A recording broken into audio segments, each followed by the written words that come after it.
Recorded Books Incorporated presents an unabridged recording of I Thee Wed by Amanda Quick, narrated by Barbara Rosenblatt. This work is copyrighted 1999 by Jane Ann Krentz.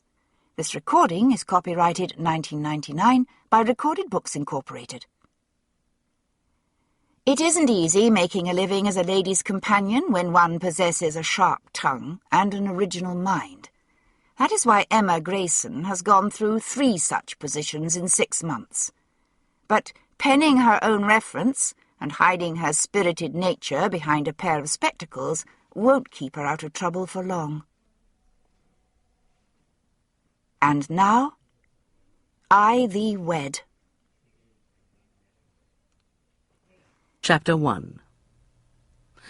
Someone else got to the apothecary first. Edison Stokes crouched beside him in the gloom of the dark little shop. He glanced at the hilt of the blade that was sunk deep in the old man's chest. Removing the knife would only hasten the inevitable. "Who did this?" Edison gripped the gnarled hand. "Tell me, Jonas. I swear he will pay." "The herbs." Blood burbled from the apothecary's mouth. "He purchased the special herbs. Loring instructed me to send word if anyone sought to—" "Loring got your message. That's why I'm here." Edison leaned closer. "Who bought the herbs?" "Don't know. Sent servant for them." "Can you tell me anything that will help me find the man who did this to you?" "Servant said—" Jonas broke off as more blood filled his mouth. "What did the servant say, Jonas?" "Had to have herbs immediately. Something about leaving town to attend a house party." Edison felt the apothecary's hand grow lax. "Who is giving the house party, Jonas? Where is it to be held?" Jonas closed his eyes. For a few seconds, Edison thought there would be no more information, but the apothecary's blood-stained lips moved one last time. "Where castle?"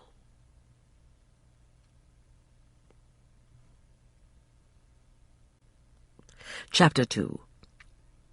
The bastard was here at Ware Castle. Damn the man!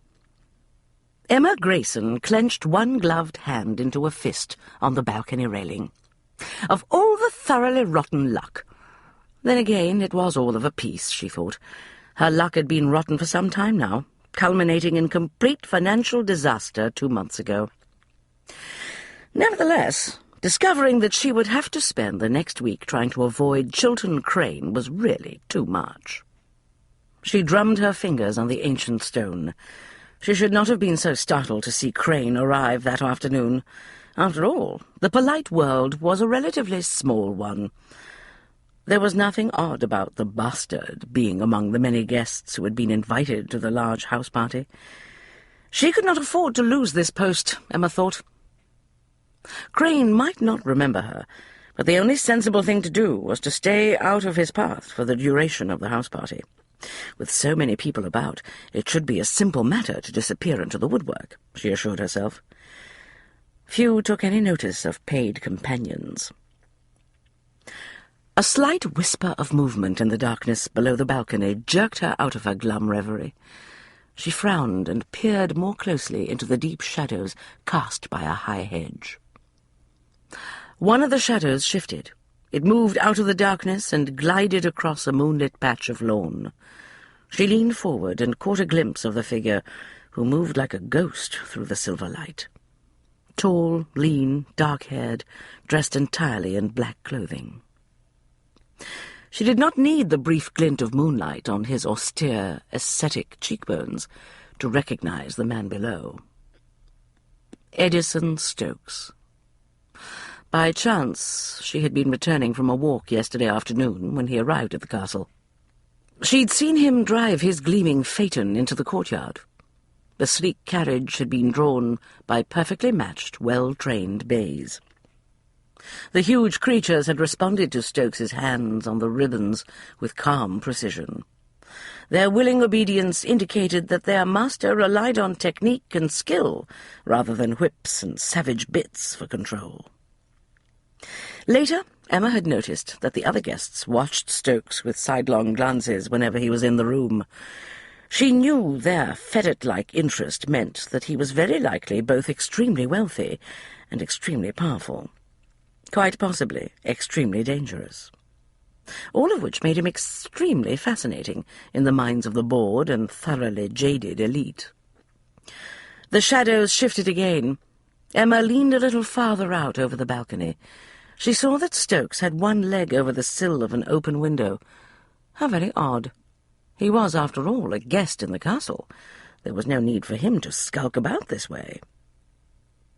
There was only one reason why Stokes would choose such a clandestine approach.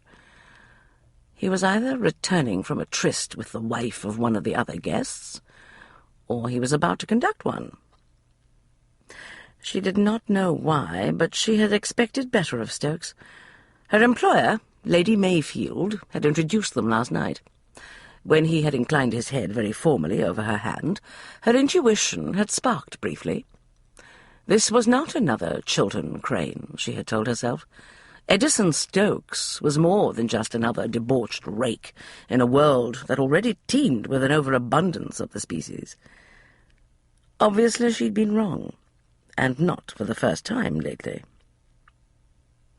A burst of raucous laughter spilled from one of the open windows farther along the east wing of the castle. The men in the billiard room sounded quite drunk. Music poured forth from the ballroom. Down below her balcony, Edison Stokes vanished into a darkened chamber that was not his own. After a while, Emma turned and walked slowly back into a dimly lit stone passage. She could safely retire to her bedchamber, she decided. Lady Mayfield would be in her altitudes by now. Letty was extremely fond of champagne. She would never notice that her paid companion had disappeared for the evening. The sound of muffled voices on the little-used back stairs brought Emma to an abrupt halt midway along the corridor. She paused and listened intently. Soft laughter echoed. A couple. The man sounded disgustingly cupshot. "Your maid will be waiting up for you, I assume," Chiltern Crane mumbled with ill-concealed eagerness. Emma froze. So much for her hopes that her luck would improve. The glow of a candle appeared on the wall of the staircase. In another moment, Crane and his companion would emerge into the hall where she stood. She was trapped. Even if she whirled and ran as fast as she could, she would not be able to make it all the way back down the corridor to the main staircase. "Don't be silly," Miranda, Lady Ames murmured. "I dismissed the girl before I went downstairs this evening. I certainly did not want her in the way when I returned." "There was no need to get rid of her," Chiltern said quickly. "I'm certain we could have found some use for the chit." "Mr. Crane, are you by any chance suggesting that my maid join us under the covers?" Miranda retorted archly. "Sir, I'm shocked." "Variety is the spice of life, my dear, and I've always found that females who are dependent upon keeping a post in a household are extremely willing to do as they're told. Eager, in fact." "You will have to indulge your taste for the serving classes some other time. I have no intention of sharing you with my maid tonight." "Perhaps we could look a bit higher for someone to make up a threesome. I noticed that Lady Mayfield brought along a companion. What do you say we arrange to summon her to your bedchamber on a pretext of some sort?" "Lady Mayfield's companion? Surely you don't mean Miss Grayson?" Miranda sounded genuinely appalled. "Never say that you have a mind to seduce that bland creature in spectacles and caps. And that dreadful red hair. Have you no taste at all in such matters?" "I've often found that drab clothing and spectacles can conceal a surprisingly lively spirit." Chiltern paused. "Speaking of Lady Mayfield's companion, I'd rather not if you don't mind." "There is something oddly familiar about her," Chiltern said slowly. "I wonder if I have encountered her elsewhere." Panic uncoiled in Emma's stomach. She'd had reason to hope that Crane had not recognized her earlier when, trapped in the music room, she'd been forced to walk right past him to escape. He had glanced only casually in her direction. She had told herself that men such as Crane, who enjoyed forcing themselves on their host's hapless maids, governesses, and paid ladies' companions, did not commit their victims' features to memory. Furthermore, her hair was now a different colour. Fearful that a previous employer, who had dismissed her for insubordination, might have warned her acquaintances about that insolent red-haired female, she had worn a dark wig during the short period of her employment at Ralston Manor. "Forget Lady Mayfield's companion," Miranda ordered. "She is a boring little thing. I assure you I can entertain you in a much more interesting fashion than she can." "Of course, my dear. Whatever you say." Chiltern sounded vaguely disappointed. Emma edged back a step. She had to do something. She could not stand here like a cornered hare and wait for Miranda and Crane to emerge from the stairwell. She glanced over her shoulder. The only light in the darkened hall came from a single wall sconce halfway along the corridor. Heavily timbered doors sunk deep in the stone marked the entrances to the various bedchambers. She whirled, picked up her skirts, and hurried back along the stone corridor. She would have to hide in one of the rooms. The castle was very full, and each room on this floor had been assigned to a guest. But surely they would all be empty at this hour. The night was young. Ware's friends were all still downstairs, enjoying the dancing and the flirting. She paused in front of the first door and turned the knob. Locked. Her heart sank. She rushed to the next door. It, too, refused to budge. Panic ate at her.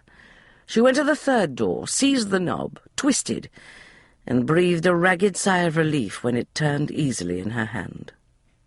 She slipped quickly into the room and shut the door very quietly behind her. She surveyed her surroundings. The bright moonlight pouring through the window revealed the heavy curtains of a large canopied bed. There were towels on the washstand. The dressing-table was littered with elegant little bottles. A woman's lace-trimmed nightgown lay across the bed. She would wait here until Chiltern and Miranda disappeared into one of the other bedchambers. Then she would make her way back to the rear stairs. She turned, put her ear to the door, and listened to the footsteps moving down the hall. They were coming closer. A dreadful premonition seized Emma. What if she had stumbled into Miranda's bedchamber? The footsteps paused in front of the door. "Here we are, Chiltern." Miranda's voice was muffled by the heavy door. "Just let me get my key." Emma stepped back from the door as if it had turned red-hot. She had only seconds. Miranda believed her door to be locked.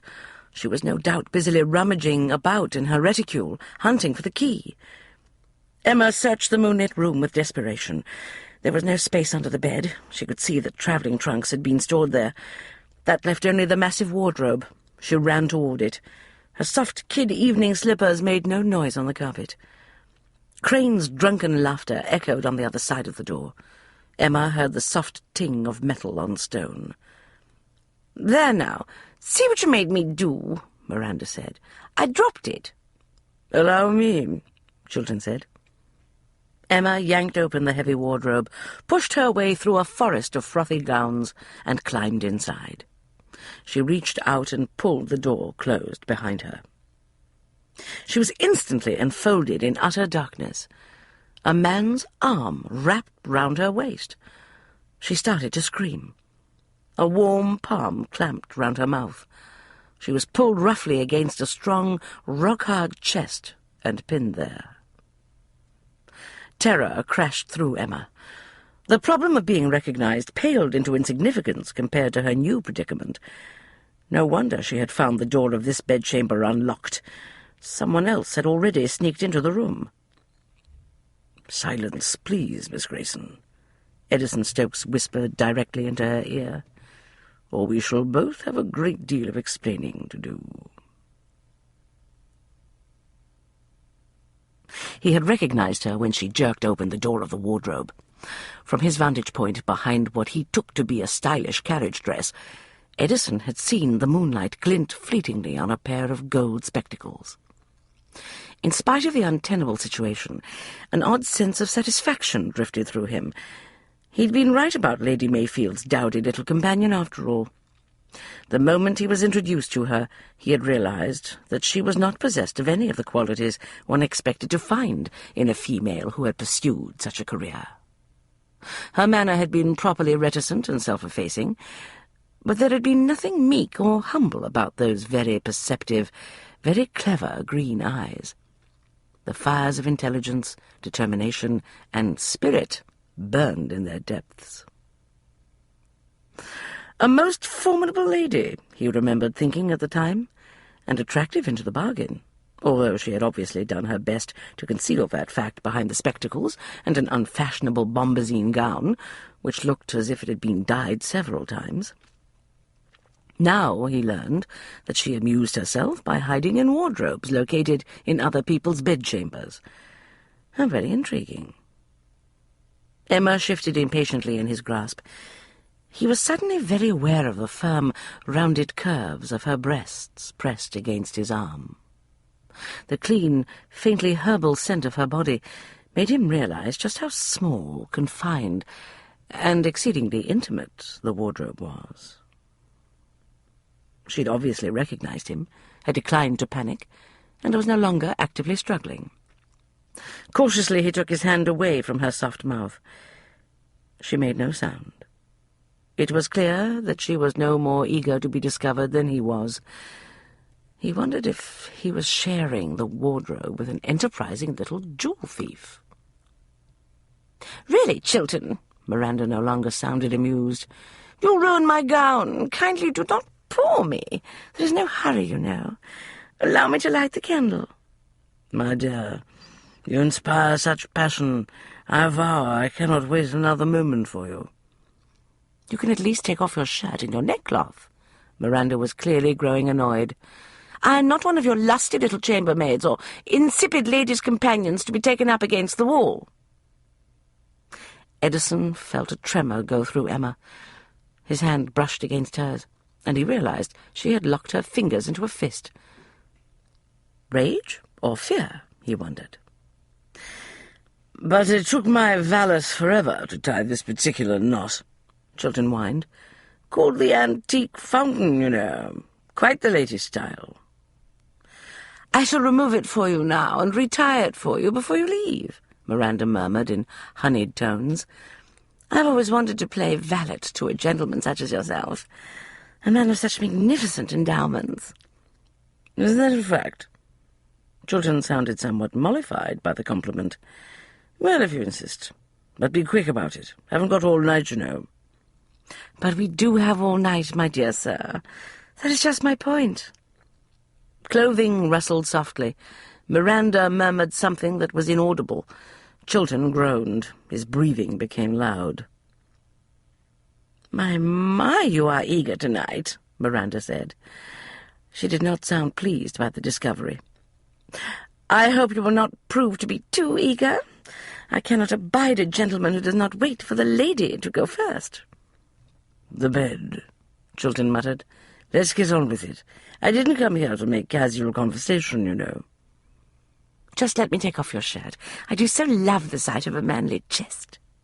"I get out of my own bloody damn shirt." There was a short pause. "There, that takes care of the thing. Let's have at it, madam." "Damnation, Chiltern, that is enough. Let me go. I'm not some cheap whore in Covent Garden. Take your hands off me.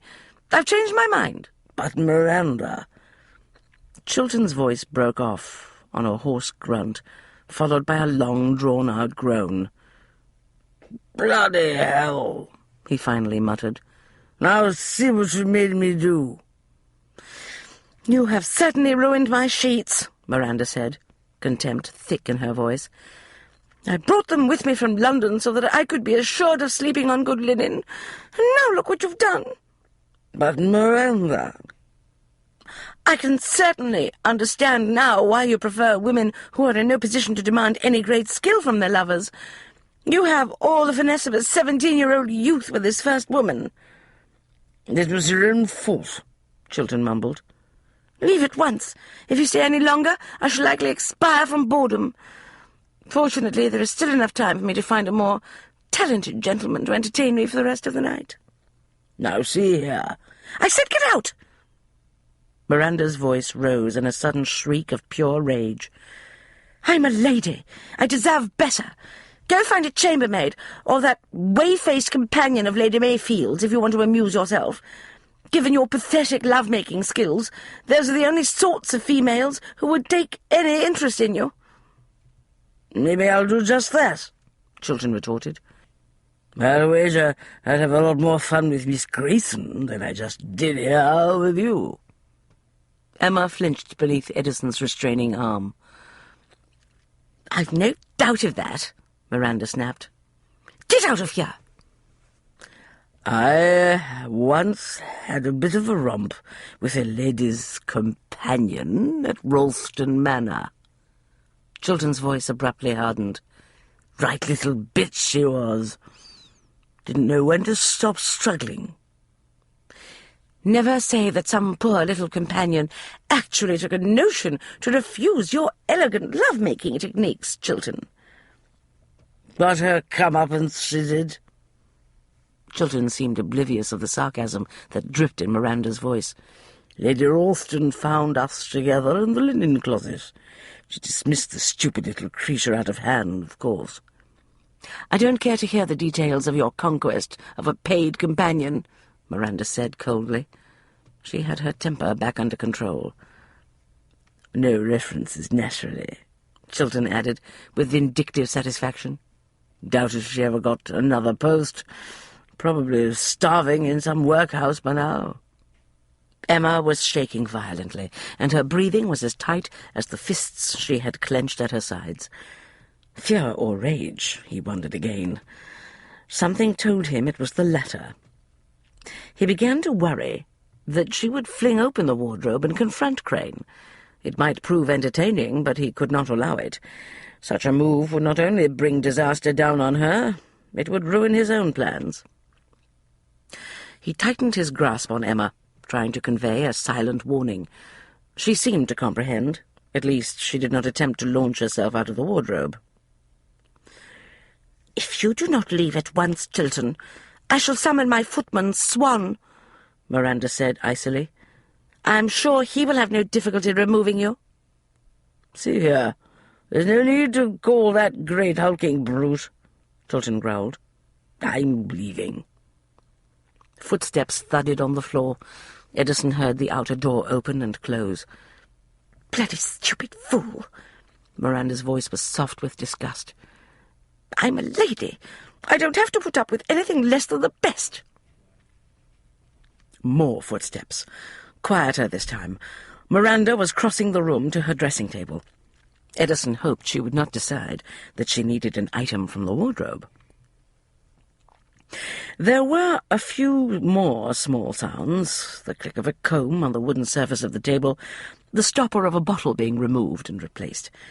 Then came the whisper of expensive satin skirts. More soft footsteps.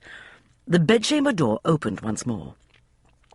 When it closed again, Edison knew that he and Emma were alone at last. "I think, Miss Grayson," he said, "that after having shared such a remarkably intimate experience, you and I would do well to deepen our acquaintance. I suggest that we find a more comfortable place where we can conduct a private conversation."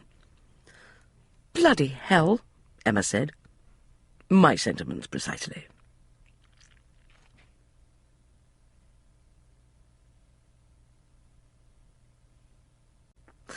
Chapter 3. Bastard! Emma was still seething when she stalked outside into the heavily shadowed gardens a few minutes later. Dreadful, slimy, disgusting little bastard.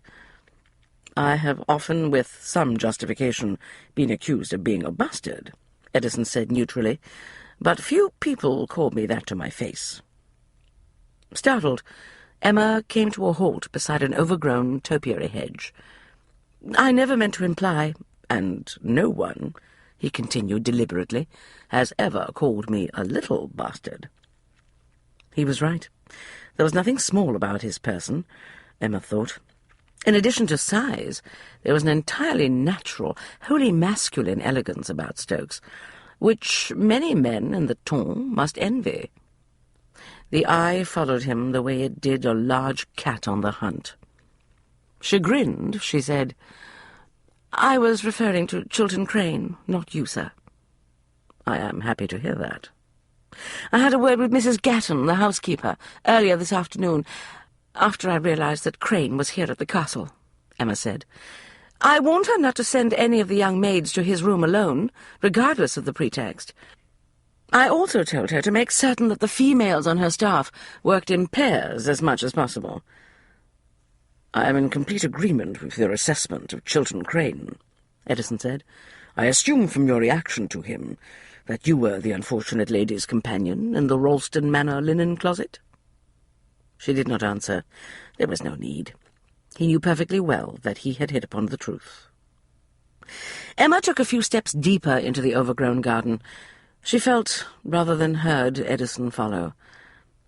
The Ware Castle gardens were an untidy sight during the day, and at night the massive hedges, untrimmed bushes, and runaway vines resembled a sinister jungle. The only light was that of the moon. It poured over the scene, bathing everything in disturbing shades of silver and darkness. The eerie glow transformed Edison's face into a grim mask with glittering eyes. Oh, Lord, Emma thought. He knew everything now. The events at Ralston Manor, how she'd been sacked, the whole lot. She must do something, or all was lost. She could not afford to lose her present post until she had devised a scheme to recover from the financial disaster that had overtaken her and her sister. It was too much. Emma wanted to scream with frustration. Instead, she forced herself to think logically. There was no point trying to explain away what Edison had heard. People were always eager to believe the worst when it came to a lady's reputation. And even if she could put a better face on the incident at Ralston Manor, there was still the little matter of the fact that he had just found her concealed in Miranda's wardrobe. The only point in her favour was that she hadn't been alone in that wardrobe. She rallied at the thought. It would no doubt be as difficult for Edison to explain what he'd been doing in there. "I commend you on your restraint, Miss Grayson," Edison said politely. She glanced back at him over her shoulder and frowned. She knew that she had emerged from the wardrobe somewhat the worse for wear. Her cap was askew. Several tendrils of hair had escaped. She could feel them around her face. Her gown was wrinkled from having been crushed against his thigh. But Edison looked as coolly elegant as he had earlier in the day. Every hair was in place. His coat was not even mussed. His cravat was still crisply tied. It really was most unfair, Emma thought. The memory of their enforced closeness in the wardrobe sent an unaccountable prickle of sensation down her spine. "Restraint, sir?" "You must have been sorely tempted to leap out of the wardrobe and take a poker to Crane's thick skull." She flushed and turned away. She did not trust his enigmatic smile, nor did she know what to make of the too even tone of his voice. "You are correct, sir. It was difficult to resist." "Nevertheless, I am glad that you did so. It would have proven a trifle awkward for both of us." "Indeed." She fixed her gaze on a thick mass of cascading vines. In the moonlight, they looked like a horde of snakes creeping across the gravel path. She shuddered. "Very awkward." "Just what were you doing in Lady Ames's bedchamber, Miss Grayson?" She sighed. "Isn't it obvious? I heard Crane and Lady Ames coming up the back stairs. I wanted to avoid them, so I ducked into the first unlocked bedchamber I found. It happened to be Lady Ames's room." "I see." He did not sound entirely convinced. Emma halted abruptly and spun round to face him. "What about you, sir? Care to tell me why you were concealed in the wardrobe?" "I was searching for something that was stolen from some friends of mine," he said vaguely. I was given information that indicated the item might be here at Ware Castle." "Rubbish." Emma glared at him. "Do not think that you can fob me off with such a Banbury tale, sir. Lady Ames is obviously as rich as Croesus. She has no reason to take the risk of stealing anything. Appearances can be deceiving among the tongue. But as it happens, I do not consider Lady Ames a suspect." "How did you come to be in her room? I saw you sneak into the castle through a window on the floor below a few minutes earlier, you know." His brow rose. "Did you indeed? How very observant of you. I had thought that I was unseen and unnoticed by anyone. I used to be rather good at that sort of thing. Perhaps my skills have grown rusty." He broke off abruptly. "Never mind. Concerning my presence in Lady Ames's chamber, there is a simple enough explanation. I was trying to avoid you." "Me?" "When I arrived on that particular floor, I caught a glimpse of someone standing out on the balcony at the far end. I knew that whoever she was, she would certainly see me when she walked back into the corridor. I used a picklock to open one of the bedchamber doors and let myself inside. I planned to wait there until you had vacated the hall before I continued my search." "What a tangle!" Emma folded her arms beneath her breasts. "Nevertheless, I suppose I must be grateful to you, sir." "Why is that?" She shrugged. "If you hadn't picked the lock on Lady Ames's door, I would not have found it open, and there was nowhere else to hide in that hallway." "I am always delighted to be of service to a charming lady." She studied him with a sidelong glance. "I don't suppose you would care to tell me exactly what it was that you were searching for tonight?" "I'm afraid not. It is a personal matter." "I'll wager it is," Emma thought. Whatever this was about, one thing was swiftly becoming very clear. Edison Stokes had every bit as much to hide as she did. "Your story is inventive, to say the least, Mr. Stokes." He smiled faintly. "And your predicament is delicate, is it not, Miss Grayson?" She hesitated, and then inclined her head. "Obviously. I will be frank, sir. I cannot afford a scandal that would cause me to lose my post as Lady Mayfield's companion." "Do you think that is likely?" Edison sounded politely dubious. "For all her wealth and position in society, Lady Mayfield does not strike me as being too high in the instep." "Nevertheless, I dare not risk putting any strain on her sensibilities. Lady Mayfield has been extremely kind to me. I am fortunate in that she likes to style herself an eccentric. She is better able to tolerate my little lapses than some of my previous employers were. But little lapses?" Emma cleared her throat. "I have lost 3 positions during the past few months, sir. As you just heard, one of them was because of Chiltern Crane. But I was dismissed from the other 2 because of my inability to resist voicing my opinions on occasion." "I see. Letty is very open-minded about some things." "Letty? Ah, you refer to Lady Mayfield." "She insists I call her by her given name. As I said, she is eccentric. But I cannot expect her to keep me in her service if she is confronted with a serious charge against my virtue. To do so would make her a laughingstock in the ton." "I understand." Edison pondered that for a few seconds. "Well then, Miss Grayson, it would seem that both of us have good reason to keep our personal affairs confidential." "Yes." She relaxed slightly. "May I assume that you are willing to keep silent about the incident in which I was involved in Ralston Manor, if I agree not to tell anyone that you've come to Ware Castle to prowl through the guests' bedchambers?" "Indeed. Do we have a gentleman's agreement, Miss Grayson?" "What we have," Emma said, her spirits lightening swiftly, "is a gentleman's and a lady's agreement." "I beg your pardon." He inclined his head with grave respect. "A gentleman's and a lady's agreement, of course.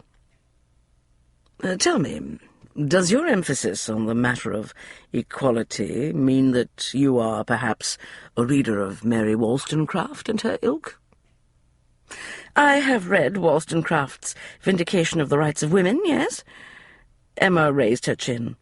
I have found it filled with a great deal of sound reasoning and common sense." "I will not quarrel with your conclusions," he said mildly. "Any female who finds herself entirely alone in the world soon comes to a deep and abiding appreciation of Wollstonecraft's notions on the importance of female education and rights," Emma added for good measure. "Is that the situation in which you find yourself, Miss Grayson? Are you entirely alone in the world?"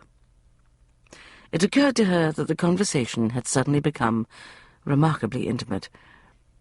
Then again, as he had pointed out earlier, they had already shared an even greater intimacy in Lady Ames's wardrobe. Emma devoutly hoped that she would not continue to blush every time she recalled the feeling of being crushed against his very solid, very warm body. "Not entirely. I am fortunate in that I have a younger sister. Daphne attends Mrs. Osgood's School for Young Ladies in Devon." "I see. Unfortunately, next quarter's fees are due at the end of the month. I simply cannot lose this post." He looked thoughtful. "Tell me, Miss Grayson, are you completely without resources?" "At the moment, yes." She narrowed her eyes. "But I shall not be without them indefinitely. Some of my financial plans failed to materialize on schedule 2 months ago, but I am hopeful that they will come to fruition any day now. And if they don't, I shall think of something else." "I do not doubt that for a moment, Miss Grayson." Edison's amusement was tinged with respect. "It is obvious that you are a lady of spirit and fortitude. May I ask what happened to your other relatives?" "My parents died when Daphne and I were very young. Our grandmother raised us. She was a very scholarly woman. It is because of her that I have read Wollstonecraft and others. But Granny Grayson died a few months ago. There was very little money, just the house." "What happened to the house?" She blinked, startled by the manner in which she had pounced upon the one crucial factor in her tale. Belatedly she recalled the murmurs she had heard among the other guests. Stokes was said to be a man with wide-ranging financial interests. Obviously, he had a head for business. "Yes, the house." She gave him a rueful smile. "You have come straight to the heart of the problem, sir." "Are you going to tell me what happened to it?" "Why not? You've no doubt already guessed the answer." She steeled herself. "The house was all that Daphne and I had in the world. That house, sir, and the small farm attached to it, was intended to keep us and shelter us." "I take it that something extremely unfortunate happened to the house." Emma dug her nails into her own arms. "I sold the house, Mr. Stokes. I took out the few pounds required to pay for a quarter's room and board at Mrs. Osgood's School for Young Ladies, and I put all of the rest into a most unwise investment." "An investment?" "Yes." Her jaw tightened. "I followed a hunch.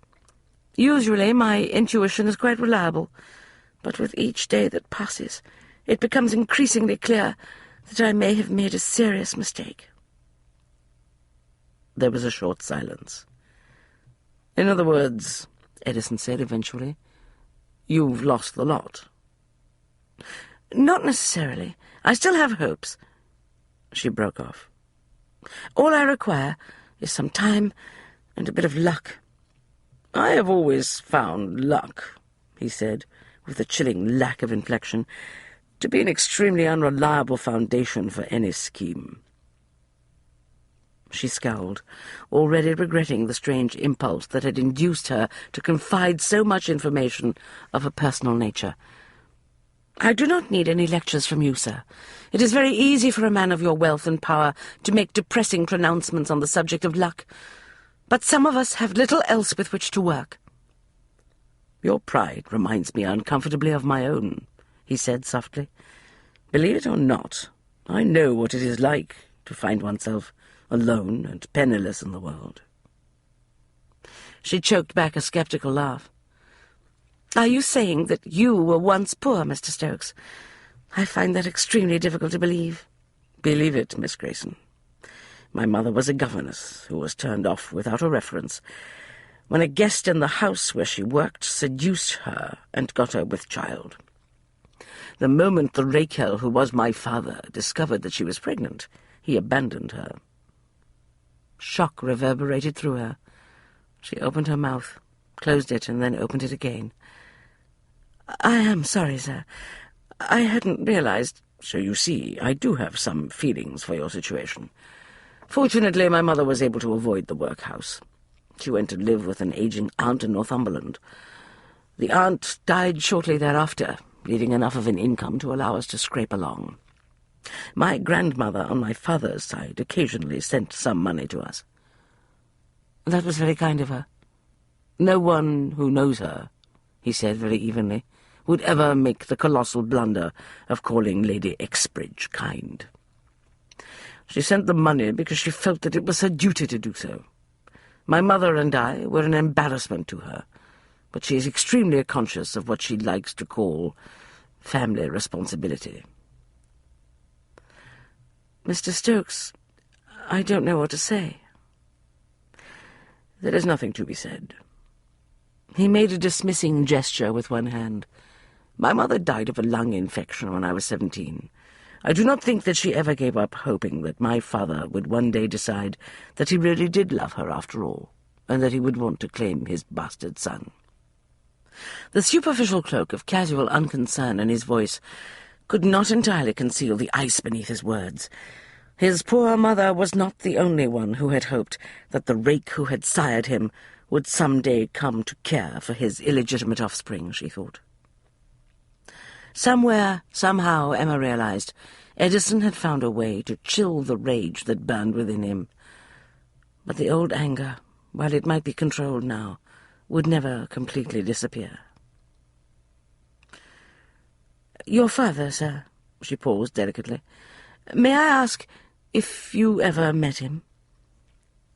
Edison gave her the sort of smile she might have expected from a large wolf. "He visited me once or twice after his wife and heir died in childbirth. We never became what you would call close. He died when I was 19. I was abroad at the time." "How sad." "I think that is quite enough on that subject, Miss Grayson. The past is no longer important. I mention it only to reassure you that I do empathize with your plight. Tonight, all that matters is that you and I have made a pact to protect each other's secrets. I trust that I may depend upon you to uphold your end of the bargain." "You have my word on it, sir. Now, if you would excuse me, I should return to the house. No offence, but I really cannot afford to be seen with you or any other gentleman out here alone in the gardens." "Yes, of course. The virtue problem." Emma sighed. "It is a great nuisance having to worry about one's reputation all the time, but it is a vital asset in my line of work." His hand closed gently but quite firmly around her arm as she started to slip past him. "If you don't mind, I have one more question." She glanced at him. "What is that, sir?" "What will you do if Chiltern Crane remembers who you are?" She shuddered. "I do not think he will. I wore a wig and did not have any spectacles when I worked at Ralston Manor." "But if he does recall your face?" She straightened her shoulders. "I shall think of something. I always do." His smile was quick, and for the first time quite genuine, she thought. "I can well believe it," he said. "Something tells me that in spite of your present financial situation, you are never entirely without resources, Miss Grayson. Run along. I shall keep your secrets for you." "And I shall keep yours. Good night, Mr. Stokes. Good luck to you in your search for your friend's missing possession." "Thank you, Miss Grayson," he said, with unexpected formality. "Good fortune to you in your efforts to recoup your lost investment." She searched his face in the shadows. A strange man, and quite likely a dangerous one under certain circumstances, she decided. But her intuition told her that she could rely on his word of honor tonight. She only wished she could depend upon her intuition.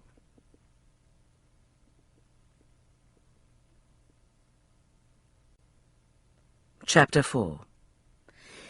"Devil take it! Where's my tonic, Emma? I have the most rotten headache this morning."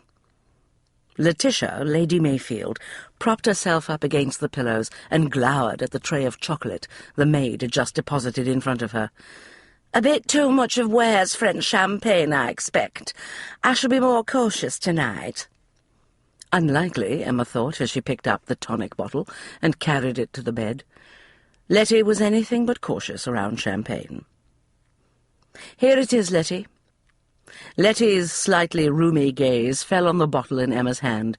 She seized it with alacrity. "Thank God! Don't know what I'd do without my tonic. Works wonders." Emma suspected that the stuff contained a stiff dose of gin mixed with several other vile ingredients, but she refrained from mentioning the fact. She'd grown rather fond of her latest employer during the past few weeks. She'd even begun to view Lady Mayfield as something of an inspiration. Letty, too, had once had nothing. She had started life as Letty Piggins, the daughter of an impoverished Yorkshire farmer. She was fond of saying that years ago, when she had arrived in London as a young woman, her only assets had been her virginity and a magnificent bosom. "I invested my assets wisely, my girl, and look where I am today. Let my story be a lesson to you." From what Emma could gather, Letty, with assets framed to their best advantage in a low-cut gown, had caught the eye of elderly Lord Mayfield. They'd been married by special license. Mayfield had died 3 months later, leaving his young wife with a title and a fortune. But Emma's admiration for her new employer was not due to Letty's having managed to snag a wealthy husband. It was the fact that she had spent the past 3 decades continuing to invest wisely, this time with money rather than her physical attributes. Letty had more than tripled the inheritance that Mayfield had left to her. Definitely an inspiration, Emma thought. Letty poured a large dose of the tonic into a mug and downed it swiftly. She burped genteelly and then sighed with satisfaction. "That should do the trick. Thank you, my dear." She handed the bottle back to Emma. "Mind it for me until tomorrow, will you? I shall probably need it again. Now then, tell me what quaint rustic entertainments Ware plans to inflict upon us today." "When I went downstairs earlier," Emma said, "the housekeeper told me that the gentlemen will attend a local race meeting this afternoon. The ladies are going to try their skills at archery and other games." Letty looked briefly wistful. "I'd rather go to the races, but I suppose that won't be possible." "It would certainly shock the local gentry to see a lady placing wagers alongside the farmers and the gentlemen from town," Emma agreed cheerfully. "By the by, Cook told me that breakfast will be served late again." "Should hope so." Letty massaged her temples. "Doubt if I'll be able to stir from this bed for at least another hour. Can't face the thought of eating until noon at the very earliest. Doubt if any of the others can either. We were all thoroughly foxed by the time we dragged ourselves off to bed." "I don't doubt it." Letty squinted. "Suppose you were up bright and early as usual?" "I've always been an early riser," Emma murmured. "I'm well aware that in your considered opinion nothing interesting ever happens in the morning, but some of us are stuck with mornings." There was no point in explaining to Letty that she had arisen even earlier than usual, because she had slept quite poorly. Oddly enough, it was not her concerns about Chiltern Crane that had kept her awake. Her thoughts had been consumed by her late-night encounter with Edison Stokes. It made a change, she told herself philosophically. Usually, when she was unable to sleep, it was because the spectre of her shaky financial predicament hovered over her bed. Edison Stokes was certainly a good deal more interesting than her own uncertain future. It occurred to her that, given her rather dangerous agreement with him, it would behoove her to learn as much as possible about Stokes. Letty was always an excellent source of information on the wealthy and the powerful. Emma cleared her throat. "I had a brief chat on the stairs with Mr. Stokes last night. He is an interesting gentleman." "Ha! Money has a way of making any man appear interesting," Letty said with relish. "And Stokes has got enough to make him downright fascinating." Emma probed cautiously. Investments, I suppose. Of course. Hadn't a penny to his name when he was a lad. Born on the wrong side of the blanket, don't you know? The Exbridge heir was the father. Got some silly little governess pregnant. I see.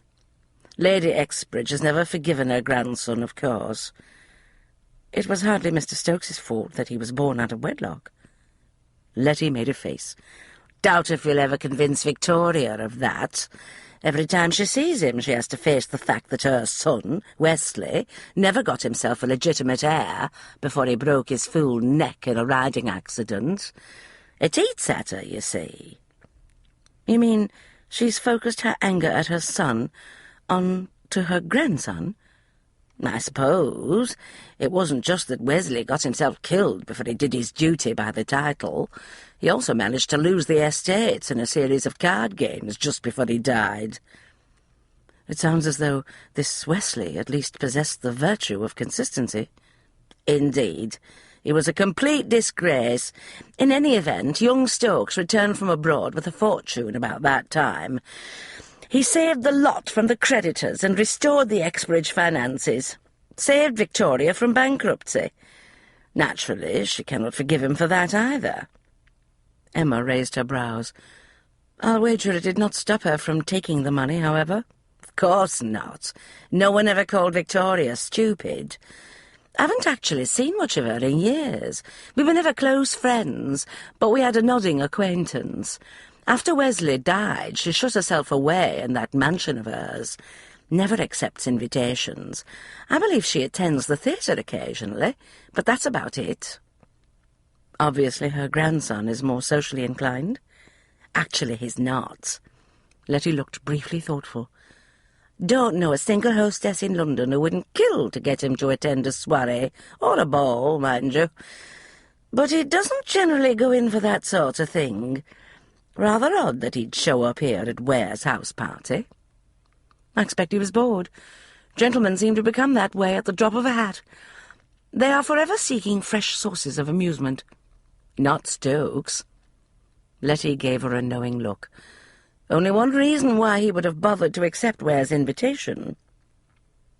Emma held her breath. Was it possible that Letty had guessed Stokes' true reason for being at the castle? "What is that?" she asked. "Obviously, he's shopping for a wife." Emma stared at her. "A wife?" Letty snorted. "The man clearly needs some guidance in the matter. He's hardly likely to turn up any suitable innocents from good families here. Basil Ware gave a house party in order to have a bit of fun." "True. The only single females he invited are wealthy widows, such as Lady Ames. Not the sort to appeal to a man who's looking for a virginal bride with a spotless reputation." She could hardly explain that she knew for a fact that Edison was not in the market for a bride. At least, not at that particular moment. Of course, once he had accomplished his mission, he might well decide to inspect the wares on the marriage mart. A knock on the door interrupted her thoughts. "Enter," Emma called. She smiled at the harried-looking maid who appeared. "Good morning, Polly. Come in." "Morning, Miss Grayson." Letitia looked hopefully at the tray in Polly's hands. "I trust that's my coffee." "Yes, ma'am, and some toast, just like you said." Polly set the tray down on the table. "Will there be anything else, ma'am?" "Yes. You can take away this ghastly chocolate," Letty said. "Don't know how anyone can start the day with bloody hot chocolate. Coffee's the only thing that works for me." "Yes, ma'am." Polly hurried to the bed to collect the chocolate tray. Letty glanced at Emma. "Have you had coffee or tea yet, my dear?" "Yes, thank you, Letty. I got some earlier when I went downstairs." Letty's eyes narrowed. "How are you making out up there alone on the 3rd floor?"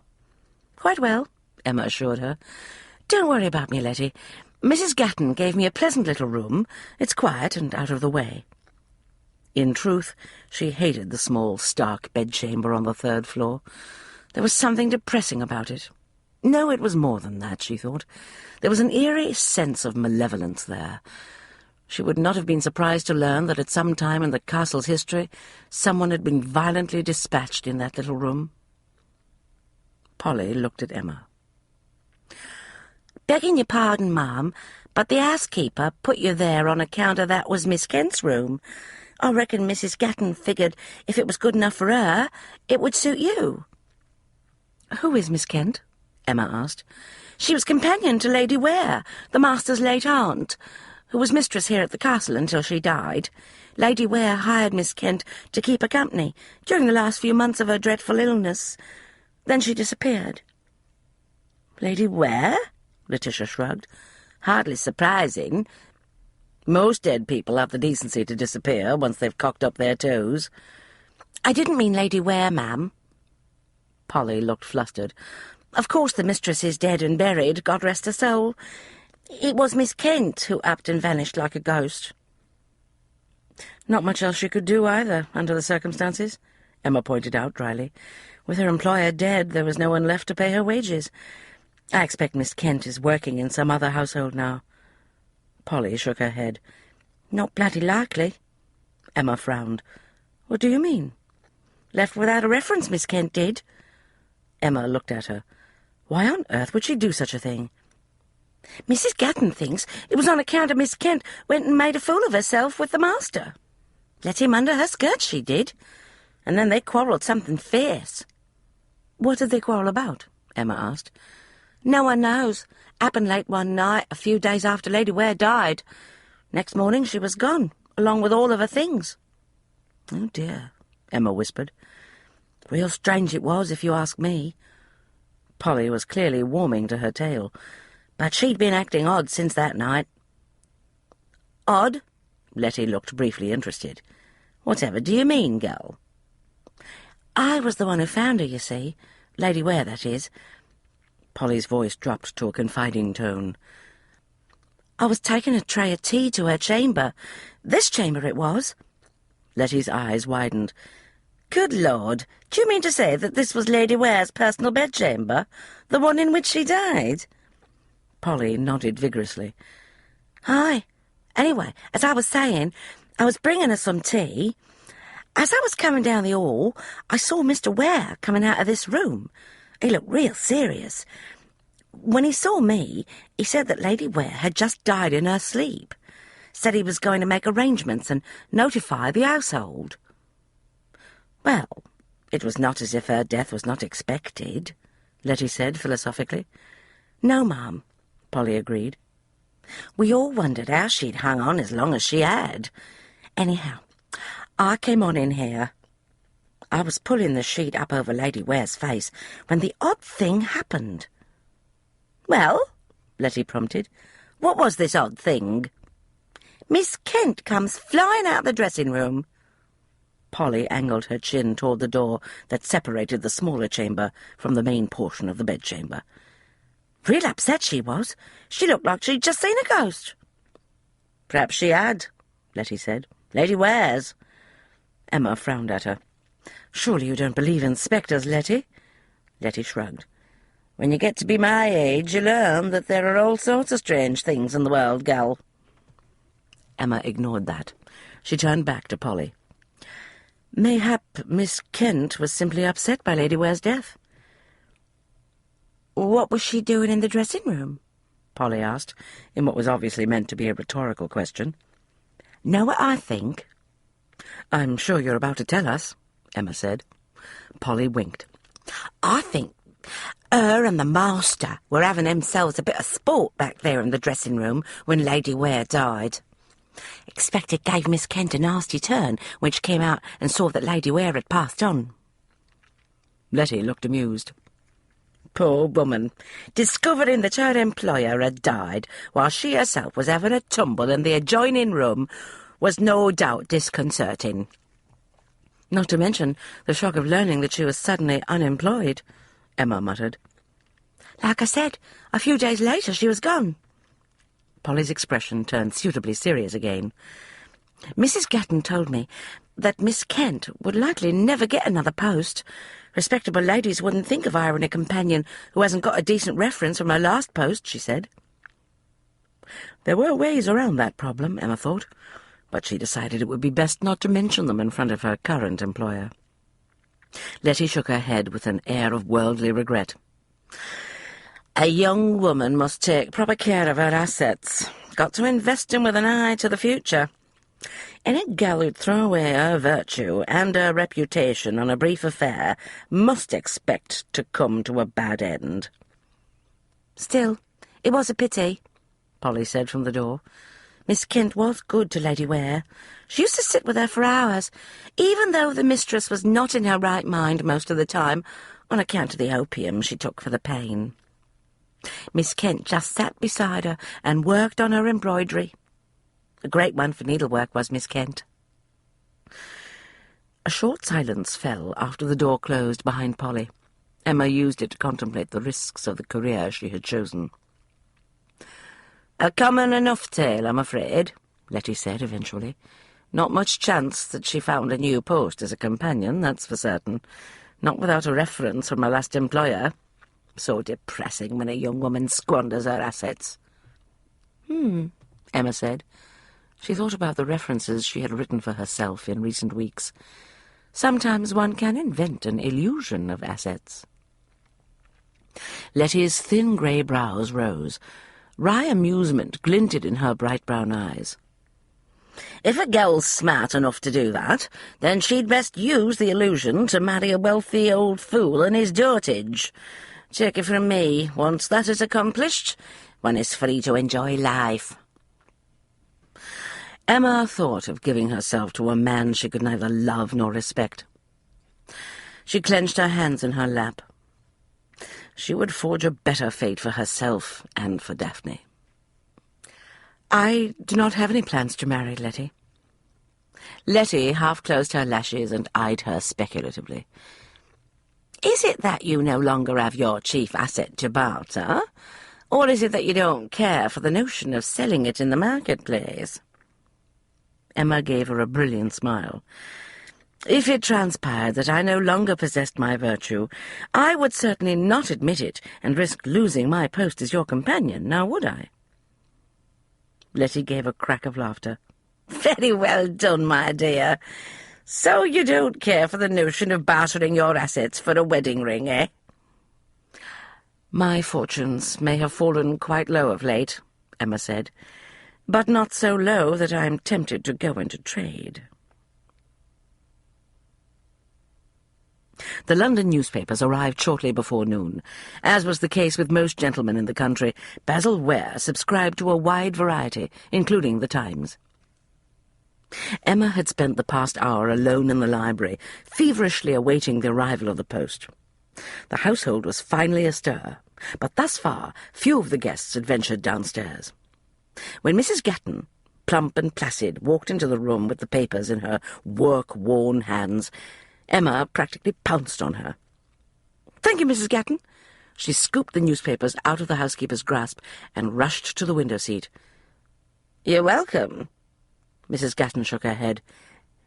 "Never seen anyone so eager to read the papers. Not like there's ever any good news in 'em." Emma waited impatiently until the housekeeper had left. Then she jerked off the useless spectacles and set them aside. She tore through the newspapers, anxiously searching for the shipping news. There was no new word of the fate of the Golden Orchid, the ship in which she had invested nearly everything she had got from the sale of the house in Devon. The vessel was now more than 2 months overdue, presumed lost at sea. Emma had first read the dreadful words in the shipping column 6 weeks ago, but she still could not bring herself to give up hope. She'd been so certain that the single share she had purchased in the Golden Orchid would prove to be a shrewd investment. Her intuition had never been stronger than it was on the day she had risked everything on the vessel. "Bloody ship!" She tossed aside the last of the papers. "That is the very last time I shall follow a hunch." But she knew, even as she took the oath, that she was lying to herself. Sometimes her hunches were simply too strong to be ignored. "Good day to you, Miss Grayson. The name was Miss Grayson, was it not? I'm afraid I haven't seen much of you since you arrived." Emma jumped at the sound of Basil Ware's voice. She seized her spectacles and shoved them back on her nose. Then she turned to the gentleman who stood in the doorway. "Mr. Ware, good day, sir. I did not hear you come in." Basil Ware was an attractive man in a ruddy, open, outdoorsy sort of way. He looked especially good in the riding jacket and breeches that he wore this morning. He was seldom without his riding crop, which he carried the way other men carried walking sticks. In spite of his years in America, he was, she thought, the quintessential English gentleman, genial and fond of sports, very much at home with his hounds and his horses and his shooting companions. According to Letty, Basil Ware had followed the path of many a younger son. Alone and impoverished, he had gone off to America to make his fortune. He had returned to England early last year when he'd learned that his aunt was dying and that he was her sole surviving heir. Upon taking up his inheritance, Basil had moved into the glittering circles of the ton with ease and a charming grace that had made him extremely popular. "Is there anything of interest in the papers?" Basil asked as he sauntered into the room. "I confess I haven't kept up with events in London during the past few days. Been a trifle busy, what with entertaining my guests." "I saw no news of any great import." Emma got to her feet and smoothed her dull brown skirts. She was about to excuse herself when a large hulking figure, garbed in Lady Ames's distinctive blue and silver livery, appeared in the doorway. Swan, Miranda's personal footman, bore no resemblance to his graceful namesake. His neck was so thick that it was almost non-existent. The planes of his face were flat and broad. The fabric of his expensive livery was stretched very snugly across the bulging muscles of his chest and thighs. His hands and feet made Emma think of a bear she had once seen at a fair. No wonder Chiltern Crane had scrambled out of Miranda's bedchamber last night after she had threatened to summon her footman, Emma thought. Still, there was an honest, earnest expression in Swan's eyes that Emma found reassuring. Swan was no brute. He simply had the misfortune to look like one. From what she had observed, he was devoted to his mistress.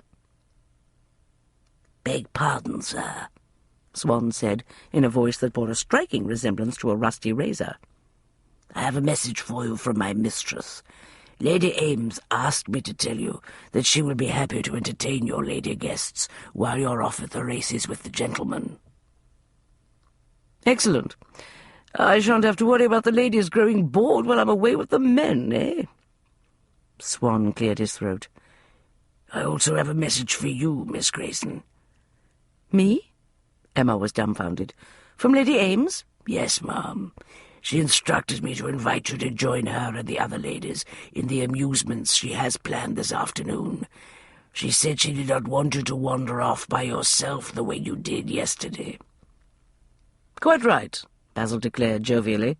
"As Lady Mayfield's companion, you are a guest here, same as the others, Miss Grayson. By all means, join Miranda and the ladies today." It was the very last thing she wished to do, but she could not think of a polite way to refuse. "Thank you, Mr. Ware." She summoned a small smile for Swan. "Please tell Lady Ames that I am very grateful for her consideration." "My mistress is the kindest and most thoughtful of ladies." There was something close to reverence in Swan's harsh voice. "I am honoured to serve her." Oh dear, Emma thought. The poor man's in love with her. Chapter 5. The tea was an unusual blend, Miranda had explained. It was mixed to her order by a merchant located just off Bond Street. She had brought enough with her to Ware Castle to allow the others to sample it. "I could hardly leave the tea to dear Basil, now could I?" Miranda had said when the first cups were poured for the ladies. "Men know nothing about that sort of thing." Very slowly Emma put down her cup. She dared not move quickly. The sudden sensation of dizziness made her slightly nauseated. She would be mortified if she became ill right here, in front of the fine ladies gathered in the circle around her. Fortunately, none of the others noticed her predicament. They were all engrossed with the new entertainment Miranda had suggested. A guessing game of some sort. Miranda glittered in her role as hostess for the afternoon. Her glossy black hair was upswept in the newest style. The vivid blue of her gown matched her eyes. She was not exceptionally beautiful, Emma thought, but she seemed to sparkle. Somehow, regardless of whatever was going on round her, Miranda managed to be the centre of attention. Her faithful footman, Swan, watched her with an adoration that Emma found painful to behold. "Who can tell me what card I've turned face down on the table?" Miranda asked brightly. "Suzanne, will you try?" "An ace of clubs?" Suzanne, Lady Treadmere, hazarded. "No." Miranda looked expectantly at the next lady in the circle. "Your turn, Stella." "Let me think." The tall blonde woman pretended to deliberate for a few seconds. Then she laughed. "I haven't the vaguest notion, Miranda. A three of diamonds, perhaps?" "I fear not." Miranda's smile had a fixed intensity. "Who will be next? What about you, Letty?" "I've never been much good at this sort of thing," Letty said. "I take an interest in cards only when there's money at stake." "Give it a try," Miranda urged. Letty sipped tea and eyed the card. "Oh, very well. Let me think a moment." Emma took a deep, shaky breath and tried to collect herself. What was wrong with her? She enjoyed excellent health. In fact, she had felt perfectly fine only a moment ago. Although she hadn't been eager to join the ladies when they went outside for the archery contest, Miranda had insisted, and she had done her best to be polite. She had dutifully participated in the charades that had followed the archery, and now she was attempting to engage in a silly card game. Surprisingly, Miranda had been almost cordial to Emma today, a bit condescending perhaps, but not unfriendly. She'd been especially eager for her to take part in the card game. "King of Hearts," Letty proclaimed. "Wrong. Miss Grayson?" Miranda turned to Emma. "It's your turn to guess." "I'm sorry, Emma broke off, trying to concentrate on not embarrassing herself or Letty. "What was it?" "That's what I'm asking you, Miss Grayson," Miranda said, a trace of impatience in her voice. "I assumed you wished to play the game?" "Yes, of course." Emma swallowed heavily against the rising nausea and stared at the card on the table. All she had to do was name a card, any card. Miranda's game was not one that required skill. Chance alone was involved. Certainly no one expected her to come up with the correct answer. She looked up from the card, straight into Miranda's icy blue eyes. And suddenly she knew what card lay face down on the table. "An ace of hearts," she murmured politely. A flicker of what could have been surprise or even excitement flashed in Miranda's gaze. She reached out and turned over the card. "You are correct, Miss Grayson. The ace of hearts it is." "A lucky guess," Emma said weakly. "Let's try it again." Miranda picked up the deck of cards and quickly began to reshuffle it. "Swan, please pour more of my special tea for everyone." "Yes, ma'am." Swan, who as usual was stationed close to Miranda, picked up the large silver pot. Cynthia Dallenkamp eyed the footman with an expression of avid sexual interest as he dutifully refilled her cup. "Wherever did you get Swan, Miranda?" she asked, as if the footman were invisible. "He really is the most amusing creature. I do like size in a man, don't you?" Swan flinched, but he gamely went on to the next cup. In spite of her own problems, Emma felt very sorry for him. "He came to work for me at the start of the season," Miranda quirked a black brow. "I assure you, he is extremely useful to have around the house." "Indeed," Cynthia murmured. "Would you consider lending him to me for a day or so? Just long enough for me to determine if everything about him is as large as one would hope. I vow, it is so very difficult to find a man who is big enough to give one satisfactory service in every respect." Several of the ladies dissolved into laughter at the blatant sexual innuendo. Swan turned a deep, painful red as he stopped beside Emma. She noticed that the teapot shook in his hand. She feared that when he poured her cup, he would spill the brew and invite more laughter together with the withering anger of his employer. "No, thank you," Emma said quickly. "I've had enough." "But I insist," Miranda said sharply. "It's an excellent tonic." "Yes, I'm sure it is." It dawned on Emma that it might be the unusual tea that had made her ill. She glanced covertly round the circle. None of the others seemed the least bit bilious. Poor Miss Grayson's tea, Swan, Miranda snapped.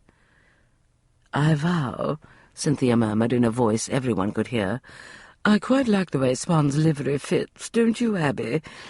It certainly sets off his best features. The view from the rear is especially interesting. Hot tea splashed on Emma's fingers. She flinched and jerked her hand out of the way. She heard Swan's small, anguished gasp. "You clumsy idiot!" Miranda hissed. "Look what you've done, Swan! You spilled tea on Miss Grayson!" Swan went rigid. Emma pulled herself together with an effort of will. "Swan did not spill the tea, Lady Ames. I moved the cup just as he started to pour. It was my own fault that I got a few drops on my hand. There is no harm done. I was about to excuse myself in any event." Swan looked pathetically grateful. "Where are you going?" Miranda demanded, instantly distracted from her rage. "We've only begun to play. I believe I will retire to my room, if you don't mind." Emma rose cautiously. She was relieved to note that so long as she moved slowly, she could deal with the dizziness. "You've been most kind to include me in your entertainments, but for some reason I'm not feeling quite myself at the moment." Letty scowled in concern. "See here, you all right, Emma?" "Yes, of course." She smiled weakly and clung to the back of the chair for support. "Just the headache."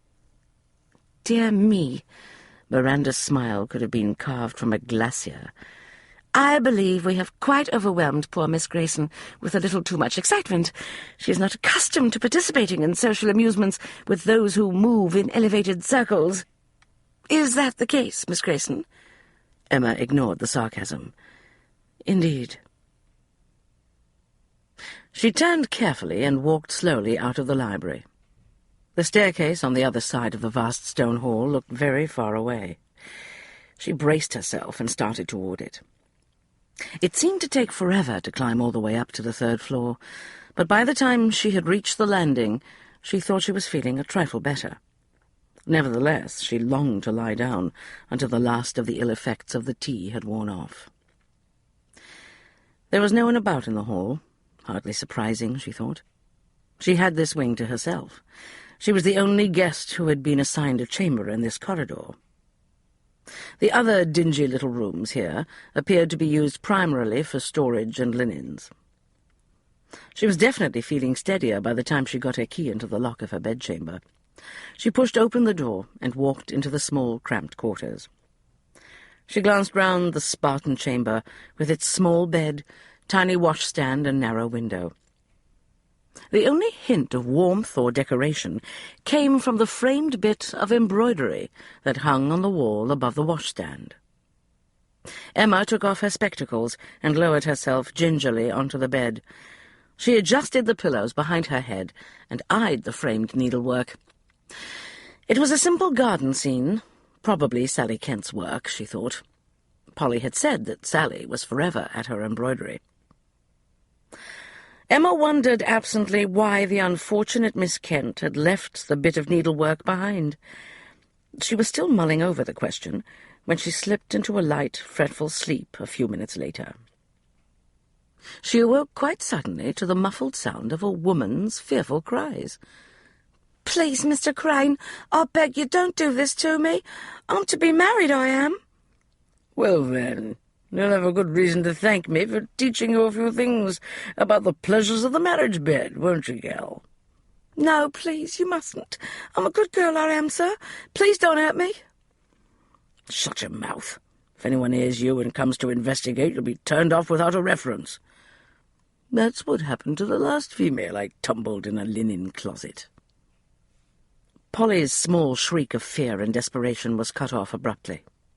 Emma did not wait to hear any more. A white-hot rage poured through her. She rolled off the bed, vaguely relieved to note that her head was no longer spinning. She seized the handle of the heavy iron bed-warmer and ran to the door. She stepped out into the hall just in time to see a door halfway down the corridor closing. A little white muslin cap lay on the floor where it had fallen. She picked up her skirts and rushed forward. When she arrived in front of the bedchamber, she heard muffled thuds. Bedwarmer held on high. She twisted the ancient iron knob. It turned easily in her grasp.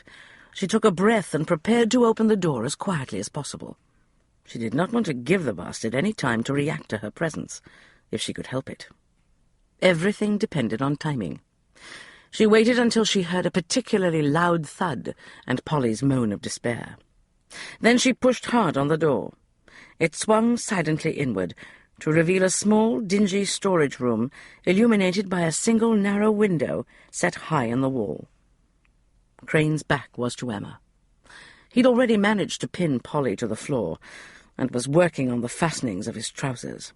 He did not appear to hear Emma enter the closet. She moved forward, bedwarmer raised. "Stupid little bitch!" Crane was breathing very hard. His voice was tight with excitement. "You should be glad enough to have a gentleman bother to lift your skirts." Polly's wild, terrified eyes swept to Emma's face. Desperation and despair glistened in her gaze. Emma knew exactly what she was feeling. Rescue from her present dire straits might well mean dismissal. An equally disastrous fate, given the shortage of decent occupations open to females. "Glad to see you've got some fight in you." Crane used his weight to hold Polly hard against the wooden floor while he opened his trousers. "Makes it more interesting." "I trust you'll find this equally interesting," Emma whispered. She brought the bedwarmer down hard on the back of his head. There was a sickening thunk. For an instant, time seemed to stand still. And then, without so much as a gasp or a groan, Chiltern Crane crumpled silently. "Dear God, you've killed him," Polly breathed. Emma looked uneasily at Crane's motionless body. "Do you really think he's dead?" "Oh, yes, I'm sure of it, Ma'am." Polly scrambled out from beneath Crane. The flicker of relief in her eyes was quickly overwhelmed by an expression of congealing horror. "Now what will we do? They'll hang us both for murdering a fine gentleman, they will." "I'm the one who hit him," Emma pointed out. "They'll blame me too, I know they will," Polly wailed. She might very well be right. Emma shook herself free of the panic that threatened to freeze her where she stood. "Let me think. There must be something we can do." "What?" Polly asked, clearly frantic. "What can we do? Oh, Mum, we're both as good as dead, we are." "I refuse to hang because of the bastard. He's not worth it." Resolutely, Emma bent down to grab Crane's ankles. "Help me drag him to the staircase." "What good'll that do?" Nevertheless, Polly leaned over to grab Crane's wrists. "We'll push his body down the stairs and say that he tripped and fell." Polly brightened. "Do you really think it will work?" "It's our only chance." Emma heaved on Crane's ankles. "Oh, dear! He's awfully heavy, isn't he?" "As big as the plump new pig me pa bought at market last week." Polly shoved hard against Crane's weight. The body moved a few inches toward the door. "We've got to work faster." Emma took a firmer grip on Crane's ankles and hauled with every ounce of strength she possessed. "Would you ladies like some help?" Edison asked quite casually from the doorway. "Sir!" Polly yelped and dropped Crane's wrists. She took a step back, her hand at her throat. Tears welled in her eyes. "We're doomed." Emma went very still, but she did not let go of Crane's ankles. It was too late to panic, she told herself. If Edison intended to turn her over to the authorities, she was already dead. She looked at him over her shoulder. His enigmatic eyes told her very little, but when she saw his gaze go briefly to the bedwarmer, she knew that he understood exactly what had happened. This was a man who was not overly concerned with fine points of law, she told herself. He climbed through windows, hid in wardrobes, and made deals of a less than scrupulous sort with ladies such as herself. "Yes," she said, "we could certainly do with some assistance, Mr. Stokes. Mr. Crane here attempted to force himself on Polly. I hit him with the bedwarmer, as you can see. It appears that I struck him a bit too hard." Polly moaned. "She killed him." Edison ignored her. Are you certain that he's dead? Polly whimpered. He collapsed real sudden-like, sir. He does feel quite limp, Emma agreed. Let's make certain of our facts before we do anything so rash as to toss him down a flight of stairs, Edison said. Not that he doesn't deserve it. He closed the door behind him. Then he crossed the small room to where Crane lay on the floor. He went down on one knee and pressed 2 fingers to Crane's pale throat. A strong pulse. Edison looked at Emma. A very hard head, no doubt. He will live. He will? Emma dropped Crane's ankles. Are you certain? Quite certain. Oh, Mum! Hope leaped in Polly's face. We're saved! The hope vanished again in the next instant. But when it comes to his senses, he'll surely complain to the authorities. He'll say you attacked him with that bed warmer, Miss Grayson. No one, Edison said calmly, least of all Chiltern Crane, will be complaining to the authorities. I think both of you have done enough. You must be quite exhausted after all your efforts. Allow me to tidy up in here. Emma blinked. How do you intend to do that, sir? I've always found that the simplest stories work the best, especially when one is dealing with creatures who possess simple minds. I don't understand, Emma said. What will you do? Edison bent down, grasped Crane's inert body, and hoisted him over one shoulder with astonishing ease. I shall take him to his bedchamber, he said. When he awakens, I will tell him that he suffered an accident. In my experience, people who have been knocked unconscious, however briefly, rarely recall the precise events leading up to the event. He'll be obliged to believe whatever I tell him. Emma pursed her lips. He did not see me before I struck him, but he will surely remember that he dragged Polly in here, and that he was attempting to abuse her when he had his accident. He may very well know that my chamber is on this floor. Mayhap he will guess that I— All will be well, Edison said quietly. Leave this to me. The only thing you and Polly must do now is keep silent about what went on here in this closet. Polly shuddered. I won't say a word. I'd be afraid of what my Jack might do to Mr. Crane if he found out what almost happened here. Rest assured, I won't discuss the matter, Emma said crisply. She frowned at the sight of Crane's body draped across Edison's shoulder. But getting him downstairs to his own bedchamber will not be easy. Someone will surely notice you on the stairs. Edison looked unconcerned. I shall use the back stairs. A profound sense of relief swept through Emma. I must say, this is really very decent of you, Mr. Stokes. He raised his brows and gave her a disturbingly thoughtful look. Yes, it is, isn't it?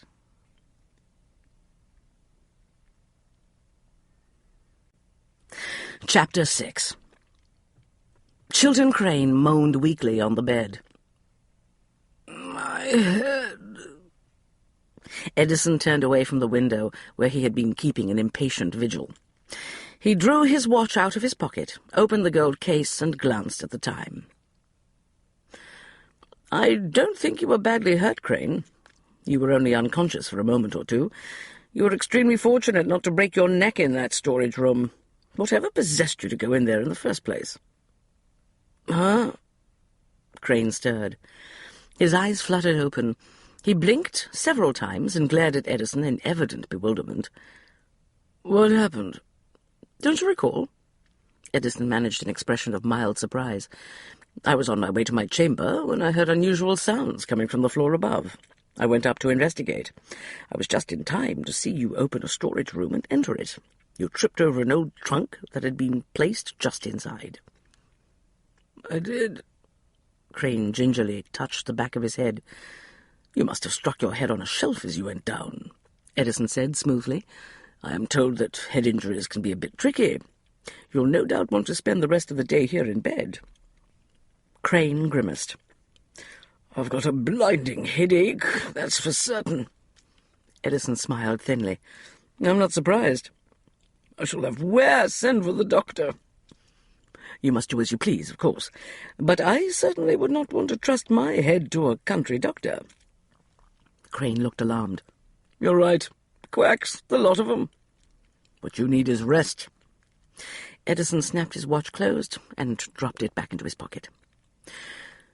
"You must excuse me. Now that you've recovered, I shall take myself off. Ware has invited the gentleman to the billiard-room." Crane frowned. "Could have sworn there was a maid in that closet. Nice, full-bosomed girl.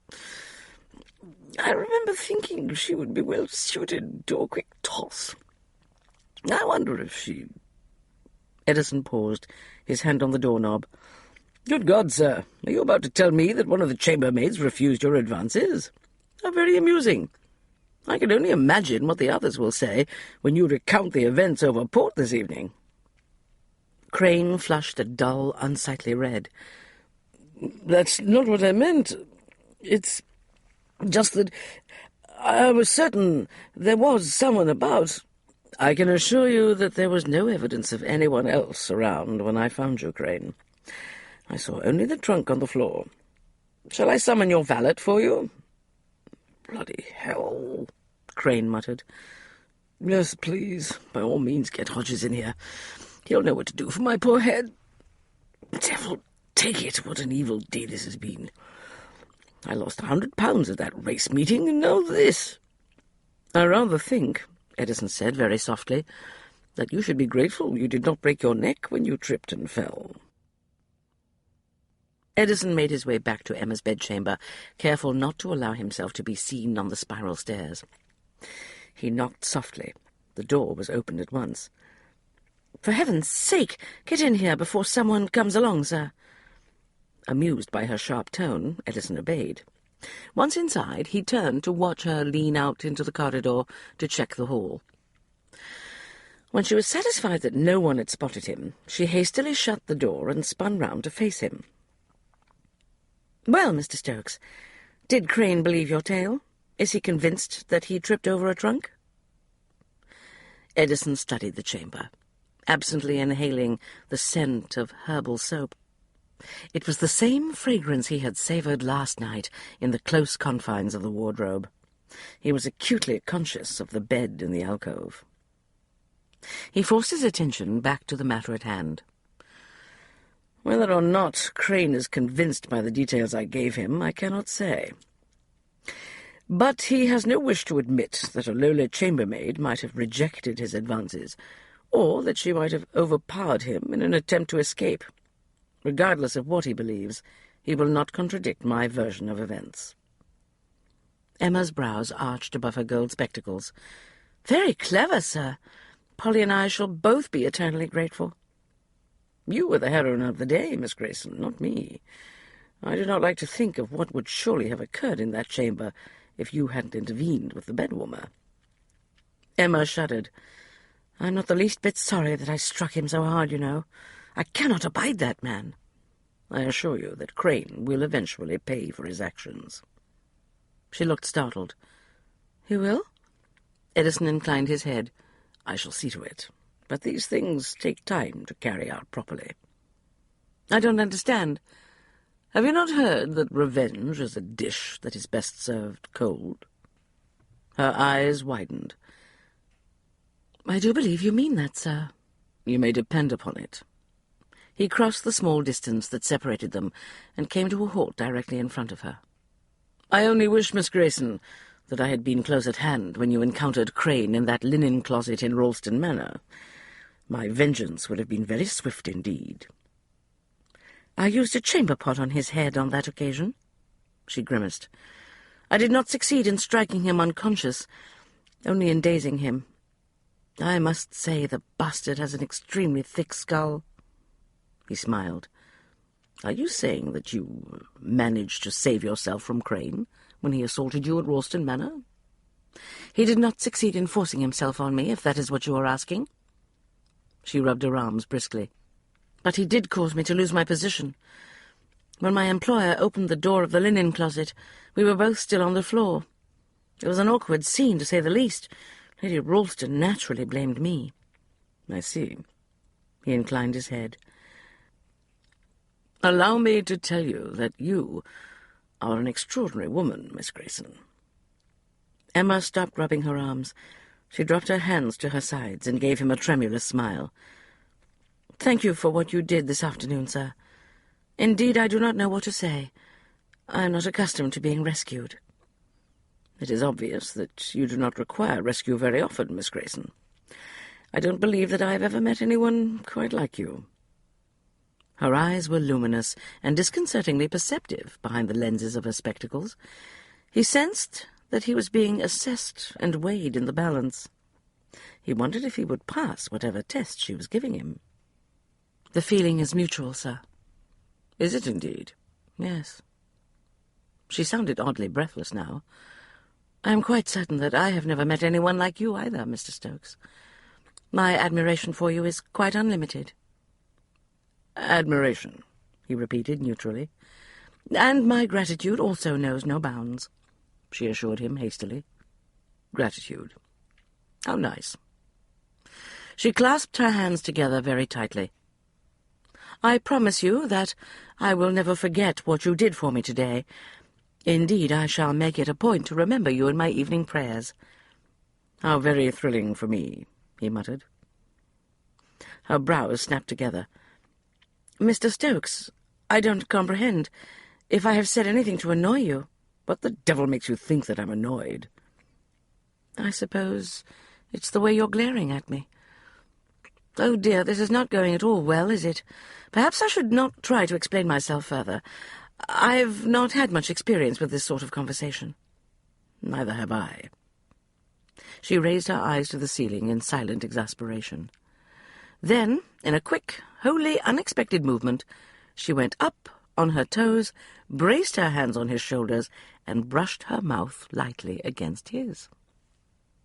Edison froze, afraid that if he moved he would shatter the spell. It was Emma who broke the embrace. She gasped and blushed furiously as she stepped back. "Forgive me, sir. I did not mean to embarrass you with my boldness. I apologize. I have obviously disconcerted you." "I'll get over it." "That is the way the heroines in the horrid novels always thank the dashing heroes," she said, rather gruffly. "Is it? I can see I shall have to broaden my literary tastes." "Mr. Stokes, please, you really must leave now. If anyone were to come upon us—" "Yes, of course. The virtue problem." She glared at him. "You would not find it amusing if your own living depended on your reputation." "Quite right. It was a thoughtless jest." He followed her gaze to the door. He had no right to put her post as Lady Mayfield's paid companion in jeopardy. If he got her dismissed without a reference, he would be no better than Chiltern Crane in her mind. "You may ease your mind. I am on my way."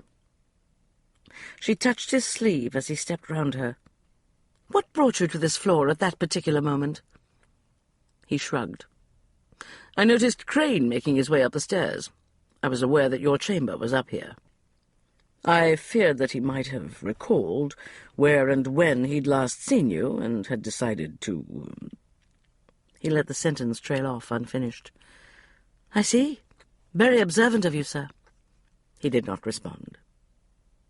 There was no point telling her of the icy rage that had stormed through him when he had caught sight of Chiltern on the rear stairs. Emma took her hand off his sleeve and rubbed her temples. "Heavens, what a day this has been!" Edison smiled slightly. "I just heard a very similar complaint from Crane." "Did you? Hardly surprising. After that blow to his skull, he's no doubt also feeling somewhat dazed and out of sorts." Alarm shot through him. "Are you feeling ill, Miss Grayson?" "Not any longer, thank heavens. But I was rather unwell earlier. That is the reason I was up here resting in my room, and thus heard Crane attack Polly." "Something you ate, perhaps?" Emma wrinkled her nose. "Something I drank. Lady Ames insisted we all try her special herbal tea, and then she forced us to play some silly guessing games." Edison felt as if he had just shot to the surface of a deep lake and could suddenly see the shore. Lady Ames fed you a special tea? He repeated, very carefully. Ghastly stuff. Emma made another face. I cannot think why she would enjoy it. I don't believe any of us actually finished a full cup. I could barely concentrate on her silly games. Edison reached out and grasped her. Describe these games to me, please. Her eyes widened. She glanced uneasily at his hands on her shoulders. I played only one of them. Lady Ames put a card face down on a table. We all took turns trying to guess which one it was. I won, but I was feeling so unwell that I couldn't continue. You won? Edison watched her. You mean you guessed correctly? Yes, pure chance, of course. I've always been rather good at that sort of thing.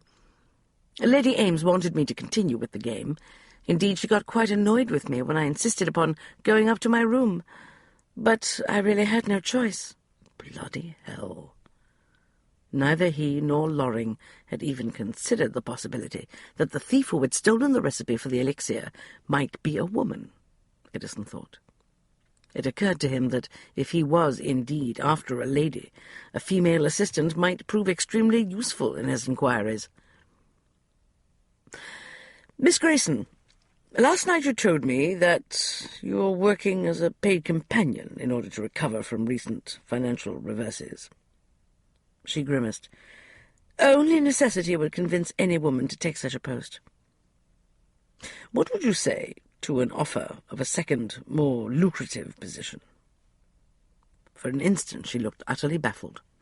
Then she flushed furiously. A cold light washed every trace of warmth out of her eyes. Beneath the sudden hostility lay something else, Edison thought. She looked both hurt and strangely disappointed. Nothing he had learned during his years of study in the gardens of Vanza, he reflected, had ever been of any use when it came to comprehending women. I doubt you feel that I should be flattered by such an outrageous offer, sir, she exploded softly. But I assure you, I am not yet that desperate. I beg your pardon? Belatedly realization dawned. He groaned. Oh, I see. You thought I was offering you a carte blanche. She stepped out from under his hands, turned her back to him, and clenched her fists at her sides. You and Lady Mayfield have a good deal in common, sir. She thinks that I ought to sell myself in marriage. You are suggesting a less formal contract. To me it is all one and the same thing, but I have no intention of taking either route. I will find another way out of this mess. I swear it. He studied the determined line of her spine. I believe you, Miss Grayson, but you mistook my meaning. I was not offering to make you my mistress. I was proposing to give you a position as my assistant. She glanced over her shoulder. Green eyes narrowed. Your paid assistant? He had her now. You would not have to give up your current post with Lady Mayfield in order to enter my employ. In point of fact, your present position with her puts you in an ideal situation to perform your new duties for me. A shrewd gleam danced in her vivid green eyes. Are you saying that I would have two posts? That I could collect wages from both you and Lady Mayfield? Simultaneously? Exactly. He paused deliberately. I am not a clutch-fisted employer, Miss Grayson. I will reimburse you quite handsomely for your services. She hesitated a few seconds longer. Then she swung fully round to face him. Hope bloomed in her face. Could you be a bit more specific about what you mean by quite handsomely, sir? He smiled slowly.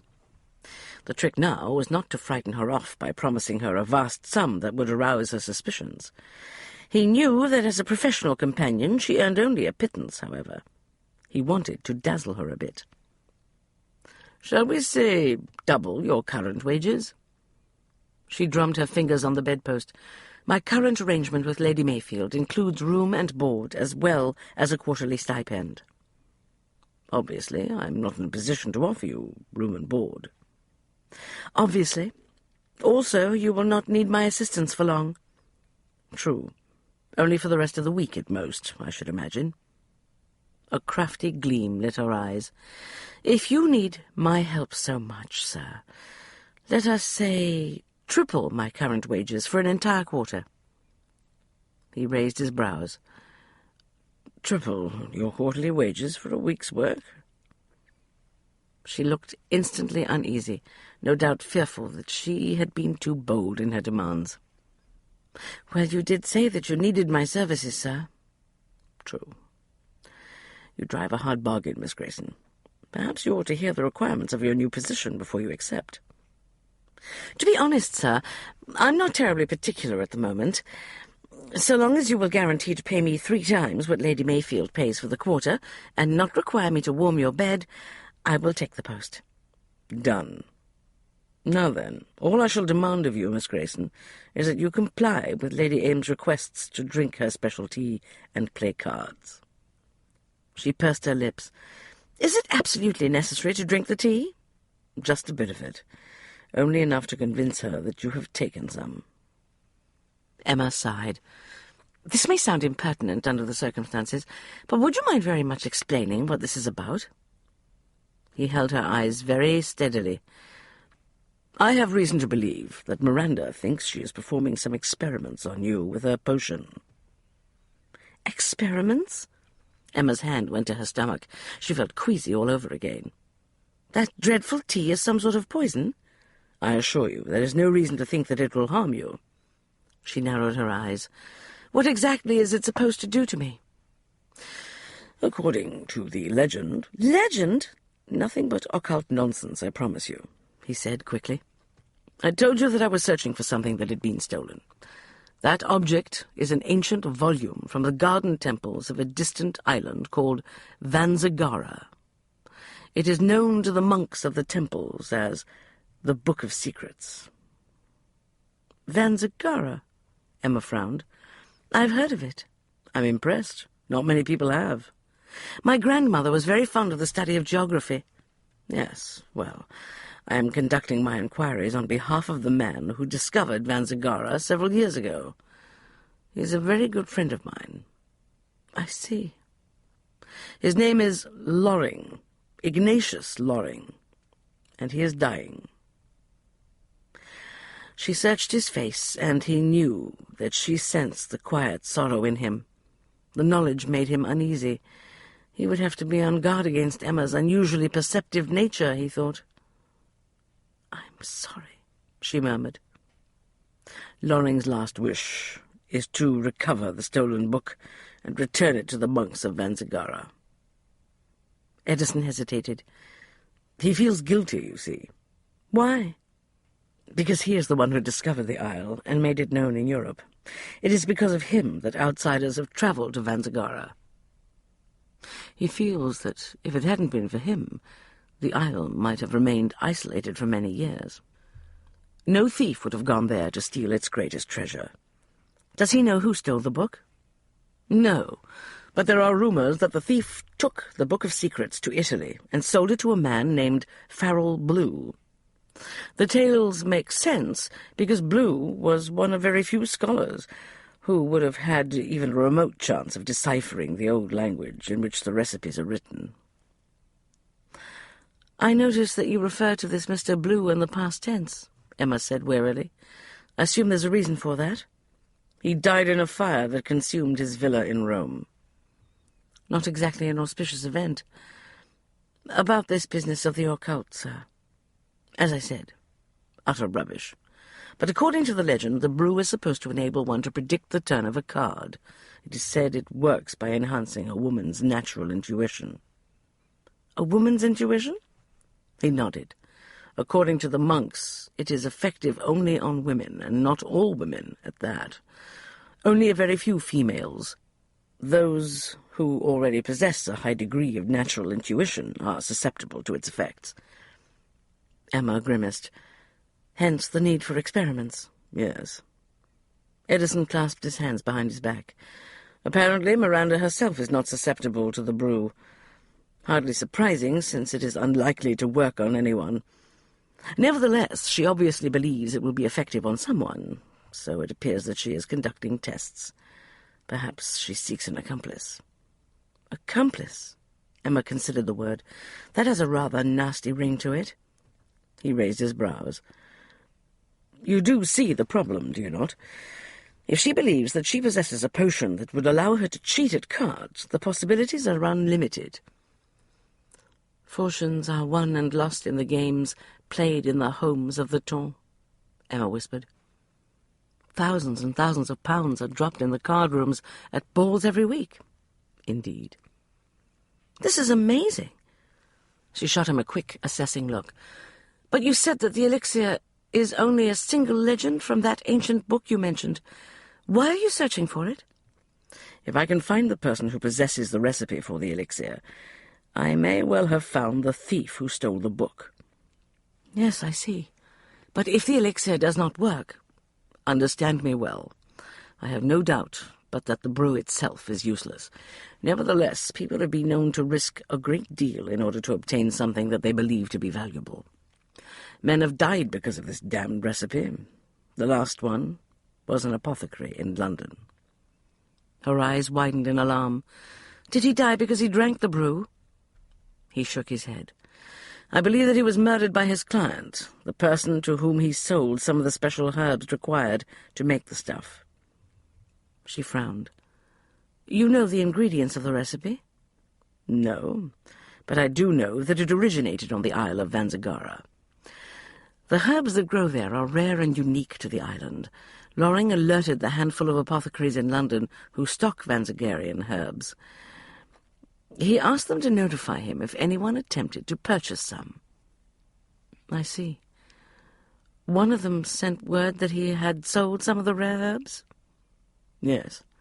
Loring is so ill that he can no longer leave his home, so I went to see the apothecary as soon as the message arrived, but I was too late. He'd been stabbed.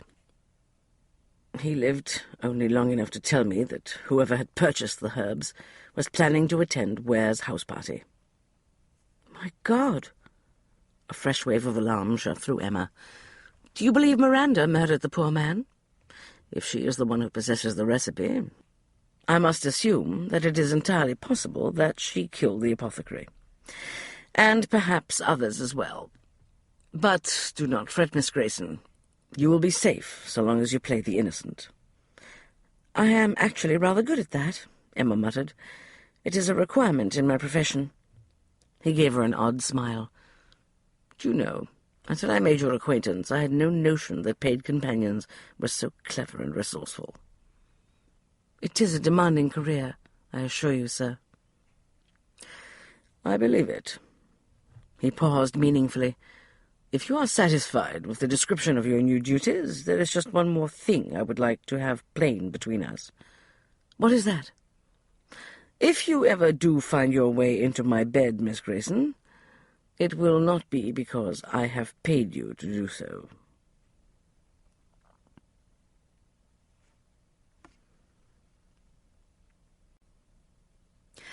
Chapter 7.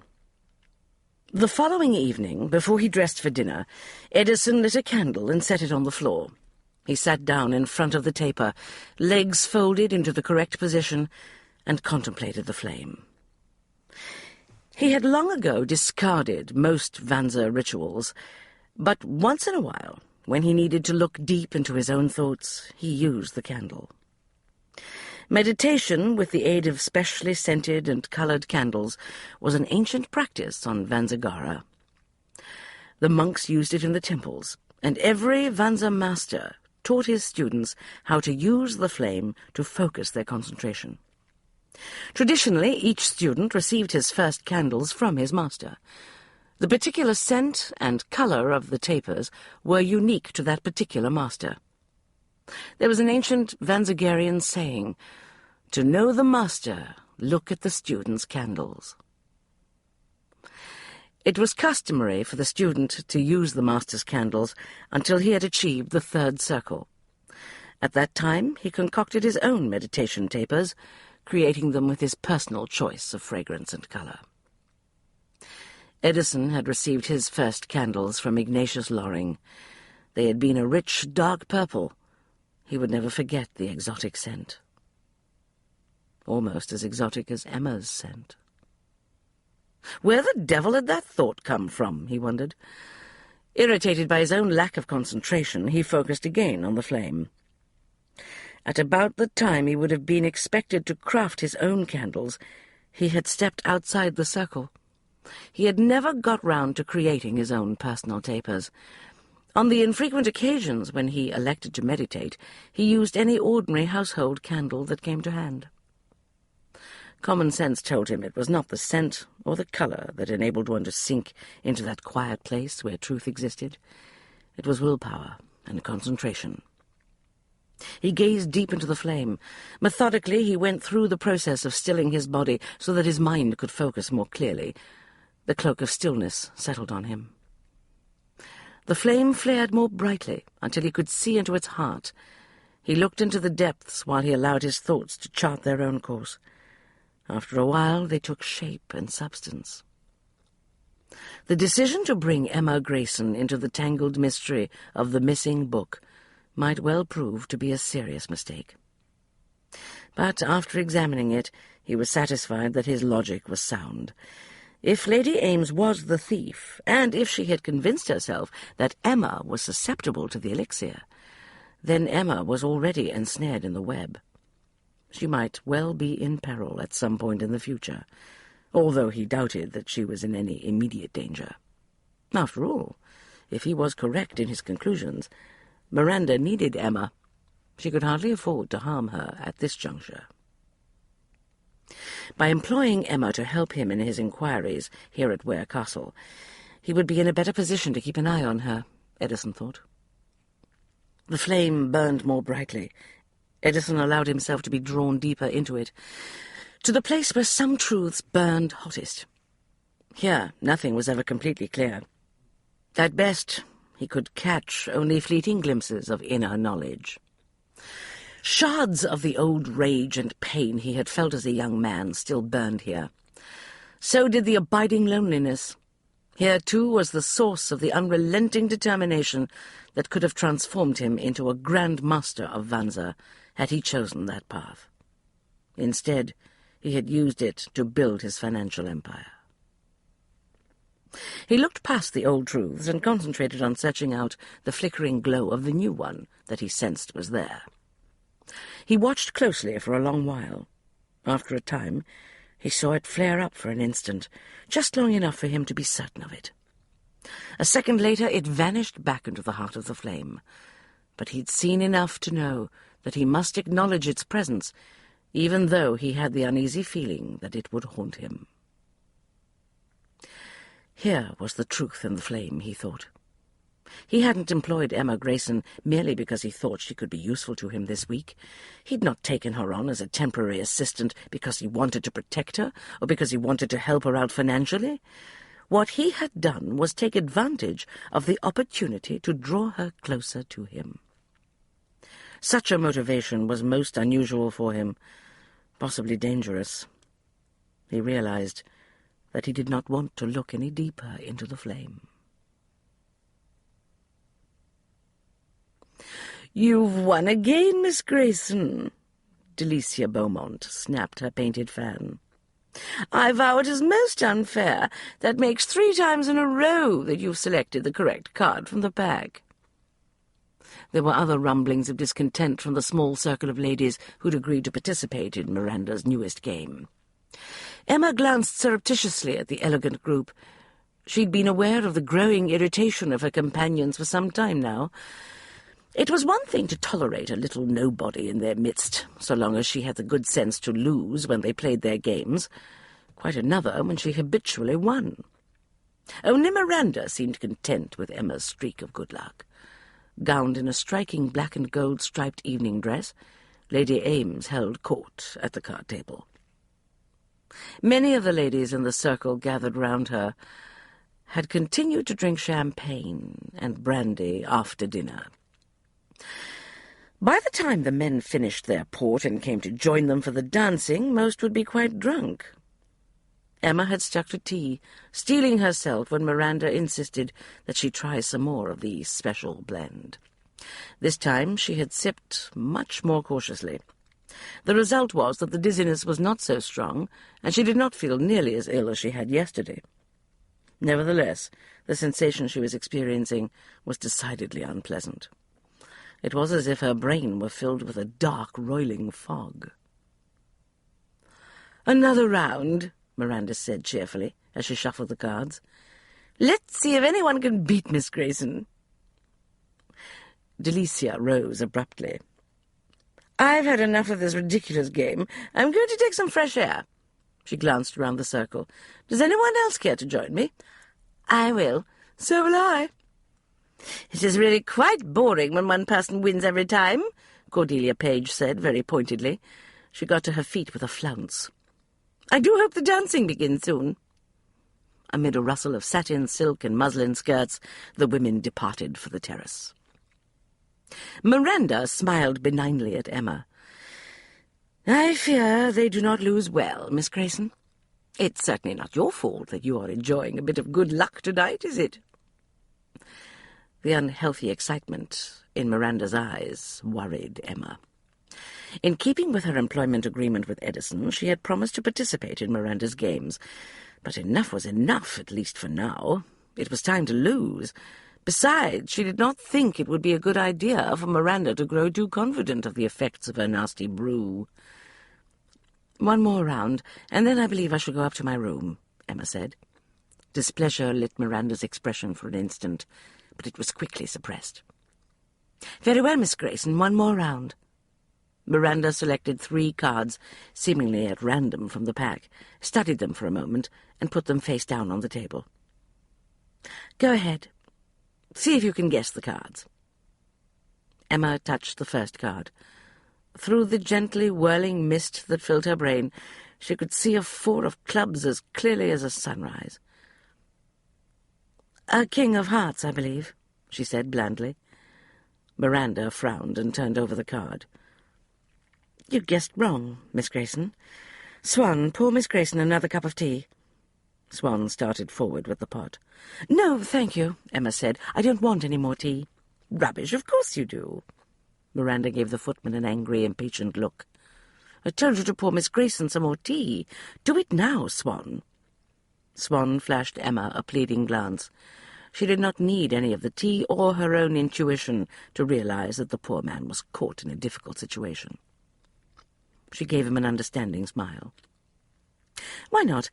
I believe I will take some more tea after all. Thank you, Swan."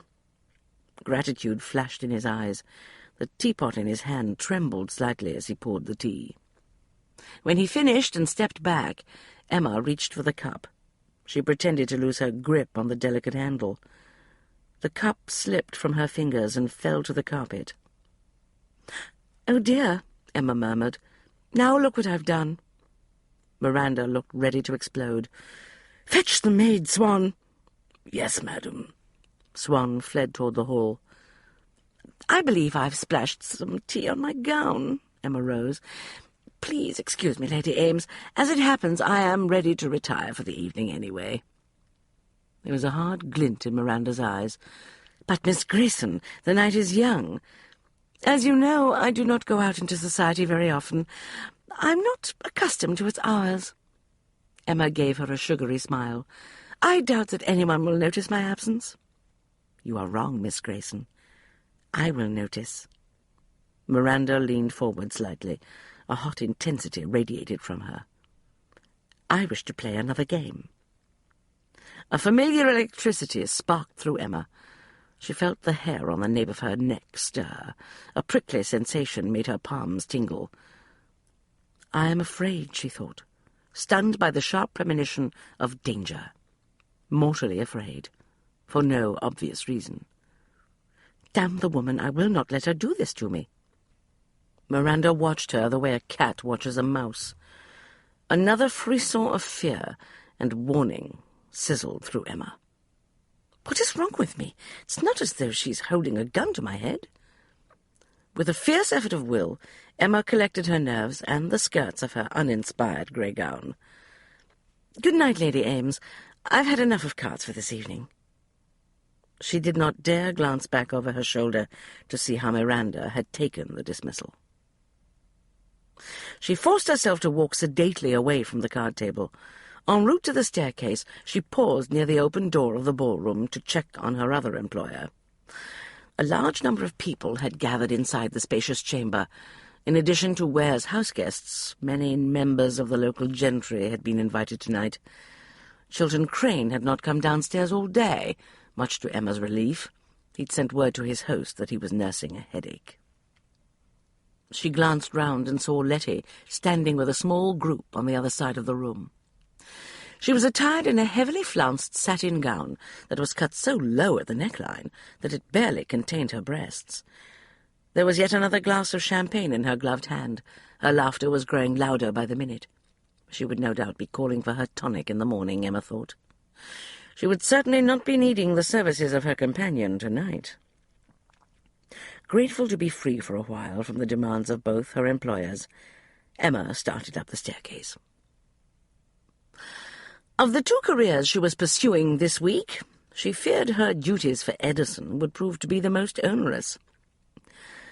If it were not for the fact that she had accepted his offer of employment, she would not have taken another drop of Miranda's obnoxious tea. All the ridiculous talk about a missing book and occult elixirs had given her some serious second thoughts about her new employer. She wondered uneasily if he was as mad as a March hare. But even if that proved true, he was a very rich mad hare, she reminded herself as she climbed the stairs, and if she lasted the week in his employ, she'd have triple her usual quarterly wages to show for it. The thought of the money made her more inclined to view Edison Stokes as clear-witted and eminently sane. She rounded the landing on the second floor and prepared to ascend into the darker reaches above. The staff did not waste many candles lighting the gloomy wing in which her bedchamber was located. Down below, the music swelled as the dancing got under way in the ballroom. Voices rose in drunken laughter, but the noise was quickly absorbed by the thick stone walls of the old castle. By the time she reached the third floor and started along the corridor to her room, the sounds from the ballroom were muted, ghostly echoes in the distance. Her footsteps rang hollowly on the uncarpeted stone. She stopped in front of her door and opened her small reticule to retrieve her key. Another tiny shiver went down her spine.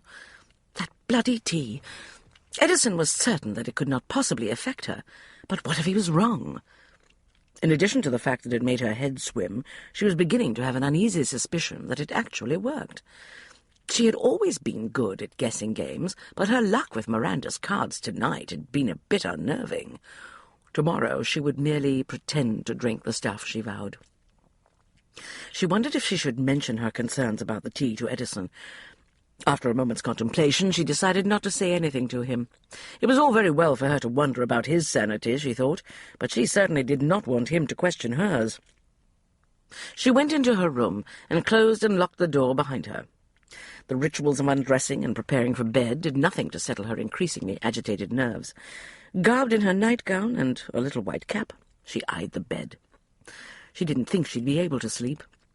The urge to take some fresh air before retiring was suddenly overwhelmingly strong. Perhaps such an excursion would help dispel the lingering fumes of Miranda's dreadful tea. A stroll around the top of the old castle walls might do the trick. Decision made, she took her faded chintz wrapper off the hook inside the wardrobe and put it on. She tied the sash, stepped into her slippers, and dropped her door key into her pocket. She let herself back out into the corridor, relocked her door out of long habit, and went down the hall to the heavy oak door that opened onto the battlements. When she reached it, she had to lean her full weight against it in order to get it open. Outside, she found herself on top of the ancient stone walls. She walked to the edge and looked out past the battlements. Down below, the extensive gardens bathed in moonlight ringed the castle. Beyond the cultivated foliage lay thick, dark woods where the moon made no impact.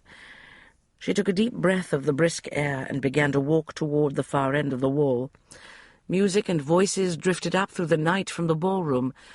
As she moved farther along the battlements, the sounds of intoxicated revelry receded. At the end of the south wall, she turned and walked toward the east.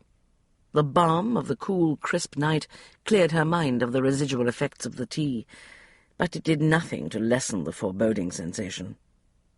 Bloody premonitions. She certainly couldn't stay out here all night just because she was feeling a bit uneasy. Determinedly, she started back along the battlements. When she reached the door that opened onto the corridor, she used both hands to haul on the ancient iron latch. She finally got the heavy door ajar. She stepped into the dark shadows of the corridor. Instantly, the dark premonition of impending disaster grew more powerful. She was about to force herself to walk toward the door of her bedchamber when she caught the echo of footsteps on stone. Someone was coming up the spiral staircase at the far end of the hall. Dread prickled through her. There was no reason for a servant to come into this wing tonight. No reason for anyone except herself to be here at this hour. She no longer questioned the urgency that flashed through her. She simply knew with absolute certainty that she could not risk going back to her own bedchamber. Whoever was coming up the stairs might well be headed toward that room. Frantically she weighed her options. Then she leaped for the nearest door. The knob twisted easily in her damp palm. She slipped inside the empty, unused chamber and eased the door closed behind her. She put her ear against the wooden panels and listened. Her breathing sounded very loud in her ears. The footsteps came to a halt. She heard the sound of iron keys rattling on a ring. There was a scraping of metal on metal as one of the keys was fitted into the lock of her bedchamber door. She closed her eyes and struggled to breathe quietly. There was a soft curse when the first key failed to unlock the door. She heard another key slide into the lock. Someone had got hold of the housekeeper's key ring, she thought. Whoever he was, he apparently intended to try all of the keys until he found the one that fit her door. Another key slid into the lock, another muffled curse. A man's voice, she decided. He was growing impatient. Then she heard the unmistakable sound of her bedchamber door opening. She shivered. The intruder was inside her room. If she hadn't gone out onto the battlements a few minutes ago, she'd have been trapped, perhaps helplessly asleep in her bed. "What's this?" Chilton Crane's voice, raised in anger, boomed through the open door. It was loud in the empty hall. "Hiding under the bed, you clever little tart?" A burgeoning rage dampened some of the fear that had been gnawing at Emma. The bastard! Obviously she'd not hit him nearly hard enough yesterday. It was a pity that Edison had prevented her from pushing him down the staircase. "So you're not under the bed, eh? Then it will no doubt be the wardrobe. It won't do you any good, my dear Miss Grayson. I know you're here somewhere." He broke off. "Who goes there?" Ice formed in Emma's stomach. There was someone else in the hall outside her room. She'd been concentrating so fiercely on listening to Crane that she'd not heard the second set of footsteps. Neither, apparently, had Crane. "I say," Chilton blustered, "what are you doing here? What's this all about?" There was no response, but when Chilton spoke again, there was panic in his voice. "No, wait! For God's sake, put away that pistol! You can't do this! What are you—" The muffled explosion of a pistol cut off Crane's protest. A second later, a dull thud marked the sound of a body hitting the floor. Inside the dark, empty room, Emma closed her eyes and tried not to breathe. After what felt like an infinity, she heard the door of her bedchamber close. There was no ring of shoes on stone, but after a very long time Emma became convinced that the second intruder had retreated back down the corridor. She waited several more minutes, however, before she took the risk of letting herself out of her hiding place. There were no cries of alarm, no sound of footsteps on the main staircase. She was not surprised that no one had heard the pistol shot. The thick stone walls had soaked up most of the noise. The music from the ballroom had no doubt taken care of the rest. Emma paused outside her bedchamber door. She couldn't stay here in the hall forever, she told herself. She had to take some action. She steeled herself to open the unlocked door. It swung inward very slowly. The smell of death greeted her.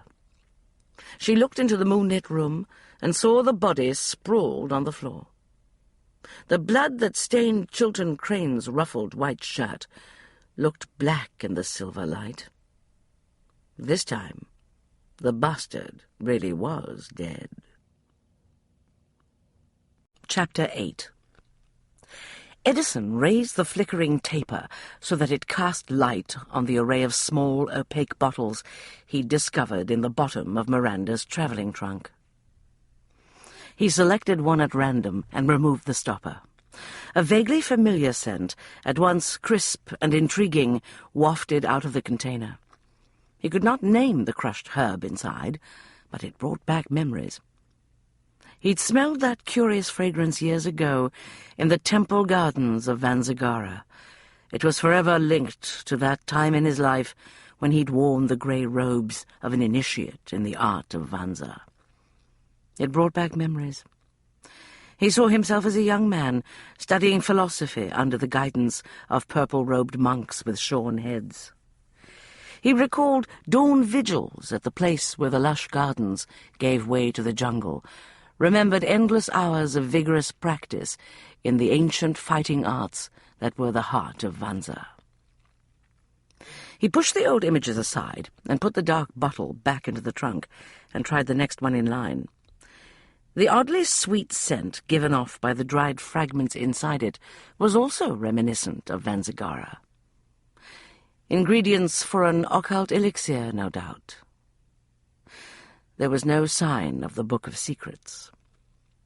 He was about to close the lid when his questing fingers touched a leather case. He lifted it out and opened it quickly. The candlelight glinted on a row of bullets. There was also a box of powder. The space where the small pistol should have been stored was empty. He wondered if Miranda had had the gun in her reticule earlier that night when she had attempted to coax him out onto the terrace.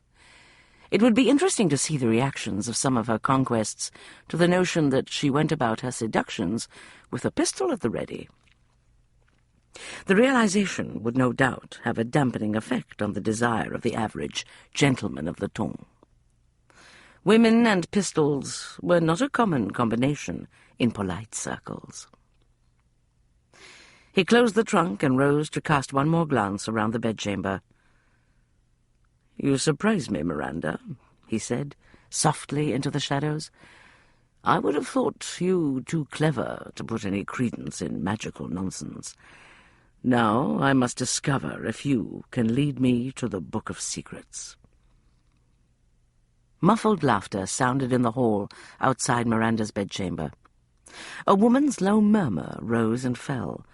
The trysting had begun early this evening, Edison thought. So much for making his exit in a comfortable fashion. He couldn't risk having anyone else see him leaving this room. He blew out the taper and went quickly toward the window. At least he'd resolved one question, he thought, as he opened the window and vaulted up onto the casement. The evidence was clear. Miranda had somehow come into possession of the recipe from the Book of Secrets, which Farrell Blue had deciphered before his death. How she had got hold of it, and whether or not she knew the whereabouts of the Book of Secrets, were still open to conjecture. Until he knew the answers to those questions, he would not give away his hand. He glanced down and was relieved to see no one about in the gardens. Then he reached for the rope coiled around his waist. He tossed one end out the window and secured the other. He tugged firmly a couple of times. The rope held. Satisfied that he'd not forgotten how to tie the Vanza knot, he went through the window. Planting his booted feet against the wall, he gripped the rope in his gloved hands and propelled himself quickly down into the shadows of the hedges. When he was safely on the ground, he jerked sideways on the rope. The knot at the upper end came free of its mooring. The entire length of the rope tumbled to his feet. He recoiled it swiftly. Not bad, considering he'd not tried that trick in over 10 years.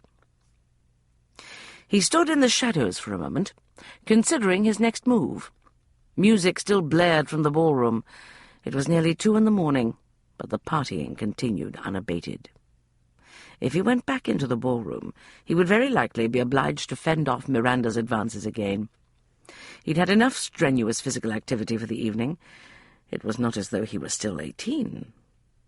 And truth be known, he thought, the only advances he would be interested in receiving tonight would be from his new employee. Thoughts of Emma made him smile. It occurred to him that he could certainly summon the youthful vigour necessary to deal with any advances that she might make. Unfortunately, it was highly unlikely that he would be called upon to give a good account of himself in that arena. The bloody virtue problem. He made his decision. He went back into the castle via a little used entrance near the kitchens and slipped quietly up the rear staircase. On the second floor, he turned and went down the hall to his own room. He stopped in front of his door and reached into his pocket for the key. He paused before he inserted it into the lock. The light from the nearby mirrored wall sconce was dim. There was enough of it, however, to allow him to determine that there were no fingerprints in the fine grey powder he had sprinkled on the doorknob earlier. No one had entered his bedchamber after he'd gone down to dinner. It had been a minor and no doubt unnecessary precaution, but Vanza taught that foresight was far superior to hindsight. He wondered if he should be worried about the fact that the longer this affair continued, the more he fell back on the old habits and ways of his training. He entered his bedchamber and closed the door. The soft, hesitant knock came only a moment later, just as he finished lighting the bedside candle. He groaned. Miranda, no doubt. The woman appeared determined to add him to her list of conquests. He walked back to the door and opened it only an inch, just enough so that he could speak to her through the crack. "Miranda, I fear I must plead the headache this evening." "Mr. Stokes? Sir, it's me." He jerked the door wide. "Good God, Emma! What the bloody hell are you doing here?" She lowered the hand she had raised to knock, glanced hastily up and down the length of the hall, and then looked at him with huge, shadowed eyes. His first thought was that she was not wearing her spectacles. His second was that she did not have the vague, unfocused squint most people who wore eyeglasses got whenever they were without them. Her gaze was clear and sharp and starkly anxious in the candlelight. "I sincerely regret this, sir, but I must speak with you at once." She clutched the lapels of her wrapper at her throat. "I've been waiting in the closet across the way for what feels like forever. I had begun to fear that you would never return to your room. Get in here before someone comes along." He grabbed her arm and hauled her swiftly over the threshold. As she stumbled past him into the room, he leaned out to check the corridor. Mercifully, it was still empty. He closed the door and turned to confront her. He could not believe that she was standing there dressed in a nightgown, cap, and wrapper. "What the devil is going on?" he demanded. "I thought you were concerned about your reputation. What the bloody hell do you think will happen if you're seen entering my room?" "Unfortunately, I have a more pressing problem at the moment." She hugged herself. "Dear heaven, this is going to be difficult to explain." He could see that she was badly shaken. Anger sparked within him so quickly and with such force that he could not tamp it down. He reached for her and seized her by the shoulders. "Bloody hell, did Crane make another attempt to force himself on you? I vow I'll kill him myself this time." "That will not be necessary, sir." She swallowed heavily. "He is already quite dead. That is why I am here. I have come to ask you for your assistance in getting rid of the body, or at least shifting it to another room." "The body?" He could not have heard her aright. "Are you telling me Crane's body is in your bedchamber?" "Yes." She cleared her throat. "Unlike last time, I really do not think that I can simply shove him down a flight of stairs and tell everyone he died of a broken neck. There is A rather bloody hole in his chest, you see. A woman's scream rang out from the top of the staircase. Edison could hear the terrible cry of alarm all the way down the hall. "Murder! There is murder here! Come quickly!" Emma flinched violently as the shouts of alarm echoed through the castle. "Oh, my God, we're too late. Someone's already found the body." She tried to duck away from Edison's hands. "Hold on, Emma. Where do you think you're going?" She glanced wildly toward the window. "I must get out of here. I will surely hang this time. Bloody hell, I should have known that sooner or later the bastard would ruin everything for me." She wriggled in Edison's grasp. "Please let me go, sir. I don't have much time." "You cannot rush off into the night like this. You're wearing a pair of house slippers, for God's sake." "I'll get a horse out of the stables." Chaining her wrist in one hand, he pulled her to the bed. "What on earth do you think you're doing, sir?" "You think quickly on your feet, Miss Grayson." He sat down and began to pry off his boots. "But I fear your plan to escape with a stolen horse is not one of your better schemes." She glared at him as he yanked off the second boot. "Have you got a better one?" "I believe so." Edison released her to shrug out of his coat.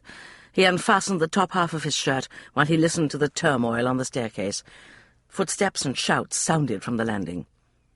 "Sir, what do you—" "You may not prefer my plan," he said, as he finished his preparations, "but it will be infinitely safer for you than your own." He rolled up the sleeves of his shirt. "Come, we must be off." "Sir, Mr. Stokes!" He grabbed her wrist and hauled her toward the door. "Where are we going?" she asked breathlessly. "To join the horrified onlookers, of course." He wrenched open the door and dragged her out into the hall. "When we arrive on the scene, we will be just as shocked and surprised as everyone else." "But Crane's body is in my bedchamber." "That may be true, but you are not in your bedchamber, are you?" "Well, no, but—" "No more argument, Miss Grayson. You are my employee.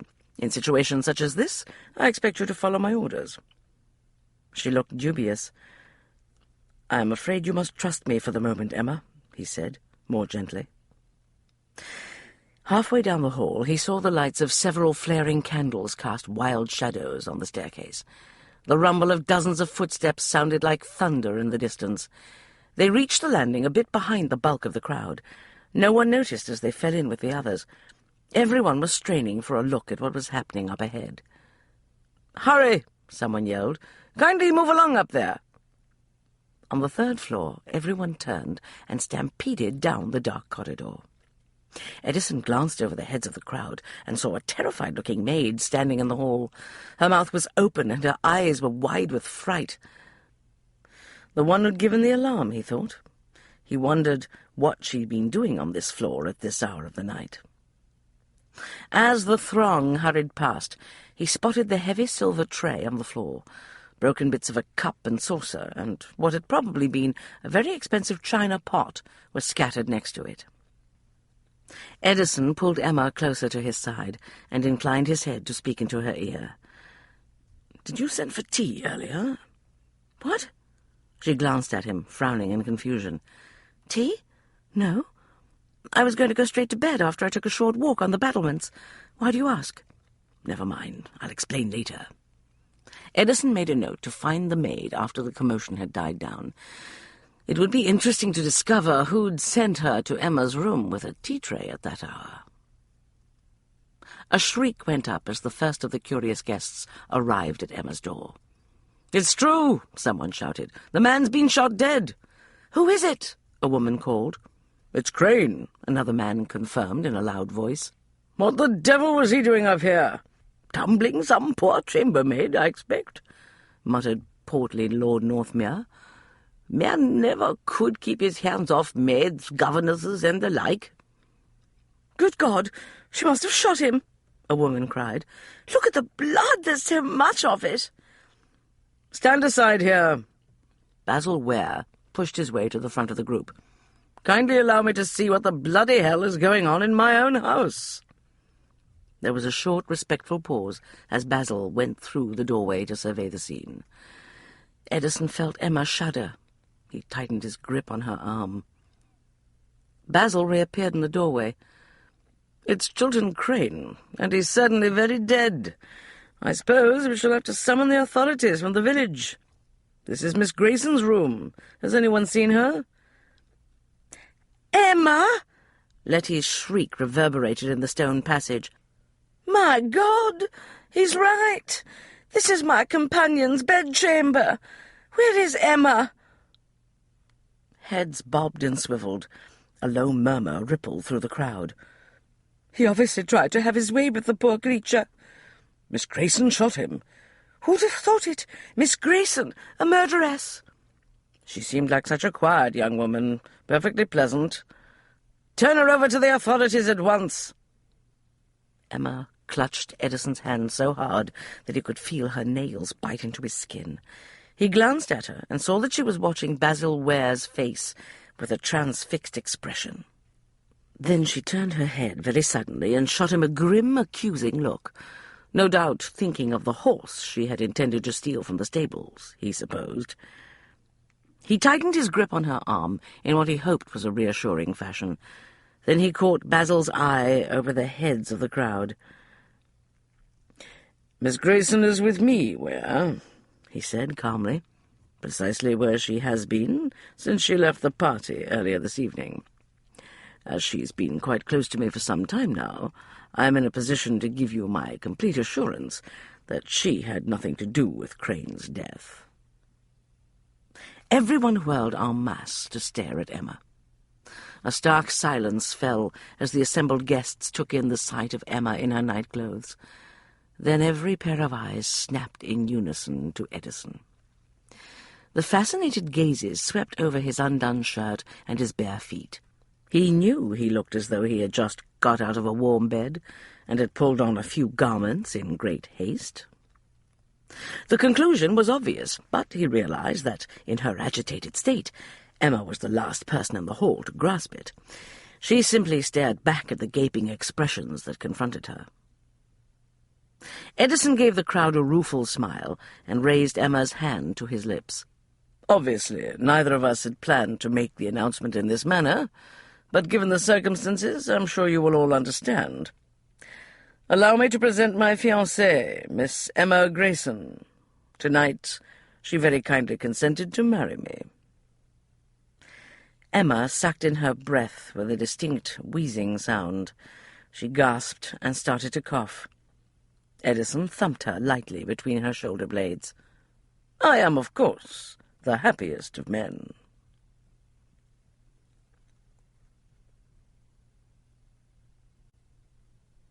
Chapter 9. "Dismiss me?" Emma's voice rose as a new wave of alarm washed through her. She stared at Letty, who was propped up in bed with her coffee. "You're going to turn me off? Letty, Lady Mayfield, please, you mustn't do that. I need this position." Letty, eyes glinting merrily, wagged an admonishing finger. Very amusing, my dear, but you cannot expect me to fall for such ridiculous jests. Imagine trying to convince me that you wish to continue your career as a paid companion now that you're engaged to Stokes. Emma ground her teeth. The morning was not starting off well. After the magistrate had left, she had spent what little had remained of the night on the cot in the dressing-room that adjoined Letty's bedchamber. She hadn't been able to bear the thought of trying to sleep in her own room. Crane's blood still stained the floor. Letty had been very understanding after a fashion. Of course you can't continue to sleep in this dismal little room, my dear. You're engaged to an extremely wealthy man. How would it look? Emma thought her employer had rather missed the point, but she hadn't argued. Letty had glowed very pink when Edison had thanked her for her kindness to his fiancée. Emma had tossed and turned fitfully until shortly after dawn. Then she'd slipped past the snoring Letty to get herself a cup of tea. Downstairs, she'd encountered a strange atmosphere in the warm kitchens. The hum of conversation had ceased immediately when she walked into the room. All eyes had turned toward her. She hadn't comprehended what was going on until Cook brought her a cup of tea and some toast. "There now, that dreadful man deserved exactly what he got," Cook said gruffly. "Have something to eat, Miss Grayson. You've had a hard night." "But I didn't shoot him." Cook winked broadly. "Course you didn't, ma'am. Got a perfect alibi, don't you? Besides, we all know the local magistrate declared it the work of a housebreaker who snuck in while everyone was dancing downstairs." Emma knew the authorities had been forced to that unlikely conclusion because, thanks to Edison, there'd been absolutely no evidence against anyone else in the household. Before she could think of how to respond, Mrs. Gatton trundled into the kitchens. She smiled cheerfully at Emma.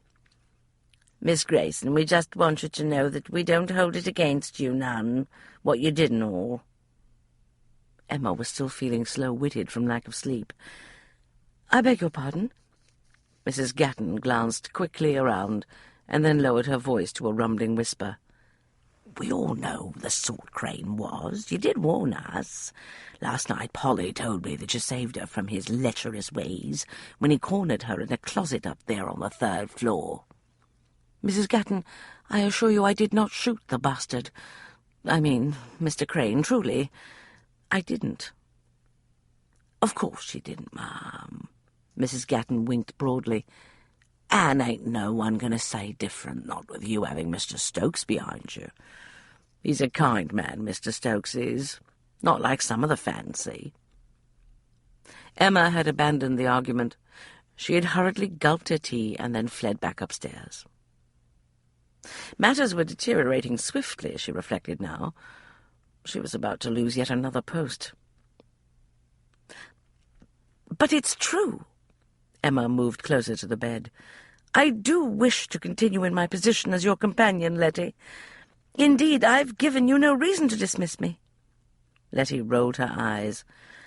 "Don't try to cousin me, gal. It's too early in the day for jokes. You know perfectly well that there's no way on earth you can remain in my employ, now that you're engaged to Stokes." "Lady Mayfield, I beg you." Letty gave her a knowing look. "I am proud of you, my dear. You're a credit to me, if I do say so myself. Paid attention, you did. Invested your assets wisely." Emma stared at her. "I beg your pardon?" "It's true Mr. Stokes ain't exactly in his dotage. Likely to be around for a good many more years from the looks of him. But there's something to be said for a healthy gentleman in his prime." "Letty, "Expect you'll learn to manage him so that you won't have to wait for him to cock up his toes in order to be able to enjoy his fortune." Emma clenched her hands at her sides. "You don't understand." "Of course I do, my dear." Letty winked very much the way Mrs. Gatton had earlier. "Your strategy was a bit dicey, in my opinion. Personally, I believe in a gal keeping her assets under lock and key until she's got a wedding ring on her finger. But you did get a public announcement of an engagement out of Stokes. With any luck, that should do." Emma swallowed heavily. "Do?" "He's not like so many gentlemen of the ton who'd think nothing of promising a girl marriage in order to seduce her and then abandoning her when she becomes inconvenient. The man's got a reputation for keeping his word." "Lady Mayfield, I don't know how to tell you this, but mind you, some will think it a bit peculiar that he chose you for a bride, but I believe I understand his thinking in the matter." "You do?" "Aye." Letty looked shrewd. "Stokes is known to be something of an eccentric. Word is, he's not easily dazzled by superficial airs and graces. They say he positively loathes the vast majority of the ton because of the unfortunate circumstances of his birth. Yes, I can quite see what he'd prefer to choose a wife who did not move in polite circles." Emma gazed at her in mounting frustration. It was hopeless. There was nothing she could say that would convince Letty to allow her to remain in her employ. The notion that the new fiancé of the fabulously wealthy Edison Stokes desperately wished to retain her post as a paid companion would strike everyone as ludicrous. There was only one thing left to do, Emma thought. She braced herself. "Would you mind very much giving me a reference, Lady Mayfield?" Letty cackled. "Don't be ridiculous, girl. You've got no need for a reference now." She laughed harder. "A reference," she says. "Just imagine." I'm doomed, Emma thought. An hour later, Emma discovered that the day, which had started out on such a dire note, was about to get worse. Edison sent word via Polly that he wished to go riding. "For heaven's sake, tell him no, Polly." Fresh panic lurched through her. She understood instantly that she was in immediate danger of losing her second post of the day. When Edison discovered that she was no longer in Lady Mayfield's employ, he would conclude that she was no longer in a position to assist him in his investigation. She needed time, Emma thought. She steadied herself with a deep breath and tried to think of a reasonable excuse to avoid the inevitable. "Kindly inform Mr. Stokes that I do not possess a riding habit," she told Polly. Unfortunately, perhaps predictably, given her luck today, the small ruse to avoid the morning ride failed miserably. Polly returned a few minutes later with a dashing, dark turquoise velvet riding habit and a pair of kid boots. Her eyes danced with excitement. "Mrs. Gatton found these things," she explained proudly. "They belong to Lady Ware. Afore she took sick, the mistress was accustomed to ride out every day. I think they'll fit you close enough." Emma stared dully at the rakish blue habit.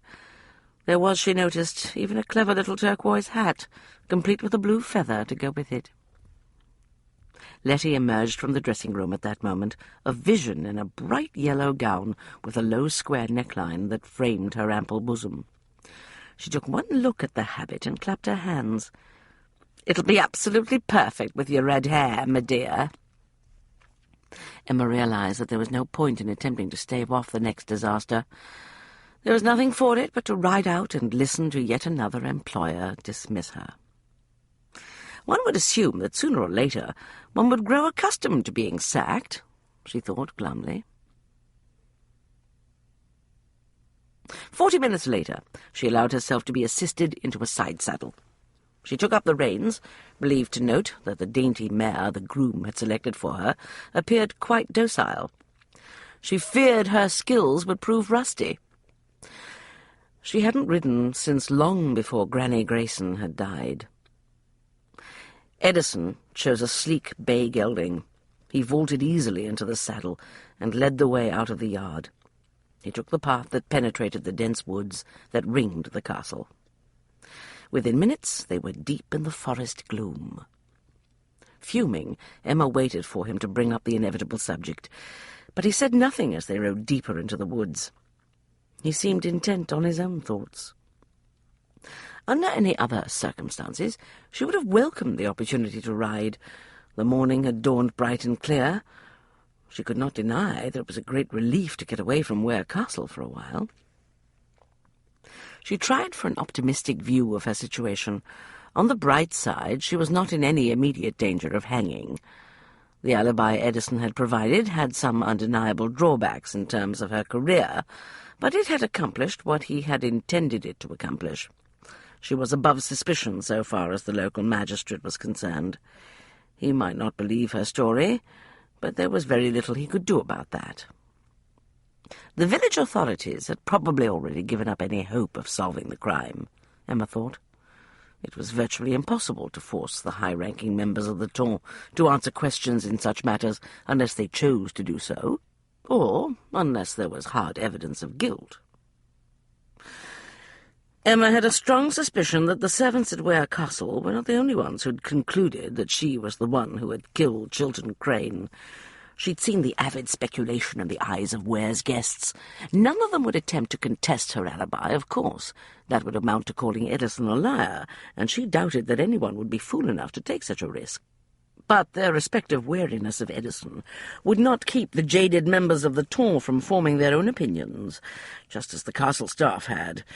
She could only hope that no one had liked Chiltern Crane well enough to try to seek revenge. Unable to abide the suspense a moment longer, Emma rounded on Edison. "Just who do you think murdered Mr. Crane, sir?" He gave her a thoughtful look. "The identity of the killer is not important." "Good God, sir! You think I shot him, don't you?" "As I said, it's not important. By the by, I had a word with the housekeeper. She does not know who sent the maid to your room with the tea tray. The instructions arrived in the kitchens via a note. It was unsigned." "I see." Emma was in no mood to concern herself with irrelevant details. "I suppose you've already heard that I'm no longer in Lady Mayfield's employ?" she said bluntly. Edison glanced at her with an expression of mild surprise. "I'd not heard that you'd left your post." "I did not leave it voluntarily, sir. I was summarily dismissed." "Not surprising." Edison's mouth twitched. "Lady Mayfield is hardly likely to employ my fiancé as a paid companion." Emma's hands tightened abruptly on the reins. The little mare tossed her head in protest. Hastily, Emma relaxed her grip. There was no reason to take out her own frustrations on the poor horse. "Well, sir?" "Well, what?" She glared at him. "You've no doubt realized that I'm no longer in a position to assist you in your inquiries. I suppose you intend to dismiss me, too?" Edison frowned. "Why would I do that?" "There is no need to beat around the bush, or try to tie it up in pretty wrappings. I am well aware that you've brought me out here in order to tell me that I no longer have a post. You probably think that I ought to be grateful for what you did for me last night. And I am, but only to a point." He watched her with an expression of amused interest. "I see. I'm well aware that you saved me from the hangman's noose. But now I've lost my position with Lady Mayfield because of your actions, and as I am therefore of no further use to you, I shall be obliged to look for another post." "Emma, which will not be an easy matter, because Lady Mayfield refuses to give me a reference." "Ah." There was a wealth of understanding in the single soft exclamation. Emma narrowed her eyes. "She claims I won't need one, as I am now your fiancé. I could hardly explain that I am not actually your fiancé without ruining my alibi, could I?" He looked thoughtful. "No." "It will be impossible for me to find another post back in London once Ware's guests return to town and inform their friends and cronies that I was briefly engaged to you, sir, and am very likely a murderess into the bargain." "Yes, I can see that would raise some difficulties." "Difficulties?" The anger that had been simmering in her all morning exploded. "That is putting it much too mildly, sir. Once you announce that our engagement is ended, I will be ruined." "I realize that, under the circumstances, a broken engagement would cause a scandal." "It will be a disaster. Thanks to your attempt to provide me with an alibi, everyone believes that, whether or not I am the killer, I am most certainly having an affair with you. Without the protection of a formal engagement, I shall be viewed as little better than a bit of muslin. A woman of easy virtue. No one who learns of this incident will even contemplate hiring me as a companion." "Ah, yes, the virtue problem." "I shall likely be obliged to change my name, obtain another wig, and go north to find a post. Perhaps all the way to Scotland." "A dire fate," he agreed. A flicker of hope flared in Emma. At least he wasn't denying his culpability in the matter. "You do see, then, that I face an extremely unhappy situation, and it is entirely your fault, sir?" He nodded. "Yes, I suppose one could say that." Her spirits lifted.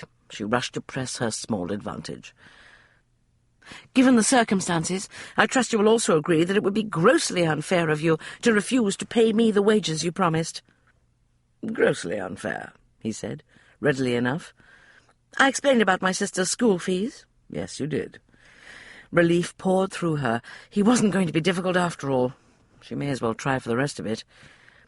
"I feel that in addition to paying me the amount we agreed upon, the very least you can do for me is write me a reference." He raised his brows.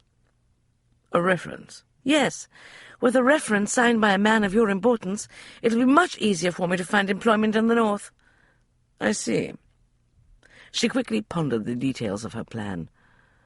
Luckily, I have copies of my last 2 references, which I wrote myself. I shall loan them to you if you like. You may use them as models. I must say, they are excellent. Glowing, no doubt. Indeed. I'm quite pleased with them. I shall fetch them for you as soon as we get back to the castle. Kind of you. I shall think of a new name for myself that you can use in the reference. I dare not use my own name for a while. Gossip has a way of circulating beyond London. No sense taking chances. Emma. If you don't mind, she said briskly. I would very much appreciate it if you would write it this afternoon. What with all the excitement, I suspect that many of Ware's guests will decide to return to town quite soon. True. Everyone will be eager to spread the gossip about Crane's murder. Precisely. It is just the sort of thing that will titillate the talk for several days. Indeed. Edison glanced at her, his eyes perfectly unreadable. I appreciate the offer of assistance, Miss Grayson, but I do not believe that it will be necessary for me to copy one of your references. Are you certain? I've had a great deal of experience in the matter. I've learned, for example, that there are certain words that work very well. He looked briefly intrigued. Which words? Having long since committed them to memory, Emma rattled them off quickly. Meek, plain, timid, humble, unobtrusive, and spectacles. Spectacles. Potential employers are extremely fond of spectacles. I see. Edison brought the gelding to a halt. Odd you should mention them. As it happens, I've been meaning to ask you about your spectacles. Emma frowned as her mare halted of her own accord. What about them? Do you require eyeglasses, or do you use them to perfect your image as meek, timid, unobtrusive, etc., etc.? She shrugged. I don't need them to see clearly, if that's what you mean. But in terms of my professional career, I do feel they add just the right touch. He reached out and removed the spectacles very gently. Do not mistake me, Miss Grayson. I find your eyeglasses rather charming. But in your new post you will not be required to project an air of meekness nor timidity. Nor will you need to concern yourself with being unobtrusive. Quite the contrary, in fact. She blinked. I beg your pardon? Let me be blunt about this, my dear Miss Grayson. I agreed to pay you triple the wages that you had expected to receive from Lady Mayfield for the quarter. I expect you to continue in my employ, at least until you've given me my money's worth. She felt her jaw drop. But I'm no longer in a position to assist you.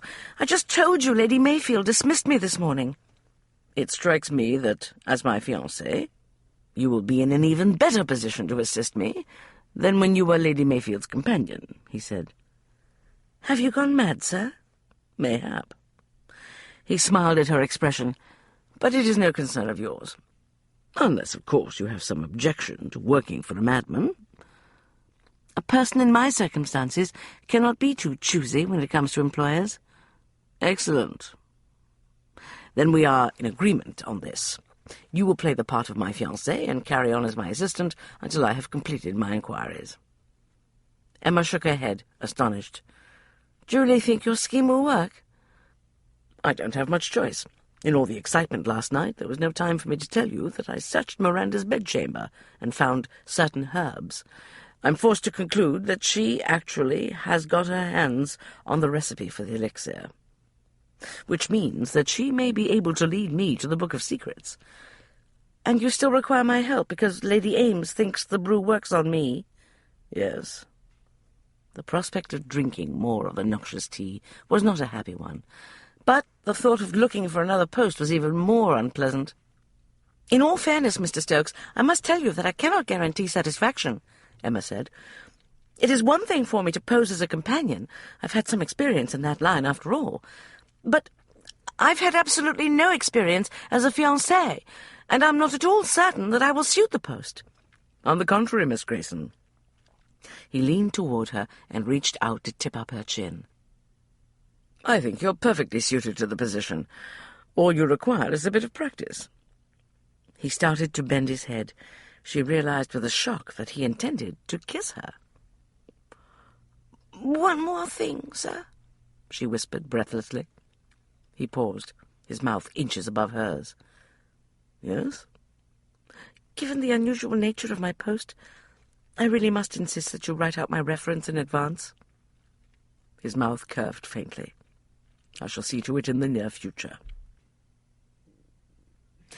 Emma noticed the movement in the thick trees behind him just as he started to lower his mouth to hers. A familiar sensation raised tiny bumps on her skin. Leaves shifted. Sunlight glinted briefly on metal. Sir, a pistol! Edison reacted instantly. He seized Emma's arm, kicked his booted feet free of the stirrups, and hauled both of them off their horses. He dragged Emma to the ground, just as the shot crashed through the woods overhead.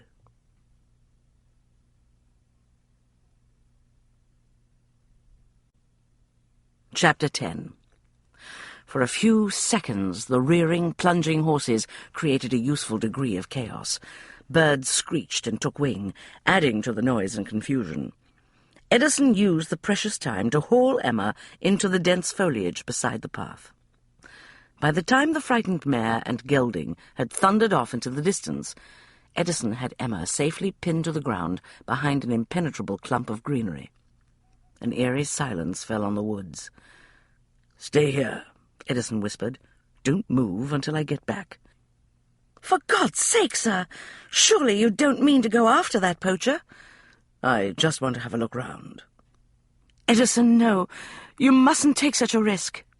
She levered herself up onto her elbow and spit out a leaf. Come back here. He might mistake you for a gamekeeper. There's no telling what he'll do. Poachers can be very dangerous. He glanced at her. She lay in a tangle of turquoise blue velvet, one stocking-clad leg revealed beneath the hem of the habit. The dashing little blue hat had fallen to the ground, dragging several pins with it. A cloud of fiery red hair tumbled round her shoulders. She glared at him. It took him a second to recognize the anxiety that glittered in her brilliant eyes. When he did, he felt an odd warmth in his gut. She'd just been shot at, yanked off a horse, and dragged into the bushes. But she was worried about his safety. The knowledge that she was genuinely concerned for him came as a distinct but rather pleasant surprise. Since his mother's death, no one except Ignatius Loring had ever evidenced much concern for his well-being. "It's all right," he mouthed. He moved off, staying low in order to take advantage of the concealment afforded by heavy-laden tree limbs and thick vines. There was no sound from the woods on the other side of the path. With any luck, Edison thought, his quarry would choose to stay hidden in the woods on the assumption that no one would come looking for him. What fool would crawl through the bushes in pursuit of an armed man who'd just taken a shot at him? A fool who took great exception to being shot at. And even greater exception to having a lady in his employ put at risk. The soft sounds of the woods slowly resumed. The birds fluttered and chattered overhead. There was a gentle rustling noise in a nearby undergrowth. A hare, Edison thought absently, or perhaps a squirrel. When he was fairly certain that he was out of the line of sight of anyone watching from the other side of the path, Edison rose and moved swiftly into the foliage on the far side. He made his way toward the point where the person with the pistol had been when he'd taken his shot. "Stay where you are," Edison thought. "I shall have you in another few minutes." His quarry apparently read his mind and realized the imminent danger. There was an explosion of noise as someone abruptly pounded off into the distance. Once again, the birds shrieked and flapped in protest. Bloody hell! There was no point in giving chase, Edison thought, disgusted. He was too far away, and the woods were too thick to allow him to glimpse the villain. He moved out from behind a tree trunk. Frustration replaced the anticipation that had been humming through him a moment ago. "Sir? Mr. Stokes?" "It's all right, Emma. He's gone." "Thank goodness." She leaped to her feet and hurried out into the centre of the path. "I hope you won't take this the wrong way, sir, but in my opinion, what you just did was extremely unintelligent." He scowled as he walked out of the woods to join her. That is no way to speak to your only remaining employer. Nevertheless, you had no business risking your neck in that fashion, sir. The man did have a pistol, after all. He might have reloaded and taken a shot at you. Edison looked briefly back over his shoulder to where the villain had hidden himself. Then he looked at Emma. A second shot, do you mean? Her eyes widened as she tried to adjust her little hat. Good grief! Do you believe that he actually intended to shoot at you the first time, sir? Surely he was merely a poacher who caught a glimpse of the horses and mistook them for deer. Edison considered briefly. He finally decided not to point out that most poachers used traps and snares. The few who did use guns favoured rifles rather than pistols. The latter were far too inaccurate over long distances to make them useful in hunting. But if he went into a lengthy discussion of why he was almost certain that the bullet had been meant for him, he knew it would only deepen her alarm. In any event, he did not yet know why anyone would want to kill him. It wasn't that he lacked enemies. No man could arrive at his position in life without having acquired a few. But he could think of no particular reason why one of them would follow him all the way to Ware Castle to try to kill him. Until he had the answers to those questions, there was no point causing Emma further concern. You're quite correct, Miss Grayson. Obviously it was a poacher. Of course I'm right. She brushed irritably at the dirt and leaves that had stuck to her skirts. These woods belong to Mr. Ware. Poachers are his problem, not ours. He watched her for a moment as she shook out the long skirts of the blue habit. When she reached up to repin the mane of red hair, he stepped closer. Emma, I'm not quite certain how to say this. What is that, sir? She concentrated on cramming her hair under the turquoise hat. He took another step forward. He was very close to her now, but she did not seem to notice. She had her head bent forward as she fussed with her hair. He wanted very badly to put his hands into that red fire. I never actually had to thank a lady for saving my life, he began softly. You must forgive me if I do not do it properly. Your life? She looked up so sharply that he did not have time to step back. The high, peaked crown of her hat struck his chin. The collision knocked the little confection back to the ground. Her hair tumbled once more round her shoulders. This time Edison could not resist. He reached out to thread his fingers through the bright mane. If you had not called out the warning, I might well have taken that ball in my back. Her eyes widened. Good heavens! Do you really think that poacher would have struck you with his shot? Edison spared a brief glance for the fresh new scar that marked the tree directly behind her. He calculated swiftly. It was not a bad shot, considering he was using a pistol. It would have certainly been a very near thing. In any event, I must thank you. She cleared her throat. If you really believe that, then I suppose one might say that we are even now. After all, you saved me from the hangman's noose last night. He smiled fleetingly. It would appear that we have forged a very useful association, my dear Miss Grayson. He tightened his hands in her hair, pulled her closer, and kissed her. She made a small, soft sound and gripped his shoulders so hard that he could feel her fingers bite into his coat. Mr. Stokes, she breathed. There was a moment's hesitation, and then, miraculously, her mouth softened. The knowledge that she wanted to kiss him as much as he wanted to kiss her had a strange effect on his senses. A rush of fierce anticipation flowed in his veins.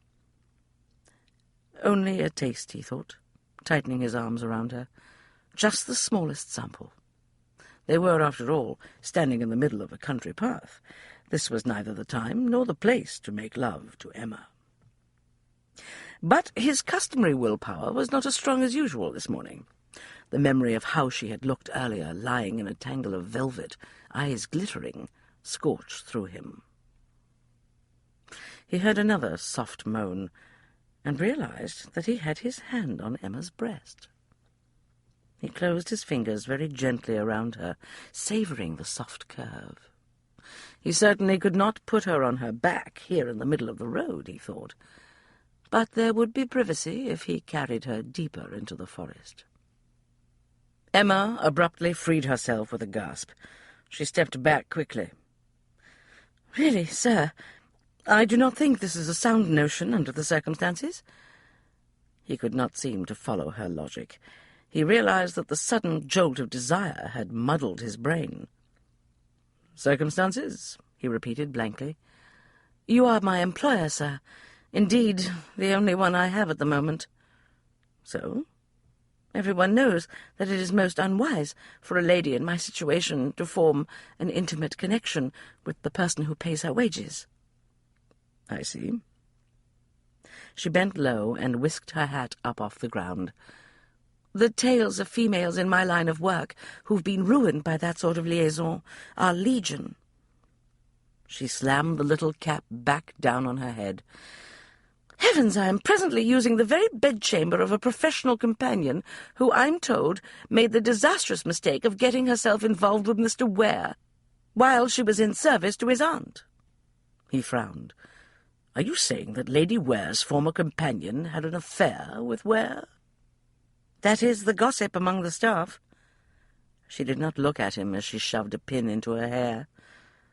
"Her name was Sally Kent, I believe. Polly told me that Ware dismissed her after she became inconvenient." Edison hesitated. "I take it that the fact that you and I are presently engaged in the eyes of the ton does not alter your perception of the dangers of such a liaison." "No, it does not." She gave him a cross look. "In point of fact, it only complicates matters dreadfully. But as I do not seem to have much option in matters of employment at the moment, I shall have to make the best of the situation." He bowed slightly. "Very brave of you, Miss Grayson." "Yes, it is, actually. Now then, there will be no more incidents such as this." She glanced round. "Perhaps you would be so good as to find our horses, sir. We really should be getting back to the castle, don't you think?" "You're right. After all, I intend for us to start for London this afternoon. If we drive straight through, we should be there well before midnight." She glanced at him. "You wish to return to London today? But I thought you wanted to continue your investigation here at the castle." "As you noted earlier, most of Ware's guests will be only too eager to get back to town to spread the fresh gossip." "What if Lady Ames does not return with the others?" He smiled. "Something tells me Miranda may follow you, my dear Miss Grayson." She narrowed her eyes. "Have you considered where I am to stay in town while I pose as your fiancé?" He grinned. "As it happens, I intend to speak to your former employer about that little matter." "Lady Mayfield?" Emma looked weary. "What has she to do with this?" "I'm going to ask her for her assistance in introducing you to society." Genuine dread lit Emma's eyes. "Oh, no, surely you do not mean to ask Lady Mayfield to sponsor you in the social circles of the ton? Why not? She's perfect for the task. She knows everyone. And something tells me she will enjoy the task immensely." "Is all this really necessary?" "Yes, it is." The more he considered it, the better he liked it. "In fact, it's a perfect solution. My plan will enable you to continue to assist me in my inquiries without raising any suspicions." Emma closed her eyes. "I knew you would be an extremely difficult employer, sir." "But I pay very well, Miss Grayson," he reminded her in silky tones. "And as you just stated, it is not as if you have a great many options." "Nevertheless, this post has a very uncertain quality. I really must insist that you write out my reference at your earliest possible convenience."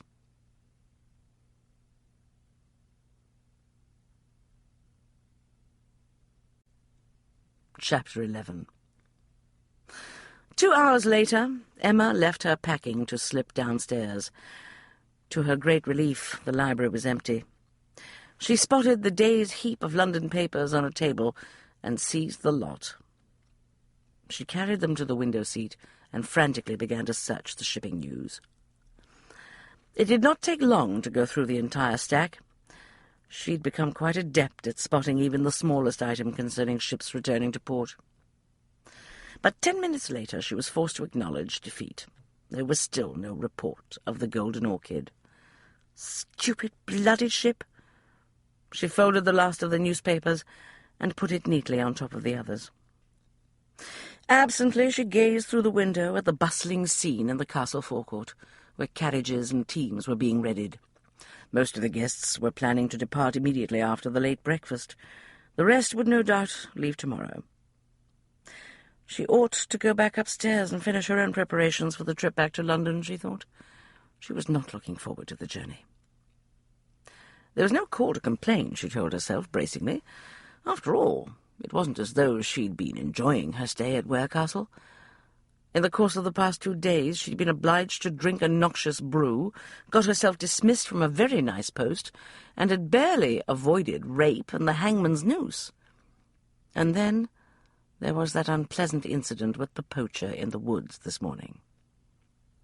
Life in town would no doubt be a pleasant tonic after the perils of rusticating in the country. On the positive side, she had managed to obtain new employment, which promised to pay exceedingly well. For a moment she indulged herself in plans for the future. If she succeeded in keeping her new post long enough to collect her wages, she would have enough money to rent a small house for herself and Daphne. If she was careful, she might have a bit left over to invest in another ship. No, definitely not another ship, she promised herself. Some other investment this time, perhaps a property construction venture, a project she could watch over very carefully, as opposed to one that could simply up and vanish at sea. She would fetch Daphne from Mrs. Osgood's school for young ladies as soon as the money was in her hands. Her fingers tightened on the window seat cushion.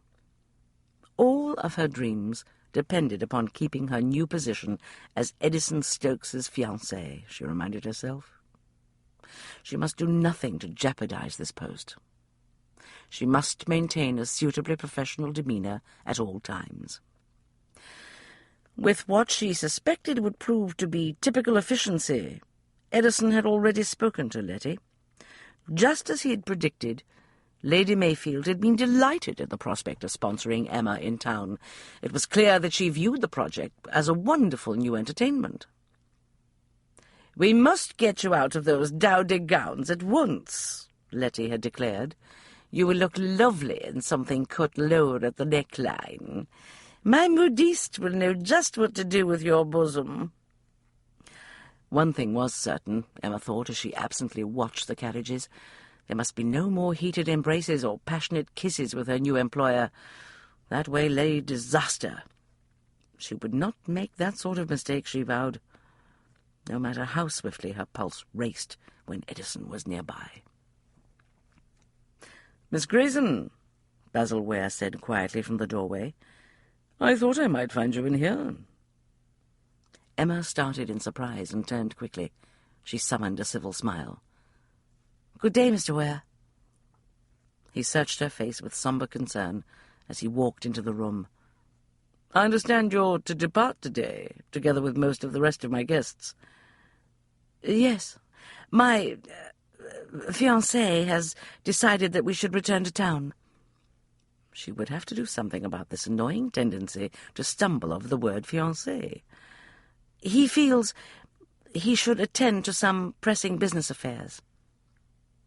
Basil's mouth curved ruefully. "There is no need to beat about the bush, Miss Grayson. I realize that the sudden announcement of your engagement will create certain, shall we say, complications in your life." That was putting it mildly, she thought, but she kept her smile firmly fixed in place. She was being paid to act a role, and she would do her best. "I've no notion of what you're talking about, sir." "Come now, Miss Grayson. I understand precisely why and how you've been thrust into this difficult situation." She frowned in bewilderment. "I see nothing particularly difficult about it." Then I fear you have a harsh awakening in store, Miss Grayson. "I've no notion of your meaning, sir," she said stiffly. I think you comprehend me well enough. You are an intelligent woman, Miss Grayson. You must realize that your new circumstances are precarious at best. With an effort of will, she succeeded in maintaining a serenely blank expression. "Whatever do you mean by that, sir?" Basil walked to the next bay window and stood looking out over the busy forecourt. His expression was sombre. They're all scurrying back to London like so many bees to the hive. Each hopes to be the first to regale the rest of the ton with an account of Crane's murder and Stokes's sudden engagement. "The polite world thrives on gossip," she said neutrally. Indeed. He turned his head slightly and gave her a look that combined pity and profound regret. I blame myself for your unfortunate predicament. Had I been a better host, I would have seen to it that you were protected from the unwanted advances of Chiltern Crane. You would not have been forced to defend yourself with an act of violence. She stared at him. "Are you saying that you believe I shot Mr. Crane?" I would not think of making such an accusation. Basil's jaw tightened. Crane deserved what he got. I, for one, consider that rough justice was done. Only wish that you'd not been caught in the coils of the thing. Now I fear you will suffer for your self-defence. "But I was not caught in any coils, sir. Indeed, I am not involved in any way. My alibi is as solid as the stone walls of Ware Castle. I was with Mr. Stokes at the time of the murder. He explained that quite clearly to your guests last night." Basil sighed. "Yes, of course. Your alibi is unshakable. And I am glad of it, for your sake. But I must be frank when I tell you that I do not comprehend why Stokes went so far as to announce his engagement to you." She arched her brows. "I would have thought his reasons were obvious. My reputation was at stake." Basil shook his head. "Nothing is ever obvious with Stokes. The man plays a deep game. The question is, what game is he playing this time?" "What makes you think it's a game, sir?" He turned his head to meet her eyes over his shoulder. There was nothing but gentlemanly concern in his gaze. If Stokes felt the urge to spring to your defence, all he had to say was that you were with him when Crane was shot. She struggled to look suitably shocked. "I'd have been ruined if he'd said such a thing. I was in my nightclothes, sir. Why, your guests would have thought me nothing more than his currant light skirt." She widened her eyes in what she hoped appeared to be great horror. "They would have assumed that I was his mistress." Basil swung completely round to face her. "Miss Grayson, please, for your own sake, do not allow yourself to believe that Stokes actually intends to marry you." "But that is just what he intends to do, sir," she said brightly. "You heard him yourself." Basil closed his eyes as if in pain. "You are such an innocent." "Explain yourself, sir. What other plan could Mr. Stokes possibly have in mind?" "I don't know."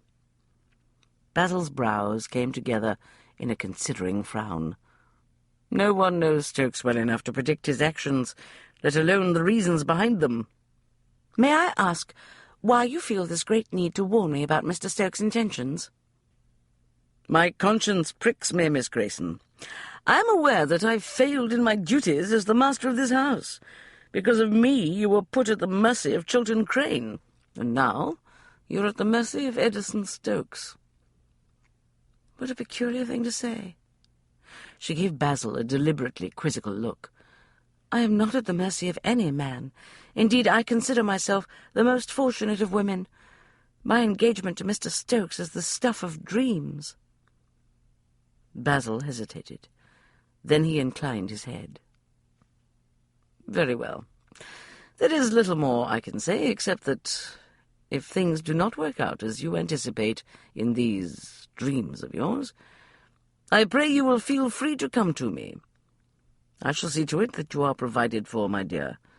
It is the very least I can do to atone for my negligence as your host." Before Emma could think of a response, she sensed a movement in the doorway. She turned to see Edison looming very large in the opening. He did not look at her. His ice-cold gaze was fixed on Basil. "I don't enjoy coming across my fiancée in close conversation with other gentlemen, Ware." He glided farther into the room. "Do I make myself clear?" "Quite clear, Stokes." Basil gave Emma a small bow. "I apologize if there's been any misunderstanding between us, Miss Grayson. I wish you a pleasant journey back to town." He walked to the door of the library and went out into the hall without a backward glance. Edison looked at Emma. She was suddenly very conscious of a great silence in the room. "The stuff of dreams," Edison repeated with grave interest. "I thought it had a rather dramatic ring. Perhaps when this business is finished, I shall consider a career on the stage." Half an hour later, Polly slammed shut the lid of Emma's small trunk. "There you be, Miss Grayson. You're all packed and ready to set off. I'll go fetch one of the footmen to carry it downstairs for you." "Thank you, Polly." Emma glanced around the small, bare bedchamber, assuring herself that she'd not forgotten a brush or a garter or a slipper. A paid companion could not afford to be careless with her possessions. She deliberately avoided looking at the stain on the floor. The servants had tried to scrub out Chilton Crane's blood, but they hadn't been entirely successful. She turned slowly on her heel, checking the dressing table and washstand. Her gaze went past the small square of framed embroidery that hung on the wall. She glanced at the open wardrobe. It was empty. The handful of faded gowns she possessed were all safely stowed in the trunk. The only personal item left in the room was Sally Kent's framed needlework. Emma turned back to stare thoughtfully at the framed picture. A paid companion could not afford to be careless with her possessions. Perhaps, she thought, only another woman engaged in the same lonely, unpromising career could comprehend how very odd it was that Sally had neglected to take the needlework with her when she left Ware Castle.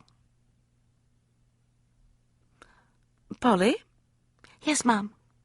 Polly paused in the doorway. "Do you think anyone would mind if I took Miss Kent's picture with me? I'll leave the frame behind, of course." Polly looked at the embroidery with mild surprise. "Do you really like it?" "Yes, very much." Polly grinned. "I'll talk to Mrs. Gatton, but I don't think there'll be any problem. No one here at the castle cares about the thing, and I know Mrs. Gatton will be delighted to give you a little token of thanks. Go ahead and take it out of the frame." "Thank you," Emma said. She waited until Polly hurried off. Then she went to the wall and reached up to take down the little picture. It was surprisingly heavy in her hand. And thick, she thought. The wooden frame came apart easily. When Emma took off the backing, a letter, several banknotes, and a small, daintily embroidered handkerchief fell to the floor. Stunned, she bent down to scoop up the notes. She counted swiftly, and then recounted, because she could not believe the first sum. £200. "A bloody fortune for a paid companion," she whispered. It was inconceivable that Sally Kent had left £200 behind by accident. It was enough money to purchase a small house and have sufficient funds left over for some investments. With such a stake, an enterprising person could rent out rooms and live off the income. Sally Kent could not possibly have forgotten about £200 hidden in a picture frame. Emma glanced at the name on the letter. Miss Judith Hope. The address was in London. The missive was quite short, and had obviously been written in haste.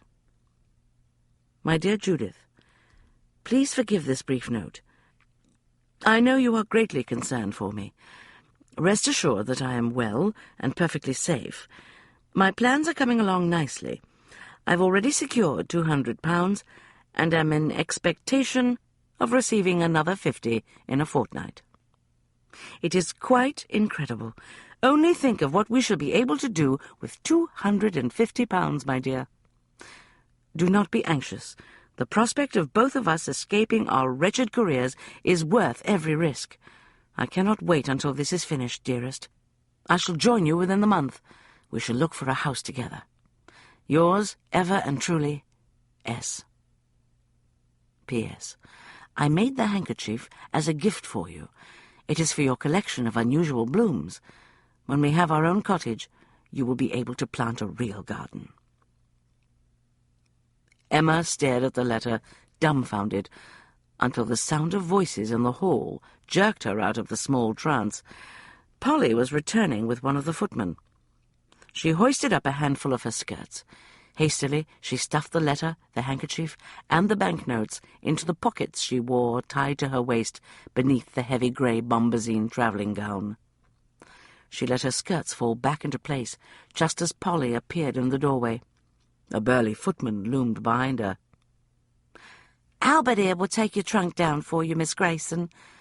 By the way, Mrs. Gatton says to tell you to take the needlework with her blessing." Emma cleared her throat. Please tell her how very much I appreciate her kindness. One thing was certain, she thought, as she watched Albert heft her trunk. Whatever else had happened the night Sally Kent disappeared from Ware Castle, she had certainly not packed her own possessions. Contrary to what Polly and Mrs. Gatton believed, someone else had performed that task. Someone who did not know about the money hidden behind the framed needlework. There were very few reasons why a companion who had gotten herself turned off without references would have left the money behind. None of them boded well for the fate of Sally Kent. Emma paused at the doorway of the little bedchamber and surveyed it one last time.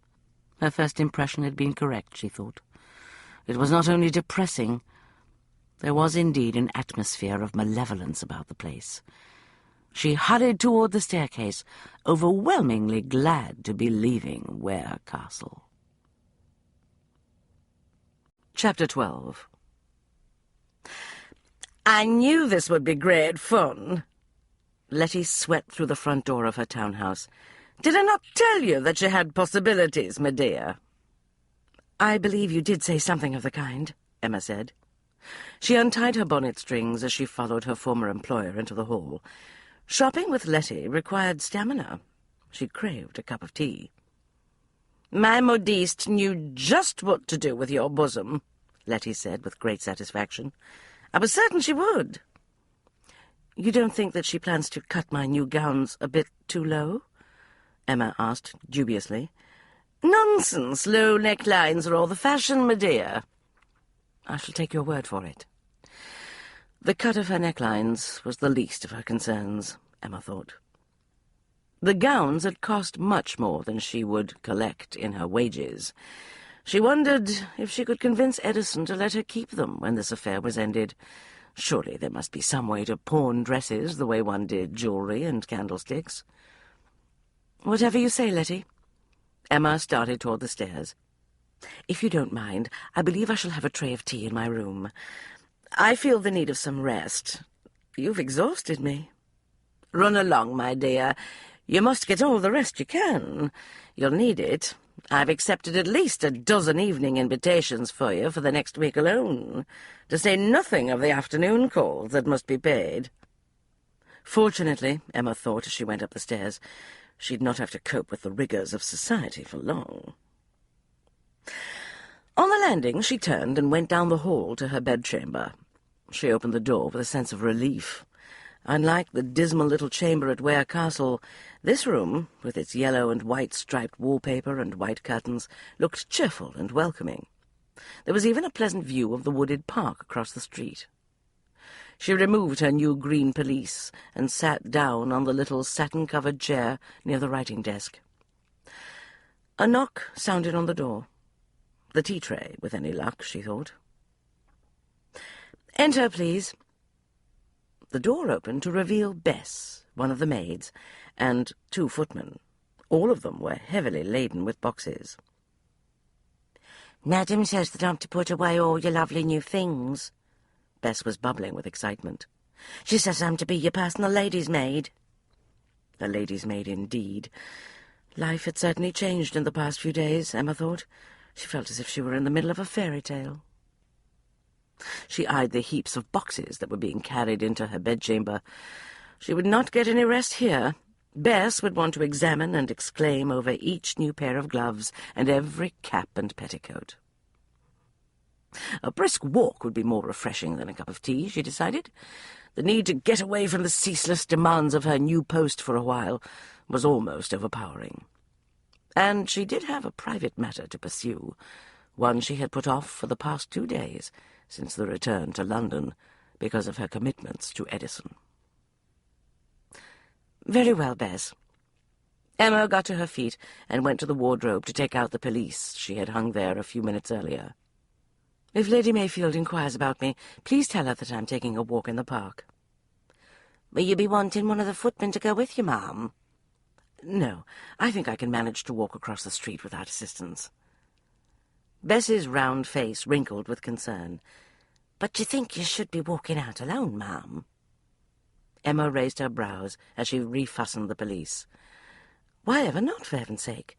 I've taken many walks in the park. Bess flushed a dull red and looked extremely uncomfortable. Aye, but that was before you was engaged to Mr. Stokes. Emma stared at her. Good heavens, Bess, are you worried about my reputation? Bess looked at her toes. Well, it's just that the engaged ladies are supposed to be discreet-like. Bear in mind that until quite recently I was Lady Mayfield's paid companion, Bess. I assure you I am nothing if not discreet. Bess flinched at the sharp tone. Annoyed with herself for having snapped at the girl, Emma sighed, grabbed her reticule, and walked swiftly out the door. It took her much longer than she'd expected to find the address. Eventually, however, Emma came to a halt in front of a small, gloomy little house in Twig Lane. She opened her reticule, took out the letter addressed to Miss Judith Hope, and verified the address. Number 11. This was the place. She went up the steps and knocked. While she waited for a response, she glanced at the little watch pinned to the bodice of her gown. She could not stay long here in Twig Lane. Edison would be annoyed if she was not ready promptly at 5 for the drive in the park. Employers expected punctuality from their employees. There was a long pause before she heard footsteps in the hall. A moment later, the door opened. A sour-looking housekeeper regarded her with grim disapproval. Please inform Miss Judith Hope that Miss Emma Grayson is calling with a message from a friend. Dark suspicion scrunched up the housekeeper's stolid features. What friend would that be? Miss Sally Kent. Never heard of her. The housekeeper started to close the door. Emma stepped nimbly across the threshold and put out a hand to prevent the door from being slammed in her face. She glanced quickly into the dingy hall and saw a flight of narrow stairs. "You will inform Miss Hope that she has a visitor," Emma said crisply. "Now see here." A woman's voice, flat and dreary in tone, came from halfway up the stairs. "Is something wrong, Mrs. Bowie?" Mrs. Bowie glowered at Emma. "I'm just seeing this here lady on her way. She's come to the wrong address." "I have come to call upon Miss Judith Hope, and I will not leave until I've seen her," Emma said loudly. "You wish to see me?" The woman, hovering in the shadows of the staircase, sounded bewildered. "If you are Miss Hope, the answer is yes. My name is Emma Grayson. I have a message from Sally Kent." "Dear God, a message from Sally? But that's impossible. If you will see me for a few minutes, Miss Hope, I shall explain everything." Judith hesitated. "Show her in, Mrs. Bowie." "You know very well that the mistress don't want any visitors," Mrs. Bowie growled. "Miss Grayson is here to see me, not Mrs. Morton." Judith's tone of voice abruptly grew more firm and determined. "Show her in at once." Mrs. Bowie continued to look mutinous. Emma gave her a cold smile and shoved hard against the door. Mrs. Bowie reluctantly stepped back. Emma moved quickly into the dark hall and turned to look at Judith Hope. She concluded instantly that the woman had been sadly misnamed.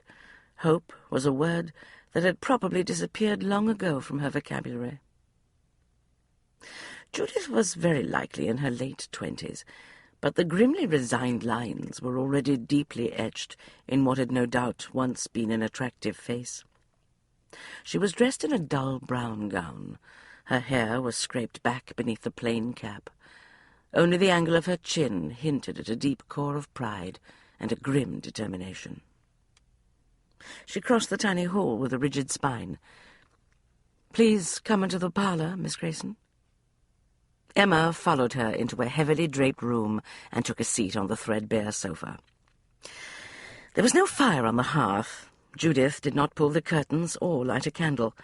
She simply sat down stiffly, folded her hands in her lap, and stared at Emma with an unreadable expression. "Forgive me for calling on you without an invitation, Miss Hope." For the first time, a tiny hint of emotion flickered in Judith's eyes. "I assure you, I have no objection, Miss Grayson.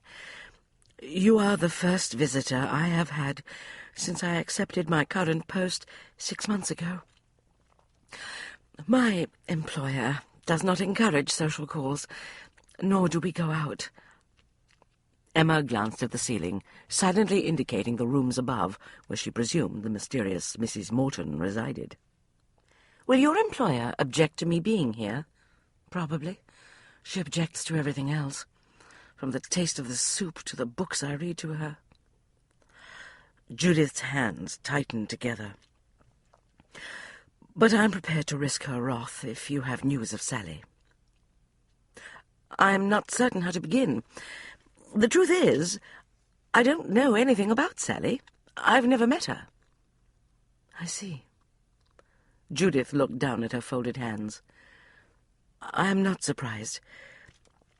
I have known for several months that she is likely dead." "Dead?" Emma stared at her. "How can you be certain of that?" Judith looked toward the draped windows. "Sally and I were friends. We were quite close. I think I would know if she was still alive." "What makes you believe that she is dead?" "I've not heard from her," Judith said with stark simplicity. "She would have contacted me by now if she was still on this earth." "I see." "As I said, we were very fond of each other. Neither of us has any family, you see. We had planned to save whatever we could, and eventually rent a small cottage in the country. But now that will never happen." Judith's quiet, stoic despair nearly broke Emma's heart. "I am so very sorry." Judith turned back to her. "You said you had a message from her?" "Please, let me explain. I was employed until quite recently as a companion. A few days ago, I accompanied my employer to a house party at Ware Castle." Judith's face tightened. "That is where Sally went to work as Lady Ware's paid companion." "I know. As it happens, I was given the bedchamber that once belonged to her." Emma reached into her reticule and removed Sally's letter. "I found this behind a scrap of embroidery. It is addressed to you." "Dear heaven!" Judith took the letter very gingerly and opened it as though half afraid of the contents. She read the note quickly and then looked up. Tears glistened in her eyes. "Forgive me, but now I know for certain that she's dead. He murdered her." Emma went cold. "What are you saying? Do you mean to imply that Basil Ware murdered Sally?" "That is precisely what I mean." Judith's hand clenched tightly around the letter. "And he will never be brought to justice because of his wealth and position." "But why would he do such a thing?" "Because she had become inconvenient, of course. Sally was very beautiful, you see. She was certain that she could handle Ware. I warned her, but she would not listen to me. I think she must have allowed him to seduce her. She had a scheme which she would not confide to me." "What sort of scheme do you think it was?" "I believe that she lied to him, told him that she was pregnant. She probably had some notion of promising to go away if he would give her some money. I see. Judith looked down at the letter. I warned her not to take such terrible risks, but she was determined to rescue both of us from our dreary careers. Obviously, Ware became infuriated by her demands and killed her. Emma sighed. Judith's logic was extremely weak. Rakes of the ton had no need to resort to murder to get rid of inconvenient lovers. They simply ignored them. It was clear that Judith was so distraught with grief that she felt the need to blame Sally's seducer for her death. Even if Sally was involved in a liaison with Mr. Ware, Emma said gently, he had no reason to kill her, Miss Hope. We both know how these things work. All he had to do was dismiss her from her post when he grew weary of her, which, from all accounts, is precisely what happened. If he threw her out of the castle, where is she? Judith demanded fiercely. Why did she fail to post this letter? Emma hesitated. I do not know the answers to all of your questions, but I can tell you that the letter is not all she left behind. What do you mean? Emma glanced toward the parlour door to make certain that it was closed. Then she quickly lifted the skirts of her new muslin walking dress. She reached into one of the pockets she wore and withdrew the tightly folded banknotes and the handkerchief. She handed them to Judith. I don't understand. Judith gazed, slack-jawed at the notes. Then she lifted her uncomprehending eyes to Emma. How did you... Hush. Emma looked meaningfully at the door. On the chance that the housekeeper might have her ear to the panel, she leaned closer to Judith and lowered her voice. I would say nothing about this if I were you. But this is a fortune, Judith whispered. I found the banknotes and the little handkerchief with the letter. It is obvious Sally meant for you to have the money. Ware must have given it to her, so it was hers to pass along to you. But... Emma plucked the handkerchief from Judith's hand and unfolded it to reveal an unusual bloom done in crimson and purple threads. Lovely work. I don't recognize the species, however.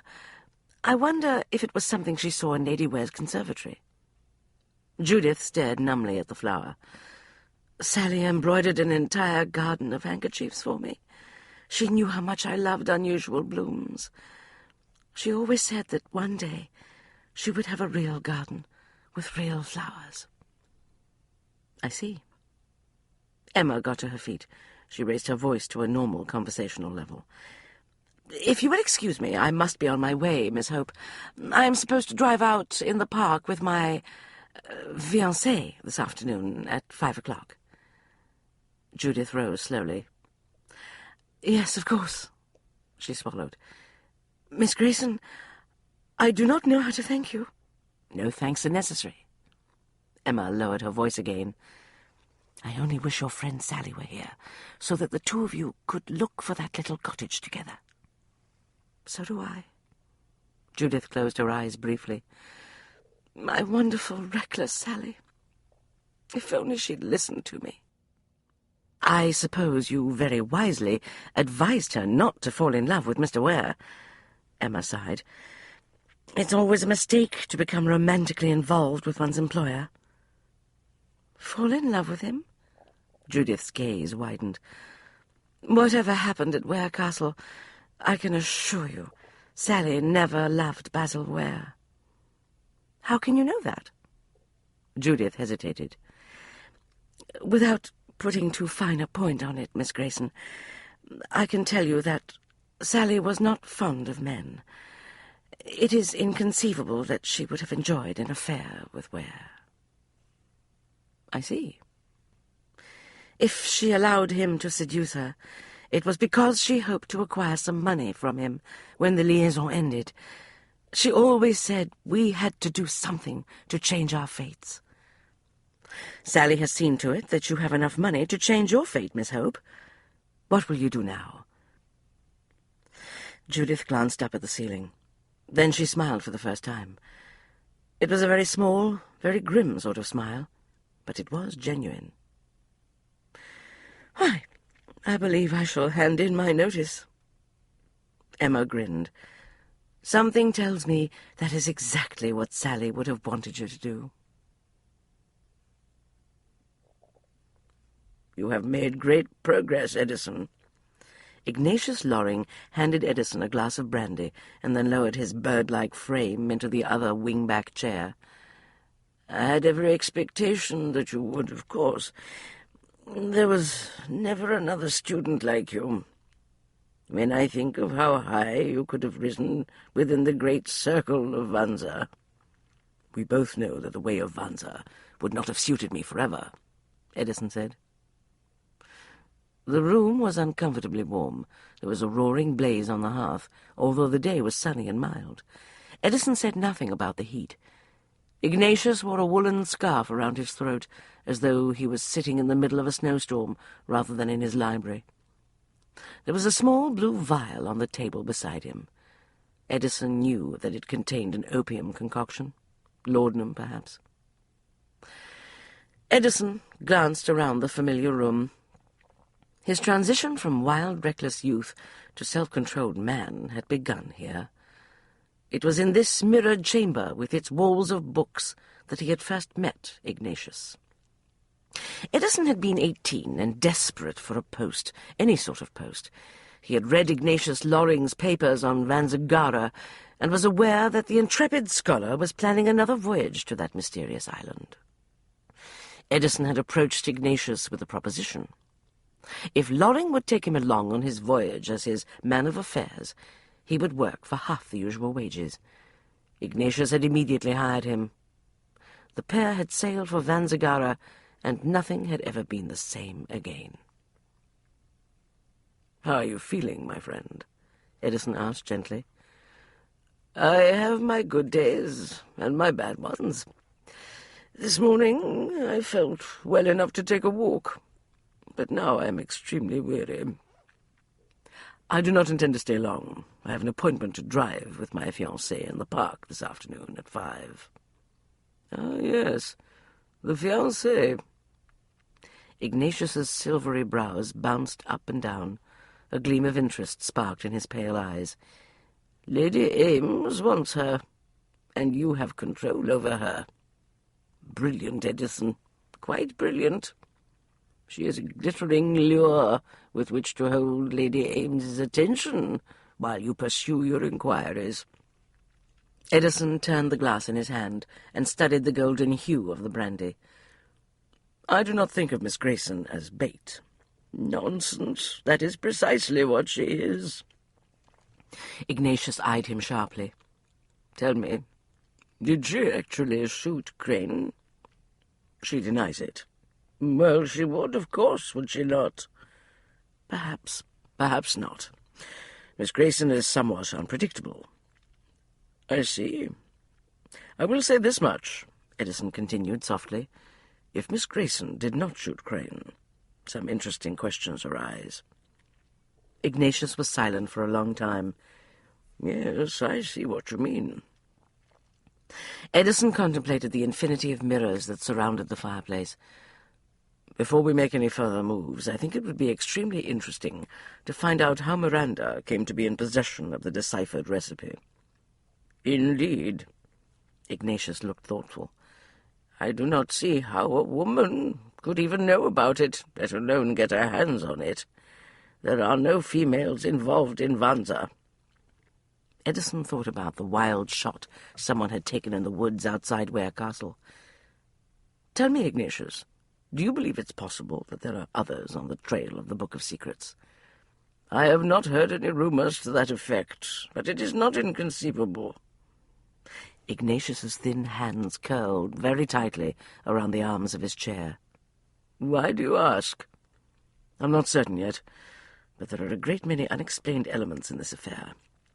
Some of them would make sense if we knew that there was someone else searching for the book." "Bloody hell!" Ignatius's face was drawn so tightly that his features had a skeletal appearance. "If there is someone else looking for it, he might well conclude that you are in his way." do ever care, will you? I should hate to lose the most promising student that I ever had, even if he did eventually go outside the circle. Of course. Edison put down his glass. After all, now that I'm about to become a married man, I must consider my future. What the devil do you mean Miss Grayson's not at home? Edison scowled at Lady Mayfield's housekeeper. She bloody well knew that we had an appointment to ride in the park today. Mrs. Wilton wiped her hands on her crisp white apron. I'm sorry, sir, but she went out for a walk some time ago and has not yet returned. Where did she go? I couldn't say, sir. Letty appeared on the stairs. It's you, is it, Stokes? Thought I heard your voice. Looking for Emma, are you? Yes. He glanced at her. What's this about her going for a walk? Quite right. Her maid tells me she went into the park across the street. I just drove through the park. I did not see Emma. Letty lifted one shoulder in a small shrug. Perhaps she went a bit farther. An uneasy feeling trickled through Edison. You said her maid told you she'd gone for a walk. Do you mean to say that the girl did not accompany Emma? Apparently Emma wanted to be by herself for a while. Letty came down the stairs. I believe she's feeling quite overwhelmed by all the excitement. She's not accustomed to it, you know. It would take a good deal to overwhelm Emma, Edison thought. But it was possible that she had had enough of the demands of her new position for a while, and had given herself the afternoon off. Nevertheless, he had sent a message with specific instructions for her to be ready at 5. She was only a few minutes late, he thought, glancing at the hall clock. Perhaps he was overreacting. Some women made a point of keeping a man waiting. It was the fact that no one seemed to know precisely where she was that bothered him the most. It occurred to him for the first time that he did not know all that much about Emma Grayson. She might well have friends here in town. Or a lover. The thought hit him with the force of a thunderbolt. What if Emma had gone out alone to meet a man? And what business was it of his if she had? In spite of the circumstances, she considered him her employer, not her fiancé. And that was exactly what he was, he reminded himself. Her employer. Bloody hell, he murmured. She can't be far off. I shall go and look for her. But where will you... Letty broke off as the front door opened. She beamed. Here she is now. Emma walked through the doorway and came to a halt at the sight of the small group gathered in the hall. Oh, dear, she murmured a bit too innocently. Am I late? Yes, Edison said.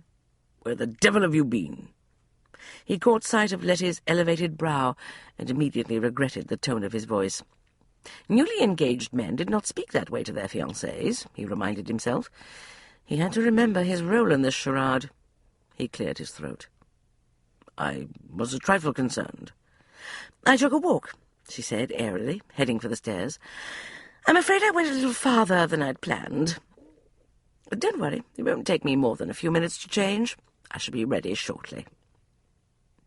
Edison studied her critically as she dashed up the stairs. She looked slightly flushed, perhaps from her exertions. She had no doubt quickened her pace on the way back to Letty's house, because she had realized that she was late. But that same degree of warmth could have been caused by a man's love-making. She had looked just as heated when he himself had kissed her. He caught a glimpse of her kid half-boots as she went up the steps. They were stained with a reddish mud. The paths in the park were covered with gravel. Wherever it was she'd gone, it had been a good deal farther than the park.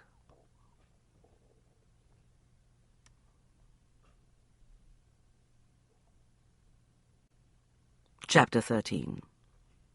Lady Mayfield was right. Edison's mouth curved with icy satisfaction as he led Emma out onto the dance floor later that evening.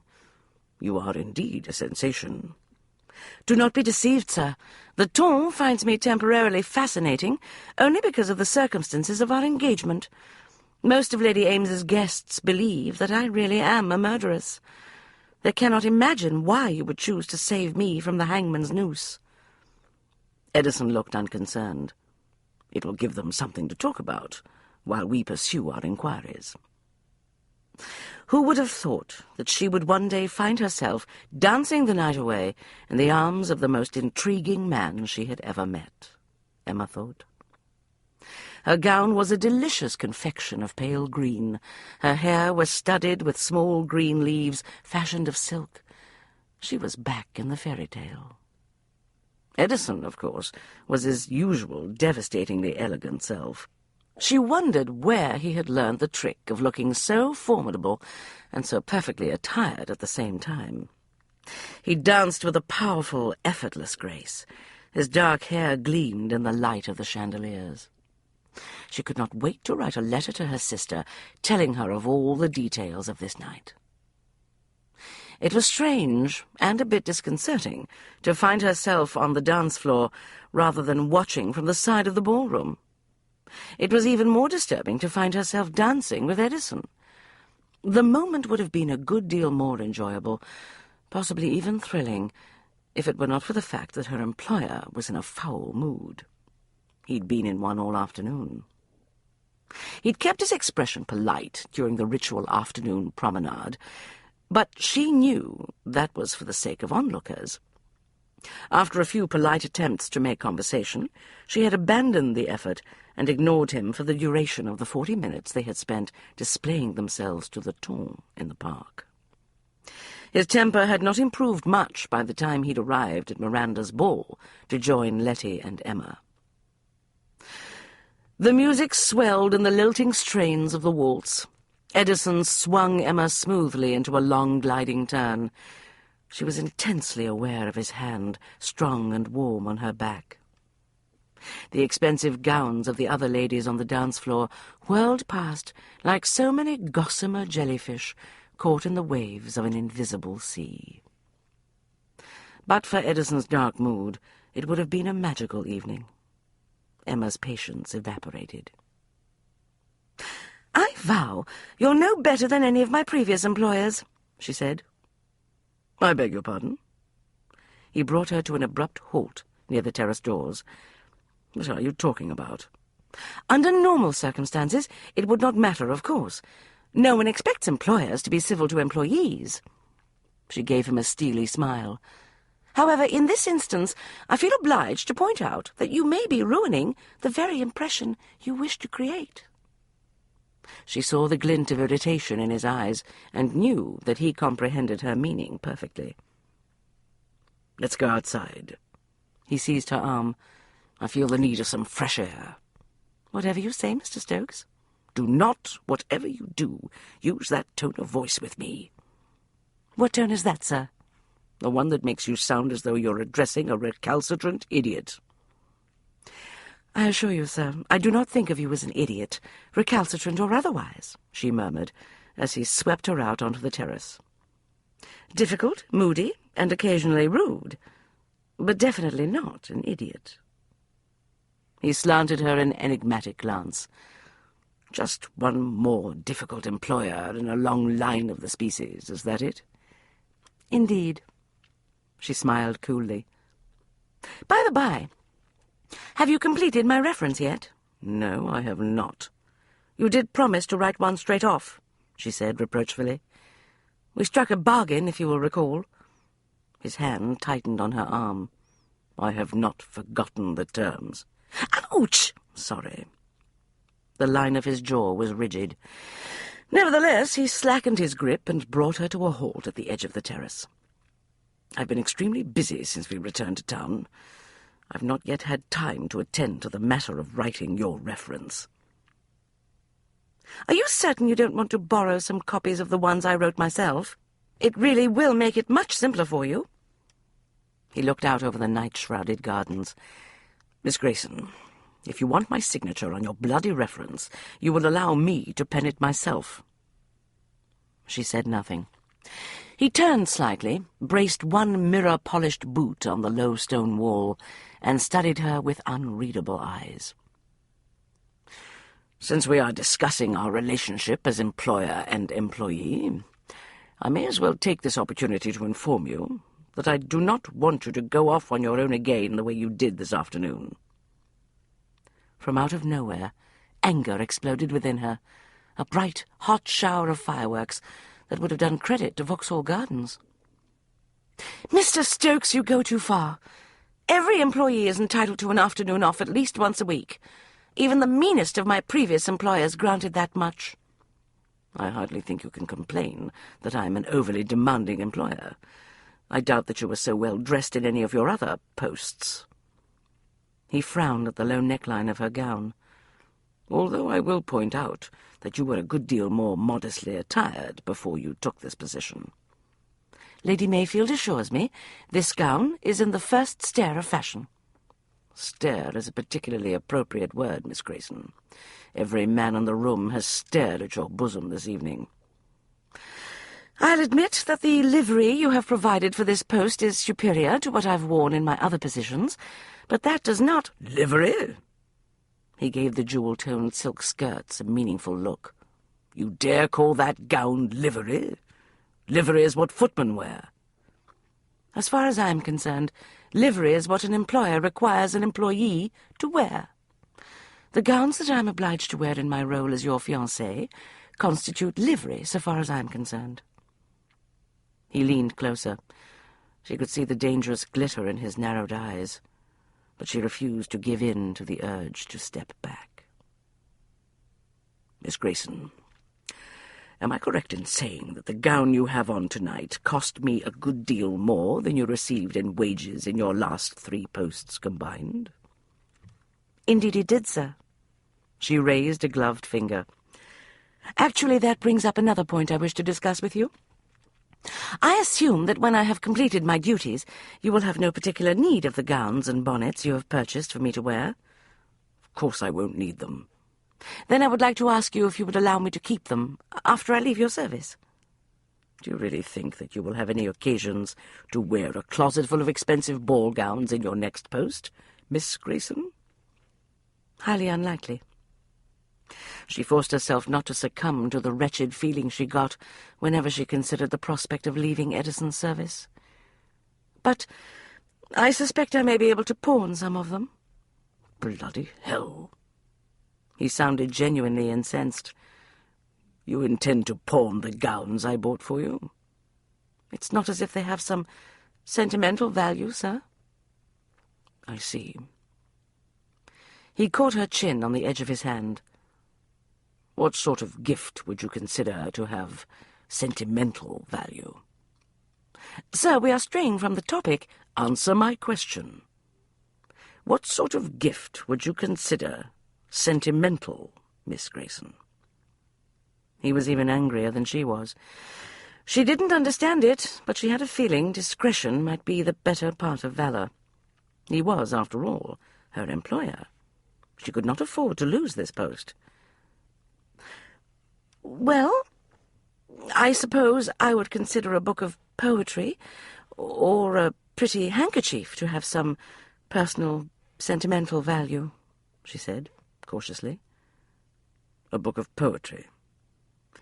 "I enjoy Byron enormously," she went on hastily. "I am also very fond of horrid novels, especially those by Mrs. York. I vow she writes the most exciting tales of dark mysteries." Something in his eyes made her stop quite suddenly. For an instant she thought she had made a serious miscalculation. So much for trying to placate him. Edison looked furious. But even as she watched him warily, she could see him apply the full force of his iron control to his temper. "You're right, Miss Grayson," he said, much too evenly. "We stray from the topic. I believe we were discussing my new instructions.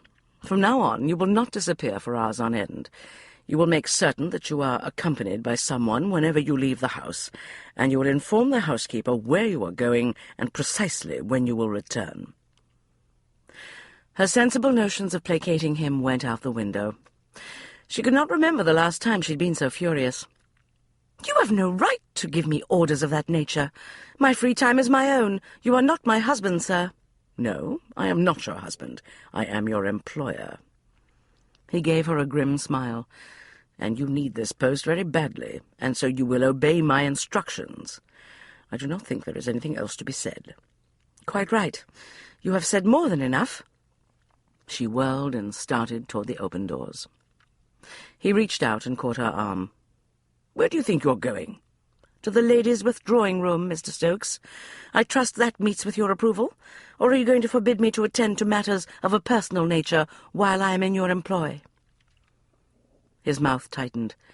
There was not enough light to allow Emma to tell whether or not he'd turned a dull red, but she rather thought he had. Served him right. Edison inclined his head very formally. "When you return, I shall meet you near the foot of the stairs. We have spent enough time here tonight. I do not want Miranda to think that we are so eager for her invitations. Best to keep her uncertain. She is far more likely to give herself away if she remains anxious." "I understand, sir." Damn his eyes, she thought. She could be just as formal and correct. "I shall look for you near the staircase." She did not look back as she swept into the crowded ballroom. A few minutes later, she emerged from the withdrawing room and walked back toward the main staircase. She was pleased with herself. She had her emotions back under control and her thoughts in logical order once more.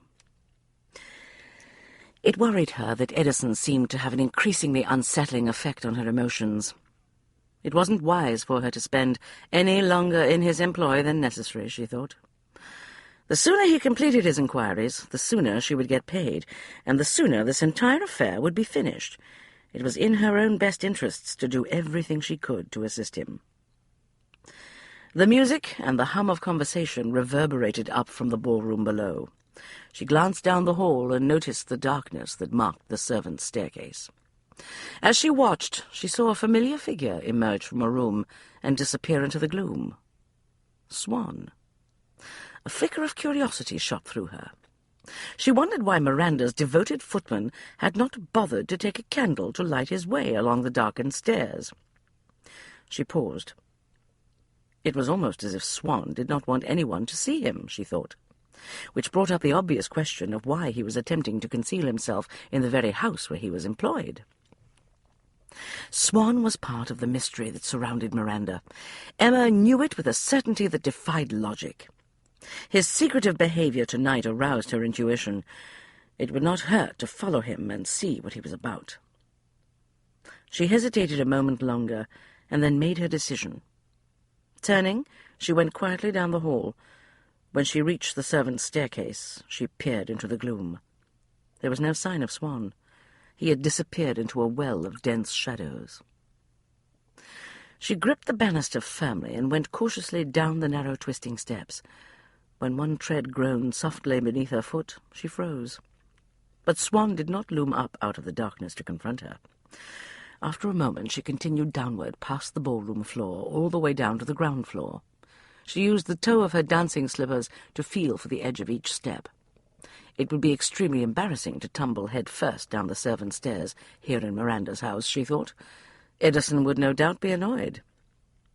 A short time later, she emerged in the back hall. There was a door that opened onto the large garden. She could see the dark shapes of the hedges through sidelight windows. She paused again in the shadows and listened intently. The ballroom was now above her.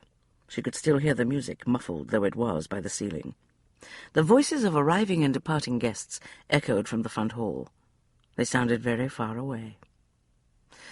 There was enough moonlight filtering through the windows to allow her to see the door directly across from her. The library, perhaps, or a study. Just the sort of room where one might hide a valuable book. She wondered why Edison had not thought to search the house during the ball. Now that the notion had struck her, it seemed an obvious course of action. There was no reason she could not carry out the task herself. How hard could it be to search a library for an ancient manuscript? Before she could lose her nerve, she crossed the hall and twisted the doorknob. If there was anyone inside to take exception to her entrance, she could always claim to have gotten lost looking for the ladies' withdrawing room. She opened the door and slipped inside. Shafts of moonlight poured through a bank of high Palladian windows, creating geometric shapes on the carpet. The walls were lost in dense shadows, but the large globe, the decorative classical busts, and the broad desk told her that she was indeed in a library. There were very few books on the shelves that lined the walls, she noticed. Miranda obviously followed the current fashion, which held that books were not a terribly important component of the properly decorated library. She decided to start her search with the desk. It stood squarely in a patch of silvery moonlight, and it seemed a very likely place to hide a stolen volume. She hurried across the room. Her kid dancing slippers made no sound on the soft carpet. She circled the desk and opened the first drawer. Disappointment struck immediately when she saw only an array of quills and extra bottles of ink inside. The next two drawers revealed nothing more mysterious than a stack of foolscap and a scattering of calling cards and invitations. The last drawer, the one on the bottom, was locked. Excitement bubbled up inside her. There was something important in the bottom drawer. Why else would Miranda have taken the trouble to lock it? She reached up to her elegantly dressed hair and cautiously removed one of the green silk leaves. The pin the hairdresser had used to secure the decoration might work on the lock. It would not be the first time that she'd used a hairpin to unlock a desk drawer, she reflected. In the last few months of her long life, Granny Grayson had grown increasingly befuddled and forgetful. She'd developed the unshakable conviction that the local vicar was determined to steal her few valuables. Whenever he came to visit, Granny locked her cameos, wedding ring, and the pearls her mother had given her in the drawer of her writing desk. Inevitably, she had misplaced the key. She'd been fretful and anxious until Emma had picked the lock and retrieved the items. Emma slid the hairpin into the lock of Miranda's desk and went very still at the sound of a footstep in the hall. Someone was standing on the other side of the library door. "It's about time you got back, Swan." Miranda's voice was low and tight with anger. "What on earth took you so long?" There was an unintelligible rumble of response. Although the words were indistinct, there was no mistaking the rasping growl of Swan's voice. A terrible chill shot through Emma. It was a bit too late to get a premonition of danger, she thought. She was already in serious trouble. That was the problem with her intuition. It never seemed to work properly when she needed it. She straightened quickly. Miranda and Swan were about to enter the library. If one of them lit a taper, they would see her immediately. Frantically she searched the shadows for a hiding place. There was barely enough moonlight to make out the heavy drapes. They were her only hope. She hurried to the last window and stepped behind a waterfall of dark velvet. Instantly she was enveloped in a stifling Stygian darkness. She heard the door open even before the fringe on the drapes stopped swaying.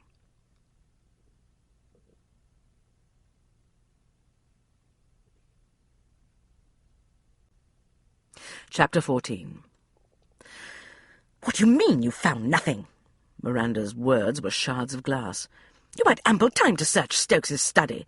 There must have been something there that would tell me why he's taken such an interest in Miss Grayson." "I did as you instructed, madam." Swan's harsh voice was a river of grinding stones. "I found only books and papers relating to his scholarly pursuits."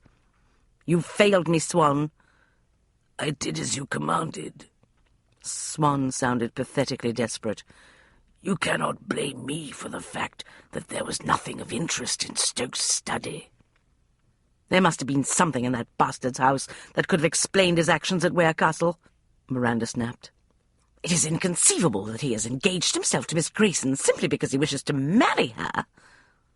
"Perhaps he is in love with her," Swan suggested softly. "Ha!" Emma thought. "Not bloody likely." "Ha!" Miranda said aloud. "Not bloody likely. With his wealth and power, he could look infinitely higher for a wife. You must have missed something. Go back and take another look. There is still time. He will not return home until dawn." "Madam, please. It is not easy to get into the house unnoticed. I barely escaped discovery as it was." You will go back, now, tonight. Madam, if I am caught, I will be taken up on charges of burglary. Then you must be very cautious, Miranda said, without any indication of sympathy. Try his bedchamber this time. Look for anything that will tell me what game he is playing. Letters, a journal, perhaps. Anything. His bedchamber. I could never get up the stairs unnoticed. Madam, I beg you, do not send me to that house again. The risk is too great. Are you refusing to carry out your instructions? Please don't ask this of me, madam. Do you refuse? Yes, I must. Don't you see it is wrong? I could be hung or transported if I am caught. Please, madam, I have done everything you have asked of me until this. It's not fair for you to demand such a task of me. Very well. You may consider yourself dismissed from my service. Miranda! The single word was a cry of anguish. Emma felt a stab of pity. Collect your things and leave this house at once. I shall find someone else to take your place, a servant who is willing to follow instructions. The door closed behind her. For a long moment there was only silence in the room. Then Emma heard a strange burbling sound. She did not recognize it immediately, but after a few seconds she realized that Swan was crying. The horrible, heart-wrenching sobs shook her to the core. It was all she could do not to rush out from behind the curtain and throw her arms round the man. When she thought she could bear it no longer, the sobs ceased. "Damn you! Damn you! Damn you!" Swan's anguish had transmuted itself into rage. "Oh, you sleep with all of them, but it's me you come back to when you want your satisfaction. You always come back to Swan, don't you? I'm the only one who knows what you need, you bloody witch!" There was a heavy thud. Emma flinched. She realized that Swan had knocked something large to the floor. A classical bust, or perhaps the globe, she thought. There were more crashes and thumps as other objects struck the carpet. Some bounced, some shattered. Emma held her breath, listening as Swan worked his way methodically around the room. "They ought to hang you the way they used to hang witches," Swan bellowed softly. There was a series of muffled thumps. They sounded as though they came from the vicinity of the desk. A boot striking wood? "Witch! Oh! Witch! Oh!" Something crunched loudly. "I'll teach you to treat Swan as though he were your slave. I'll teach you a lesson." Emma heard papers rustle. Then she heard the sharp, crisp sound of a match being struck. A frisson of panic shot through her. Dear God, was he trying to burn the house down? Visions of the crowded ballroom engulfed in smoke and flame danced before her eyes. She could not delay any longer. She had to act. "Burn, witch, burn in hell. I will never do your bidding again. Do you hear me, witch? Never again. I will break your spell if it is the last thing I do on this earth." Emma took a deep breath and pushed aside the curtain. She saw flames, but to her great relief they were safely confined to the fireplace. Swan had only lit a fire on the hearth. He stood for a while, head bowed, and watched the blaze. His broad shoulders and sturdy frame were outlined against the fiery glow. After a time he turned and stalked toward the door. He moved through a moonlit rectangle and then into shadow. The door opened and closed behind him. Emma waited a heartbeat, afraid that he might return, but his heavy footsteps receded down the hall. She breathed a sigh of relief. She ought to get out of here, she thought. The only sensible thing to do was leave the library as quickly as possible. But she could not resist going to the fireplace to see what it was that Swan had burned in his fury. She hurried across the carpet. On her way past the desk, she saw that the bottom drawer, the one she had planned to unlock with a hairpin, had been kicked into splinters. Whatever had been inside was now in flames. "Oh, my God!" Emma picked up her skirts and ran to the fireplace. 2 halves of a large leather box lay on the carpet in front of the hearth. The piles of papers that had evidently been stored inside the box were heaped on the flames. The fire had taken a firm hold, but Emma could make out some of the printing on several of the swiftly crisping pages. Miss Fanny Clifton as Juliet. Appear Monday, June 9, and the following week will in Othello. A brilliant performance. A divine beauty who makes additional lights unnecessary on the stage. Playbills, Emma thought, and reviews, all swiftly going up in smoke. She took a step, reaching for the poker. Perhaps she could salvage something from the flames. Something crackled under her slipper. She glanced down and saw that some of the papers had fluttered to the carpet when Swan had emptied the contents of the box into the fireplace. Abandoning the poker, she scooped up the handful of papers. She rolled them up very tightly and stuffed them into her beaded reticule. Whirling, she started toward the door. There was no telltale footstep to warn her. She had her hand on the knob when she felt it move beneath her fingers. She sucked in her breath and jerked backward as the door opened very quickly. There was no time to hide behind the curtains again. Edison glided silently into the room and closed the door behind him. "I wondered where you'd disappeared to, Emma." She was so light-headed with relief, she wondered she didn't collapse. "If you ever startle me in such a manner again, sir, I vow I shall faint." "Somehow I cannot envision you fainting." He glanced at the dying fire. "What the devil are you doing here, anyway?" There was something wrong with his voice, she thought. It lacked all inflection. She told herself she would worry about that matter later. "It's a very long story," she said, "and I do not think it would be a good notion to tell it here." "You may be right." Edison put his ear to the door. "There is someone coming down the hall." "Oh, no, not again." "Hush." He took her arm and propelled her swiftly toward the windows. "If you think to hide, I can recommend the curtains at the far end of the room," Emma whispered. "They're quite voluminous." He glanced at her. The icy glow of the moon turned his features into a cold mask. Belatedly, Emma realized that he was furious. "Forget the curtains," he said. "We are leaving at once." Edison brought her to a halt and released her to unlatch one of the windows. He bundled her through the opening without ceremony and then followed quickly. Emma winced as her delicate slippers sank into damp grass. "Now what do you propose to do?" "We'll make our way round the side of the house to the terrace and back into the ballroom. If we encounter any of the other guests, they will assume that we are merely returning from a stroll in the gardens." "Then what?" "Then," Edison said in that same too-even voice, "I shall summon my carriage and take you home." "But I came with Lady Mayfield in her coach. She intends to stay out until dawn." "Letty can do as she pleases. You are going home with me immediately." Emma bristled. "There is no need to take that tone with me, sir. I was only trying to assist you in your inquiries." "Assist me?" He gave her a sharp, raking glance. "I bloody well did not tell you to go into that library." "I pride myself on being the sort of employee who shows initiative." "Is that what you call it? I can think of a variety of other terms." Edison broke off abruptly. "Damnation!"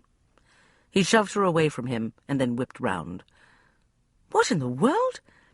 Emma stumbled back against a hedge and threw out a hand to catch herself. She sensed movement at the corner of her eye. She turned quickly. At first she could see nothing at all, and then she noticed the ghostly shadow floating around a large, bird-shaped topiary. There was a predatory grace evident in the way the figure advanced on its intended prey. Prey? The full impact of the word seared through Emma. She suddenly knew with a terrible certainty that this was no ordinary house burglar or footpad. The creature was hunting Edison. She whirled, her mouth open to scream a warning. The cry died in her throat. It was clear that Edison was fully aware of the danger. His whole attention was locked on the shadow coming toward him. There was an impossibly calm, waiting quality about him that made no sense under the circumstances. She thought about shouting for help, but she feared that no one would hear her above the noise of the ballroom. She watched in horror as the two men closed in on each other. It was then that she finally noticed that Edison was moving with the same singularly liquid grace as his opponent. There was a ghostly aspect about him now, just as there was in his opponent. She could not keep track of him. He appeared to exert little effort, yet he shifted position in the blink of an eye. The two men came together in a deadly parody of a dance. The villain made the first move. His legs swept out in a short arc. Edison slipped to the side, evading the blow. The villain gave a soft, hoarse cry, leaped high into the air, and lashed out with his foot a second time. Edison was too close to avoid it completely. He twisted, taking the blow on the side of his ribs rather than the center of his chest, but it was enough to make him spin backward. He fell to the ground. In a blur of bizarre twisting leaps, the dark ghost moved in for the kill. "No, don't hurt him!" Emma picked up her skirts and made to rush forward. She had no notion of what she could do to stop the attacker. She only knew that she had to do something before he murdered Edison. "Stay back, Emma!" Edison's command halted her in her tracks. She stared in amazement as he lashed out with his leg and caught his opponent on the side of his thigh. The dark ghost reeled backward. Edison rose fluidly to his feet. His expression was stark in the cold light of the moon. There was a dangerous aura about him that she had never seen. She knew in that moment that he was wholly capable of killing. The knowledge shocked her. The villain apparently recognized the same deadly quality and concluded that the tide of battle had turned against him. He spun away, leaped over a waist-high clump of manicured foliage, and vanished into the night. Edison shifted slightly. Emma was afraid that he intended to pursue the ghost. "Edison, no!" He'd already stopped and turned back. "All right. It is too late. I fear he is a good deal younger than I am, and would no doubt win a foot race." "Are you all right?" she asked anxiously. "Yes." She watched as he ran his fingers through his hair, made a few adjustments to his snowy white cravat, and straightened his coat. When he was finished, he looked as elegant as he had before the fight. There were advantages to wearing so much black, Emma thought.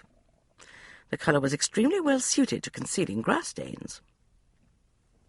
He took her arm and headed back toward the ballroom with a long, swift stride that forced her to trot. She did not complain. He frowned at her when they reached the terrace. "You're shivering." She glanced at him and saw that although he appeared to have himself completely under control, the unholy fires of battle still burned in his eyes. "I can't imagine why," she said. "Must be a chill in the air."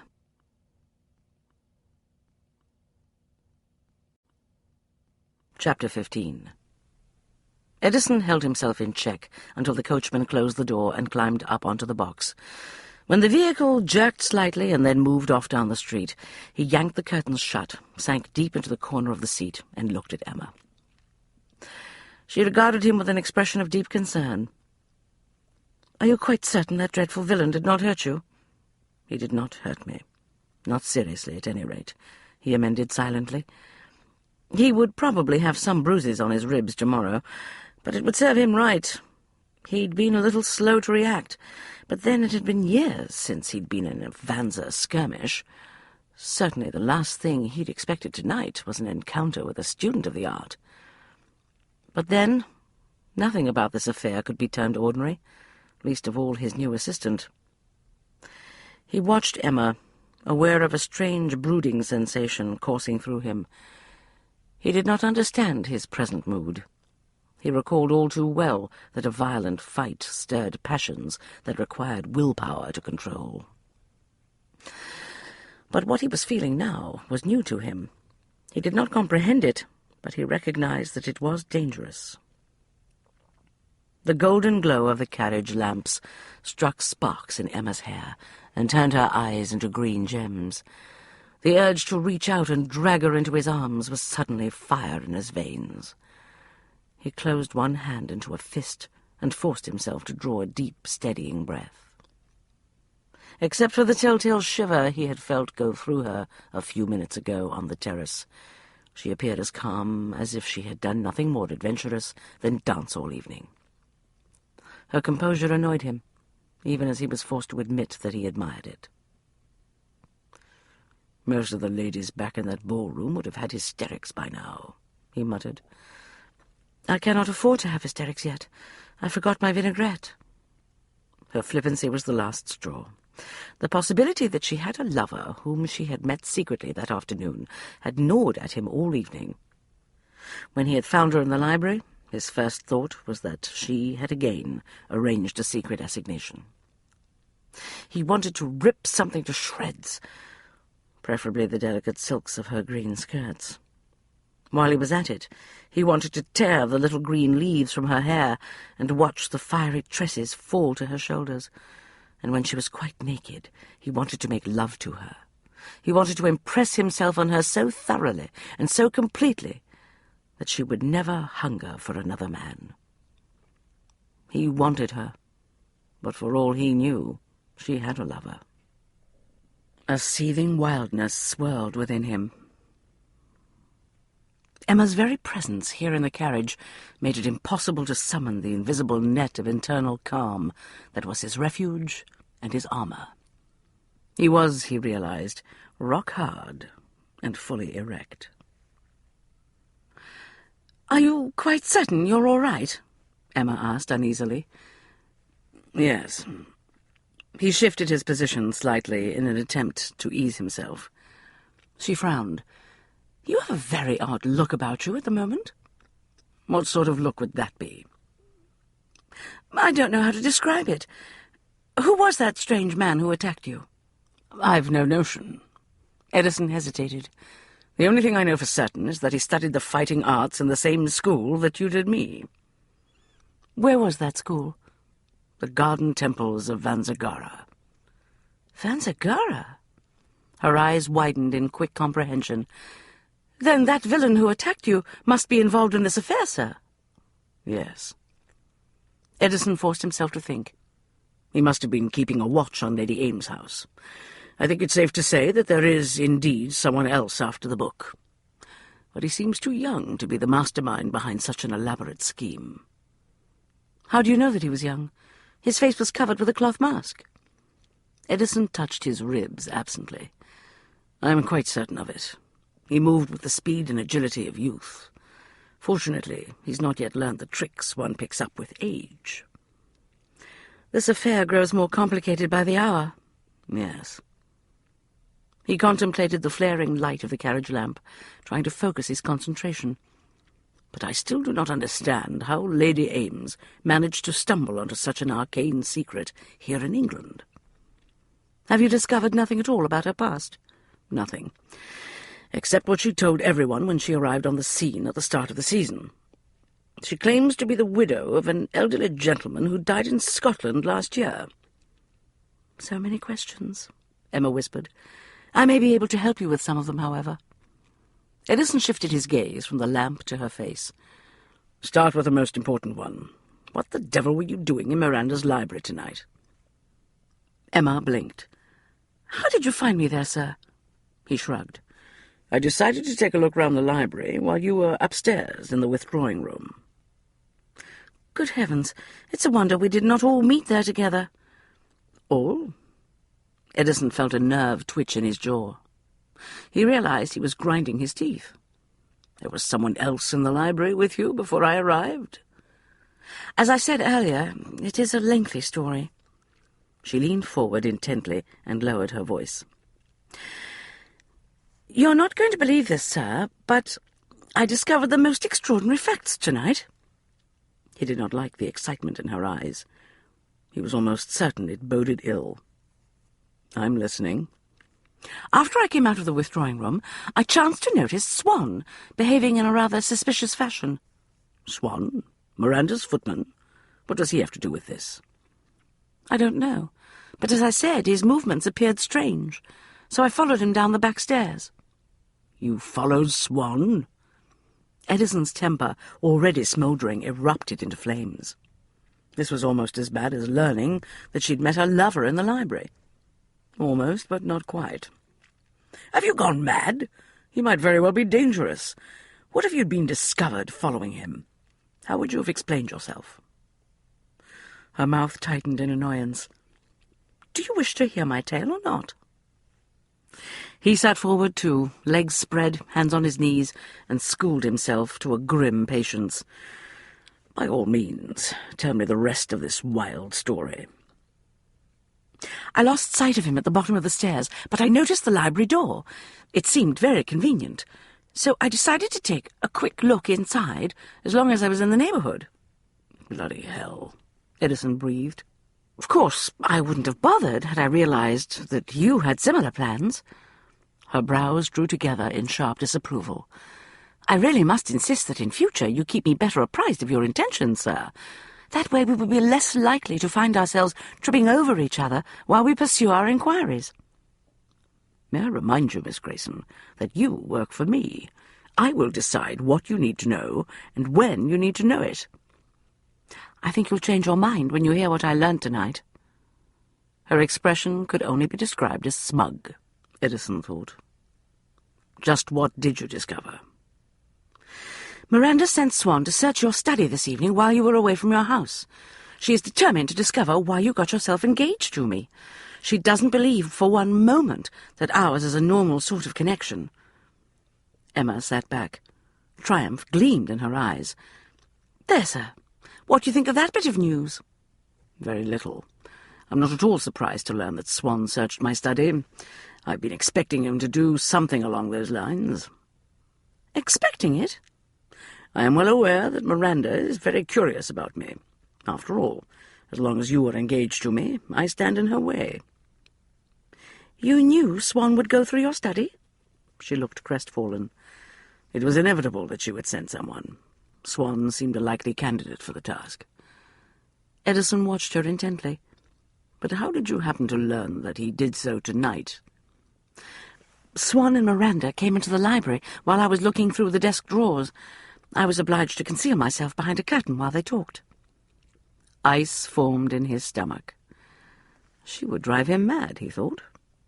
Very carefully, with infinite control, he took his hands off his thighs and reached out to capture her wrists. "Listen to me, Emma, and listen closely. You are never again to go herring off on your own the way you did this evening. You will not take such risks while you are in my employ. Do you comprehend me?" "No, I do not understand you." She looked deeply offended and somewhat baffled. "Why so angry?" "Because of the risks you took, you little twit. You could have been hurt." "Highly unlikely. Embarrassed, perhaps, but not hurt. You were the one who was in genuine danger this evening. That dreadful man in the garden tried to do you a terrible injury." "Would you have cared if I'd been injured tonight?" "Of course I'd have cared, sir." "Why?" He gave her a humorless smile. "Because I'm the most generous employer you have had since you began your career, and you do not wish to lose your post before you've got your hands on your wages?" "It is not solely the money." "Ah, yes. Perhaps your deep devotion for my health and safety stems from the fact that you've not yet got your precious reference out of me." "I could put the very same questions to you, sir." Her eyes glittered. "Why are you so concerned that I not take any unnecessary risks while I'm in your employ? Is it because you need me in good condition, so that you can continue to use me to bait your trap for Lady Ames? Am I nothing more than a bit of cheese you intend to use to catch a mouse?" "If so, you are certainly the most expensive cheese I've ever purchased. I can only hope that you prove to be extremely tasty." "Sir, you are far and away the most difficult employer that I have had the misfortune to meet up with in the entire course of my career." "You keep saying that, but the important thing is that I pay very well, isn't it?" "How dare you imply that my interest in your well-being is entirely mercenary?" Edison could have sworn that he heard the rumble and roar as the stone wall of his patience gave way. The sound was as loud as the crack of doom. "Let us discover just how unmercenary your interest in me is, Emma." He shifted abruptly, moving forward to press her back into the corner of the carriage seat. He used his grip on her wrists to anchor her there, and bent his head. The instant his mouth touched hers, he knew that Emma's calm demeanour had been as deceptive as his own. She was as close to the edge of this particular cliff as he was. After a second or two of stunned hesitation, Emma jerked her hands free and wrapped them very tightly around his neck. The fierce passions that had been ebbing and flowing between them for the past several minutes exploded. Edison was astonished that the seat cushions did not catch fire. Emma's lips parted beneath his. Her fingers tightened in his hair. She might very well have another lover somewhere in London, he thought, but tonight she wanted him. He fought a short battle with his coat and finally managed to get rid of it. Emma yanked his cravat free with several fierce little tugs. He braced one foot on the floor of the carriage and crushed her deeper into the seat. The taste of her was intoxicating, lush and spicy and compelling. It was unlike the flavour of any other woman he'd kissed in his entire life. Edison. Her silken skirts foamed round his thighs. He tugged at the bodice of her low-cut gown until the firm fullness of her small breasts fell into his hands. He felt one taut nipple press invitingly into his palm. The sweet, hot scent of her body was tinged with the herbs of her bathwater. He had a sudden vision of her bathing in front of a fire, and nearly lost what little self-mastery he still possessed. With a groan, he tore his mouth away from hers and bent to take a tight, thrusting nipple between his teeth. Emma shivered and arched herself in his arms. He was vaguely aware of the sway of the carriage, the muffled sounds of the street, and the clatter of the horses' hooves on the stones, but it all seemed very remote, very distant, very unimportant. Emma managed to pry his shirt out of his trousers. Edison felt her fumble briefly with the fastenings, and then abandon the task. She slid her hands up inside the garment instead. He shuddered heavily when he felt her fingers on his bare skin. She stopped abruptly. "Did I hurt you?" she asked quickly. "Is that where the villain kicked you?" He raised his head to look down into the green seas of her eyes. "If it is, your touch is all I require to heal the bruises. Please don't stop. But if he don't, stop touching me." He lowered his head to her throat. "I beg you." "Very well." She sounded breathless. Cautiously at first, and then with renewed urgency, she splayed her fingers against his skin. "You feel so strong and warm, and so very solid." He was bemused by the tone of wonder in her voice. "And you are very, very soft." He scooped up a handful of her silken skirts and pushed them up to her waist. She watched him from beneath half-lowered lashes as he lifted himself slightly to look down at her. The lamplight turned the skin of her gently moulded thighs a creamy gold.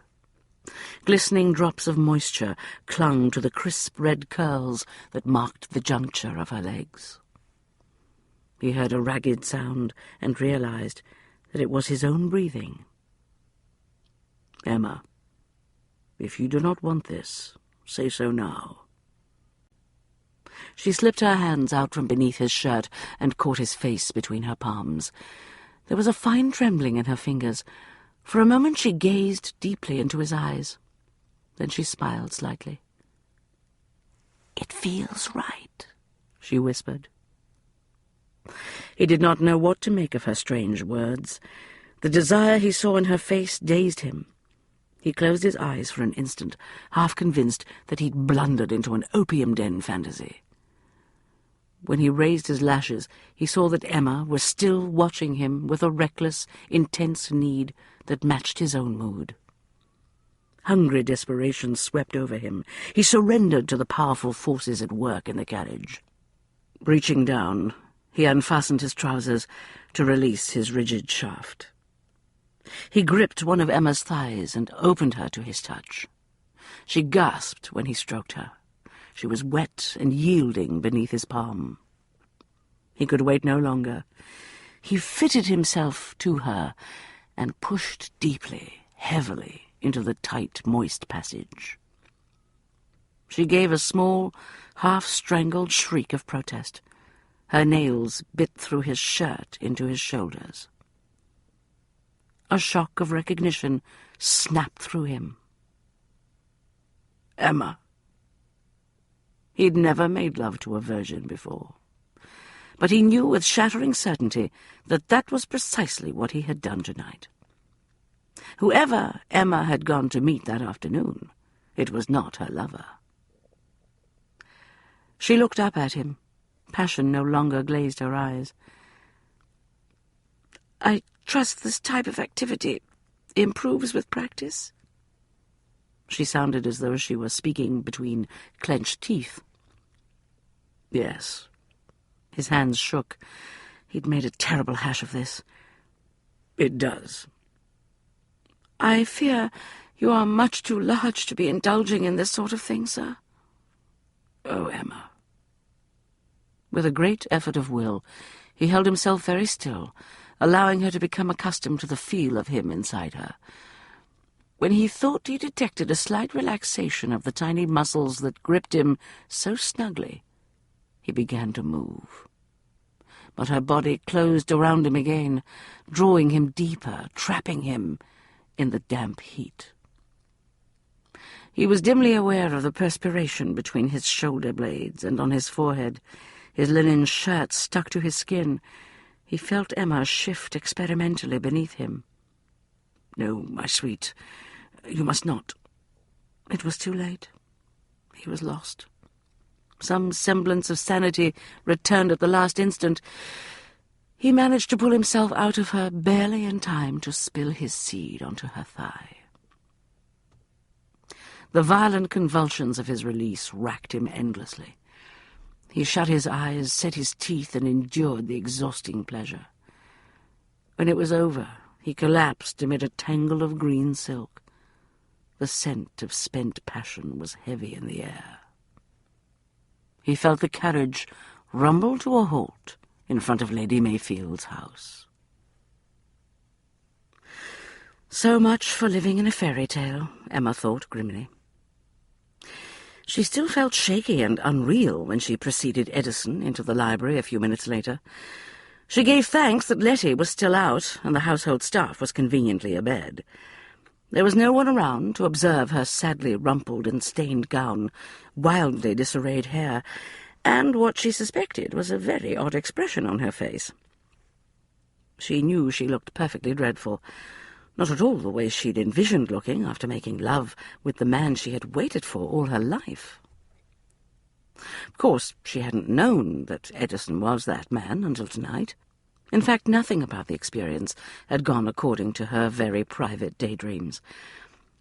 There'd been no thrilling courtship, no roses, no declaration of undying love, no talk of the future. But there you have it, she thought. When one pursued a career, one could not expect things to go according to the way they did in books. Glumly she watched Edison light the fire. He looked elegant once more. It was grossly unfair, the way he'd put himself to rights so swiftly and with such negligent ease. He'd not bothered to retie his cravat, but other than that he looked immaculate. She could think of no one else of her acquaintance who could have emerged from the inconvenience of a violent battle and a bout of passion with such aplomb. He brushed off his hands, rose, and turned to face her. There was a disturbingly sombre, decidedly grim expression in his eyes. "We must talk," he said. The too quiet tone of his voice alarmed her, as little else could have done in that moment. It gave her the fortitude to pull herself together at last. She gave him what she hoped was a businesslike smile. "Yes, of course." He took a step toward her and stopped. "Emma, I do not know where to begin." Dear heaven, he was going to apologize. She had to stop him. She couldn't bear an apology, of all things. The fear of having to listen to him tell her how much he regretted their passionate interlude caused her to take an awkward step back. She came up hard against Letty's desk. Her little reticule, which still dangled from her wrist, thumped against the mahogany panel. She suddenly recalled what was inside. "Yes," she said. "Yes, of course we must talk. I'm so glad that you reminded me, sir." She hastily opened the reticule and dug out the tightly rolled playbills and papers inside. "I've not yet had a chance to show you what I managed to save from the flames." "What flames?" Edison scowled at the papers as she spread them out on the desk.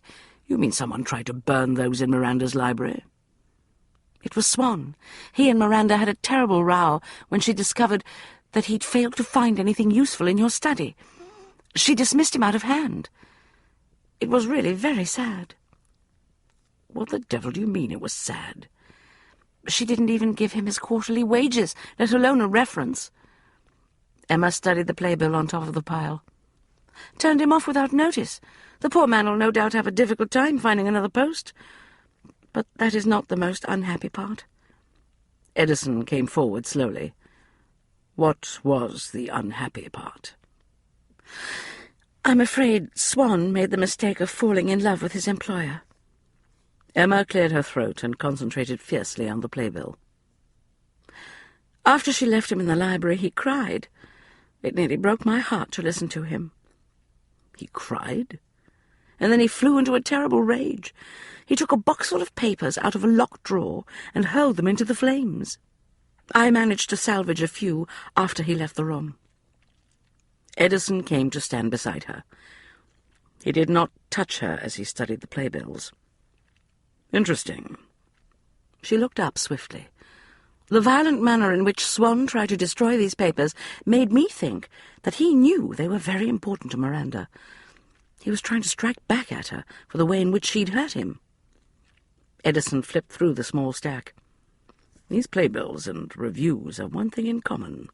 They all feature an actress named Fanny Clifton." "That is another thing. Look closely, sir. None of these playbills advertise any performances here in town." Emma turned over another page. "They feature a company of travelling actors that appears to have performed chiefly in the north." Edison picked up a review and read aloud. "The glorious Miss Clifton brought a new interpretation to the role of Lady Macbeth. The expression of piercing dread in her fine blue eyes was evident even to those seated in the most remote seats. Her small, graceful form is particularly suited to the elegant costume she wore." "Fine blue eyes," Emma whispered. "Small, graceful form." She looked at Edison. "Have you reached the same conclusion that I have, sir?" "That Miranda may have had a previous career as an actress named Fanny Clifton?" Edison tossed the review aside, folded his arms, and leaned back against the edge of the desk. "It would explain why I have been unable to find anyone who knew her before she turned up in London at the start of the season." "But she is obviously very wealthy. Actresses are not rich." Edison raised his brows. "Some have managed to marry extremely well." "True." Emma reflected on that for a moment. There had been one or two particularly notorious actresses who'd succeeded in charming wealthy lords into marriage. "The scandals that ensued have generally made it necessary for the couples to leave town, however." Edison met her eyes. "Perhaps Miranda and her husband, the mysterious late Lord Ames, were obliged to go as far away as Italy." "Why would she lie and claim that she came down from Scotland?" "Perhaps because she did not want anyone to suspect a connection to Italy," Edison said slowly. "If you can prove that Miranda spent some time in Italy during the past year, it would give you a possible link to that Farrell Blue person whom you said deciphered one of the recipes." "Yes, it would." Edison paused. "Then again, perhaps there never was a Lord Ames." "A good point." Emma raised her brows. "After all, if I can invent my own references, I suppose another woman might invent a husband. But that would not explain her obvious wealth. It must come from some source." "Indeed. And the name of that source should prove extremely interesting." Edison straightened away from the desk. I shall begin making inquiries in that direction first thing in the morning. In the meantime, you and I have something else to discuss." Emma stiffened. "If you don't mind, sir, I would rather not continue this conversation. It is late, and I'm quite exhausted." "Emma—" "It's been an eventful evening," she said hastily. "I fear I'm not accustomed to the rigours of the social world. I am eager to go to my bed." He looked as though he would argue. She held her breath, but Edison had apparently reached some private decision. He inclined his head with awful formality. "As you wish. But do not think that this matter between us can be ignored indefinitely." "The less said, the better," she muttered. "Good night, sir." He hesitated. She could see the irritation flicker in his eyes. Again she feared that he would force a conversation. Instead he turned and went toward the door. "Good night, Emma." He paused, his hand on the doorknob. "As your employer, allow me to tell you that you went above and beyond the call of duty tonight. Rest assured that you will be suitably rewarded for this evening's work." She could not believe her ears, and then rage lanced through her. "Rewarded? Did you say rewarded?" "I feel compelled to add an extra few pounds to your wages at the end of your employment in my service," he continued thoughtfully. "How dare you, sir?" She seized the nearest object, a small globe, and hurled it at his head. "How dare you imply that I would take money for that stupid incident in the carriage? I am obliged to work for my living, but I am no whore." He caught the globe with a seemingly absent movement of his hand. "For God's sake, Emma, I did not mean that you were." She ignored him. She was in the grip of a storm of fury. She cast about for something else to throw, and got a hold of a vase full of flowers. "I will not take money for what happened between us. Do you hear me? I would sooner starve in the workhouse than accept money from you for that." She tossed the full vase with all of her strength. "Damn it, calm yourself, Emma." He managed to catch the vase, but he did not succeed in avoiding the contents. Water and flowers splashed him in the face. He grimaced and shook his head once. "I was talking about rewarding you for your investigation in Miranda's library. What you discovered may prove extremely useful." "Rubbish!" She planted her hands on her hips. "I don't believe you." Anger flashed across his face. "I'm telling you the truth, you maddening, stubborn, feather-brained creature." He was suddenly roaring at her, Emma thought, nonplussed. She'd never heard him lose his temper like this. "Do you swear that on your oath?" she asked, not bothering to conceal her suspicion. "Hell's teeth, woman!" He glared at her, wet hair plastered to his head, eyes glittering with anger. "If I was in the market for a mistress, I would have chosen a female with a more compliant character and a good deal more experience in the passionate arts than you've got." Her jaw dropped. "Now you're insulting me for lacking experience and that sort of thing?" "I'm trying to make it bloody damn clear that I do not view what happened in the carriage as a business venture." With a disgusted gesture, he flicked some stray petals from the sleeve of his coat. "The reward I mentioned was for what you discovered concerning Lady Ames, or Fanny Clifton, or whatever the case may be." "Edison!" He scowled at her as he jerked open the door. "And while we're on the subject, allow me to inform you that if you ever again take that sort of risk, I will never write that bloody reference for you." "Edison, wait!" She picked up her skirts and rushed toward the door. "Perhaps I was a bit hasty in my accusations." He did not deign to respond. The library door closed very firmly in her face, just as she reached it.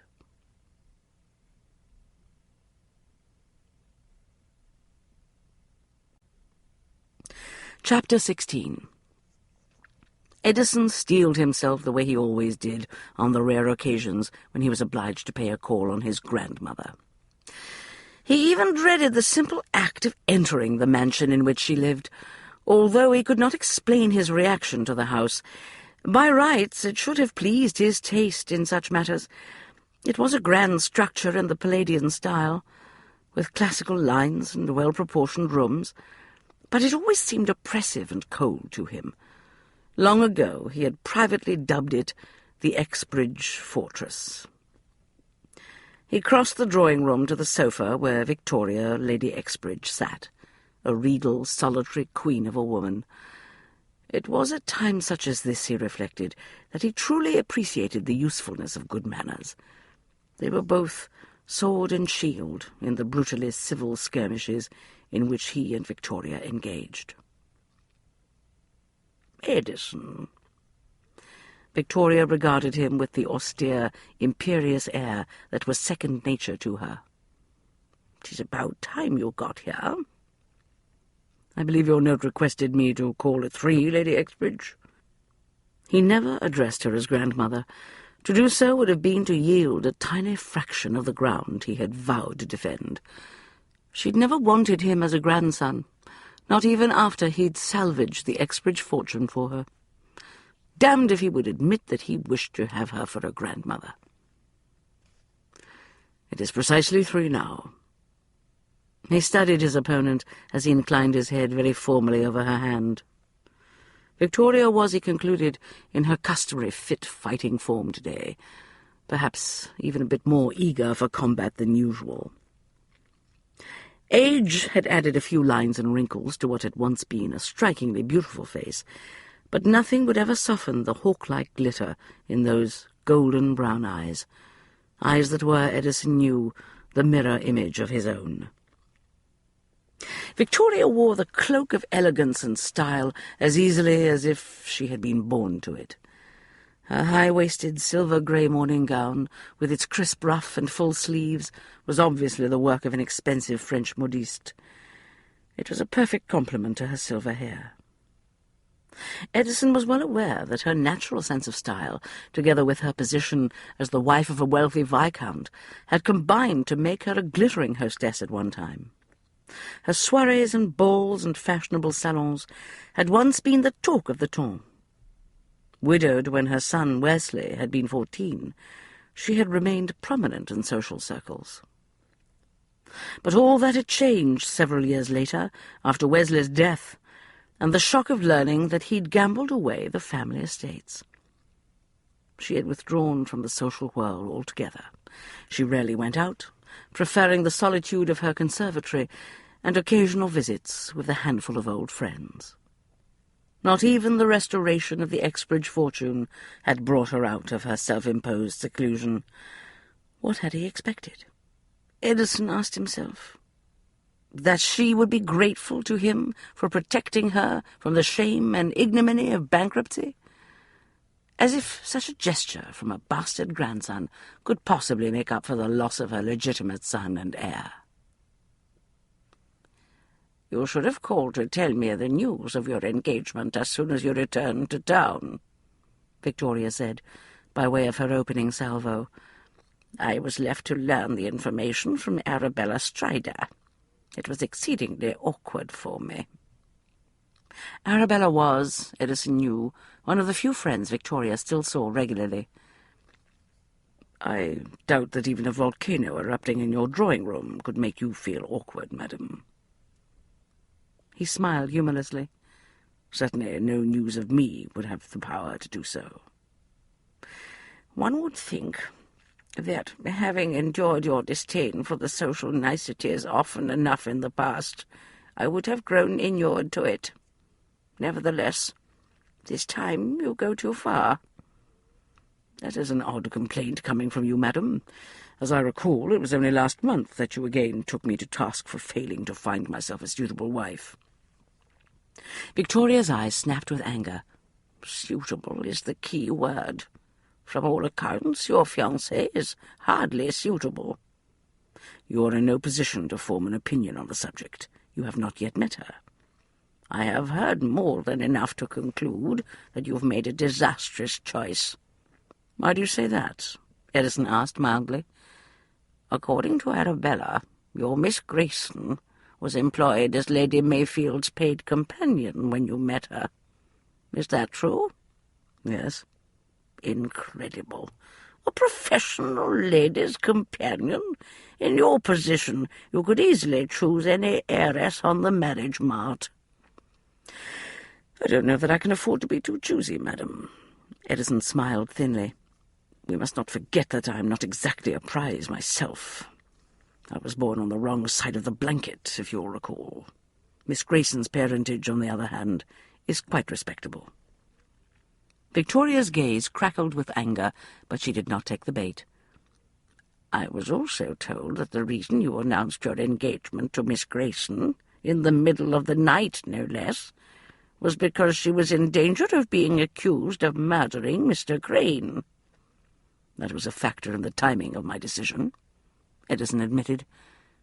"Everyone who was at Ware Castle believes that she actually did kill Crane. Most of the ton think that you've just engaged yourself to a murderess, of all things." "It makes no difference to me, one way or the other," Edison shrugged. "Crane deserved to be shot."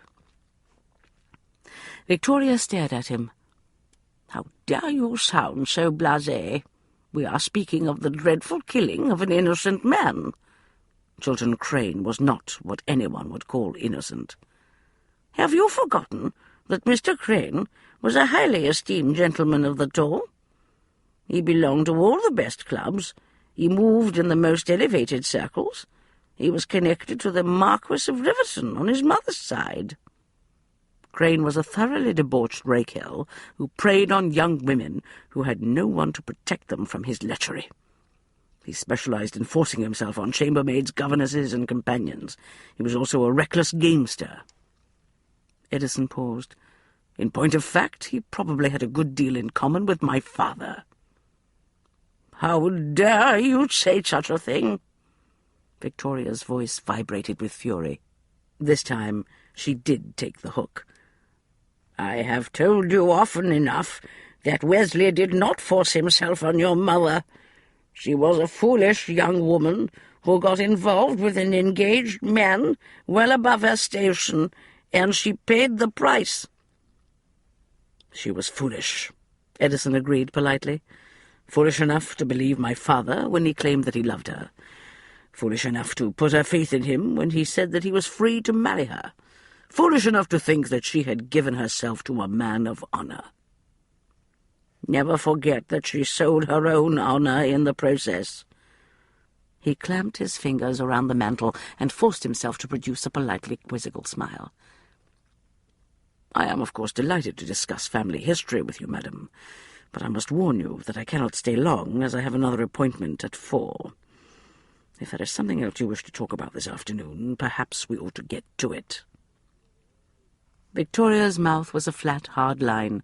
As Edison watched, she took a visible breath, schooling her raw fury, just as he had done a moment earlier. He wondered if she would retreat to her conservatory after he left. It was what he did when he needed to calm the dark, dangerous emotions such conversations aroused. He watched her pick up her teacup. The dainty china trembled ever so slightly in her grasp. He should have been able to take some measure of satisfaction in knowing that he had the power to force her to the brink of her self-control. But as usual, the knowledge that he'd done so did nothing to elevate his mood. He wondered again, as he always did, what it was that he wanted from this formidable woman. Why did he continue this bristly, unpleasant association? Why did he not simply ignore her very existence? It was not as if she wanted any attention from him. "You know very well that I asked you to come here today so that I could hear the truth about your so-called engagement from your own lips," Victoria said icily. "There is nothing so-called about it.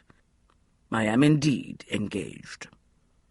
"I refuse to believe that you actually intend to marry this murderess." "Have a care the way you fling that word murderess around," he warned her very softly. "If necessary, I am prepared to testify in court that Miss Grayson was with me at the time of Crane's murder." "Crane was killed in the middle of the night. Arabella said that when you and Miss Grayson appeared to join the others at the scene of the crime, She was dressed in a night shift, cap and a wrapper. She appeared to have just got out of bed." Edison raised his brows. "Your point?" "My point is that if she is not a murderess, if she was indeed with you at the time Crane died, then it is obvious that she was in your bed. That means she is no better than any other round-heeled light skirt. You are under no obligation to protect her." "Neither you nor anyone else," Edison said through his teeth, "is allowed to refer to my fiancée as a light skirt." Victoria stared at him. "She can have been nothing more than a brief fling for you. She is my future wife." Edison removed his watch and flipped open the case. "I regret to say that it grows late." He dropped the watch back into his pocket. "As much as I hate to cut short this charming conversation, I fear I must bid you good day, madam." "If you are actually contemplating marriage to this Miss Grayson," Victoria said, "then it can only be because there is some profit in it for you." "Profit?" "Your success in matters of business is legendary.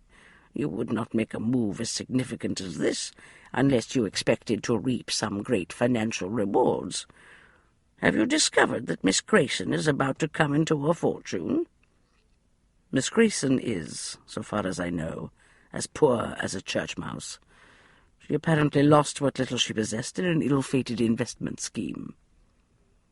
Edison paused long enough at the door to incline his head in a barely civil gesture of farewell. "But it is always illuminating to learn exactly what you think of me, Lady Exbridge. It is obvious that, as the years go by, in your eyes I continue to fall short of the illustrious example set by my noble sire."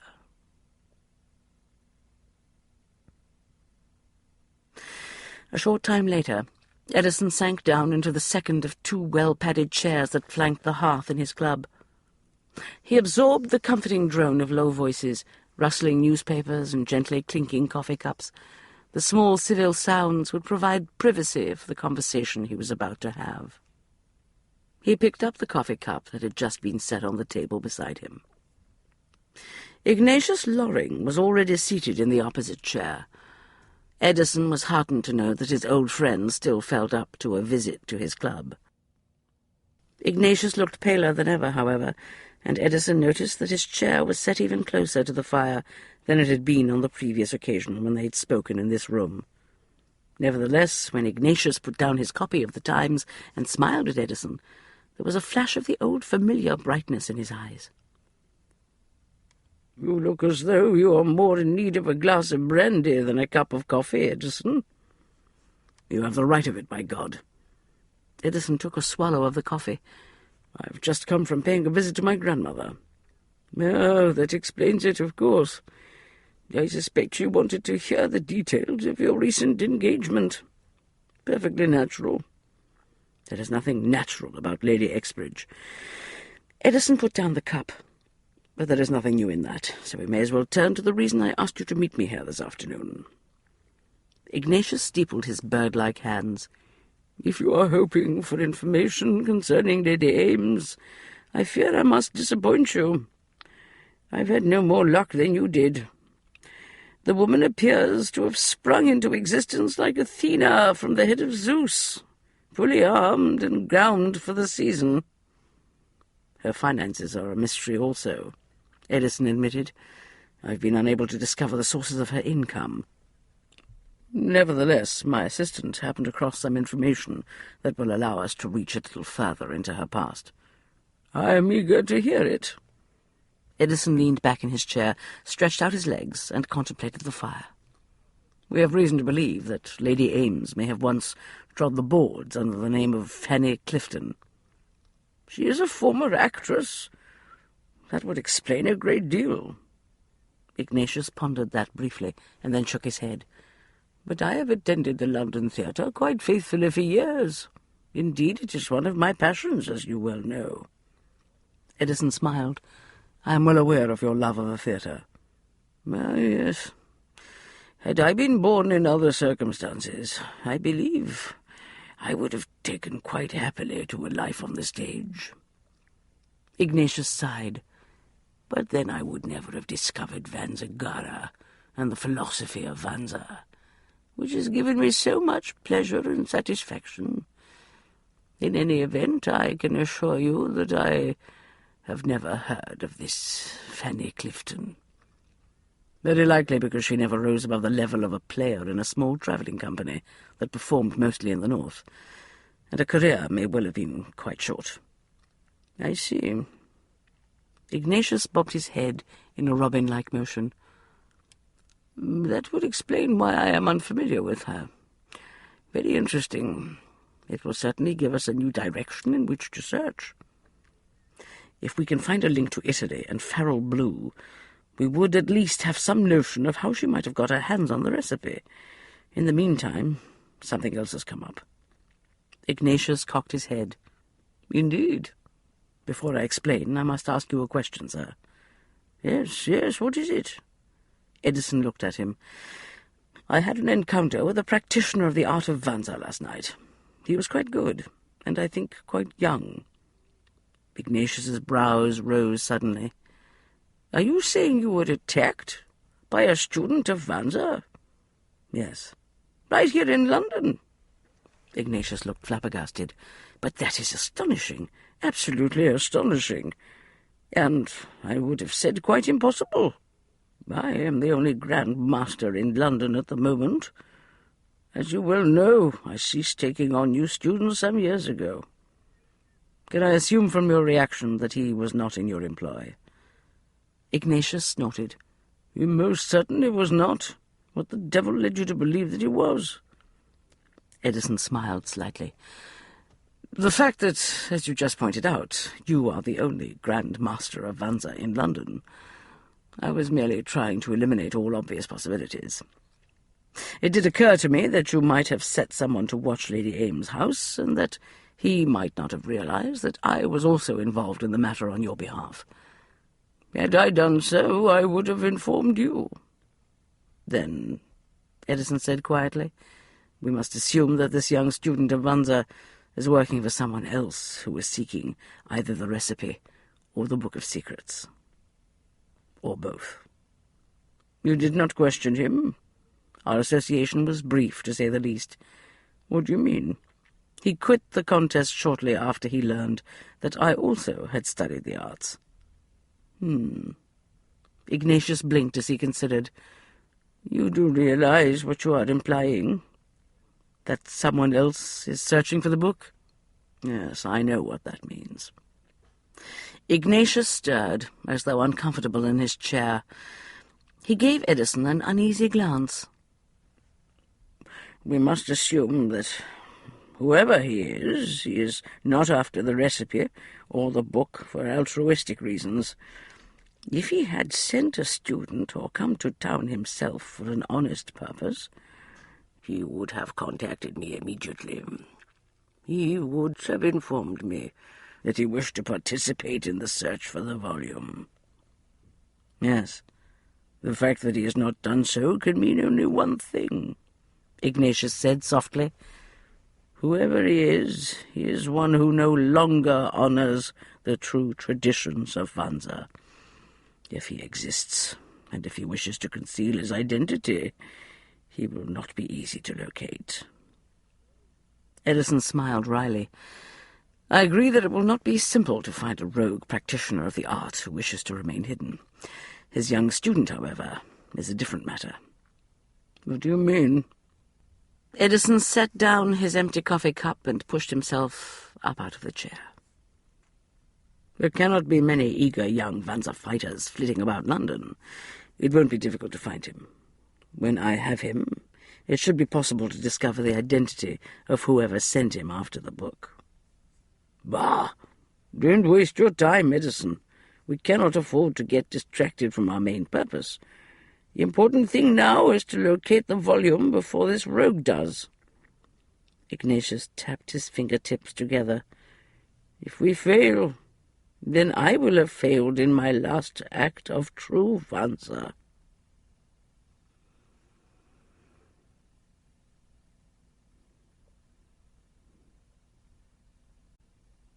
Chapter 17. "Tell me, Miss Grayson, have you met the Exbridge dragon yet?" Basil Ware smiled as he took the dainty blue velvet cushioned chair next to Emma. He had to lean close to make himself heard above the rumble of laughter and conversation. The theatre box was crowded at the moment. Letty was holding court. Several aging admirers had appeared during intermission to pay their respects. Each had arrived with a glass of champagne for Letty.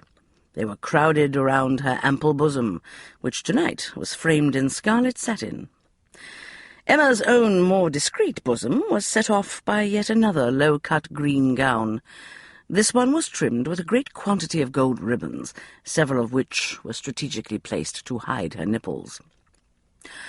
When she had inquired about the possibility of filling in the neck with a bit of lace, she'd been assured by both Letty and the modiste that the style was all the crack. Emma had put her doubts aside. After all, what did she know about such matters, she thought? She was a former paid companion, not a lady of fashion. Basil Ware's appearance in the theatre box a moment ago had surprised her. When he'd arrived, she'd been occupied watching the scene unfolding in Miranda's box, which was located directly across the theatre. "Dragon? What dragon?" Emma peered through her opera glass and frowned at the sight of Edison, bending a bit too gallantly over Miranda's gloved hand. The notion had seemed quite clever when they'd discussed it earlier. Between acts, Edison would visit with Miranda in her box and engage her in conversation in an attempt to draw her out on the subject of her past. It was all going according to plan, but Emma discovered that she did not care for the way Edison was hovering over Miranda. There was no need for him to sit so close that Lady Ames was able to brush her fingers lightly across his thigh. It was a seemingly careless gesture, but Emma sensed that there had been nothing accidental about that little caress. Miranda was trying to spin one of her webs. "I was referring to Victoria, Lady Exbridge." Basil sounded amused. "Your fiancé's grandmother. She's here tonight. Presumably you are the reason." Startled, Emma lowered her glass and turned to stare at Basil. "What do you mean? Where is she?" "She is sitting in the third tier of boxes across the way." Basil angled his head slightly to indicate the direction. "Fourth one from the left. You can't miss her. She is the lady in pale lavender who has her opera glass trained on you." "Half the theatre seems to have their glasses aimed at me," Emma muttered, and the other half were looking at Edison and Miranda, she thought. Nevertheless, she looked at the third tier of boxes and counted 4 from the left. She saw the small but extremely formidable-looking woman in the expensive lavender gown and matching gloves. Lady Exbridge did indeed have her opera glass focused in Emma's direction. "The on dit," Basil murmured, "is that she and Stokes despise each other. Unfortunately, after her son died, Lady Exbridge was left with no one except her bastard grandson for a relative." "And he has no one but her," Emma murmured to herself. "They've been engaged in a state of war ever since your fiancé stepped in to save the family estates from bankruptcy." "I am aware that there is some strain in the family relationship," she said cautiously. "That is putting it mildly." Basil quirked a brow. "Stokes's father was not much interested in financial matters or his estates. In fact, Wesley Stokes succeeded in gambling away his entire inheritance. And then he went and broke his neck in a riding accident." "Yes, of course. I know the history," Emma said crisply. "I think it was very noble of my fiancé to rescue the family fortunes after his father's death." Basil chuckled. "It was hardly an act of virtuous generosity or family feeling. The general consensus of opinion is that he did it to humiliate Lady Exbridge." "Humiliate her?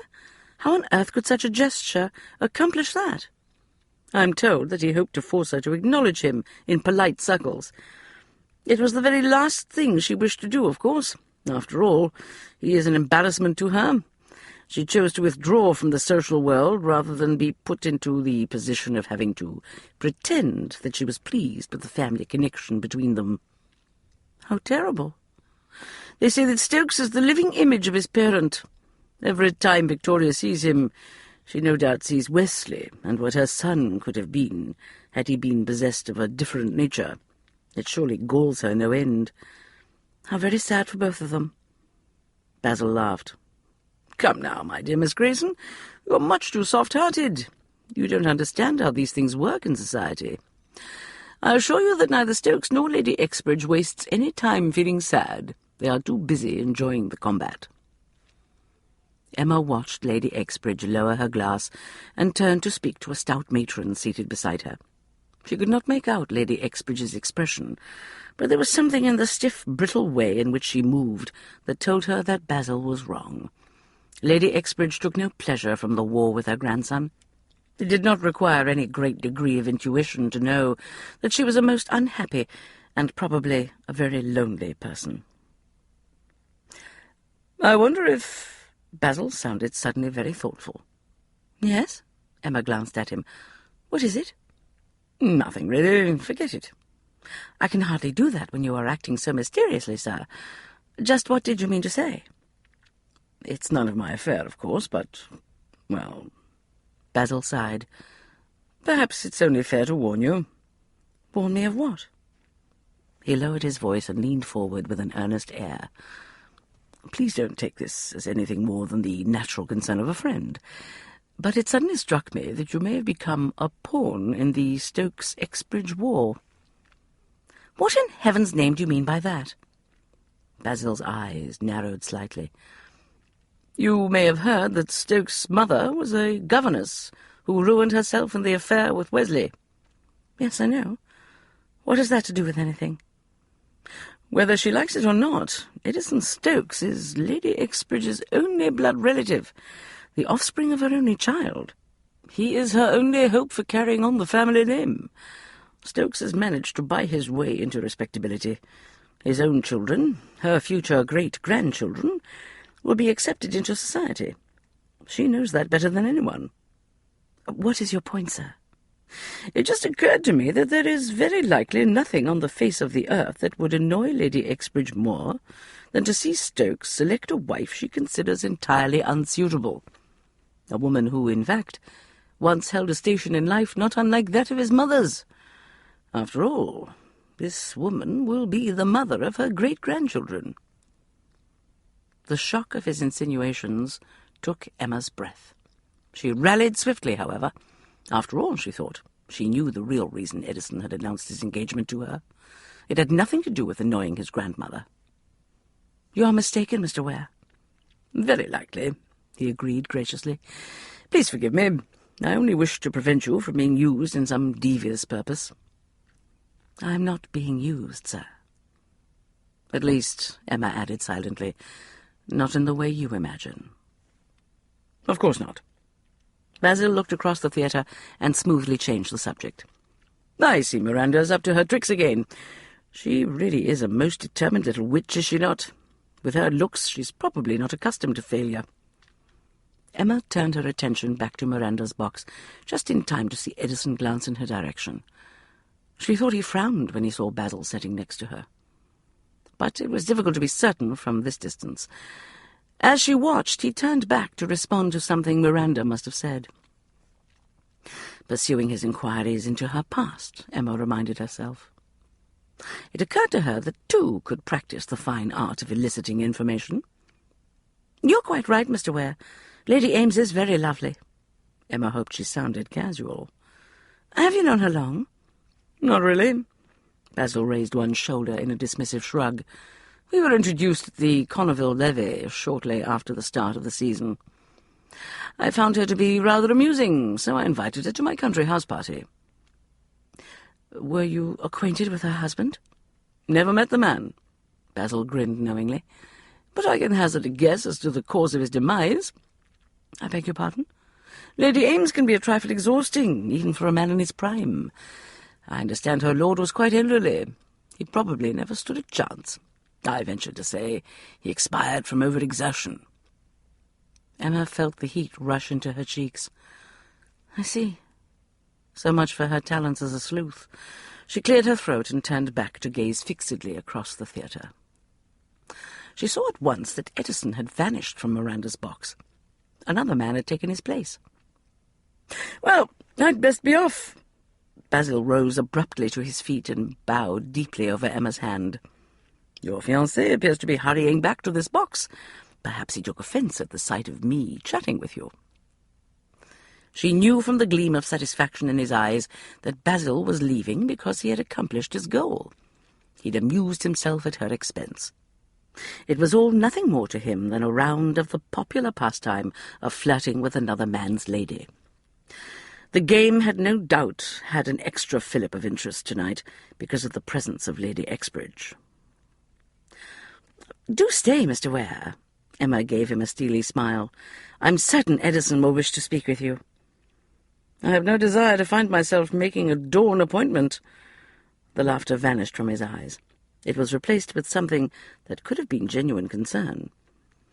"I trust you will not forget what I told you at Ware Castle, Miss Grayson. If you should ever find yourself in, shall we say, unfortunate circumstances, you must get in touch with me immediately." "Really, Mr. Ware, I cannot imagine such a circumstance."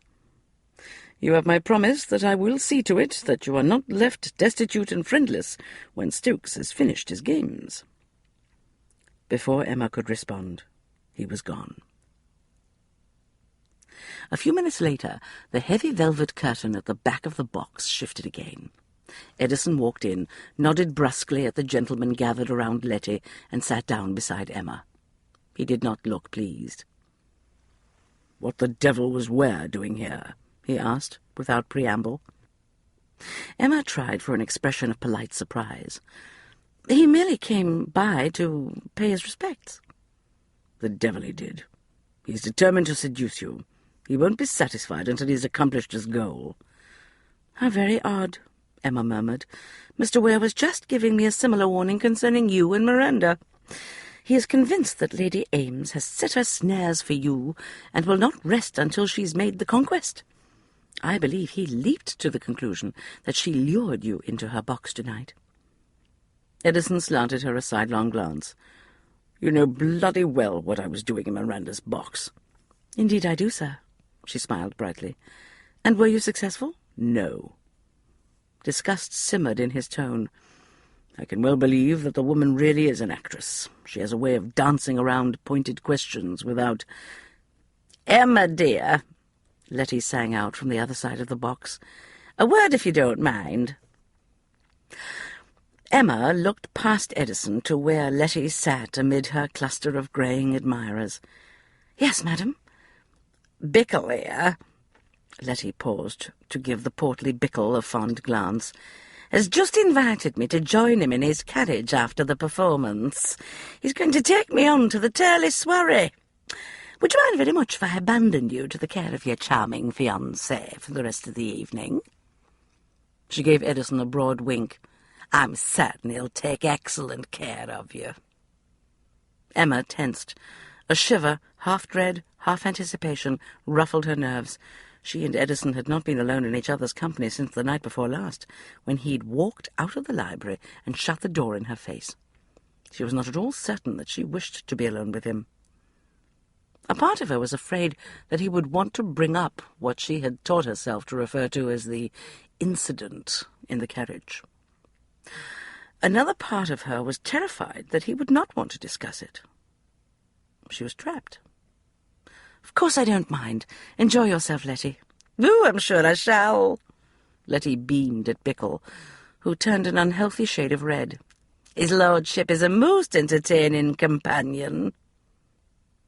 His lordship, Emma could not help but notice, was also semi-aroused. His old-fashioned breeches left little to the imagination.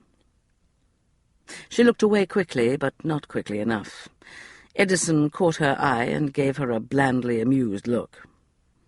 She studiously ignored him until the curtain rose on the last act of Othello.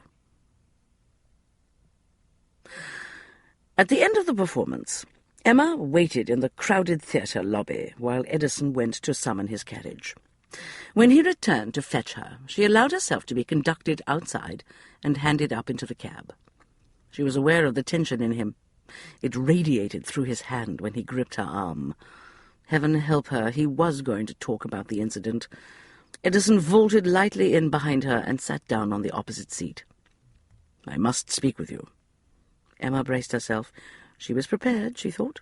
Her career as a paid companion had turned her into a woman of the world. She could handle this sort of thing. She determined to carry on as though nothing of any great significance had happened. It seemed the wisest course of action, indeed the only sensible course. "I am rather tired, sir," she announced smoothly. "If you don't mind, I would like to go home." "That is an excellent notion." He sat back, obviously relieved. "I was just about to suggest it, but I feared you would argue." Sudden anger shot through her when she glimpsed the gleam of satisfaction in his eyes. "If you think that I am issuing a carnal invitation of some sort, you can bloody well think again, sir. I've absolutely no intention of repeating the incident that took place in this carriage the other night." "Oh, nicely done, Emma. Now you have raised the issue of the incident." Edison gave her a humorless smile. "Even if I were so fortunate as to receive such a delightful invitation from you, my dear, I would be obliged to refuse it tonight." "I beg your pardon?" "Something very interesting has just occurred." She realized at once that he was talking about a matter entirely unrelated to the incident. "What do you mean?" "A few minutes ago, when I went outside to summon the carriage, a street urchin was waiting for me. He had a message." "What sort of message?" "It's from an old associate of mine, a part-time smuggler named One-Eared Harry. He hangs out around the docks. I occasionally purchased information from him during the war." Emma was aghast. "Good heavens! What sort of information would a smuggler have to sell to you?" Edison shrugged. "News of the comings and goings of ships in the waters controlled by the French. Details of the terrain near the coast, locations of military garrisons, the usual." She narrowed her eyes. "And just why would you want such information, sir?" "I am a man with many varied business interests," he said. "I could not allow them to come to a complete halt simply because Napoleon was out to conquer the world." "Of course not," she muttered. It would probably be best not to pursue this line of inquiry further. She was not certain that she wanted to discover that Edison had practiced a bit of smuggling during the war with France. Intolerable to imagine letting Napoleon get in the way of one's financial interests. Edison looked amused by her frosty glare. "Occasionally, some of the information I gained from One-Eared Harry was also of use to the authorities. I, of course, passed it along." "I see. So he'd once been a spymaster." "You have had a very adventurous life, sir. What sort of information do you think this One-Eared Harry person has for you this evening?" "I sent word to him yesterday that I would pay for any information regarding the man who attacked us in Lady Ames' garden. Harry has a knack for falling in with bad company." "I see." She raised her brows. "Since you appear to be on speaking terms with Harry, I assume that you have the same knack?" He grinned fleetingly. "A man with extensive business interests must be flexible." "That's one word for it, I suppose." "In any event, I have hopes that Harry has learned something useful." Edison glanced out at the dark street. His jaw tightened. "Loring told me not to waste my time making inquiries in this direction, but I have a feeling that it may lead to some answers." A distinct chill went through Emma, similar to the one she'd experienced outside the theatre a short while earlier. Now she knew that it was not connected to a discussion of the incident. Something far more dangerous was abroad tonight. "Where will you meet this One-Eared Harry?"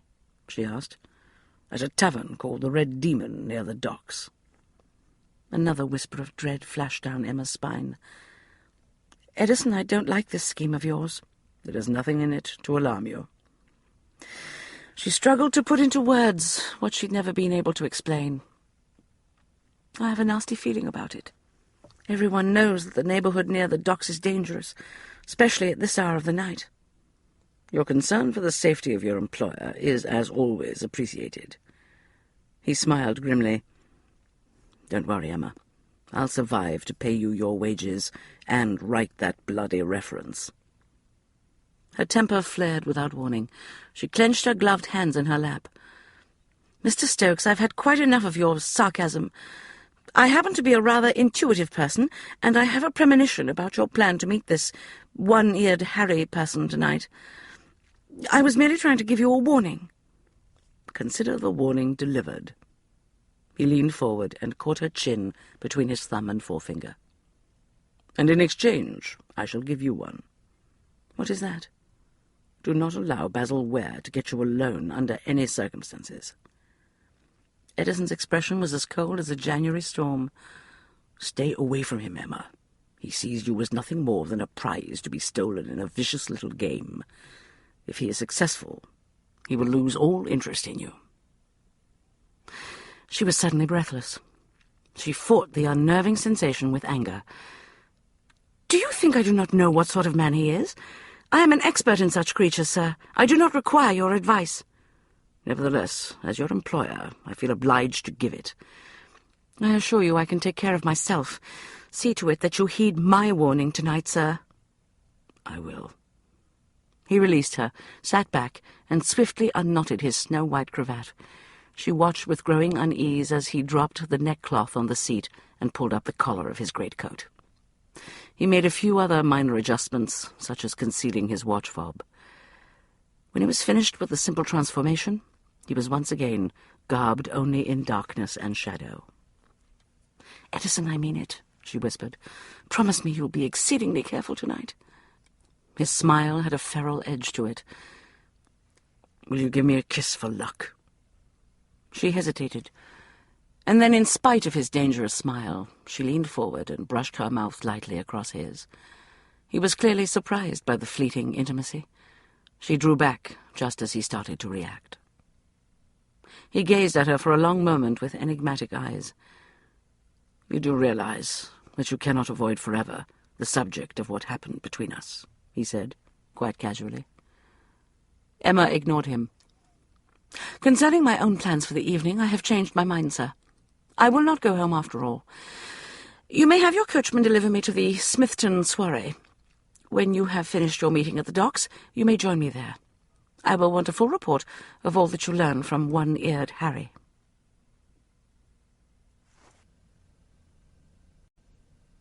Chapter 18. The Red Demon exuded the smoky, unwholesome atmosphere that was common to such places. A colourful assortment of dock workers, villains, prostitutes, and others who eked out a living on the edges of the stews occupied the wooden benches. Mugs of ale and the remains of meat pies littered the tables. One-eared Harry sat across from Edison. What remained of his left ear was partially concealed by long, greasy hair and a scarf tied round his head. Edison had heard at least 3 different versions of the tale involving the loss of Harry's ear. The first involved a fight with a drunken sailor. The second concerned an angry prostitute who had objected to not getting paid for her services. The third had something to do with a gang of thieves who had attempted to steal one of Harry's shipments of smuggled French brandy. Harry considered Edison a friend, but he'd never been one to let friendship stand in the way of business. Edison knew he had to remember that the enterprising smuggler sold false information as industriously as he did the more truthful sort. Still, Harry had some standards, and he and Edison went back a long way. In any event, Edison thought, he couldn't afford to be overly choosy about his sources in this venture. "I noticed him on account of he moves a bit like you do, Mr. Stokes." Harry cast a wary glance round the smoky room and then leaned across the table. "Smooth and quiet-like.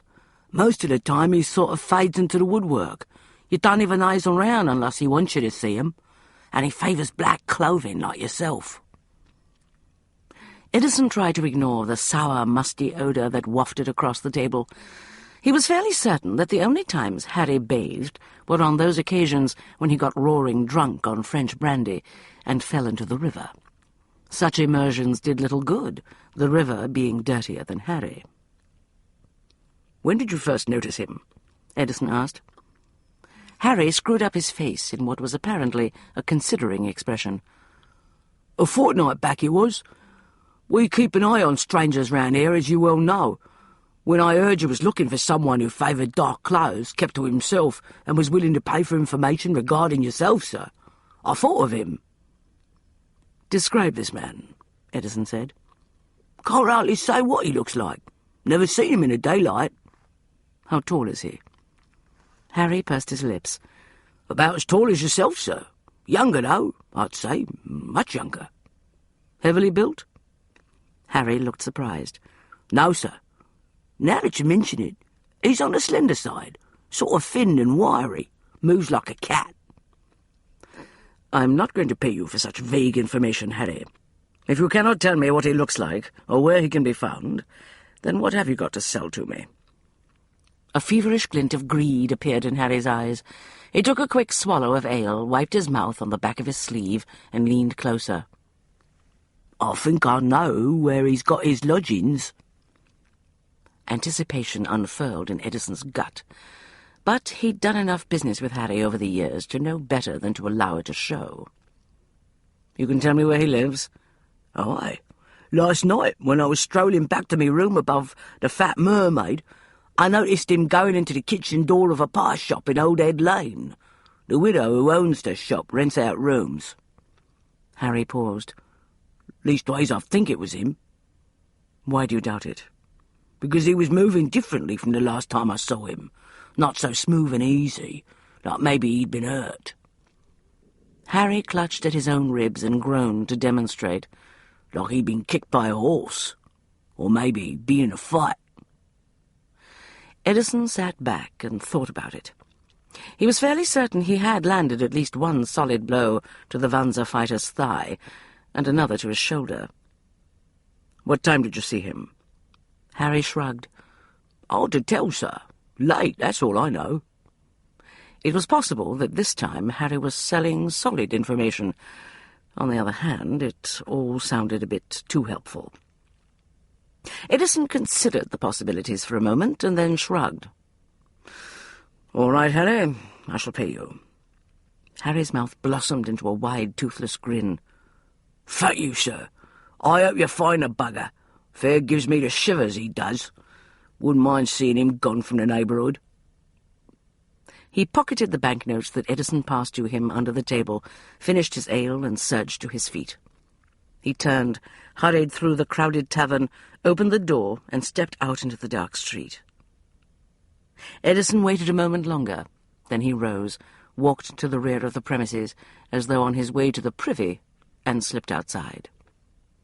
Instead of making his way to the Jakes, however, he went round the corner of the tavern. The yellow glow of Harry's lantern glimmered in the light fog that had crawled out of the river. The bobbing light disappeared into a black lane. Edison followed. Emma rubbed her arms.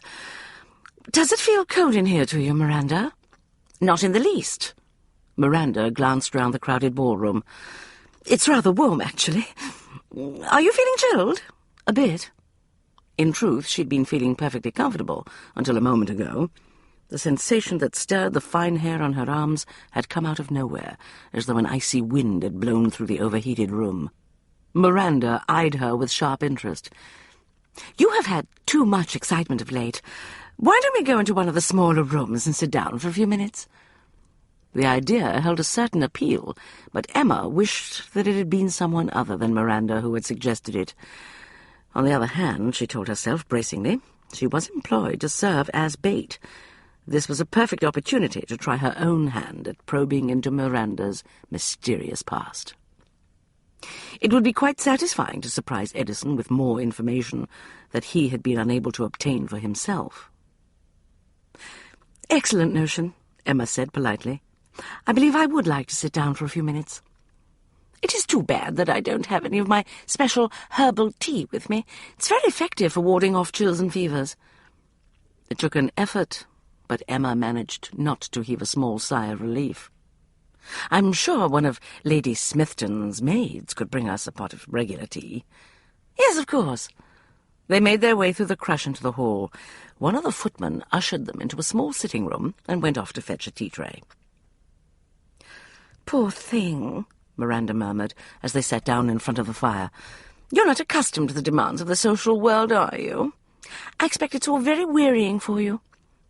Fortunately, I have a strong constitution, Emma said brightly. It was a necessity in my previous career. I can well imagine it was, but I suspect that the demands of your engagement to Stokes are proving even more rigorous, albeit vastly more entertaining than those you've encountered as a paid companion. I beg your pardon? Miranda gave her a wink and a knowing smile. Come now, Emma, we're both women of the world. It's no secret that you have, shall we say, already allowed your fiancé a taste of the goods.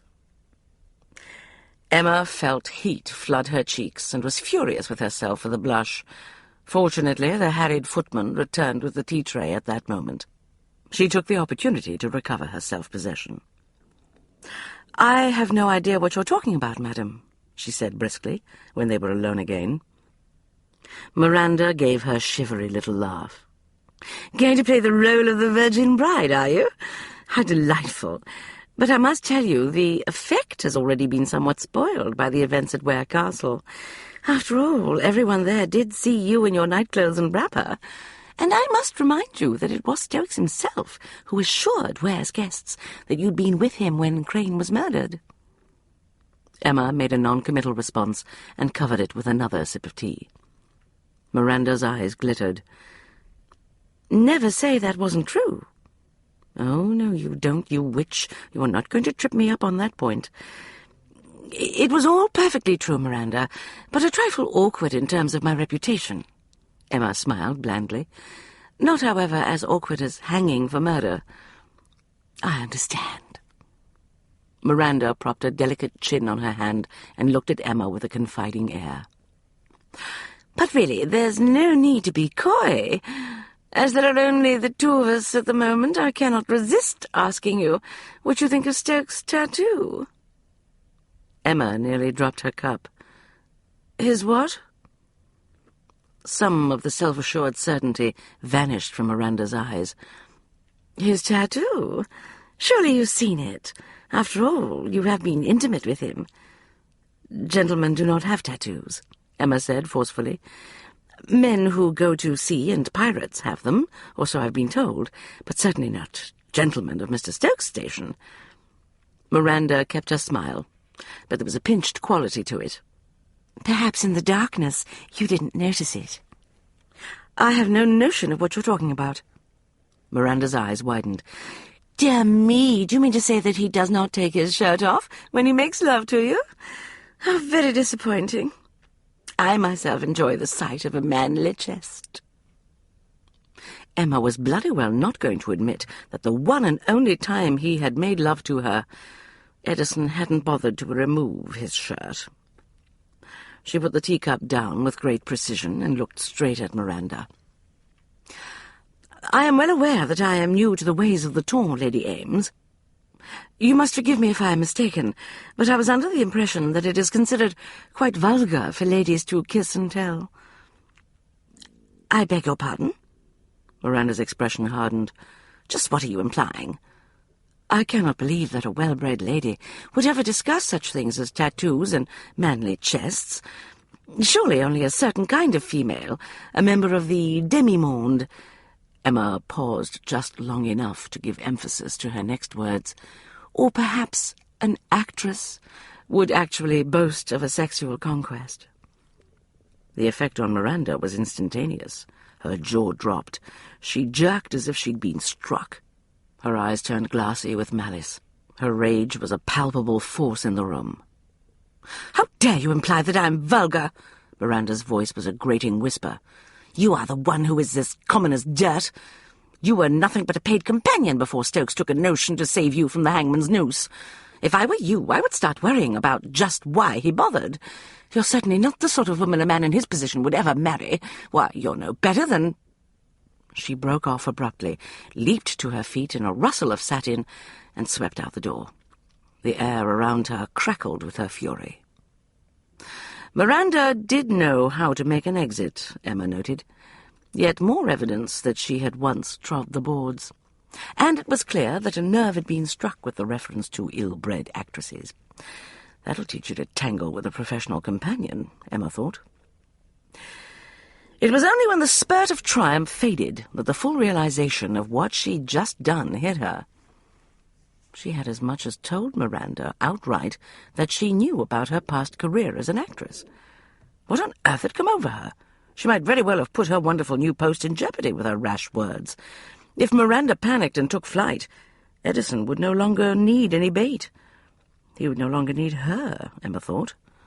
A cold feeling settled into the pit of her stomach. Emma clenched one gloved hand into a fist. If only the witch had not made that reference to Edison's tattoo. It was as good as an admission that they had had at least one tryst. When had it occurred, Emma wondered? At Ware Castle, or afterward here in town? She recalled the way Edison had hovered over Miranda's hand in the theatre box earlier that evening. Just how far had he gone in his efforts to learn more about the actress's mysterious past? Another chill of dread trickled down her spine, jolting Emma out of her grim reverie. The sensation of being touched by ghostly fingers had nothing to do with her unhappy imaginings concerning Miranda and Edison. Edison was in danger, she was sure of it, but there was not a thing she could do about it. The unmistakable stench of the Thames was especially strong tonight. Edison would have known where he was even if he'd been blindfolded. The river had made London a great trading port. Indeed, he was well aware that he owed a substantial portion of his fortune to it. But it also functioned as the city's sewer. On any given day it was thick with the offal of cesspits and stables, the carcasses of dead animals, and the occasional victim of a footpad. He stood in the shadows of a fog-shrouded doorway and listened to one-eared Harry pound on the door of a dock shed. "You better be in there with the money you promised, you snaky bastard!" He rapped harder. "I've carried out my end of the bargain, and I've come for me pay." This section of the docks was deserted at this hour. Warehouses and storage buildings loomed dark and silent in the swirling fog.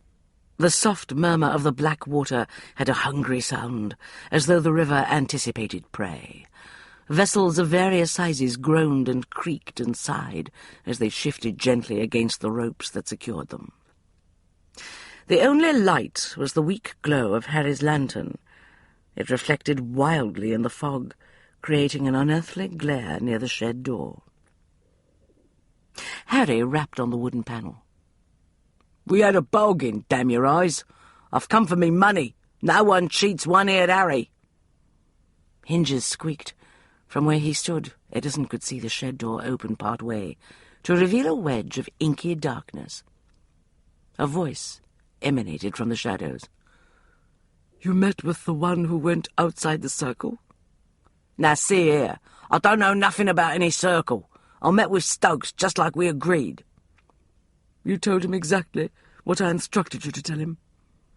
"Aye, and now I've come for me money. Where is it?" "If you have carried out your duties, you are of no further use to me." "What do you mean?" Harry stepped back quickly. The lantern in his hand swung wildly. "Now see here, we had a bargain." "Indeed we did, Mr. Harry." The door opened wider. "You have betrayed your friend, have you not?" "That's a bloody lie," Harry protested. He sounded genuinely offended. "I didn't betray Stokes. Why would I do that? Him and me is friends. We've been business associates from time to time." "Nevertheless, tonight you betrayed him." "I just relieved him of some of his blunt is all. He won't miss it. He's got more than enough, and that's a bloody fact. It was just business."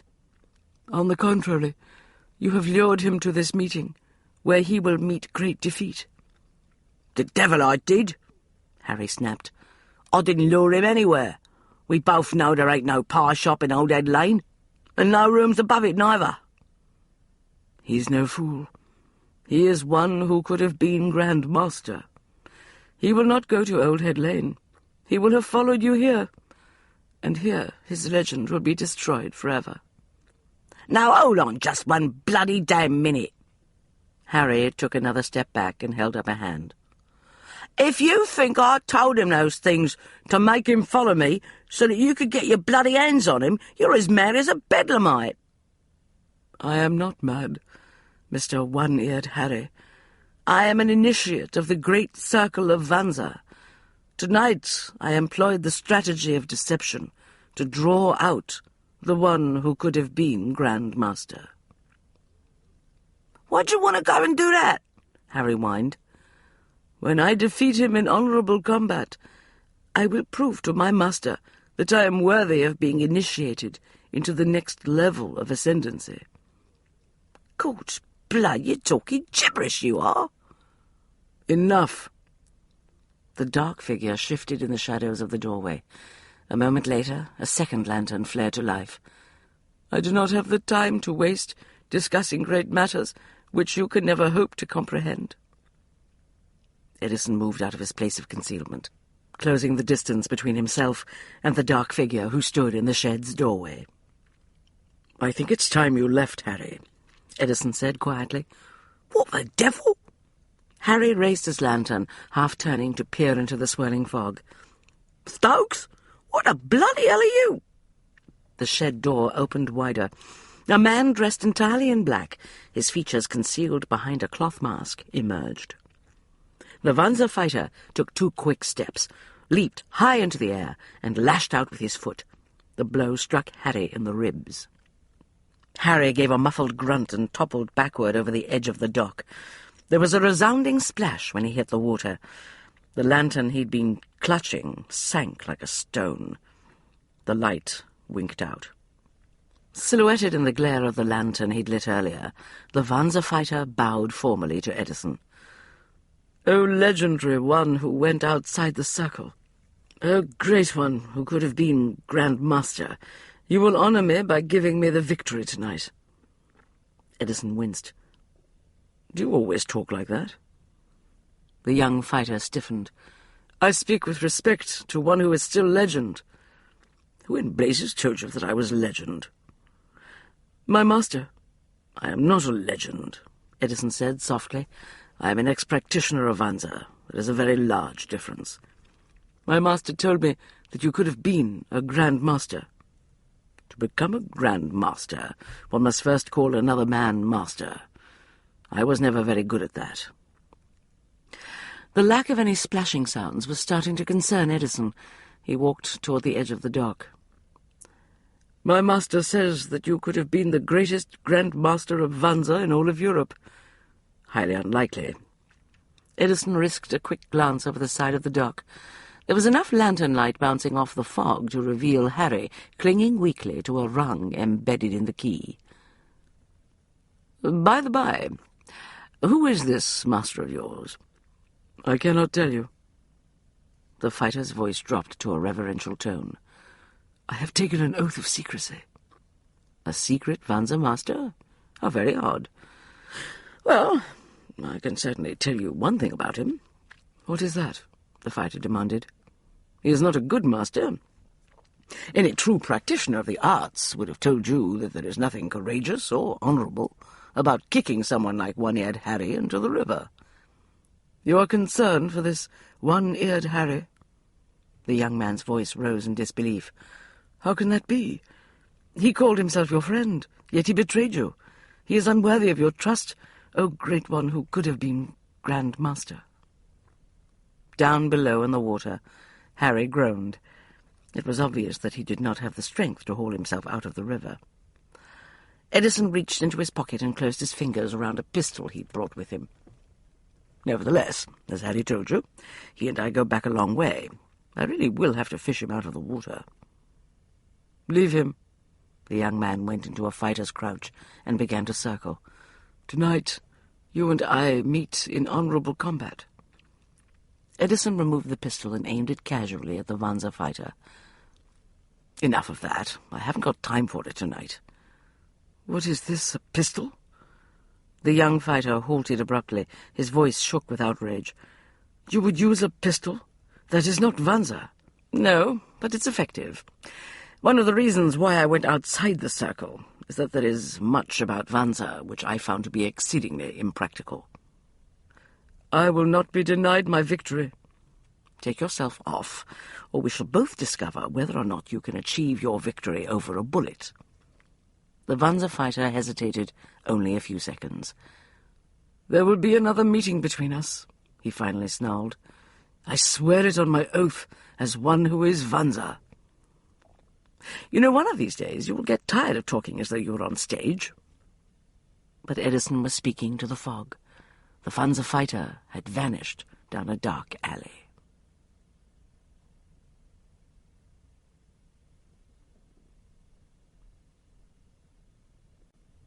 Chapter 19. Emma was so relieved to receive the message from the footman that she didn't even complain about the manner in which it had been delivered. The only thing that mattered at the moment was that Edison was apparently safe. He'd finally arrived at the Smithton house and was waiting for her in his carriage. The fact that it was quite rude for a gentleman to remain in his vehicle while he sent a servant to fetch his fiancée from a ball was not of overriding importance just then. She clutched her cloak at her throat and rushed down the steps to the waiting carriage. The interior lamps were unlit, she noticed. A footman opened the door and handed her up inside. Edison was a dark, indistinct shape in the shadows. "Sir, I've been extremely worried," she broke off as she sat down and wrinkled her nose. "Good heavens, what is that perfectly dreadful odour?" "A cologne distilled from the waters of the Thames." Edison pulled the curtains closed and lit one of the lamps. "I doubt that it will become the rage." "What on earth has happened to you?" She stared at him, appalled, as the lantern sputtered and finally flared. For once in his life, Edison did not look the least bit elegant. He looked and smelled as if he'd fallen into a cesspit. He sat ensconced on the opposite seat, swathed from neck to knee in carriage blankets. She realized that she didn't want to examine too closely the odd bits and pieces that clung to his wet hair. There was an oily smudge on his cheek that made it appear that he had a black eye. The expensively tailored trousers, shirt, waistcoat, and coat in which he'd begun the evening were bundled into a damp, disreputable heap on the floor. Much of the malodorous smell that filled the cab emanated from them. She asked the first question that popped into her mind. "What happened to your greatcoat?" "I was obliged to loan it to a friend who fell into the river." "Good heavens!" She was struck by the sight of his lower legs and feet, which were bare. He had very large feet, she noticed. "My apologies for the uncivil way in which I summoned you from the ball," Edison said. "As you can see, I am not dressed for Lady Smithton's party." She realized she was still staring at his feet. With an effort, she jerked her gaze back up to his face. "You look as though you were the one who fell into the river, sir." Edison tightened his grip on the blankets. "I did not precisely fall into the river." "Do you mean to say that someone pushed you into it? Good God, my premonition of danger was correct. You were attacked, were you not? That man you went to meet, one-eared Harry, did he do this to you?" "Actually, I did it to myself in the process of pulling Harry out of the Thames." "Oh, I see." She was somewhat relieved to hear that. Then a thought struck her. "But how did he fall in?" "We had an encounter with the Vanza fighter," Edison said softly. "Dear heaven, are you certain you're unhurt?" "Quite certain. There is no damage done that a bath will not correct. But the Vanza practitioner got away because I was obliged to see to Harry." "Did you learn anything useful tonight?" "All I got out of the affair were more questions." Edison paused. "And confirmation of my suspicion that there is indeed a rogue Vanza master operating somewhere in London. He is no doubt after that damned book, too." "What will you do next?" "I've been giving the matter a good deal of thought. I believe that it would be interesting to find this master and question him," Edison said rather casually. A fresh frisson whispered through Emma. "How will you do that?" "It should not be too difficult to draw out the young fighter again. Apparently I am standing in the path of his career advancement. He wants to prove himself by challenging me in ritual combat." "A duel, you mean?" Emma's hands went cold inside her gloves. Edison, you must not even think of such a thing. You could be injured or killed. Come now, Miss Grayson, have a bit of faith in your employer. I admit I'm not as young as I used to be, but I have grown more crafty over the years. I have every hope of giving a good account of myself. Edison, this is no occasion for jest. It all sounds horribly dangerous. I don't like it. I assure you there is no cause for concern.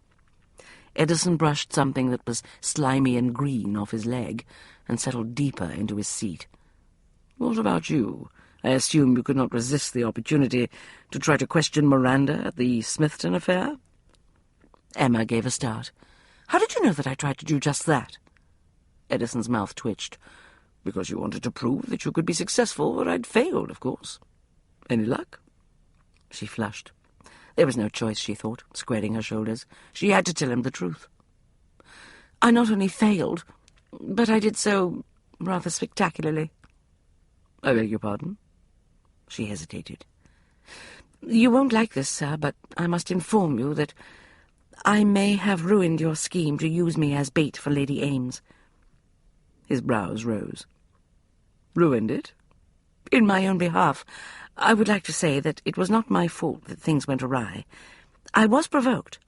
Provoked, he repeated carefully. By whom? Miranda? Yes. Perhaps you'd better tell me the entire tale, he said. She switched her gaze to the squabs on the cushion behind him. There is not much to relate. Suffice it to say that Lady Ames made certain indelicate references to our engagement. And what exactly was the nature of those indelicate references? She leaped to the conclusion that you and I had been intimate. What of it? He asked, without any trace of awkwardness or embarrassment. It happens to be an accurate conclusion. One we fostered ourselves the night Chiltern Crane got shot in your bedchamber. She would not let him disconcert her, she vowed. She, too, could be cool and blasé. She clasped her hands very tightly together and fixed her attention determinedly on the squabs. The thing is, she asked questions. Emma knew at once that she had finally got Edison's interest. He narrowed his eyes in the watchful manner that she had come to recognize. "Questions?" he said. "About you. Of a particularly intimate nature, I might add." "I see." A glint of humour lit his eyes. "I've always wondered if women were inclined to gossip about that sort of thing." Anger unfurled once more in Emma.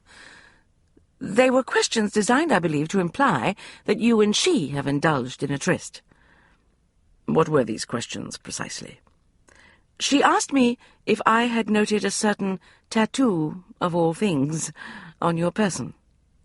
"Bloody hell." She raised her chin. "The implication, you understand, was that she'd seen it when the two of you, when you two, She trailed off, unable to say the words. She waved one gloved hand to indicate the obvious. Edison no longer looked amused. "A tattoo? Did she describe it?" "No, she most certainly did not." Emma was incensed. "Nor did I invite her to do so. The whole thing was most awkward for me, sir." "I can well imagine." There was an unholy glint in his eyes. "Her very personal questions put me in an extremely difficult position." "Indeed." She drew herself up. "Therefore, I really do not think that it would be at all fair of you to dismiss me from my post merely because I accidentally made an unfortunate remark about actresses." He looked thoughtful. "You brought up the subject?" "Yes, I did." "Hardly a subtle approach," he said dryly. "I have a feeling that subtlety of any kind is lost on Lady Ames." "What exactly did you say about actresses?"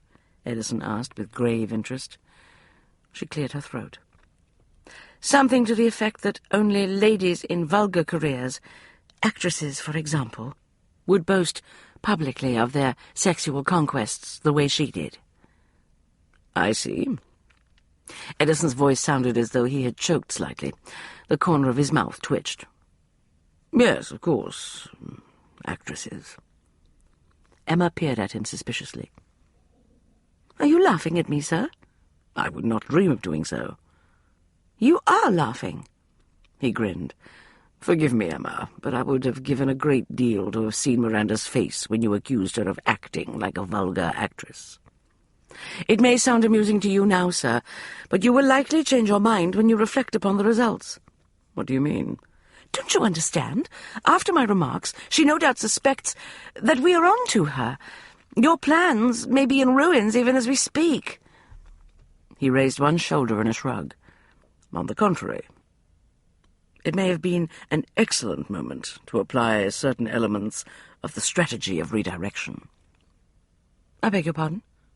You have unwittingly used one of the strategies of Vanza, Emma. You indicated to Miranda that you may be in possession of certain facts about her that she believed to be secret. So you have, in effect, applied pressure that may force her to move in another direction. Such unplanned changes in a scheme frequently result in mistakes on the part of one's opponent. It will be interesting to see what she does next. Emma eyed him in silence. He gave her an inquiring look. Was there anything else you wished to tell me? No. Was there anything else you wished to ask me? She hesitated and then looked pointedly away from his gleaming eyes. No. Are you quite certain? Absolutely certain. Well, just to clear the air between us, I can assure you that Miranda has never had an occasion to see the sign of Vanza on my chest. She stared. Are you saying that you do have a tattoo? Such a mark is part of the initiation into Vanza. Are you quite certain that Miranda's never seen it? I think I would remember if such an incident had ever occurred between Lady Ames and myself. A great lightness went through Emma. I see. Well, I wonder why she implied that it had occurred. Obviously, she was attempting to get you to confirm that I was a member of the Vanzagarian Society. Edison frowned. Which means that she actually knows about the society and is familiar with the mark. You mean she may have seen such a tattoo on someone else? Yes. Emma searched his face. But who would that be? Edison smiled his humorless smile. Farrell Blue springs to mind. Yes, of course, Emma thought quickly. An intimate liaison between Miranda and Farrell Blue would explain a great deal, would it not? Yes, it would provide an explanation of how she came to be in possession of the recipe for the elixir. She may have stolen it from him. Emma nibbled on her lower lip while she considered that. You said Farrell Blue lived in Rome and that he died there in a house fire. If Miranda was involved in an affair with him, then she too must have lived in Italy until recently. True. But she claims she came from Scotland. Even if she is lying about her husband and her life there, those playbills and reviews that we found indicate she lived in the north of England, not Italy. The playbills and reviews were dated more than 2 years ago, Edison reminded her. Who knows where she's been since then? Excellent point. Perhaps she went to Italy. Perhaps, Edison agreed. There are still a great many questions here. But now that you have prodded Miranda, I wouldn't be surprised to see her make a rash move. Such an action could give us a clue. Emma relaxed slightly. Does this mean that I shall remain in your employment? I believe I shall keep you on a while. Thank you, sir. I cannot tell you how relieved I am to hear that you do not intend to dismiss me. Edison grunted. I suppose this would not be a convenient time to remind you of my reference? Emma asked, with what she hoped was great delicacy. No. Silence fell. Emma studied her hands for a moment. Then she began to twiddle her thumbs. The silence lengthened. What the devil are you thinking? Edison asked. She cleared her throat. I was just wondering why a gentleman would do something so odd as to obtain a tattoo. I was 19 at the time, Edison said dryly. I think that is sufficient explanation for any odd behavior. Yes, of course, she murmured. He gave her a smile that made her toes curl inside her slippers. Would you care to see my tattoo? He moved slightly, as though he was about to unwrap the blanket. Emma panicked. No. She glared at him. Don't be absurd, sir. Of course I don't wish to see your tattoo. It's none of my affair, and it would hardly be proper. After all, you are my employer. I wonder why I keep forgetting that fact. Emma was relieved to feel the carriage slowing. She was home at last. She could go upstairs, climb into bed, and go to sleep. And try very hard not to lie awake, thinking of how much she wanted to see Edison's tattoo.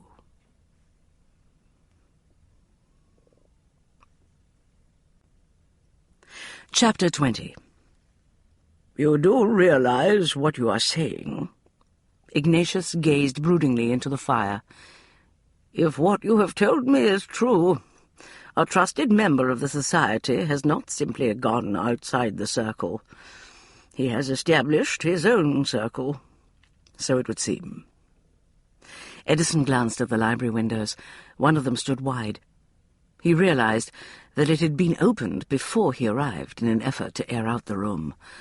He could still smell the faint residue of the opium-laced smoke. Ignatius was using more and more of the drug lately, and he'd begun to take it in a variety of ways. The pain must be getting worse, Edison thought. It is a deplorable development. Ignatius's eyes glittered with indignation, one that must be dealt with properly by the officials of the Vanzagarian Society. He certainly must not be allowed to get his hands on the Book of Secrets. I doubt that he is any closer to locating it than we are. Edison leaned back in his chair. That is why he sent his student to spy on me. He had decided not to mention the complication of the young fighter's ritual challenge. Ignatius had enough on his mind at the moment.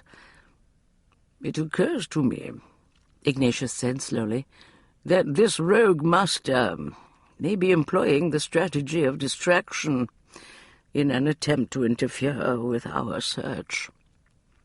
He broke off on a hoarse grunt, closed his eyes very tightly, and put one hand on his stomach. Stark lines of pain deepened round his mouth. Edison got swiftly to his feet. "Shall I ring for someone to bring you more of your medicine, sir?" "No, thank you." Ignatius opened his eyes and took an unsteady breath. "I will wait until you leave. I cannot think clearly when I am under the influence of the stuff. Now, where were we? Oh, yes, the rogue master. Good God, what if he gets to the book first?" "Calm yourself, Ignatius. You must not become agitated.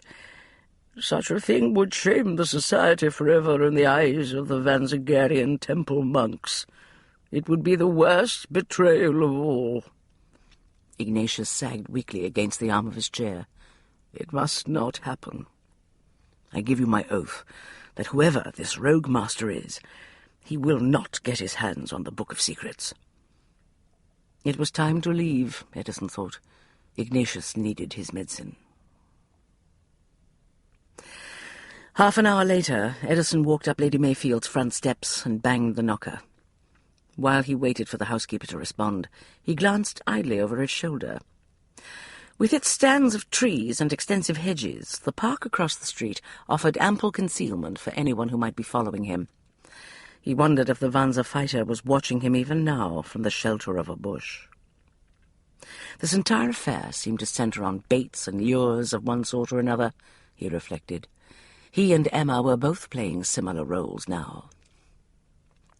He smiled to himself as he recalled how flustered she'd become last night when he'd offered to show her his tattoo. He was almost certain he'd seen the gleam of womanly desire and sensual curiosity in her brilliant eyes. The door opened. Mrs. Wilton bobbed a curtsy. She looked wary. "Good day to you, Mr. Stokes." "And to you, Mrs. Wilton. Would you be so good as to tell Miss Grayson that I'm here?" Mrs. Wilton cleared her throat. "Well, as to that, sir, I'm afraid Miss Emma is out at the moment." "Out again?" The pleasant sense of anticipation Edison had been indulging vanished between one breath and the next. "Damnation! She knew bloody well I was planning to pay her a call this afternoon." "I'm sorry, sir, but something unexpected came up." "Where the devil did she go?" "She got a message from someone named Lady Exbridge about an hour ago, asking her to call this afternoon," Mrs. Wilton said. "Miss Emma said you'd understand." Edison's first thought was that he'd not heard the name correctly. Then he went cold. Lady Exbridge? Are you certain? Yes, sir. Bloody hell. Anger swept through him. A lot of it was directed at himself. I should have considered this possibility. The old bat couldn't get at her through me, so she's gone round me. A terrible vision of Emma, forced to confront his formidable grandmother alone, crystallized in his brain. Victoria would be merciless. Emma, for all her spirit and determination, wouldn't stand a chance against her. Edison swung round and hurried back down the steps. He could only hope that he would get there in time to save Emma from the worst of Victoria's fury. 20 minutes later, he rapped furiously on the front door of the Exbridge fortress. Jenkins, the butler, opened it with an expression of pinched disapproval.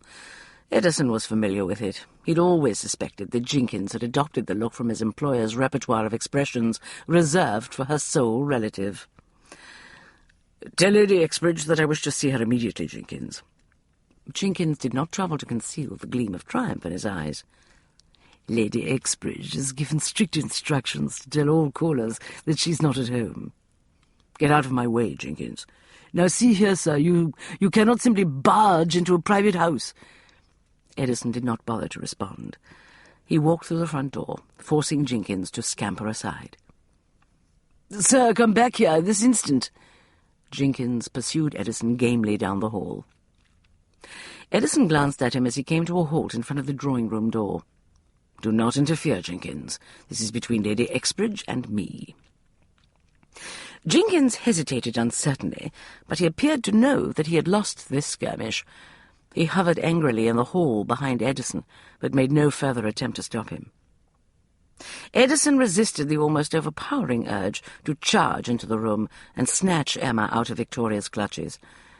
He assumed the cloak of his hard-earned self-mastery and forced himself to open the door in a quiet, controlled manner. The effort was wasted. Neither woman heard him enter. Seated at the far end of the room, they were intent only on each other. The tension between them filled the air with a dangerous electricity.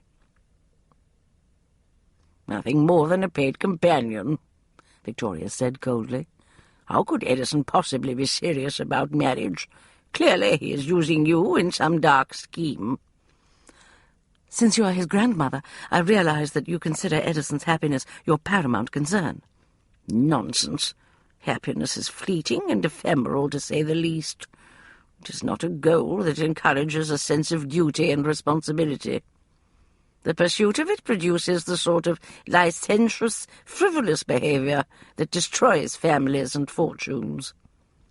"Ah." Emma sipped tea with a meditative air. "I understand." Victoria bristled visibly. "What is it that you think you understand, Miss Grayson?" "Your concerns regarding Edison's sense of duty and responsibility are entirely misplaced, Lady Exbridge. You must know as well as I do that he is not the wastrel and rake his father was."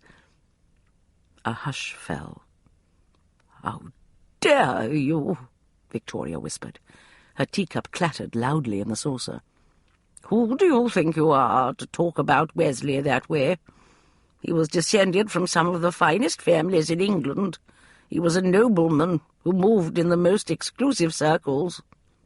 It is sad, is it not, how a man's bloodlines have so little influence on his sense of honour? Victoria's outrage was palpable.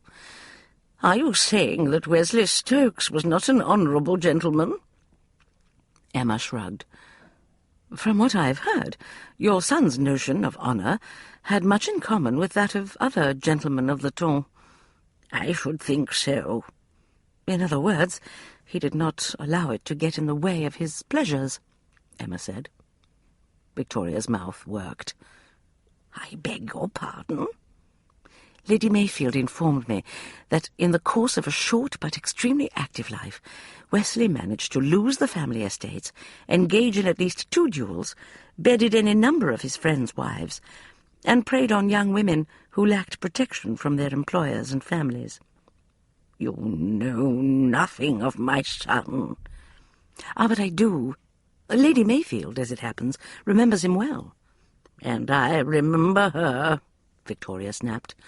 30 years ago, Letty was nothing but a low-born adventuress who managed to seduce that doddering old fool Mayfield into marriage.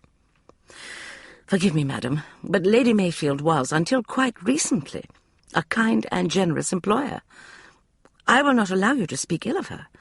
She is a lady who looks after her staff, and I can assure you that makes her a paragon of virtue in my eyes. Which only goes to prove how very low your notions of virtue are. I will admit that my career as a professional companion did provide me with an unusual perspective from which to view the world, Emma said. I learned very quickly to be aware of the true nature of others, especially rakes, scoundrels, and those who are inclined toward cruelty and debauchery. Did you indeed? Victoria said in freezing accents. Oh, yes. Emma inclined her head in a confiding manner. My very livelihood depended upon such observations, you see. It is always the employee, no matter how innocent she may be, who suffers when there is an incident. But then I'm sure you are well aware of that, knowing, as you do, what happened to Edison's mother. Victoria turned a violent shade of red. I do not allow that subject to be discussed in this household. I understand. It must have been heartbreaking for you to realize what an irresponsible son you raised. Irresponsible? You no doubt blamed yourself. And then to realize that your only grandchild was doomed to illegitimacy. Be quiet. I forbid you to speak another word. It must have been an enormous relief to you, Emma continued blithely, to learn that Edison takes after you rather than his father. Victoria's mouth opened and closed like that of a fish on dry land. It took her several seconds to recover. Edison takes after me? Emma contrived to look mildly astonished. I would have thought the similarity was obvious. Only a man of bone-deep fortitude and determination would have gone out alone in the world and fashioned a fortune from nothing. Only a man with a deeply ingrained sense of honour and responsibility would have rescued the family estates from their creditors. Now see here, Edison bought back the family estates as a way of avenging himself. There was nothing of honour involved. If you believe that, madam, then you have allowed your grief to blind you to your grandson's true nature, Emma said gently. If Edison had sought vengeance, he would have allowed you to suffer the humiliation of bankruptcy. Instead, you are sitting here today in your lovely mansion with all of your fine clothes and your servants. Victoria searched her face as though Emma had gone mad. He wants me to feel obligated to him. That is why he saved me from bankruptcy.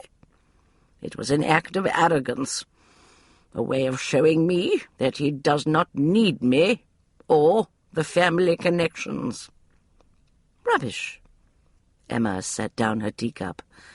But I suppose that statement is proof positive that you two are very much alike in another way. You are both inclined to be amazingly stubborn. Of all the nerve. See here, Miss Grayson. Edison decided he'd heard enough. He straightened away from the doorframe and walked into the room.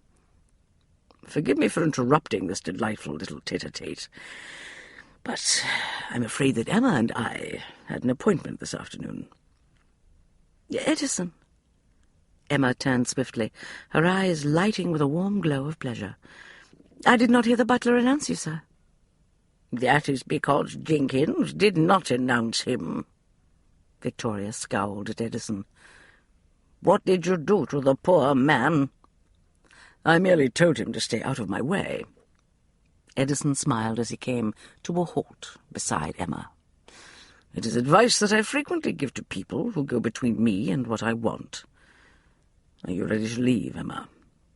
Yes. She rose quickly, searching his face as if wondering how much he'd overheard. He would let her wonder for a while, he thought. She deserved it for stirring up all these odd sensations inside him with her impassioned defence of his honour.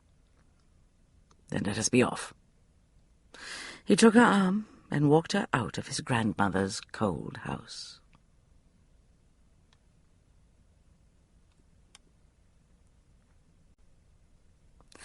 Chapter 21. "Are you ever going to speak to me again, sir?" Emma untied the strings of her bonnet as they walked into Letty's hall. "Or do you plan to remain mired in forbidding silence for the duration of our association?" Edison said nothing. He stalked through the door behind her. "I vow you put me in mind of a character in a horrid novel," Emma said. She was deliberately goading him. It was no doubt a mistake, but she had decided she'd had quite enough of this mood of brooding menace. The interview with his grandmother had done enough to lower her spirits for the day. She'd seen few sights as sad as the elegant, austere Lady Exbridge, reigning like some doomed queen in a castle of self-imposed loneliness. She gave a small shiver and thought of Daphne. She and her sister were infinitely more fortunate than Edison and his grandmother, she thought. True, she and Daphne had to struggle for money, but at least they could take comfort in each other. They were not completely alone in the world. There was no impenetrable wall between them, the way there was between Lady Exbridge and Edison. Edison tossed his hat to Mrs. Wilton. "You should not have gone to Lady Exbridge's today, Emma." They were the first words he'd spoken since leaving his grandmother's house. She didn't know if he'd refrained from quarrelling with her on the drive back to Letty's house because of the presence of his groom, or because his rage had made him bereft of words. "Amazing." Emma handed her bonnet to Mrs. Wilton. "He speaks at last." "Bloody hell," Edison said. She rounded on him. "And just what was I supposed to do when I received a summons from your grandmother?" "You should have ignored it." "I could hardly do that, sir. She is your grandmother, after all. She had every right to expect to meet me, and as you hadn't bothered to arrange a proper introduction, there was no need for an introduction." Emma felt the heat rise in her face. Of course there was no need for her to be properly introduced to his only close relative. She wasn't truly engaged to him, after all. "You and I may understand that, sir, but I assure you, society takes a different view of the matter," she said stiffly. She was suddenly very much aware of Mrs. Wilton's presence. Edison's eyes narrowed dangerously. "I don't give a bloody damn what society thinks." "You've made that quite clear." Emma tried frantically to signal him with her eyes and remind him of Mrs. Wilton. It had been Edison's idea, after all, to maintain the charade of an engagement in front of everyone, including the household staff. Edison spared a sharp glance for the housekeeper, who hovered uneasily, Emma's bonnet in her hands. Then he turned back to Emma. "While we are engaged, Emma, you take your instructions from me. I am, after all, your future husband. You may as well get into the habit of obeying me." That was too much. Emma consigned Mrs. Wilton to perdition. "Sir, you go too far. Not far enough, it would seem, since I neglected to make my instructions concerning my grandmother perfectly clear. Henceforth your orders are to stay away from Lady Exbridge." Emma spread her hands, exasperated beyond measure. "What on earth are you worried about?" "She's a dragon," Edison said bluntly. "Given half a chance, she'll eat you alive." "I assure you that I can take care of myself, sir." "Nevertheless, I do not want you seeing her alone. Is that understood?" "It's all well and good for you to give your instructions now, but as you were not around to issue them 2 hours ago when Lady Exbridge's message arrived, I fail to see how you can hold me accountable." Mrs. Wilton coughed. "Begging your pardon, ma'am, there's a message for you." Emma frowned. "Another one?" "Yes, ma'am." Mrs. Wilton picked up the silver salver that sat on the hall table. A folded sheet of paper rested on it. "It arrived a couple of hours ago, right after you left. The boy who brought it to the kitchen door said to tell you that it was urgent." "I wonder who could have sent it." Emma picked up the note, aware that Edison was still seething. She ignored him while she opened the missive. She read the note quickly. "Miss Grayson, from your remarks about actresses last night, I must conclude that you know more about this affair than I had supposed. I have given the matter a great deal of thought since we last spoke. It is obvious I underestimated you. We are both women of the world. I have decided to be open with you. It is imperative that we speak privately as soon as possible. I must explain certain facts to you. I assure you, Miss Grayson, it is in your best interests to meet with me today. I have a proposition to put before you, one that I think you will find extremely interesting and very profitable. Please come alone to my house as soon as you receive this note. I must warn you that delay of any sort could be dangerous. Tell no one that you intend to visit me. I will remain at home for the rest of the day in anticipation of your visit. Yours, M. Good heavens! Emma raised her eyes and saw that Edison was watching her very intently. It is from Lady Ames. The devil you say. Let me see it. Edison snapped the sheet of foolscap out of her hand and glanced at the message. When he looked up again, Emma saw a familiar gleam in his eyes. She suspected that there was a similar excitement in her own gaze. They both knew what the note meant. Miranda had clearly succumbed to the pressure of knowing that Emma was aware of her career as an actress. Conscious of Mrs. Wilton standing nearby, Emma kept her expression polite and composed. "Interesting, is it not, sir?" "Very. The strategy of redirection appears to have worked." Emma glanced at the clock. "It is not yet 4:30. There is still time to call upon Lady Ames." "A moment, if you please," Edison said sharply. "I wish to consider this development more closely before you go herring off." "There is no time for lengthy consideration." Emma snatched her bonnet back from Mrs. Wilton and plunked it on her head. "Excuse me, sir, but I must be off." "Damnation, Emma, hold on here." He cast an uneasy glance at the hapless housekeeper. "I've not yet decided how best to deal with this." "You may accompany me to Lady Ames' house," Emma said, as she sailed through the doorway. "We can discuss the matter en route." "You can be bloody well certain that I will accompany you." His tone was ominous as he followed her down the steps. "I have a number of things I want to discuss with you before you speak to Miranda." "Yes, of course, sir." Emma surveyed the busy street. "First, be so good as to hail us a hackney." "Why would you wish to bother with a dirty public coach?" He glanced across the street to where his groom stood, waiting with the gleaming phaeton and team. "We shall use my carriage."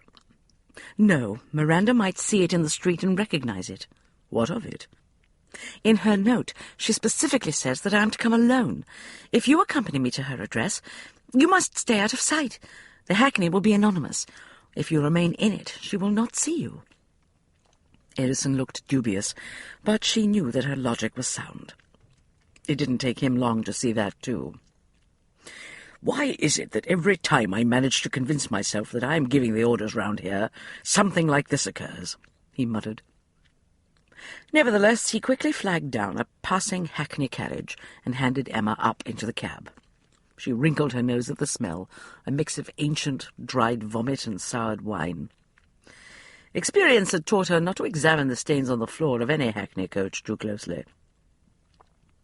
Edison climbed in behind her and sat down. He eyed the interior of the hackney with ill-concealed disgust, but he refrained from comment. He looked at Emma. Her own excitement was bubbling so high that it took her a few seconds to notice the dark expression in his eyes. "Listen to me, Emma. We must assume that Miranda has panicked," he said. "Indeed." Emma reflected quickly on the possibilities. "She believes I am aware of her past, but she cannot possibly tell how much of it I know." "Which means she has decided that you are no longer a simple pawn," Edison said evenly. "You have become potentially dangerous to her. You must be very, very careful when you speak with her this afternoon. Do you comprehend me?" "I believe you are right in saying that Miranda has decided I can no longer be easily manipulated. But I doubt that she views me as dangerous. She mentions a proposition in her note. Perhaps she wishes to make me a partner in her scheme to use the elixir." "It makes sense." "Such a partnership may have been what she intended all along. After all, she couldn't hope to dupe me into winning a fortune for her at cards. Sooner or later she'd have had to take me into her confidence." Edison hesitated. "There is another possibility." "What is that?" "Before I explain, I must ask you a direct question, and you must tell me the truth." "What is the question?" He held her eyes. Did you shoot Chilton Crane?" She was so outraged she could barely speak. "I told you I did not kill him. I am not sorry that he is dead, but I most certainly was not the one who shot him." He studied her for a long moment. Then he inclined his head, as though satisfied. "Very well, then," he said. "If that is true, then I think it is safe to say that Miranda never meant to take you on as an equal partner. I believe she intended to force you to assist her in her card-cheating scheme." "What does this have to do with whether or not I shot Crane?" Emma scowled. "And how could she possibly coerce me into helping her cheat at cards?" "By blackmailing you." "Blackmailing me?" Emma was floored. "But in order to do such a wicked thing, she would have to find something to hold over my head, something that would have made me afraid to defy her." "Perhaps she did find something to use in just such a manner," Edison said. "But I snatched the weapon out of her grasp." "Whatever are you talking about, sir?" "Chilton Crane." Emma felt her jaw drop. "Chilton Crane?" Edison sat forward and rested his elbows on his thighs.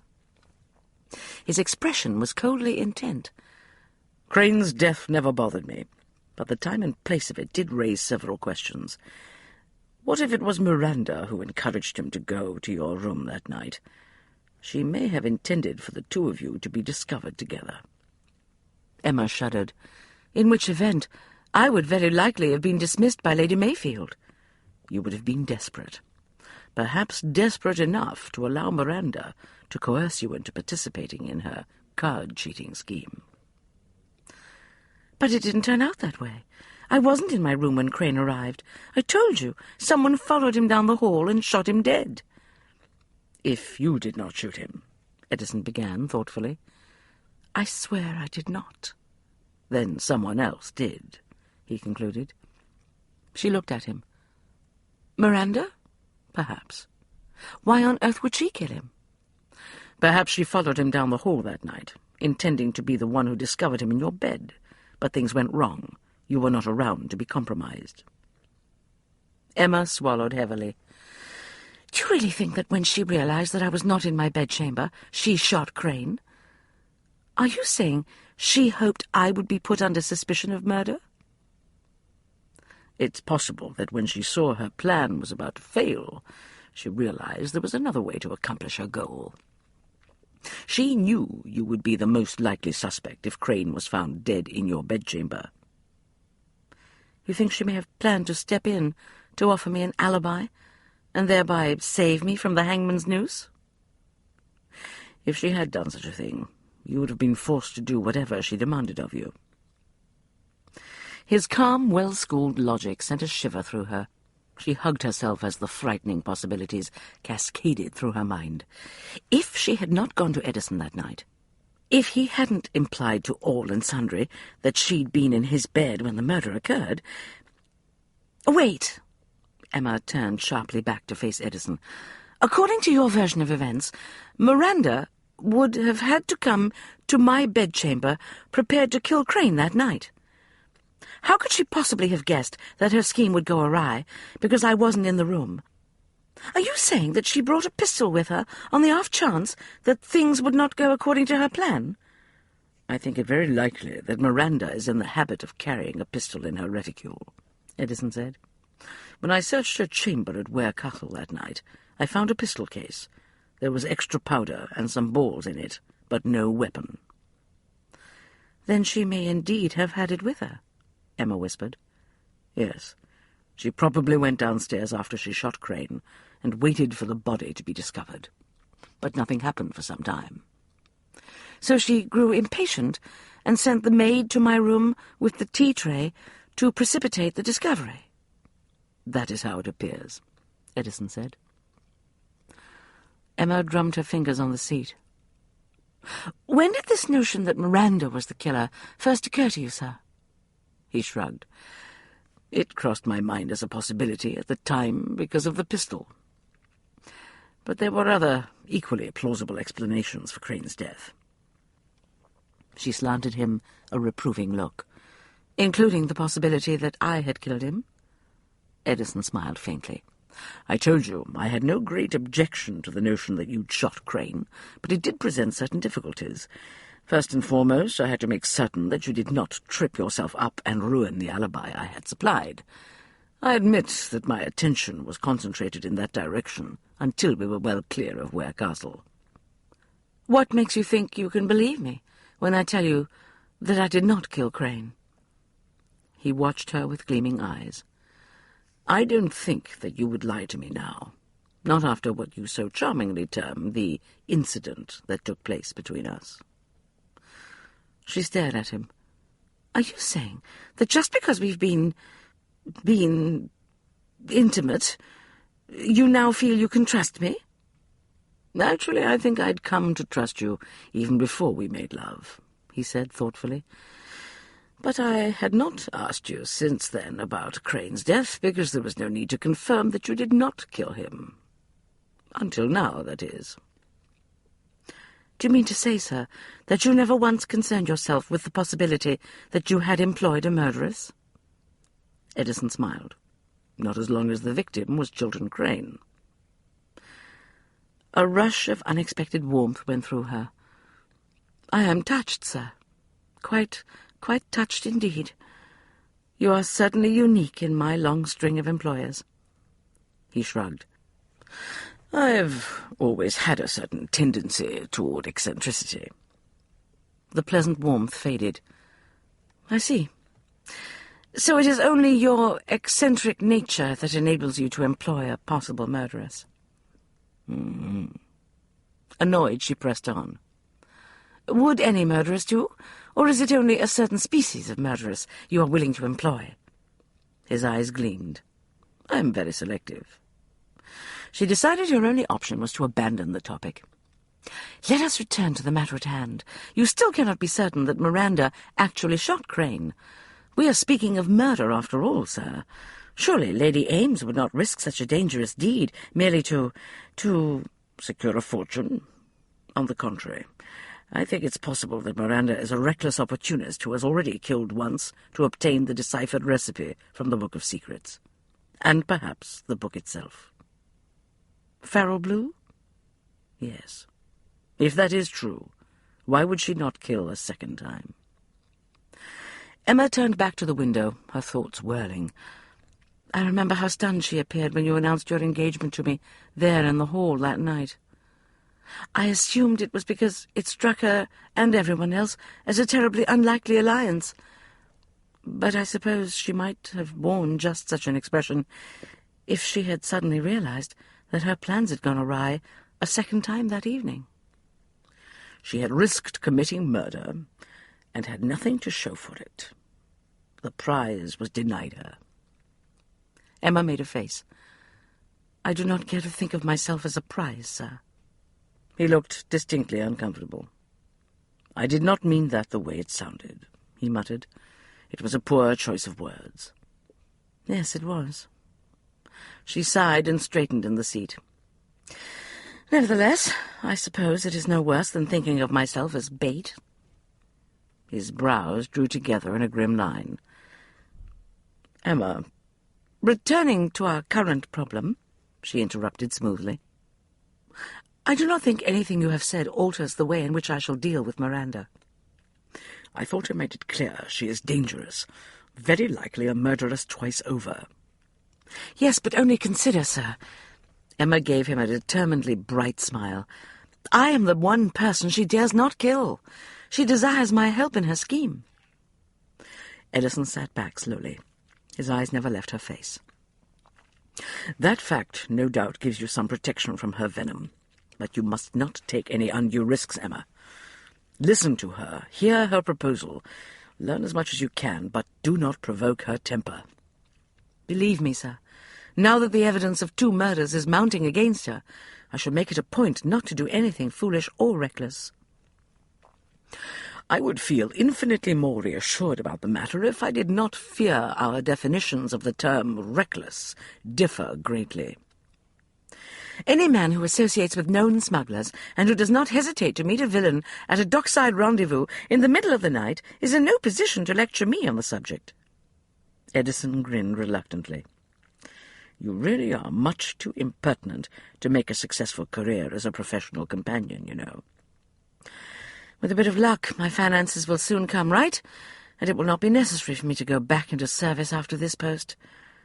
She peered out the window. The carriage is slowing. We've arrived in Miranda Street.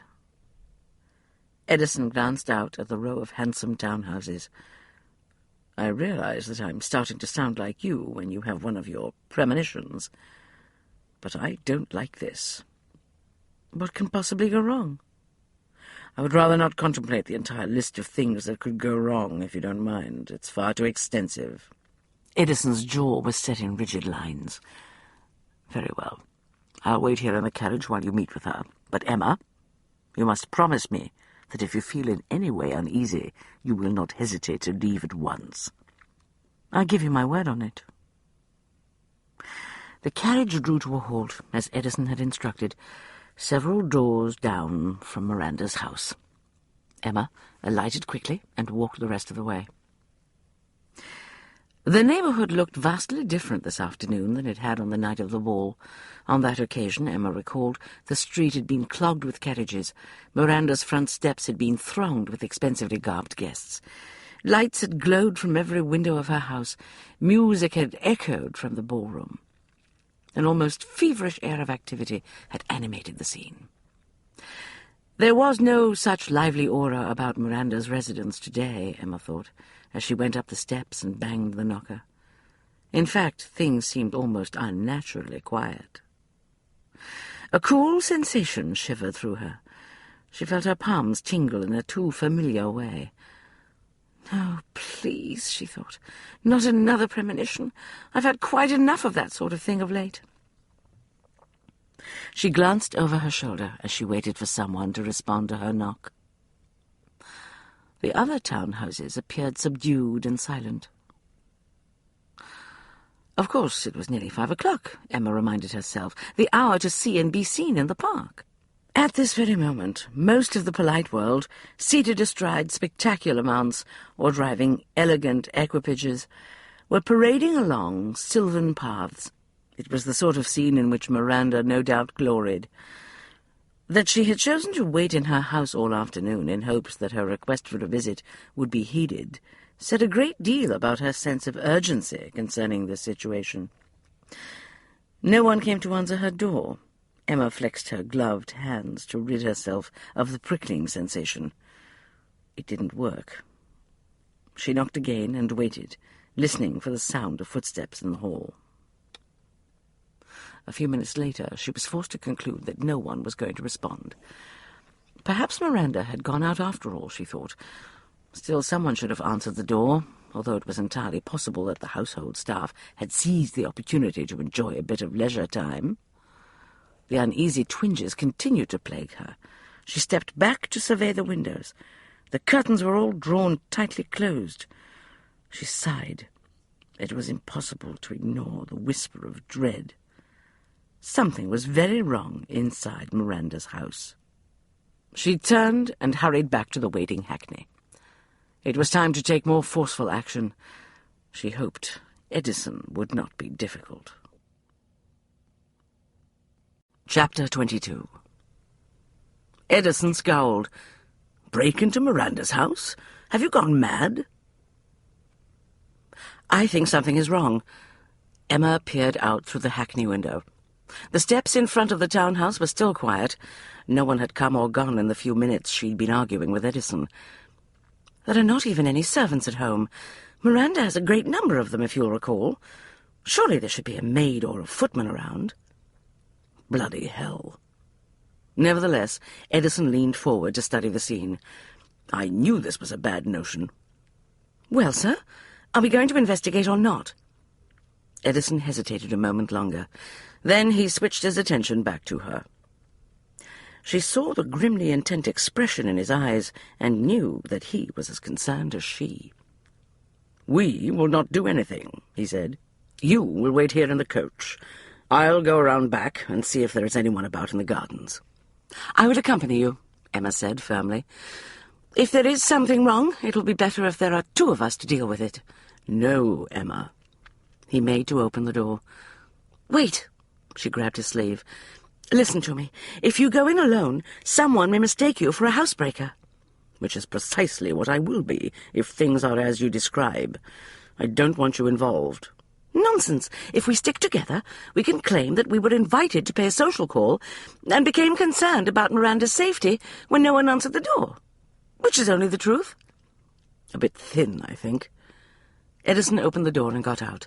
He turned to look back at her. "You are to stay here, do you understand?" He slammed the door without pausing for a response and started round the corner. Emma waited until he was out of sight before she followed him. As soon as she turned the corner, she saw at once that she'd waited a little too long. Edison was nowhere to be seen. He'd already vanished down a shadowy alley that ran between 2 rows of walled gardens. Leafy vines and an assortment of flowery creepers cascaded down the high stone walls. Tree limbs projected out over the alley on both sides. The late spring foliage was thick and heavy, creating a canopy of green overhead. She hurried into the shaded alley and then paused, trying to orient herself. From this side it was difficult to tell which gate opened onto Miranda's garden. She tried to recall how many townhouses she'd passed when she had gone to knock on Miranda's front door a few minutes earlier. 4? Or was it 5? She hadn't counted. She stopped in front of the 4th gate and hesitated again. Things could become exceedingly awkward if she accidentally entered the wrong garden, she thought. "One would think," Edison said softly from the top of the garden wall, "that I would eventually learn that you do not take orders well." She jumped back and looked up quickly. "Edison!" She searched frantically for him amid the overhanging foliage. It took her a few seconds to spot him. He was almost invisible in the tangle of greenery that flowed out and over the wall. When she finally saw him, she glared. "Do not ever do that again, sir. You gave me a terrible start." "Serves you right. Well, as you're here now, you may as well come into the garden. It's obviously wiser to have you close at hand where I can keep an eye on you than it is to leave you to your own devices." He disappeared. A moment later, the gate opened with a soft squeak. Emma slipped quickly into the garden. Hedges blocked her view of the back of the house. "Follow me," Edison said. He avoided the paths, leading her through a maze of greenery until they emerged near the kitchen door. He surveyed the house for a moment. There was an ominous quality to the silence that emanated from the depths of the townhouse. She realized that, although she had insisted on coming this far, she didn't want to enter the place. "Stay here," Edison whispered. She waited in the shadow of a hedge and watched as he went up the back steps to try the door. It opened easily. Edison glanced back at her. She knew that he was going to proceed inside. She drew a deep, fortifying breath and hurried up the steps to join him. The foreboding silence outside the house was nothing compared to the gloom-filled interior. There was no one about in the kitchens, but there was a general air of readiness. The workbenches had been freshly scrubbed. Vegetables filled a nearby basket, awaiting preparation for the evening meal. A pile of cleaned and plucked pigeons was heaped in a pan. "It doesn't look as if she took a notion to suddenly close up her house and leave town," Edison observed. "No."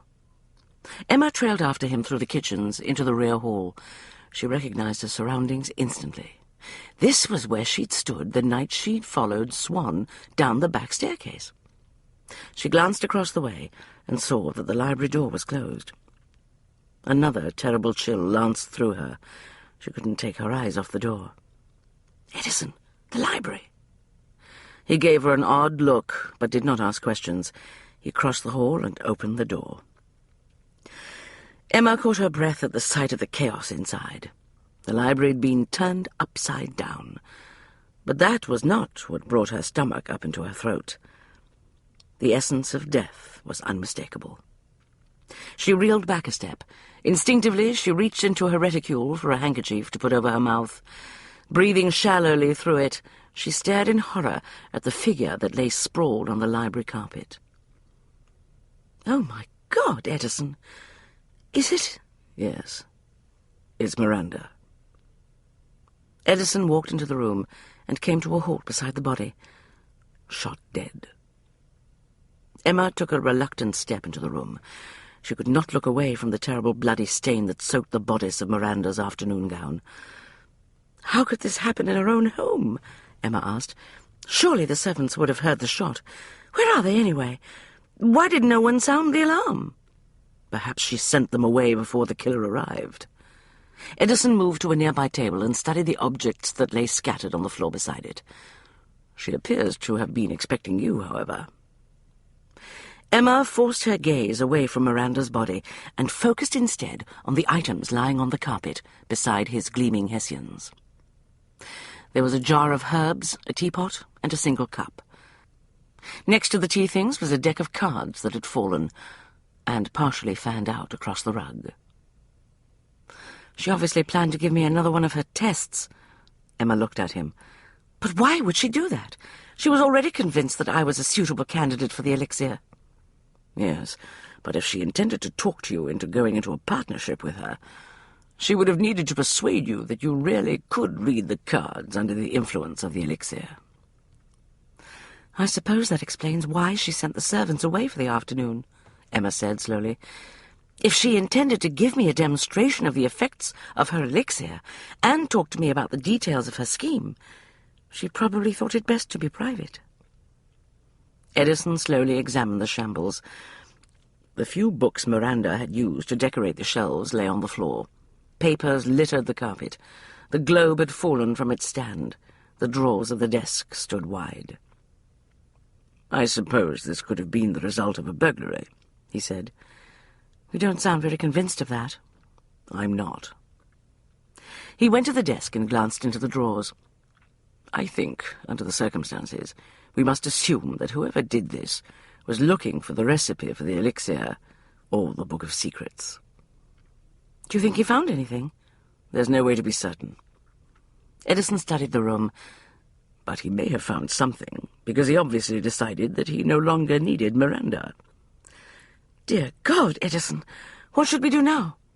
"The answer to that is obvious. We should get out of here as quickly as possible." He reached for her wrist. Alarm shot through her. "Edison!" "The last thing we need at this point is for you to be connected to a second murder." Emma's stomach lurched violently. "But how could anyone possibly link me to this crime?"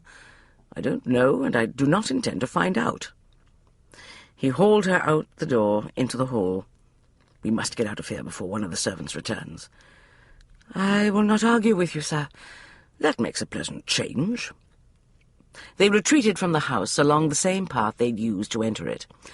Emma did not realize how tense she was until they reached the alley and found that it was still deserted. Then a light-headed sensation swept over her. "Are you all right?" Edison glanced sharply at her. "You look a little pale." "Of course I'm all right. It's not as though I've not seen murder before. This is my second one in less than a fortnight." Emma took a breath. "At this rate, I shall soon grow quite accustomed to the business." "How very fortunate for you, my dear. I, on the other hand, may have to resort to carrying a vinaigrette." They hurried down the alley and stepped out onto the street. Emma saw the hackney waiting at the corner. The coachman was slumped in his seat, snoring peacefully. The horse dozed, one hoof cocked. Edison rapped on the side of the coach. "Rouse yourself, coachman. Your customers have returned. We wish to be off immediately." The coachman jolted awake. "Aye, sir." He took up the reins with a long-suffering sigh. "Typical of their sort," he muttered to the horse. "Always changing their bloody minds. First they tell you to wait until you finally settled into a nice little nap, and then they wake you and tell you they're in a terrible hurry to get somewhere." Edison yanked open the coach door and bundled Emma inside. He got in behind her, shut the door, and drew the curtains. Emma hugged herself. Who would want to murder Miranda? Personally, I don't doubt that there are any number of people, including a few jealous wives, who would cheerfully have shot her. Edison sat back and looked at Emma. But in this instance, I think we would do well to assume that whoever killed her was involved in this damnable affair of the missing book and the recipe. Yes. Emma reached up to massage her temples. But, Edison, you mentioned jealousy as a motive. What of it? I don't think it a likely explanation in this case. You are forgetting that there is someone who did indeed have good cause to be jealous of Miranda's many lovers. There was a short, brittle pause. Indeed, Edison said softly. It might be best if we found Swan before the authorities leap to the same conclusion. I have some questions for him. What makes you think he will answer them? Edison smiled his enigmatic smile. I will offer him a bargain. In exchange for giving me the information I seek concerning Miranda's past, I will lend him my assistance in evading the authorities, should they decide to try to arrest him for her murder. Emma froze. Edison watched her. What's wrong? Nothing. Damnation, Emma, I am in no mood for games. Tell me what is bothering you about my plan. It is of no great importance, sir. It merely struck me that the bargain you intend to offer Swan strongly resembles the one you made with me. He looked both irritated and baffled. The devil it does. She shrugged. Salvation from the noose in exchange for assistance in your inquiries? It sounds familiar enough to me, but I must warn you, I do not think it will work in Swan's case. Anger crackled briefly in Edison's gaze. It was gone almost instantly, concealed beneath the layer of icy control that he wielded so effortlessly. There is nothing about what I am proposing that is akin to the arrangements you and I have made, he said evenly. Leave that aside and tell me what makes you think it won't work. I believe that he really did love her, Emma whispered. He may have killed her, but I do not believe that he will sell you any information about her that will besmirch her memory, not even to evade the hangman's noose. You sound very certain of that. She tightened her hands in her lap. I am. Your faith in true love is quite touching, Edison said. But it has always been my experience that most people are extremely practical about things such as life and death and finances. Mark my words, Emma said. You will not be able to bribe Swan. But if he is not the one who killed her, you might be able to secure his assistance by making him a promise. What sort of promise? Give him your oath that you will try to find the person who actually did murder the woman he loved.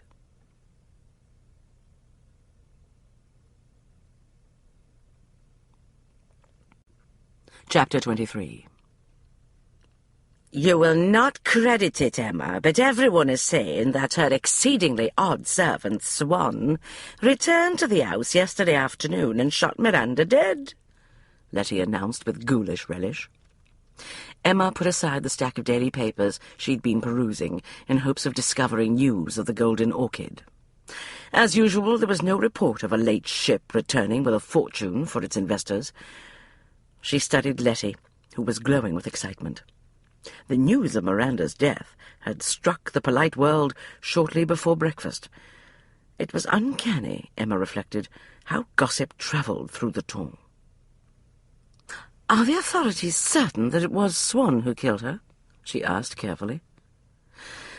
Although she'd suggested precisely the same thing to Edison, she wasn't entirely satisfied with the explanation.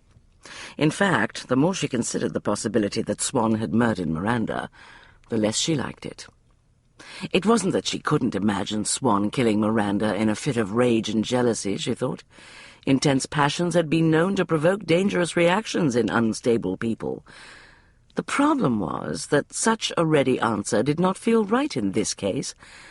It struck her as too simple and a bit too convenient, given the bizarre affair of the Book of Secrets. She suspected that Edison held the same opinion, although he was determined to find Swan and talk to him. Indeed. In fact, Callista Durant informed me that Basil Ware was talking about hiring a Bow Street runner to track down Swan and bring him to justice. Letty helped herself to another cup of tea and sat back on the yellow sofa. She had removed her bonnet a few minutes earlier when she'd rushed through the front door with her news of murder most foul and titillating. but she was so eager to impart the latest on dit that she hadn't taken the time to change. She was still dressed in the gown she'd worn when she'd set out to pay her afternoon calls. It was a purple and yellow muslin confection, trimmed with a neckline that dipped so low her much-vaunted bosom threatened to spill out of it. Emma had spent the day at home, waiting impatiently for word from Edison. It was nearly 5, and he'd still not arrived with news of the results of his search for Swan. "Do the gossips say why Miranda's servant would wish to kill her?" Emma asked. Letty's eyes gleamed. "According to her housekeeper, it was no secret that Miranda dallied with the man on a regular basis. Difficult to believe, is it not?" "Not particularly," Emma said dryly. "When I took up my career as a companion, I was amazed to learn how many ladies of the ton enjoy a fling with a handsome footman." "Yes, of course, dear, that is common knowledge. Swan, however, was anything but handsome." Letty broke off and pursed her lips as she contemplated the matter. "Nevertheless, I will admit that there was something quite fearsome about him, which might well have appealed to a woman such as Miranda." "A woman such as Miranda?" "I always thought her tastes tended to be somewhat low when it came to that sort of thing." Emma raised her brows. It was not so very long ago, she reflected, that Letty had hailed Miranda as all the crack and the very mirror of style and fashion. It sounded as though the ravenous jackals of the polite world were already turning on their newest victim. One could not even die in society without becoming a subject of unpleasant gossip. "You were saying, Letty, that Miranda and Swan had an affair?" "Oh, I wouldn't go so far as to dignify that sort of casual sport as an affair, dear.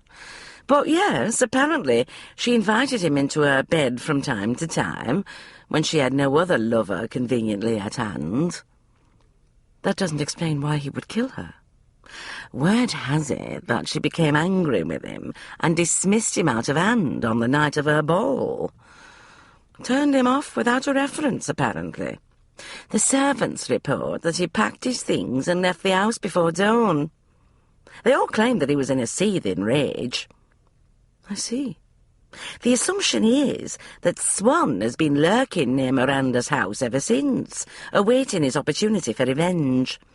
Yesterday, when he saw the servants leave for the afternoon, he ran inside, shot Miranda dead, and stole the silver."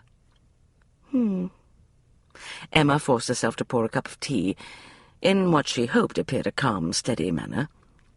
"I wonder why Miranda sent her entire staff off for the afternoon. Rather odd, don't you think?" "Oh, there's no great secret about that. The butler told the authorities that Miranda gave her staff the time off to go to the fair." "How very generous of her," Emma murmured, "and so very unlike her." Letty chuckled. "If you want my opinion, I suspect Miranda wished to entertain her newest lover in private, so she got rid of the servants for the afternoon." "Why would she insist on privacy for a tryst? She never sought to hide any of her other lovers. In point of fact, she was inclined to boast of her affairs." "Perhaps it was her new lover who insisted on complete secrecy," Letty said. It was clear that the gossips of the ton had already worked the entire plot out to their satisfaction. Poor Swan didn't stand a chance, Emma thought. She hoped for his sake that he had had the good sense to leave town. Then again, perhaps he hadn't yet heard that his beloved Miranda was dead. In which case, Emma thought, Edison might be able to find him before Basil Ware's Bow Street runner did. "Why the devil should I believe you this time?" Edison folded his arms and leaned back in his chair. He looked at one-eared Harry with something less than enthusiasm. It was not the fact that Harry had recently sold him out to the Vanza fighter that annoyed Edison.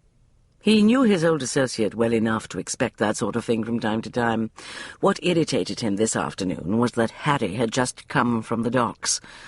He'd brought with him a great deal of mud and muck, which he'd managed to deposit on the expensive oriental carpet that covered the floor of the library. Harry had turned up on Edison's doorstep within hours after the word had gone out that it was not only Bow Street who was looking for Lady Ames' ex-servant. He shuffled his feet on the other side of the desk and had the grace to look abashed. "I know you're probably a bit put out by what happened the other night, but I swear to you again, Mr. Stokes, I never knew the bugger meant to kill you. It was just a business deal, you see." "Of course. I knew you'd understand." Harry managed a weak, gap-toothed smile. "I was just trying to make a bit selling information to two parties what seemed to have a mutual interest in each other. How was I to know that cove meant to beat you to a pulp?" "Forget it, Harry. I don't have time to waste on your apologies, heartfelt though I'm sure they are." "That they are. I'll swear it on me mother's honour." "Well, I suppose that is a step up from your sister's honour. Is she still making money hand over fist with that brothel she opened last year?" "Doing real well," Harry assured him. "Thank you for asking after her. The whole family's right proud of Alice. Anyhow, I know I owe you for pulling me out of the river. A man's got to repay a debt like that, and that's why I'm here." "I assume you came in response to my inquiries." "Right you are. And there'll be no charge for the information, which should tell you I'm serious about getting things square between us." Edison was interested now. "What have you got for me?" "Heard you was looking for a cove named Swan, what used to work for the dead lady." "Well, I think I know where he is," Harry said earnestly. "Leastways, where he was early this morning." "And where was that?" "Down the docks. He was asking round for work. I didn't think nothing of it at the time. Told him I didn't need any hands. But later, when I got word you was looking for him, I tried to find him again." Edison's instincts and experience told him that Harry was telling the truth this time. "Were you successful?" "Not exactly. But Moll at the Red Demon told me she saw him later. She said he looked real strange, sort of angry and sad at the same time. Swan told her he was leaving town right away. Something bad had happened, he said, and he'd likely get the blame for it." Edison frowned. "Did he say where he was going?" "No." Harry turned his greasy cap between his fingers. "But he did tell Moll that he'd had to see a lady before he left." Edison flattened his hands on the surface of his desk. "Did he mention a name?" "No, just said a lady." An ominous chill went through Edison. He got slowly to his feet. "Did he say why he had to see this lady before he left town?" "Moll told me Swan said something about how he'd promised himself that he wouldn't risk his neck for any other female ever again as long as he lived. But this one was different. She'd be nice to him, he said, and she was in danger." Late that afternoon, having not had so much as a word from Edison, Emma retired to the privacy of her bedchamber to reread the letter that arrived in the Morning Post. She did so with a mounting sense of unease. She knew her younger sister very well. Daphne was definitely on the brink of doing something rash. "My dearest Emma, your latest letter tells me that you will soon have all the money we need. I pray you are correct, because I vow I can't remain here at Mrs. Osgood's School for Young Ladies much longer. I must tell you, Mrs. Osgood grows odder by the day. You'll never believe what happened last night. I was unable to sleep, so I went downstairs to fetch a book. Mrs. York's latest horrid novel arrived yesterday, and we've all been taking turns reading it aloud. As I went down the hall to the library, I noticed that the door was closed, and I saw a gleam of light beneath it. I put my ear to the panel and heard the most peculiar noises. It sounded as though some wild animals had got inside and were rooting about among the books. The most dreadful grunts and groans issued forth, and then I heard a terrifying shriek. I feared that Mrs. Osgood was being murdered, so I took my courage in both hands and opened the door. The sight that met my eyes was even more astonishing than the fireworks we saw 2 years ago at Vauxhall Gardens. Mr. Blankenship, a respectable widower who owns a farm in the neighbourhood, was on the sofa. He was lying on top of Mrs. Osgood, if you can imagine. His trousers were down round his ankles, and his very large, very bare backside was in the air. Mrs. Osgood's equally bare legs were flung out on either side. Fortunately, neither of them noticed me. You may be certain that I closed the door with great haste and rushed back upstairs. I must tell you, dear sister, that I suspect that what I witnessed was what is known as love-making. If so, I fear that all the charming poetry and novels we have enjoyed, and even Byron's exciting tales, have sadly misled us both. It was, I assure you, the most ridiculous sight. Emma refolded the letter and looked out the window at the park on the other side of the street. She hadn't felt at all ridiculous in Edison's arms, she thought wistfully. Those moments of passion in the carriage would warm her for the rest of her life. A brisk knock on her bedchamber door brought her out of her reverie. "Enter," she called. The door opened. Bess, the maid, bobbed a brisk curtsy and held out a small slip of paper. "I've got a message for you, ma'am. A boy brought it to the kitchen door a moment ago." Excitement unfurled inside Emma. With any luck, it would be news from Edison. Perhaps he'd made some progress. She leaped to her feet and rushed across the room to seize the note. "Thank you, Bess." She opened the paper and read the short, inelegantly scrawled message. "Miss Grayson, please come into the park. I must speak with you. You are in great danger. Yours, Swan." Good heavens! Emma looked up. "I'm going to take a walk in the park, Bess. If Mr. Stokes comes to call, kindly ask him to wait for me." "Yes, ma'am." Emma hurried past her through the doorway. She dashed downstairs, grabbed her bonnet off a hook, and let herself outside. She went down the steps, crossed the street between two lumbering hay carts, and walked swiftly into the park. A crisp little breeze ruffled the leaves. She came to a halt when it occurred to her that she'd no way of knowing where Swan was. She assumed that he was hiding in the nearby foliage. He'd very likely been watching the house, she told herself. He would have seen her come down the steps a moment ago. "Miss Grayson." She spun around at the sound of the rasping voice. "Swan!" She frowned at the sight of him standing in the shelter of a leafy tree. He was a sad picture. He no longer wore Miranda's spectacular blue livery. Instead, he was attired in an old ragged shirt and a tattered coat and pants. He had a sack slung over one shoulder. She suspected that it contained all of his worldly possessions. It was obvious he hadn't shaved for several days. But it was the expression of despair in his eyes that wrung her heart. She went toward him quickly and stopped directly in front of him. Impulsively, she put a hand on his stained sleeve. "Are you all right?" "They've set a runner on me, Miss Grayson." Swan rubbed the back of his hand across his brow. "But I reckon I can stay out of his sight until I'm on the road north." "Did you kill Miranda?" "God help me. I thought about it for a while after she sent me away." Swan squeezed his eyes shut briefly. When he opened them a second later, his gaze was stark. "But I swear I did not do it. Someone else murdered her." "I see." "You were kind to me at Ware Castle, madam. You weren't like the other ladies.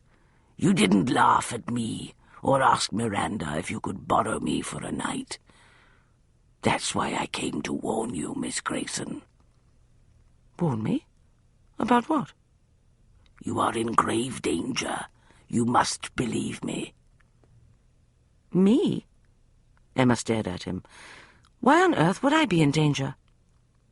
Before Swan could reply, the bushes behind him rustled softly.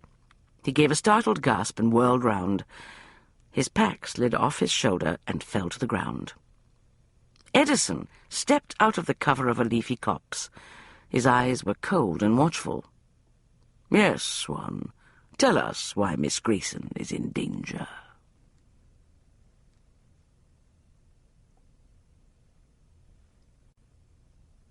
Chapter 24.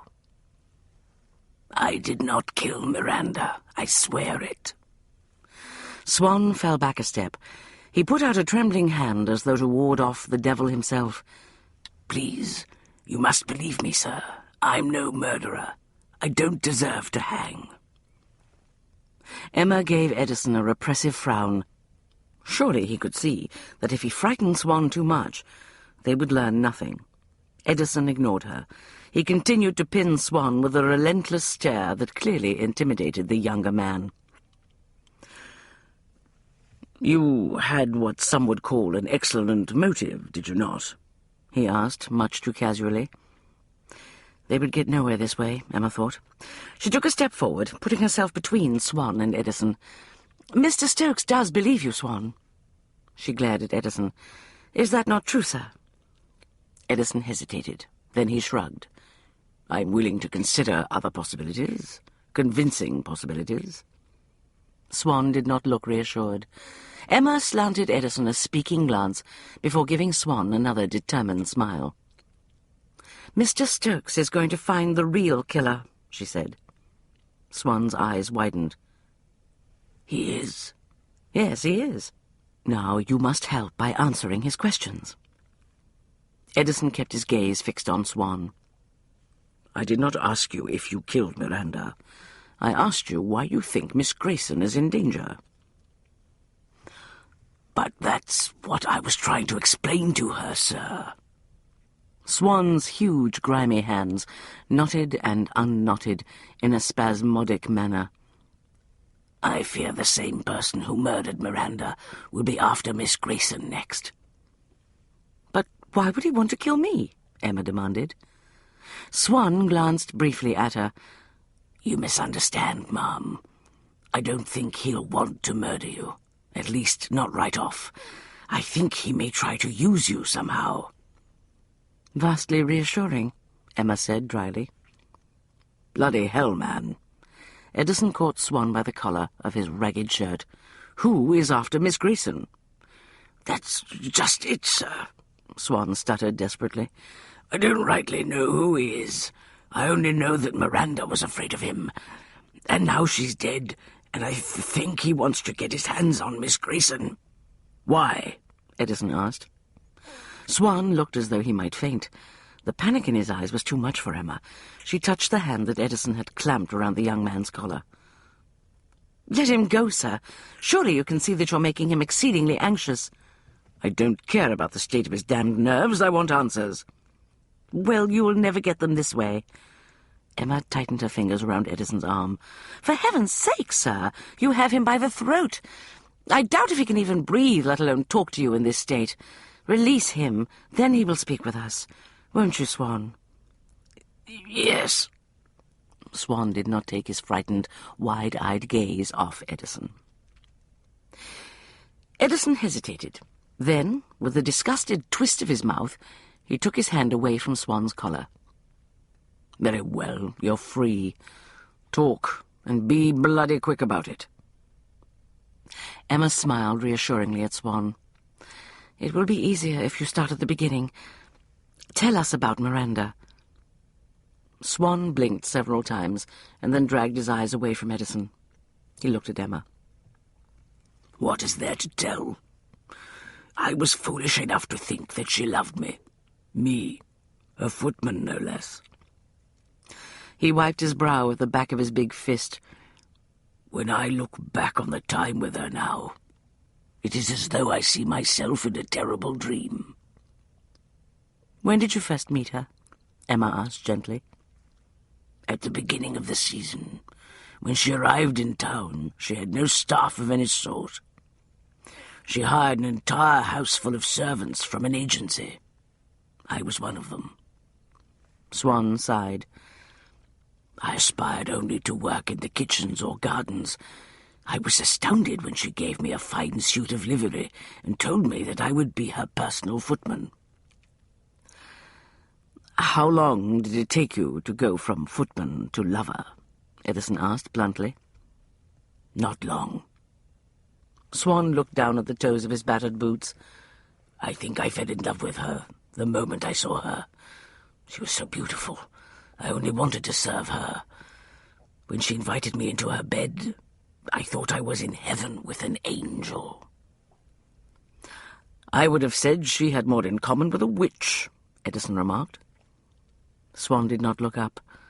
"You have the right of it, sir. But I did not see that until much later.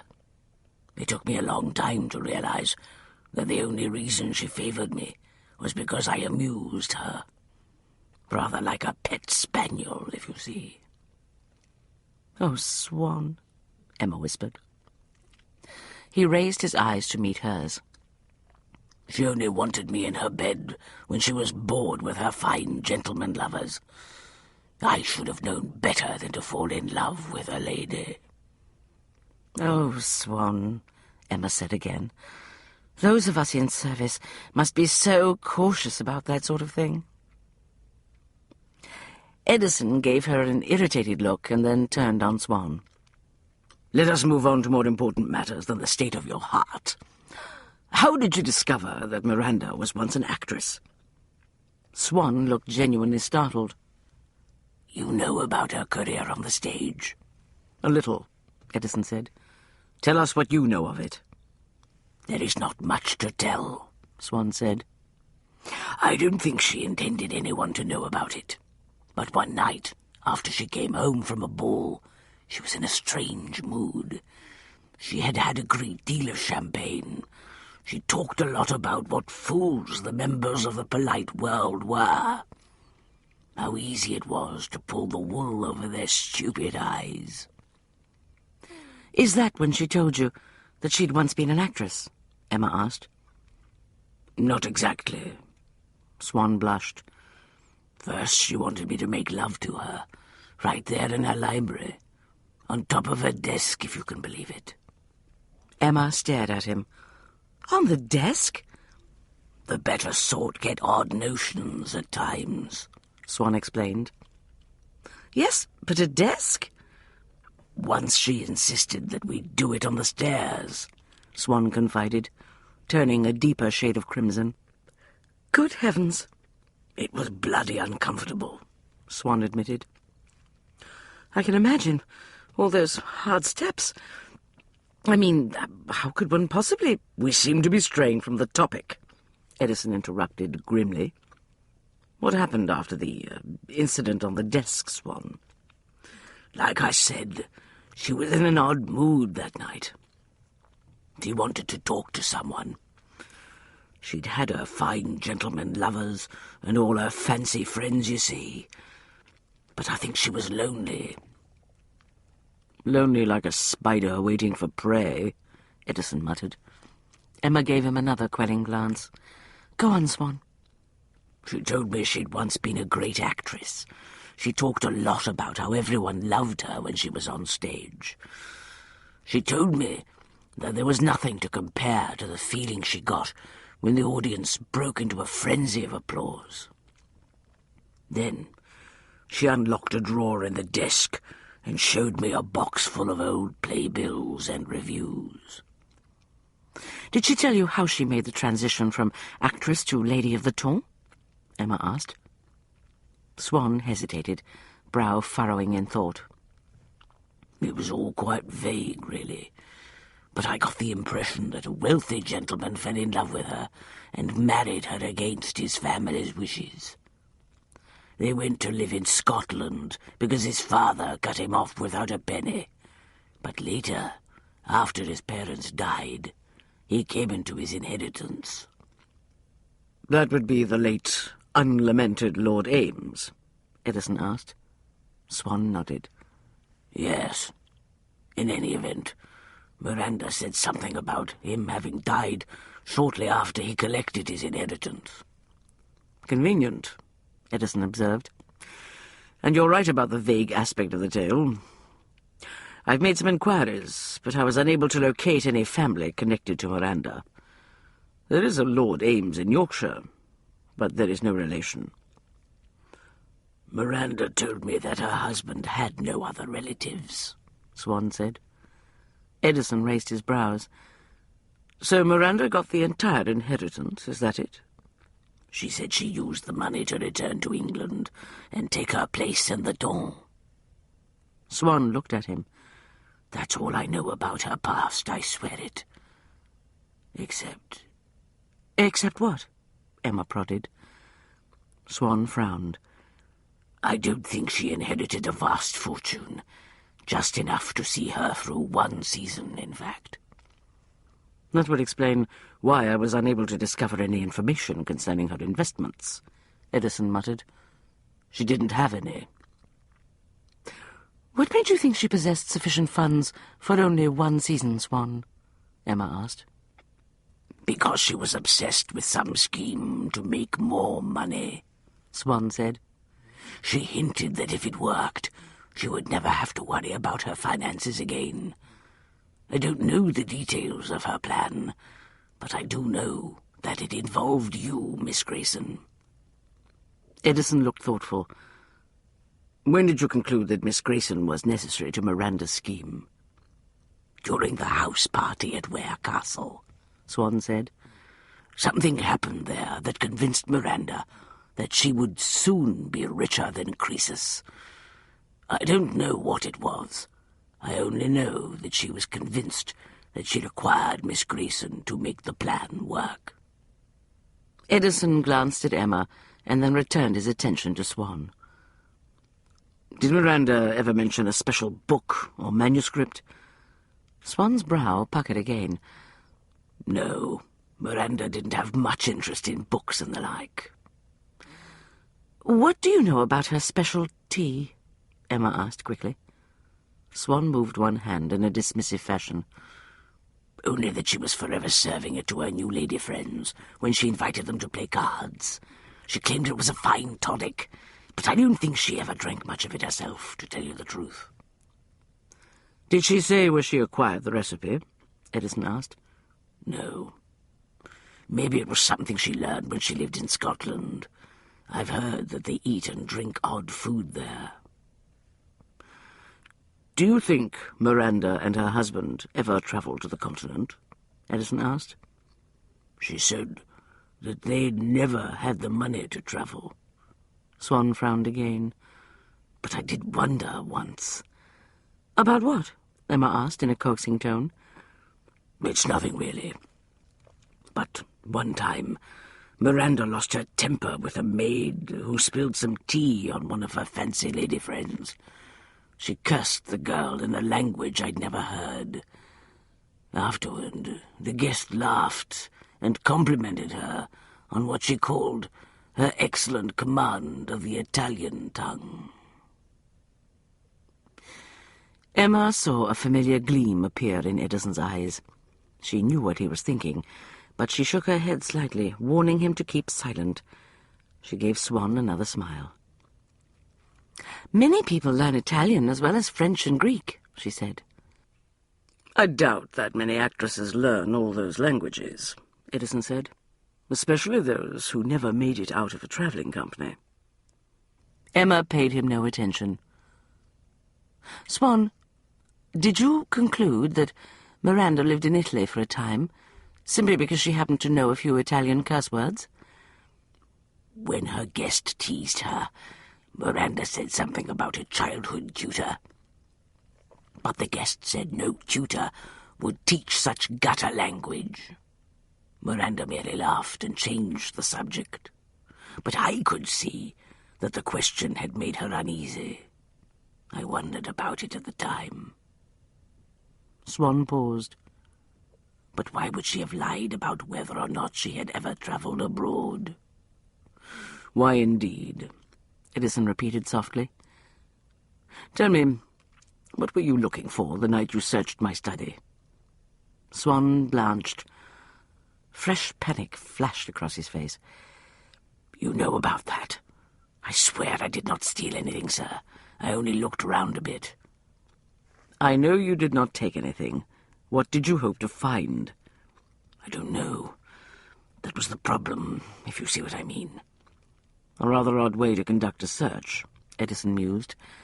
Swan licked his lips and gave Emma a pleading glance. Then he turned back to Edison. "I told you Miranda took odd notions from time to time. After we returned from Ware Castle, she was obsessed with employing Miss Grayson in her scheme. I think she went so far as to try to force Miss Grayson into her service. But she said you stood in her way, sir.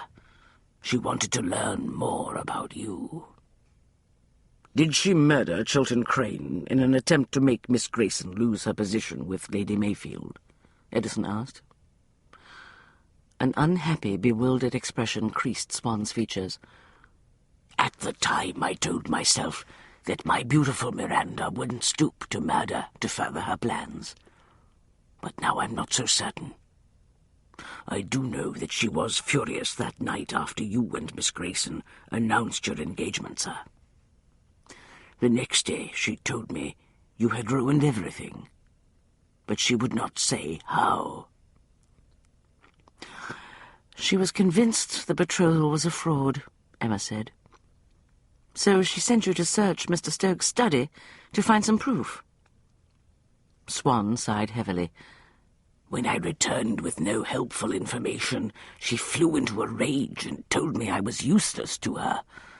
That was when she dismissed me. Was it you who took a shot at me in the woods that day outside Ware Castle? Edison asked very casually. Shot at you? Swan was clearly shocked by the question. No, sir, I swear. I never did such a thing, sir. Emma glanced quickly at Edison. He looked briefly meditative, and then he inclined his head, apparently satisfied at some inner logic. It was most likely Miranda, then, he said, as though the incident in the woods amounted to nothing more than a brief, irritating encounter with a pesky insect. A desperate effort to get rid of me before we all returned to town. She did know a thing or two about pistols, Swan allowed. She always carried one with her, although it did her little good in the end. I asked her once if she feared footpads or highwaymen. She told me that it was another sort of villain who worried her these days. Did she describe this other sort of villain? Edison asked. Swan shook his head. No, I don't think she knew who he was. She merely hinted that someone might be after something she possessed. In the end, she was right to be afraid, wasn't she? He murdered her. Edison looked dubious, but he said nothing. It's the truth, I swear it, sir. She never wanted to talk about it, and as much as I wanted to protect her, I could hardly force her to tell me, could I? Swan swallowed heavily. I was only her footman, after all. Edison watched him closely. Why do you think this mysterious, unnamed villain may be after Miss Grayson, now that Miranda is dead? Swan hesitated. Tell me, Edison pressed. Well, sir, it's just that after I heard about Miranda's death, I got to thinking. The only thing she cared about was her secret scheme to make a fortune. So? Emma prompted.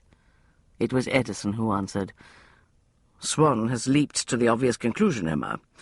If Miranda needed you to make her scheme work, it stands to reason that whoever killed her for the secret might also need you. That bloody tea recipe, Emma thought. I see. Swan gave her a wretched look. I'm sorry, Miss Grayson. She put her hand on his sleeve. You mustn't feel guilty about any of this, Mr. Swan. It's not your fault. I should have listened to the others, he said wearily. Everyone from the groom to the housekeeper gave me the same advice, but I paid no attention. What advice was that? Emma asked. They all warned me that there's nothing more foolish or hopeless than falling in love with your employer.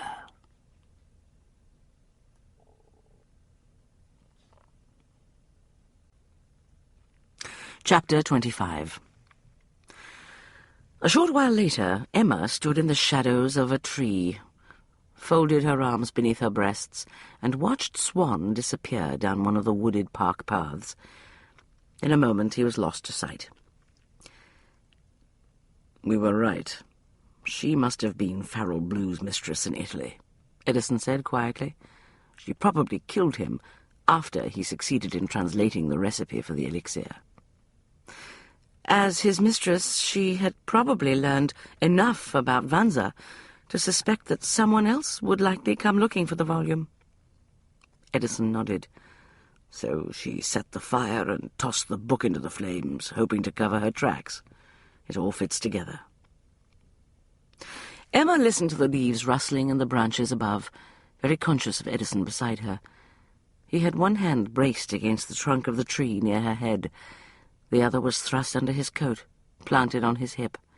He, too, watched the space where Swan had vanished, his expression deeply thoughtful. She glanced at him. "It was very kind of you to send Swan to your estate in Yorkshire." "Kind?" Edison frowned. "There was nothing kind about it. Sending him away was the only practical thing to do." She hid a fleeting smile.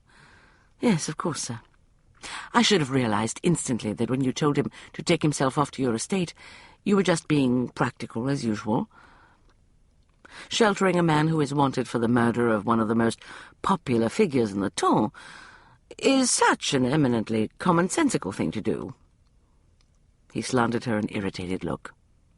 "Swan will be safe enough at Windermere until I sort things out here in town. More important, he will be out of my way." "Meaning you will not have to worry about him while you go about your affairs?" "I do not need any more distractions than I already have." He tapped one finger against the tree trunk. "Matters are complicated enough as it is." "Yes, of course." She cleared her throat. "Speaking of complications—" "What of them?" She braced herself. "It has just occurred to me that I have become one." "What the devil do you mean by that?" "You employed me to act as bait to hold Miranda's attention while you searched for the missing book," she said very steadily. "Now that she is dead, I no longer have a task to perform for you. I assume you will not be needing me any longer." "Damnation, Emma!" "I quite understand, sir," she assured him. "It's just that our arrangement has obviously been terminated in an unexpected fashion." "I suppose murder could be classified as unexpected." "Which means, of course, that certain details not attended to in a timely manner have now become rather pressing." "Pressing?"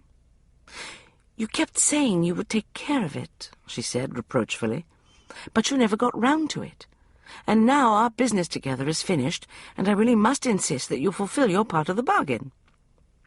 He turned his head to look at her. There was an ominous light in his eyes. "If this is about your bloody reference—" "You did promise to write one." "Contrary to your assumption, you have not completed the tasks I engaged you to fulfill." "I beg your pardon?" He kept his hand on the tree trunk beside her head and leaned very close. "I still need you." His mouth was only an inch or two away from hers. She suddenly found it difficult to breathe. "You do?" "Yes, Miss Grayson, I most certainly do." He removed his hand from his hip and wrapped it around the nape of her neck. He moved so swiftly that she didn't realize his intention until she felt herself crowded back against the trunk of the tree. By then it was much too late to protest, even if she had wanted to do so. His mouth came down on hers, hard and fierce and urgent. The explosion of sensation was as sharp and intense as it had been on the other occasions he'd kissed her. So much for her theory, that one grew accustomed to this sort of thing, Emma thought. She gave a soft little sigh and twined her arms round his neck. He trapped her legs between his thighs. Deliberately he deepened the kiss. Her knees trembled. She gasped when he ended the embrace a moment later. When she opened her eyes, she found him watching her with a dark, enigmatic gaze. "Now, all I have to do is find a way to protect you," he said. She was aware of her mouth opening and closing at least twice before she managed to pull herself together. His kisses had a positively devastating effect on her brain, she thought. A sudden dreadful thought occurred to her. Life would become considerably less exciting when her term of employment ended, and she no longer had Edison's kisses to warm her senses. She did not want to contemplate the prospect. "Protect me?" She knew she sounded like an idiot, but she was still having trouble collecting her thoughts. It's possible that whoever murdered Miranda was after the Book of Secrets, in which case you are probably not in jeopardy. But it's also conceivable that whoever killed her was simply after the deciphered recipe. And if that is the case, and if he knows about Miranda's little experiments on me, the killer may think that I can be of use to him. Emma wrinkled her nose. Lovely. But you keep saying the recipes in the book are nothing more than meaningless occult gibberish. Who would believe they actually worked? Miranda, for one, apparently. Emma groaned. Yes, I suppose so. But who else would be so gullible as to put any credence in such arcane lore? A member of the Vanza Society, Edison said bluntly. But surely the members of the society are educated gentlemen such as yourself, sir. They would know better than to believe that the recipe was anything other than an interesting bit of ancient history. Surely none of them would commit murder to obtain it. You don't know the gentlemen of the Vanza Society. Most are merely enthusiastic students of Vanza, but some are so deeply into the philosophy that they've lost all perspective. They are inclined to believe the most amazing occult nonsense. Edison looked past the tree toward Letty's townhouse, and in this case, one of them has gone so far as to kill because of his convictions. Emma suppressed the uneasy sensation that shot through her. She certainly did not need any more premonitions of danger, she thought grimly. She was already quite worried. Well, we must look on the bright side, sir. If this mysterious person killed Miranda for the recipe and thinks he needs me to employ it, he is highly unlikely to try to murder me. True, but he may well hatch a plan to kidnap you. Oh, Emma thought about that. I suppose you would find such an occurrence a trifle inconvenient? His mouth quirked. More than a trifle. The smile was gone as quickly as it had come.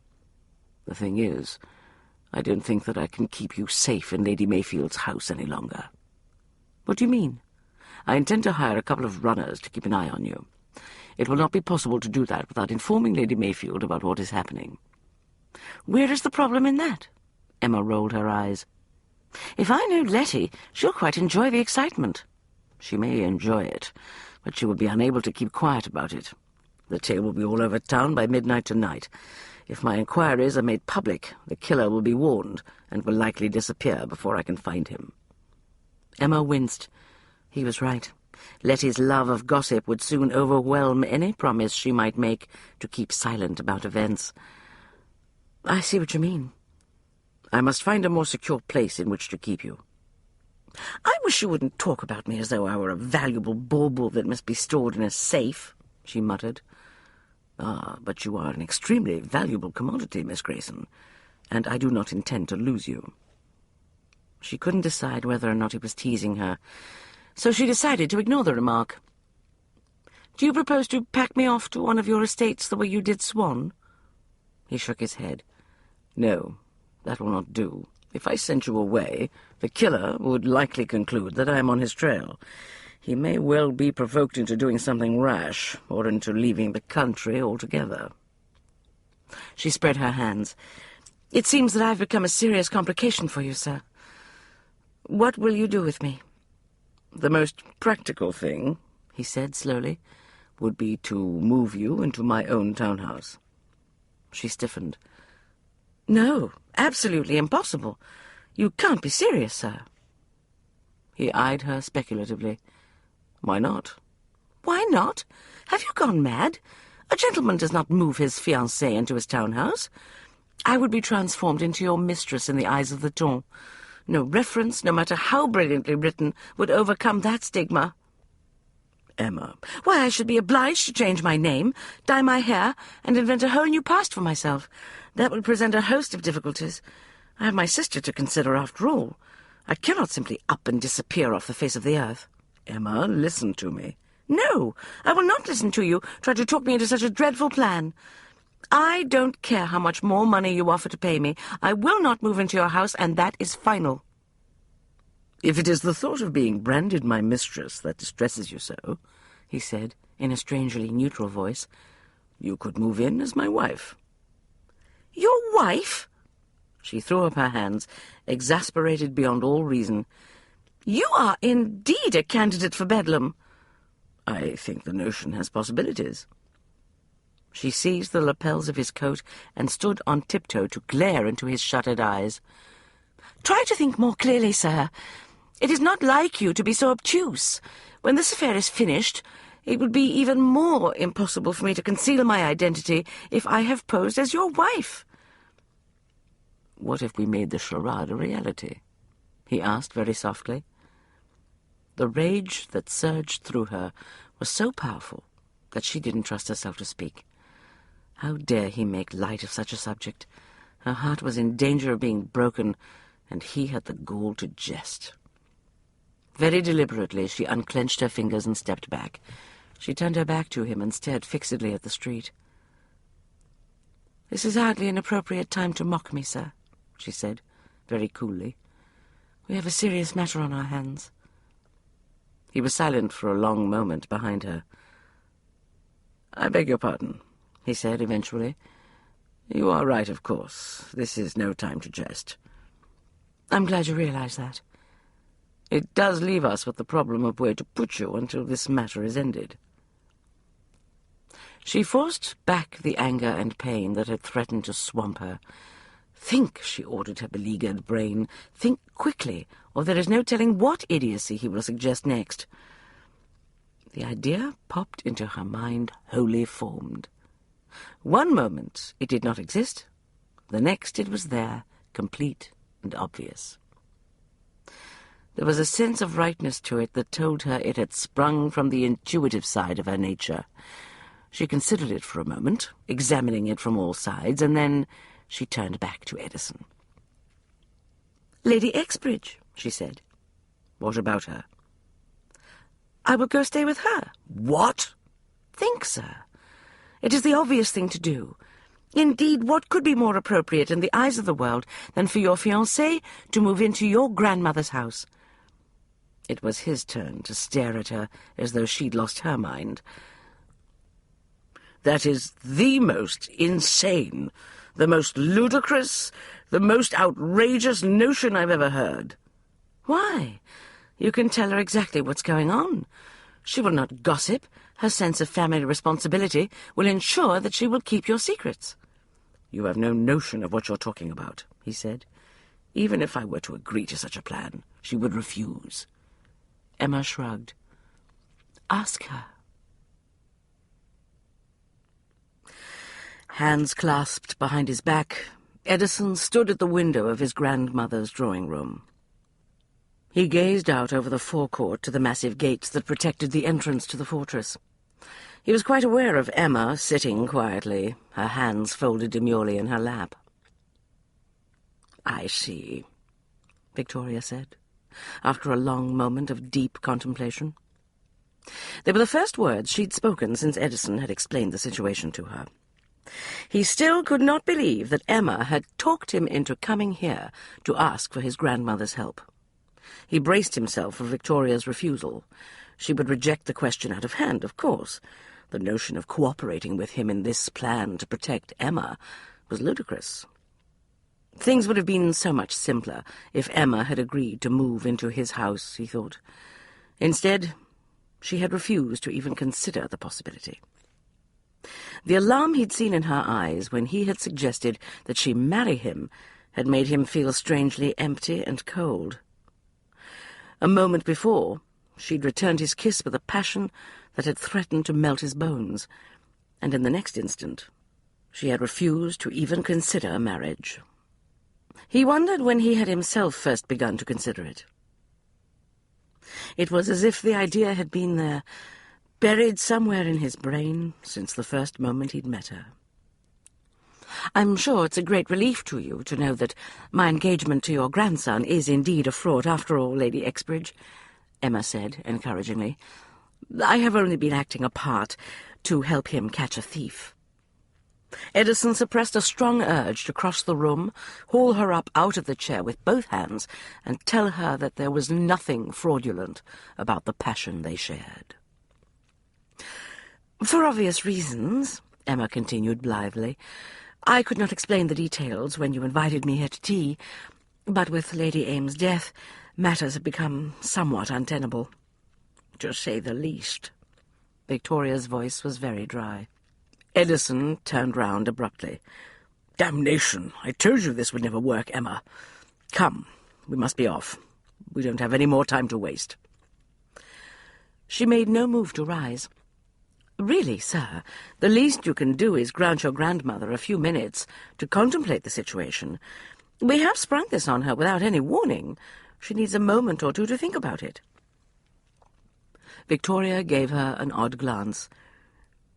"You say my grandson employed you to assist him in locating this missing book?" "Yes, madam. I was to be the bait." Emma smiled ruefully. "At the time, I was in urgent need of a new position, so I accepted the post in exchange for handsome wages and a proper reference." Victoria frowned. "A reference?" "I'm quite certain that a reference from a gentleman of Mr. Stokes' stature would open many doors for me, and as I do not know how much longer I may have to wait for certain financial investments to come to fruition, it is possible I will need to seek another post." "Emma," Edison said through his teeth, "you are straying from the subject." "Yes, I am," she agreed. "Well, madam, as I was saying, it has all become a great tangle. Now Mr. Stokes says that we require the assistance of someone we can trust if we are to continue with our scheme. Naturally, we thought of you." "Lady Mayfield is a good-hearted soul, and unwittingly, of course, she's been exceedingly helpful," Emma ploughed on gamely. "But we dare not take her into our confidence. I'm sure you understand." Victoria gave her a ladylike snort. "Letty could not keep a secret if her life depended upon it. She is an inveterate gossip." "I fear you're right, madam." Victoria flicked an enigmatic glance at Edison. "And just why, may I ask, have you decided to come to me for help in this matter?" "Mr. Stokes felt, quite rightly, that he could entrust a secret of this import only to a member of his own family." Emma paused. "And as you happen to be the only relative he's got, we came straight to you." Edison turned back to the view of the gates. He waited for Victoria to announce in ringing accents that she was under no obligation to help him in any way. "The first thing we must do," Victoria said crisply, "is to get you to a good modiste, Miss Grayson. The only thing worse than Letty's tendency to gossip is her taste in fashion. The neckline of the gown you are wearing is cut far too low." Chapter 26. "I told you she'd help us?" Emma smiled smugly as she stepped into Edison's arms later the following evening. "So you did." He glanced across the crowded ballroom to where Victoria stood with a small cluster of expensively dressed matrons. Emma followed his glance. Victoria was resplendent in a silver satin gown trimmed with silver flowers and a matching turban. As Emma watched, she fanned herself languidly with a handsomely decorated silver fan. "I vow that gown is wonderful on her," Emma said. "She outshines all of the other ladies in her vicinity. Your grandmother certainly has a gift for fashion." "I will allow her that much." Edison raised his brows and glanced meaningfully at Emma's neckline. "I knew those gowns Letty chose for you displayed far too much bosom." "You must not criticize Letty. She's been extremely helpful. She did exactly as you wished her to do, even if she did not know about your scheme." Letty had been amazed to learn that Victoria had invited Emma to move into her house. "Who would have thought the old stiff-necked girl would unbend so far?" Letty had chuckled that afternoon when Emma had explained the situation. "But it's wonderful news for you, my dear. I cannot wait to tell everyone that the rift between Victoria and her grandson has been healed at last.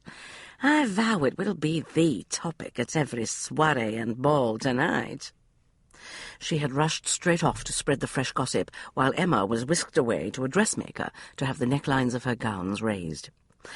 Edison had gone about his own mysterious business. He disappeared for the remainder of the afternoon, only to reappear in time to escort Emma and Victoria to the Broderick ball. "Now that you have me settled at your grandmother's, what are your plans, sir?" Emma asked as they circled the floor. "I have hired 2 runners to watch the house day and night. One of them will also accompany you if you go out without me." "Don't you think the villain may notice a couple of Bow Street runners hanging about all the time?" "They will be disguised as stable grooms when they are working." Emma considered the situation. "And what of you, sir? How do you plan to proceed with your inquiries?" "The next step, now that I have someone to keep an eye on you, is to draw the mysterious Vanza fighter out into the open again. Once I'll have my hands on him, I'll make him tell me the name of the master he serves." "You believe that this rogue Vanza master is the killer, do you not?" "I'm not yet positive that he is the murderer, but I am convinced that he is deeply involved in this affair. When I learn his identity, I believe that I will have a key that I can use to sort out the rest of the business." Emma watched him uneasily. "Something tells me it will not be that simple." "On the contrary, I think it will all work out very nicely. Most things do if they are planned and carried out in a logical, intelligent manner." "And pray tell, what am I to do while you are playing this dangerous game with the Vanza fighter?" "Nothing." "Nothing?" Emma frowned. "But I'm supposed to assist you. Indeed, you have employed me to do so. I must insist on being allowed to perform my duties." "Your task consists solely of staying out of trouble," Edison said. "I do not want to have to worry about you while I search for that damned Vanza fighter." His casual dismissal of her responsibilities in the investigation was too much. "Now see here, Edison, I am a professional person. I will not tolerate being treated like so much baggage to be stored in a closet until needed. You know very well that I've been extremely useful to you thus far." "Very useful." The condescending tone made her see red. "Damnation, Edison! If you don't allow me to fulfill the duties for which I was employed, I shall quit immediately." "You cannot quit your position. You've not got your reference yet." "This is not a joke, sir." He brought her to a halt a few feet away from where Victoria waited. There was no glint of amusement in his eyes. "Your duties consist of acting the part of my bride-to-be," he said. "I suggest you concentrate very hard on that task, because you have not quite got the hang of it." Emma was so outraged, it was all she could do not to shriek at him like a fishwife. She barely recalled in time that they were standing in the middle of a crowded ballroom. "Not got the hang of it?" she whispered tightly. "Not got the hang of it? How dare you, sir? I've given an absolutely dazzling performance in the role of your fiancé." "There, you see." He shook his head with an air of deep regret. "As my fiancé, you should be all sparkles and smiles and sweetness and light. Instead, anyone watching us at this moment is no doubt gaining the impression that you would like to throttle me." She gave him her most charming, brilliant smile. "Anyone watching would be absolutely correct, sir." She turned on her heel and stalked off to join Victoria. Edison was still brooding over the quarrel an hour later when he left his club. He didn't understand how the storm had blown up with virtually no warning. The last thing he had intended to do this evening was engage in a bitter argument with Emma. His only goal was to keep her safe until he'd found the killer. A thin fog swirled through St. James. Edison did not bother to search the mist for the one he knew was watching him. He could feel the other's presence as a cold prickle of sensation on the back of his neck. It had been like this for the past 2 days. The young Vanza fighter was following him. Carriage lights glowed in the mist. Edison started walking, absently aware of the familiar sounds of a busy London night. The muffled clatter of hooves and the jangle and squeak of harness leather echoed in the darkness. The drunken laughter of several fashionably dressed rakes grated on his ears. Out of the corner of his eye, he watched the dandies disappear into a narrow lane. He knew that they would spend the rest of the night seeking various forms of debauchery and unsavoury excitement. Deep in those narrow streets and alleys, they would encounter smoky gaming hells and brothels that offered all manner of perversions. Edison felt the old anger twist inside him. His father had lived just such a careless, wasted life as those young rake-hells who had vanished into the black maw of that lane. The relentless pursuit of meaningless, unwholesome pleasures had been paramount for Wesley Stokes. He thought about what he'd overheard Emma say to his grandmother the day Victoria had ordered her to come to tea. "It must have been heartbreaking for you to realize what an irresponsible son you'd raised." Emma was right. Victoria must have been well aware of the truth about his father.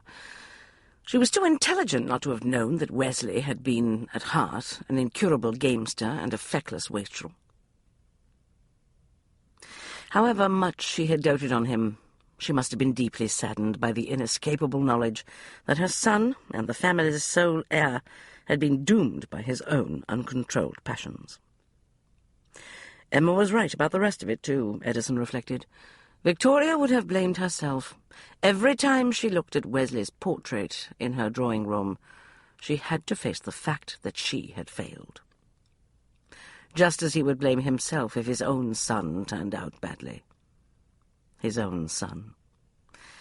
He looked into the fog and saw a future he suddenly ached to bring into existence, a future in which Emma held their baby in her arms. The vision was so real that it brought him to a halt. He shook himself free of the image and glanced round. He was mildly surprised to notice that he had walked farther than he'd intended.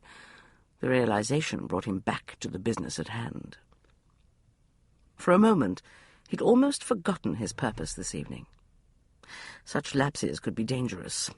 He hadn't come out into the night with the goal of pondering the past, the present, or the unknowable future. It was not good for the spirits to dwell on what could not be altered. He thought he had learnt that lesson long ago. He glanced at a passing hackney and contemplated hailing it. He had used just such a public coach to come to St. James earlier, after having left his own carriage for Emma and Victoria. The two runners he'd hired that afternoon would serve as coachman and groom. They would see the women safely home from the ball. In the meantime, he had plans of his own. They required his full attention. He turned at the corner and walked down a fog-clogged lane. At the end of the narrow passage, he could see the fiendish glow of a gaming hell's windows. In a nearby door, a man huffed and groaned hoarsely in the throes of sexual release. The prostitute he'd pinned up against the wall murmured something encouraging. Her giggle sounded brittle and utterly false. Edison continued walking toward the fiery lights of the underworld that lay at the end of the alley. He did not turn to glance back over his shoulder. There was no need. He heard no footsteps behind him, but he knew the watcher had followed him into the lane. The Vanza fighter would not be able to resist such an opportunity. He was too young to have learned the virtues of the strategy of patience. Edison unfastened his greatcoat as he walked steadily toward the fires of hell. He slipped his arms out of the sleeves and draped the heavy garment over his shoulders as if it were a cloak. The young fighter was good. The attack, when it came, was swift and virtually soundless. If he hadn't been expecting it, Edison thought, he might have missed the telltale whisper of an indrawn breath altogether. As it was, it told him the fighter's exact position. Edison moved, gliding to the side and spinning round. The lights of the gaming hell glared in the fog, providing just enough illumination to enable him to see the masked figure closing in from the side. Realizing he'd been spotted, the Vanza fighter lashed out swiftly with his booted foot. Edison slid out of range. "What's this? No formal challenge this time? I am offended. Where's your sense of tradition?" "You do not honor the ancient traditions. Therefore, I do not challenge you in the old way." A very practical decision. Congratulations. There may be hope for you yet. You mock me, O great one who has stepped out of the circle. But you will not do so for long. I would take it as a favor if you would stop addressing me as though I belonged in some ancient legend. Your legend ends tonight. The fighter danced closer. He swung his leg in another brutal arc that failed to find its target. "Take off your coat," he snarled. "Or do you intend to try to use your pistol to even the odds again tonight?" "No, I don't plan to use a pistol." Edison stepped back. He let the great coat fall from his shoulders. "I knew that you would eventually accept the challenge." Satisfaction laced the fighter's words. "I was told that even though you have gone outside the circle, your honor is still Vanza. Actually, my honor is my own." Edison dodged another kick and moved in beneath it. He snapped out a blow that caught the fighter on the ankle. The man gasped and lurched to the side in an unbalanced move that left him vulnerable. Edison seized the opportunity. He rained a series of short, sharp blows designed not to cause injury, but to keep his opponent reeling. The young fighter abandoned the effort to maintain his balance. He threw himself to the ground and rolled toward Edison. It was a deft recovery. Edison was impressed. The move was an old one from the strategy of surprise. He opted for a move from the same strategy. Instead of falling back, he leaped over the rolling figure, twisted in mid-air, and came down on the other side. The fighter realized too late that his attack had been thwarted. He struggled to get back to his feet, but there was no time. Edison was on him. He pinned the young man to the damp paving stones with an unbreakable hold from the strategy of restraint. He felt the fear and rage that shuddered through his victim. "It's over," Edison said softly. There was a moment of tension during which he worried that the fighter would fail to yield. He would have another kind of problem on his hands if the young man made such a decision. He sought for the formal words that would allow his opponent a face-saving way out of the impasse. "Even though I have gone out of the circle, my honor is unquestioned by any in the society or on Vanzagara itself," he said. "I demand from you the respect that a student must show to a true master. Yield." "I yield." Edison hesitated a few seconds, and then released his captive. He got to his feet and stood looking down at him. "Get up. Take off that ridiculous mask and move closer to the light." Reluctantly, the fighter hauled himself up off the stones. He limped slowly toward the glare of the gaming hell windows. Then he stopped and reached up to pull the scarf away from his face. Edison looked at him and stifled a bone-deep sigh. He'd been right. The fighter was no more than 18 or 19 at most, no older than he himself had been when he'd sailed for the East with Ignatius Loring. He looked into the sullen, haunted eyes and saw a mirror that reflected his own past. "What is your name?" he asked quietly. John Stoner." "Where does your family live?" "I have no family. My mother died 2 years ago. There is no one else." "What of your father?" "I am a bastard," John said flatly. "I should have guessed as much." The tale was so close to home that it made him shudder. "How long have you studied Vanza, John Stoner?" "Nearly a year." There was a desperate pride in the words. "My master says I learn quickly." "Who is your master?" John looked at his own feet. "Please do not ask me that. I cannot tell you." "Why not?" "Because he told me that you are his enemy. Even though you have defeated me in honorable combat, I cannot betray my master to you. To do so would be to sacrifice all that is left of my own honor." Edison moved closer. "Would it make it any easier for you to give me his name if I tell you that your master is a rogue? He has not taught you true Vanza?" "No." John's head came up swiftly, his eyes stark. "I will not believe that. I've studied hard. I have served my master faithfully." Edison considered his options. He could probably force the name of the renegade out of John, but to do so would deprive the young man of the only thing of value he had left, his honor. Edison remembered too well what it felt like to have only that one commodity to call his own. He contemplated the scene through the gaming hill windows. The fiery glare revealed the figures of the debauched men inside, men who drank too much and risked too much. They were men who had nothing left to lose, not even their honor. It would be all too easy for John to become one of them after his failure tonight. Edison made up his mind. "Come with me." He turned and walked toward the entrance of the fog-shrouded lane. He did not look back to see if John had obeyed him. The fog had lifted by the time Edison arrived at the docks with John in tow. The cold light of the moon revealed the outlines of the ships that bobbed gently in the water. The familiar stench of the Thames filled the air. There'd been only one brief stop en route. That was to collect John's entire assortment of worldly possessions from a dismal little room above a tavern.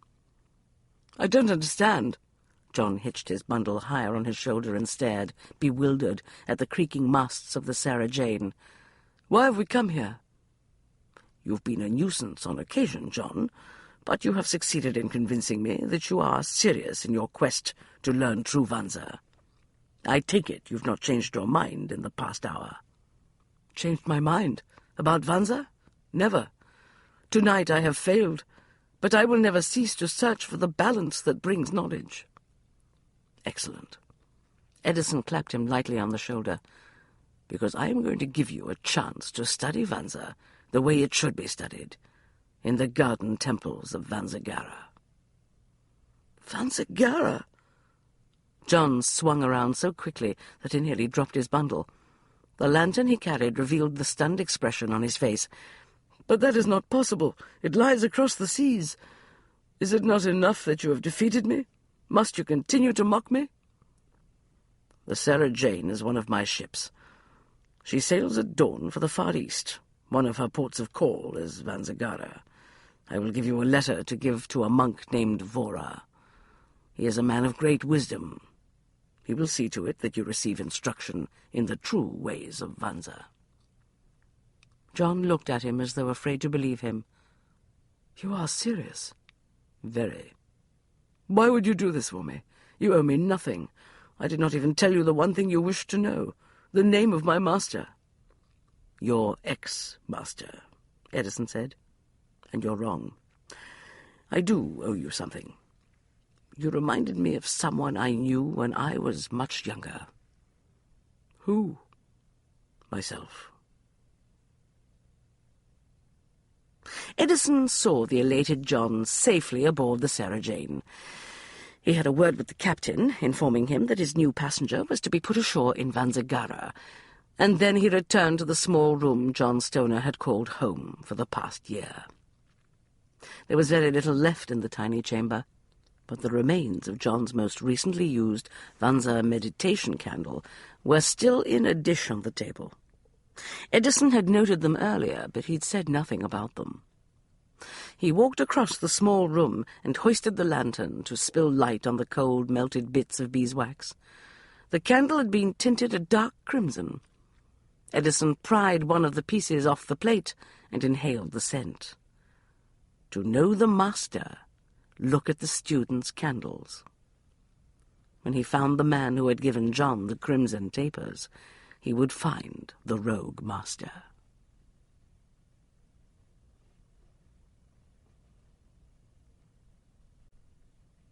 Chapter 27. "So, you've managed to win over the Exbridge dragon."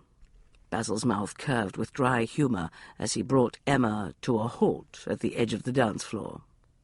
"My congratulations, Miss Grayson. You must be something of a sorceress." "Nonsense." Emma glanced toward Victoria, who was chatting with two women who appeared to be old friends. "Lady Exbridge was kind enough to invite me to stay with her until the marriage." Basil looked thoughtful. "Until tonight, no one in society would have believed that the dragon would ever have deigned to recognize her bastard grandson's choice of bride." Emma raised her chin. "She is his grandmother, when all is said and done, sir." Without waiting for a response, she whirled and walked briskly away from Basil. She hadn't wanted to dance with him in the first place. She hadn't wanted to go back onto the floor with anyone after Edison had left. She'd been too busy worrying about his plans for the evening. But Basil had materialized the moment Edison vanished, and Lady Exbridge had urged her to accept his invitation to waltz.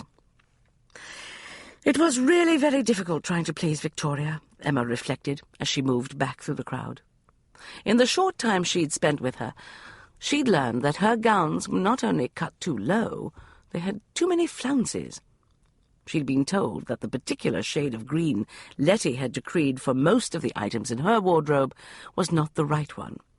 In addition, she'd been informed that Lady Mayfield had allowed her to accept too many invitations from the wrong people in the polite world. All in all, Emma thought, she was very glad that she hadn't had the misfortune to have been employed by Victoria as a lady's companion. She had no doubt that Lady Exbridge would have proved to be every bit as difficult an employer as her grandson.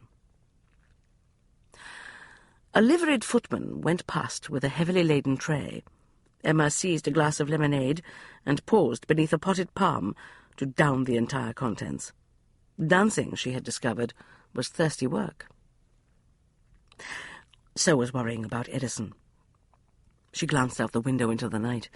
He was out there somewhere, pursuing his scheme to lure the Vanza fighter out of hiding. She was still annoyed with him for refusing to take her with him. She was searching for a place to set down the empty glass when she heard Victoria's voice drift through the branches of the palm. "I have no notion of what you're talking about, Rosemary. Murderous indeed. What utter rubbish." Emma went very still. "Surely you've heard that Crane was found shot dead in her bedchamber," the woman named Rosemary said. "I assure you," Victoria snapped, "that if my grandson's fiancée actually did shoot this Chiltern Crane person, he most certainly deserved it." Rosemary gave a shocked gasp. "Surely you jest, Victoria. We're speaking of the murder of a gentleman of the tomb." "Really?" Victoria sounded coolly astonished. "If that's true, then it was indeed a memorable event. After all, there are so very few true gentlemen in the tomb. It would be a pity to lose one. However, I do not believe there is any cause for alarm in this case." "How on earth can you say such a thing?" Rosemary demanded, clearly scandalized. "From everything I've heard, Chiltern Crane was no gentleman and no great loss to the world." There was a short, stunned pause, and then Rosemary abruptly changed tactics. "I must admit that I was amazed to see that you have given your approval to your grandson's choice of brides. Even if one ignores the fact that her name is connected to a murder, there is no getting around the business of her former career." "Former career?" Victoria repeated vaguely. Sensing an opening, Rosemary pounced. "Heavens! Has no one told you that Miss Grayson made her living as a lady's companion until the night she became engaged to your grandson?" "What of it?" "I would have thought that you would have preferred a daughter-in-law from a more elevated station. An heiress, surely." "What I prefer," Victoria said crisply, "is precisely what I have got. A future daughter-in-law who shows every sign of being able to help my grandson reinvigorate the family tree." "I beg your pardon?" "Family bloodlines are not unlike horse bloodlines, you know. To keep the breed strong and robust, one must look for spirit and intelligence in a prospective daughter-in-law, just as one would in a mare." "I cannot believe—" "Look around you," Victoria said. "Don't you think it's a pity that so many families in the polite world show evidence of weakness in the bloodlines? Poor constitutions, a sorry tendency to frequent the gaming hells, and an inclination to debauchery. The Stokes family line will be spared that fate, thanks to my grandson and his bride." Emma managed to restrain herself until she and Victoria were on the way home in the carriage. When the vehicle, guarded by two sturdy-looking Bow Street runners, set off into the late-night traffic, she looked at the older woman. "Weakness in the bloodlines?" she murmured. Victoria's brows rose in a manner that was strongly reminiscent of Edison. "So you overheard that, did you?" "It's a shame Edison was not present. He would have been extremely amused." Victoria turned her head to look out the window. Her jaw was set in rigid lines. Her shoulders were stiff and very straight. "No doubt." There was a short silence. Emma looked at Victoria's gloved fingers. They were tightly folded on her lap. "It was very kind of you to lend your assistance to him in this venture, madam," Emma said quietly. "It is very important to him, because he feels a great debt of gratitude to his friend, Mr. Loring, and to the monks of Vanza." "How very odd." "Perhaps. Nevertheless, he is committed to finding the villain who stole the book and the elixir recipe. After the events that transpired today, he had nowhere else to turn except to you." "Astonishing." Victoria gazed fixedly out into the darkness. "Edison has certainly never needed any help from me before." "Oh, but he has. The thing is, he did not know how to ask for it. And you, I am sorry to say, were not very good at offering it." Victoria's head snapped round. Her fierce, strangely desperate eyes pinned Emma. "What do you mean?" "As I told you, the two of you have much in common when it comes to stubbornness and pride." Emma smiled wryly. "There are no doubt a few of those delightful traits that you mentioned, the sort that are passed down through family bloodlines." Victoria's mouth tightened. Emma braced herself for a blistering scold. "Are you in love with my grandson?" Victoria asked instead. It was Emma's turn to go rigid and focus on the scene outside the window. "An acquaintance of mine recently reminded me that it is most unwise for anyone in service to fall in love with his or her employer." "That is not an answer to my question." Emma looked at her. "No, I suppose it's not." Victoria searched her face. "You are in love with him." "Don't concern yourself, madam. I assure you I will not make the mistake of assuming that he loves me." Emma sighed. "That is how the disaster always seems to come about, you see. False assumptions." It was not yet dawn when Emma heard the light, rapid ping, ping, ping on the window of her bedchamber. She was still wide awake. Her thoughts had been churning ever since she'd climbed into bed. A part of her was waiting, but she did not know why. Ping, ping, ping. Rain, she thought. But that made no sense. The moon was out.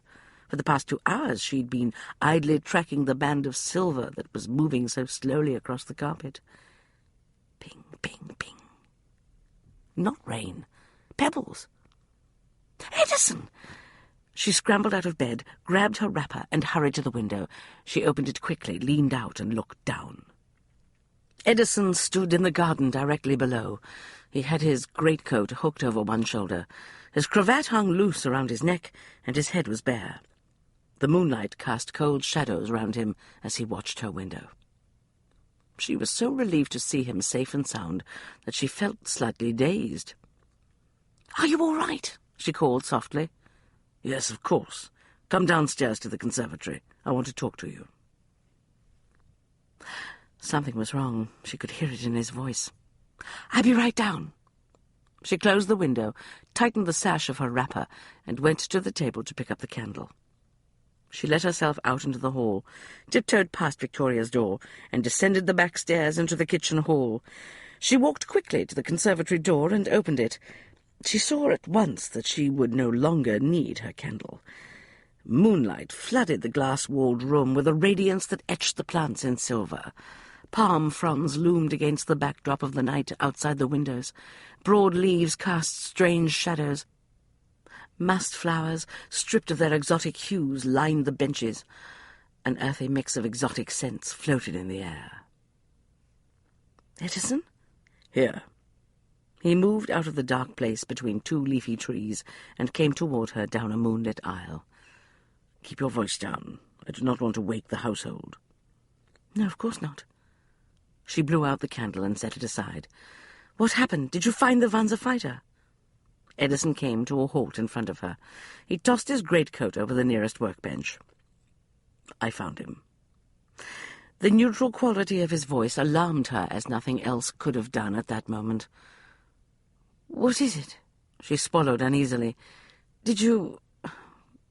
Were you forced to kill him? No. Thank heavens for that much. What did you do with him? Edison leaned back against one of the pillars that supported the glass roof. He folded his arms and looked past her into the darkness outside the windows. I put him on a ship bound for Vanza. I see. She hesitated. Was he as young as you suspected? Yes. So that is the problem. He reminded you of yourself at that age. Sometimes you are entirely too perceptive, Emma. It is an irritating habit in an employee. It was a logical conclusion, she said, apologetically. You're right. Edison exhaled deeply. He reminded me of the fact that I was not the only young man who ever found himself adrift in the world. He also reminded me of how desperately young men search for ways to prove to themselves that they are men. How those of us who were born as bastards seek some semblance of personal honor. Yes, he reminded me of myself at that age. She touched his arm. What troubles you now? Do you doubt that you did the right thing? By sending young John Stoner off to Vanza? No. If there is any hope for him, it lies there. As much as I may scorn the metaphysical nonsense spouted by the members of the Vanzagarian Society, I must admit that it was my experience on the island that gave me what I needed to find my place in the world. Did you discover the identity of the rogue master from this John Stoner? No. But I will know the rogue when I find him. It's only a matter of time now. He sounded remarkably unconcerned about that aspect of the situation. She knew that his thoughts tonight were centered on the past. The encounter with John Stoner had awakened too many memories. She ached to comfort him, but she had no notion of how to get past the wall he had built long ago to protect himself. "I'm sorry," she whispered. He said nothing. He simply looked at her. "I am so sorry that tonight you looked into a mirror and saw yourself as a young man." For a moment he did not react. "I do not think of myself as so very old yet," he finally said, very dryly. "Oh, Edison." She didn't know whether to laugh or cry. Impulsively she put her arms around his waist and pressed her face against his chest. With an uncharacteristically brusque, almost jerky movement, he wrapped his arms fiercely around her. "Emma." His mouth came down on hers as though the world might end in the next 5 minutes. It was not comfort he sought, she realized. It was something else, something more primitive and far less civilized. It was her turn to hesitate. This was the second time she had stood on this particular precipice. On the first occasion, she had learned just how dangerous it was. But the hunger in Edison ignited a blaze within her. The gentle urge to comfort him was transformed into a desperate need to respond to the desire in him. His mouth never left hers as he lifted her off her feet. He used one hand to force her lower body against his own. He was fiercely aroused. "I had to see you tonight," Edison whispered roughly against her mouth. "Yes." She pulled her head back an inch or so and lifted her hands to rake her fingers through his hair. "Yes, it's all right, Edison. I am glad you came to me." "Oh, God, Emma." He lowered her slowly to her feet, as though the feel of her was both a pleasure and a keen agony. Then he picked up his greatcoat and tossed it on the floor. He turned back to her, shrugged out of his black evening coat and cast it aside. He met her eyes. Emma. Yes. Oh, yes, Edison. She took a step towards him. With a husky groan, he pulled her close again and then drew her down. The heavy woolen greatcoat would not disguise the hardness of the stone floor, but the garment was warm, and it carried a faint hint of Edison's scent. Emma inhaled deeply. Excitement and need poured through her. Edison gathered her to him. This was right, she thought, as the heat of his body enveloped her. It had to be right. She shivered when she felt his hand slide between her thighs. "This time," she whispered, "you will kindly remove your shirt." "This time," he promised, as he yanked at the fastenings, "I will do anything you ask of me." He got the pleated white shirt undone, but before he could wrestle himself free of it, Emma spread her fingers across his bare skin. She could not see his chest because he was leaning over her, his broad shoulders blotting out the moonlight. But she could feel him. The texture of the crisp hair and the shift of his muscles enthralled her. "You are magnificent," she said softly, "strong and beautiful." "Oh, Emma, you don't know what you're doing to me. I promised myself that I would remain in control tonight." She smiled. "Surely your training in the art of Vanza taught you some useful exercise that can be applied at moments such as this." "One of the great drawbacks to the art of Vanza," he muttered against her throat, "is that it teaches that all strong passions are to be avoided." "Then it is obvious why you are not well suited to the philosophy. You are a man of great passions." "The odd thing is, I did not realize just how strong my passions were until I met you." He kissed her again, his mouth hot and rough against hers, but his hands were incredibly tender. The contrast left her breathless. She felt his fingers cup the exquisitely sensitive place between her legs. A great heat rose within her. "Edison, this time we will not rush the matter," he vowed. "This time I want you to feel something of what I felt last time. Surely even a portion of that pleasure would make you understand." "Understand what?" But he did not answer. Instead, he held her more tightly and stroked her slowly, going deeper into her with each movement. She trembled under the flood of passion that assailed her. She clutched at him as the aching, yearning, wanting sensation built within her. She was vaguely aware of her own breathing. It sounded ragged and uneven. When she began to twist against his hand, silently pleading with him for a culmination to the intense feeling, Edison gave a soft, hoarse groan. But he did not open his trousers, slide between her legs, and fit himself to her body as she expected. Instead, he slid down the length of her, eased her legs farther apart, and pushed aside the skirt of her lawn nightshift. Then, astonishingly, he put his mouth on her. "Edison!" Emma knew that her small scream of shock and surprise would have awakened the entire household, indeed the entire neighborhood, had it not got caught and partially strangled in her throat. She was shocked by the strange caress, shocked, amazed, and unbearably thrilled. Everything in her lower body went very tight. She flung out her arms, seeking something, anything, to anchor herself. Her fingers brushed against the iron supports of the workbenches on either side of the narrow aisle. She gripped them and held on as though they could keep her safely bound to earth. But a few seconds later, when the release sang through her, she knew that nothing could restrain her to the cold ground. She was flying. Edison was suddenly on top of her, crushing her into the warm greatcoat. He drove himself into her and groaned as she contracted fiercely around him. He was too big, but she did not care. All that mattered was binding him to her, making him hers for whatever time the fates allowed. "Hold me." He moved within her, sinking deeper with each thrust. He arched his back and went rigid. Energy rippled through his taut muscles as he poured himself into her.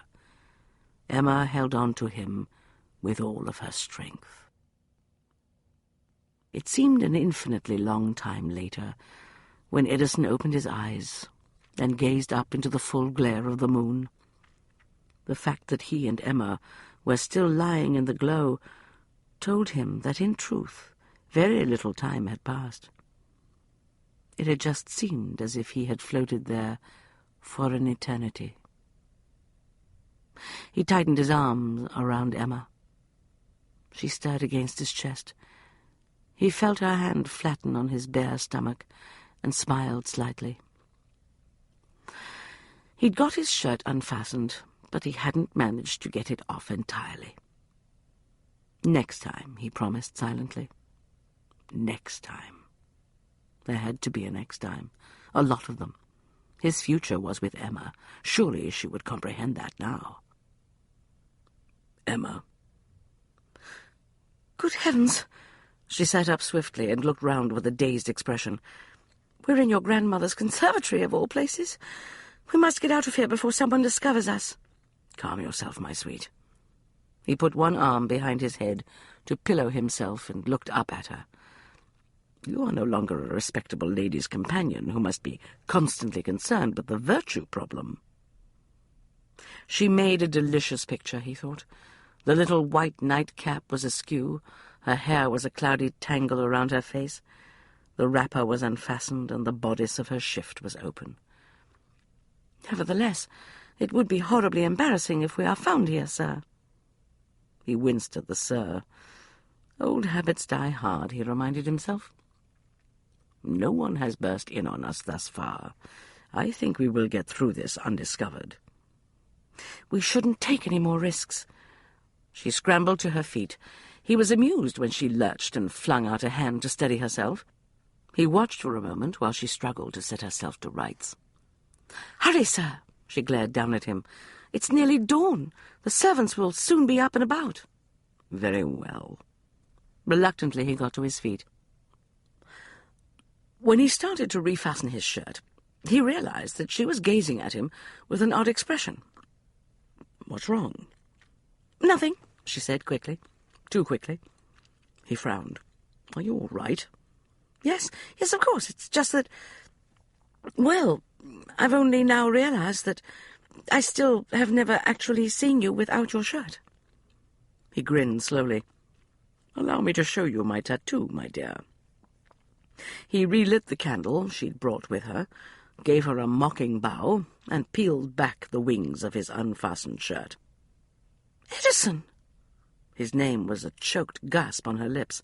She stared at him as though he'd turned into a monster in front of her eyes. He raised his brows. Obviously, you're not as impressed as I'd hoped you'd be. Next time I shall leave the shirt on. Oh, my God! Edison! He was ruefully aware that he was hurt by her lack of appreciation of his bare chest. He stopped smiling. I would remind you that a few minutes ago you were not complaining. He started to refasten his shirt. Wait! Your tattoo! She seized the candle and stepped closer. I trust you do not intend to set fire to the hair on my chest, he murmured. She ignored him. For a long moment she stared fixedly at the place near his shoulder where years ago the mark of Vanza had been etched. He glanced down. It is called the Flower of Vanza. Were you expecting a more interesting design, perhaps? She raised her stark eyes to his. I was expecting a design that was completely unfamiliar. He stilled. What are you saying? I've seen that mark somewhere, Edison. Where? Sally Kent's embroidered handkerchief. Edison was at a loss. Who? She was the paid companion who attended Lady Ware during the last months of her life. It was Miss Kent's bedchamber I occupied during the country house party at Ware Castle, remember? Forgive me, Emma, but I'm not following the thread of this conversation very well. She licked her lips and drew a deep breath. Sally Kent embroidered a picture of that mark into a handkerchief that she left hidden together with £200. I found the money and the handkerchief and a letter to Sally's friend, Judith Hope, concealed in Sally's old bedchamber. Go on. It was obvious that Sally had intended that the money and the needlework go to Miss Hope. I took them to her shortly after we returned to London. You recall the day, do you not? You were quite out of sorts with me, because I was a bit late returning to Lady Mayfield's. He looked at Emma. About this Sally Kent. Edison, she vanished after she had an affair with Basil Ware. Bloody hell. Silence fell, while Edison swiftly resorted and refit the pieces of the puzzle. Emma eyed him uneasily. I suppose you are thinking that I should have thought to mention Sally Kent and her needlework to you long before now. What I was thinking, Edison said, was that we are victims of the virtue problem. What on earth do you mean? You would have noticed the resemblance between my tattoo and Miss Kent's embroidery design much earlier on in this affair, if we had made love much sooner and with greater frequency.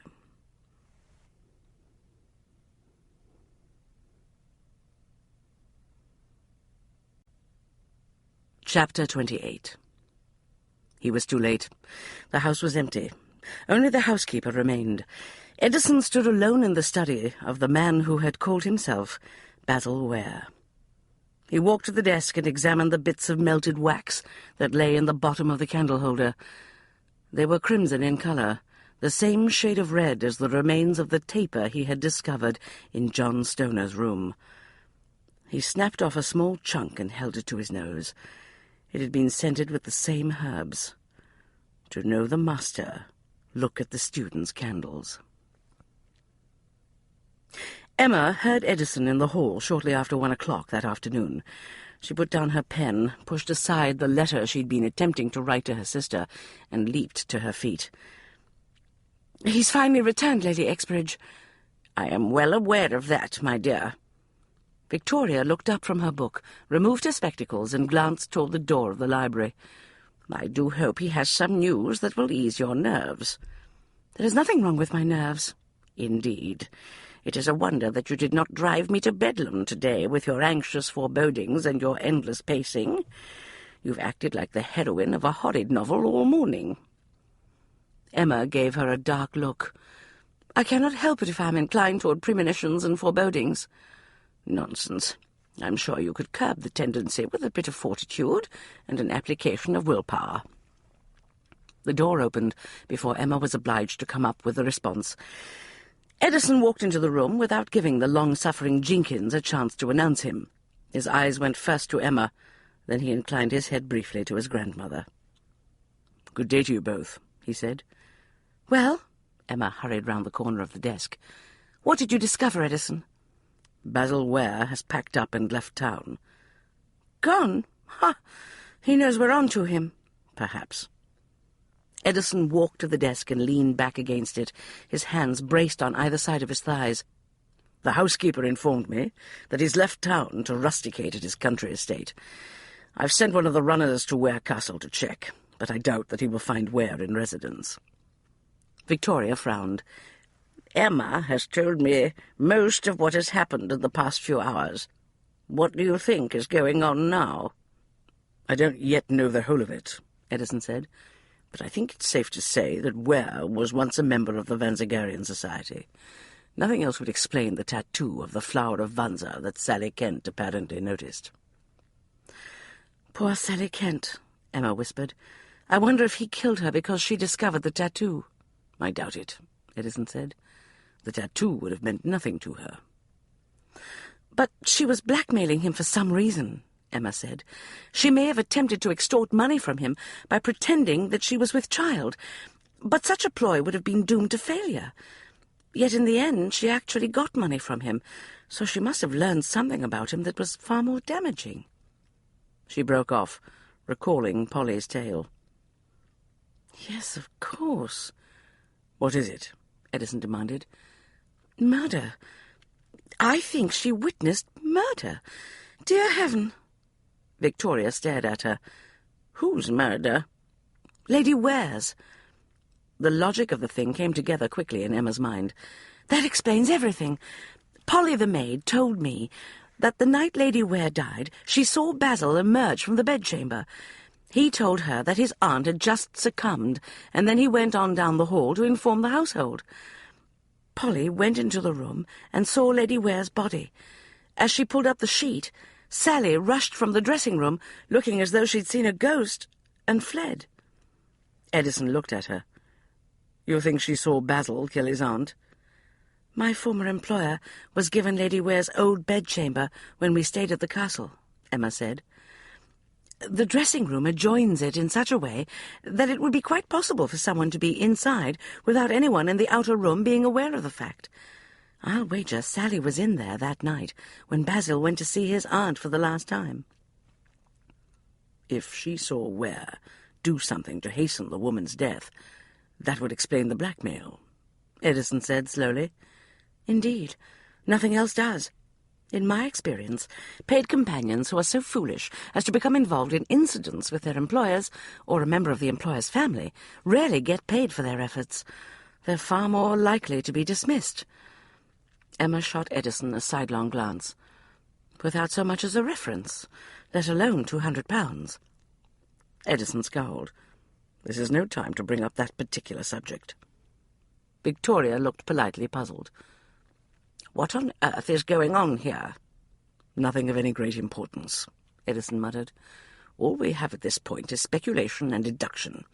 Perhaps we'll know more when the runner returns from Ware Castle. In the meantime, I've taken some other precautions. Emma paused to peer at him. What other precautions? I have some influence in certain quarters down at the docks. I've offered a reward to any ship's captain who reports a man of Ware's description, booking passage on board any vessel, either here in London or in Dover. In addition, I've sent word out to the various members of the Vanzagarian Society to watch for Ware. What if he travels north? Emma demanded. Or alters his looks and changes his name? Edison shrugged. I did not say it would be easy to find him, but in time we will get him.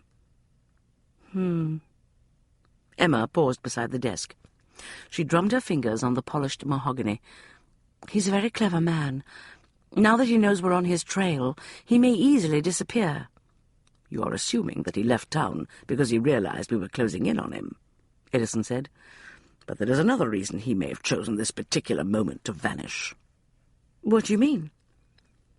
He may have accomplished his goal, Edison said softly. Perhaps he found the recipe or the book of secrets. We still do not know which one he was after. Victoria met Edison's eyes. Do you think he will still want to get his hands on Emma? Edison did not answer immediately. He turned to study Emma as though she were an interesting problem in scholarly logic. Emma did not like the expression in his eyes. She stepped back and held up her hand. Now, hold on one moment here. Let's not get carried away with wild imaginings. At this very moment, Basil Ware is either scurrying off to the continent with his stolen book, or he's busy attempting to elude you in some other fashion, sir. Either way, he has a good deal more on his mind than kidnapping me. I don't think we can depend on that, Edison said. Emma closed her eyes and flopped down into the nearest chair. You cannot keep me cooped up forever in this house, you know. I will go mad. There is an alternative, Edison said casually. Emma opened one eye. What is that, pray tell? We could keep you cooped up in my house. I don't think so. Emma opened the other eye. I wish to preserve what little is left of my reputation, tattered and torn though it may be. Quite right. Victoria closed her book with a snap. I, however, am free to come and go, and I think that I might be very useful to both of you in this little drama. Emma and Edison stared at her. How? Edison asked. Victoria gave him a cool smile, but there was an anticipatory gleam in her eyes. Gossip flows through the town like water through a sieve. Why don't I go out this afternoon and pay a few social calls? Perhaps I shall learn something useful. Who knows? Basil Ware may have accidentally dropped a hint of his intentions to someone in polite circles, someone who would have had no notion of what he meant. Edison hesitated. Then he nodded once. It's worth a try. I, in turn, will take myself off to my clubs to see if I can pick up any information in that quarter. Emma made a face. What of me? You can finish your letter to your sister. Victoria got to her feet with brisk enthusiasm. Now, if you will excuse me, I believe I shall go upstairs and change my gown. One needs to be properly dressed for this sort of thing. Emma waited until the door closed behind Victoria. Then she looked at Edison. I do believe that your grandmother is enjoying this adventure. His mouth curved slightly. You may be right. Astonishing. Obviously, this unfortunate taste for excitement runs in the family. My dearest Daphne, I have good news and some bad news. First, the good. It appears that my current employer will not be requiring my services much longer. Emma stopped abruptly and gazed sadly at what she'd written. The thought of the impending end of her term of employment with Edison was not good news. It was the most unhappy news imaginable. She could hardly bear to contemplate the prospect of the lonely life she would be obliged to endure without him. Dear heaven, she'd fallen in love with the man. Enough. She had to pull herself together for Daphne's sake, if nothing else. Determinedly, she dipped her quill in the blue-black ink. I have every expectation of receiving the final portion of my wages within a few days. I am having some difficulty securing a reference from him, but I think in the end I will manage to do so. Please try to carry on there at Mrs. Osgood's school for young ladies for just a while longer. Now for the less cheerful news. There is still no word in the newspapers regarding the golden orchid. By all accounts it has indeed been lost at sea. Yet I cannot seem to abandon the notion that the ship will eventually return. Perhaps it's only that I cannot bring myself to believe I was so foolish as to invest in a doomed... Carriage wheels clattered in the drive. An unpleasant shiver shot through Emma, startling her with its intensity. She looked up from the half-finished letter to her sister and glanced at the tall clock. It was nearly 5 o'clock. She peered out the library window and caught a fleeting glimpse of a dark red and black carriage pulled by a team of handsome greys. Lady Exbridge's town coach. Victoria had returned from her afternoon calls. Of course it was the Exbridge carriage, Emma thought. Edison had given strict instructions that no other coach was to be allowed through the gates until he returned. Even the milk wagon and the fishmonger's cart had been barred for the day. Cook had been obliged to go to the end of the drive to buy the items she required for the evening meal. Victoria would no doubt have interesting gossip.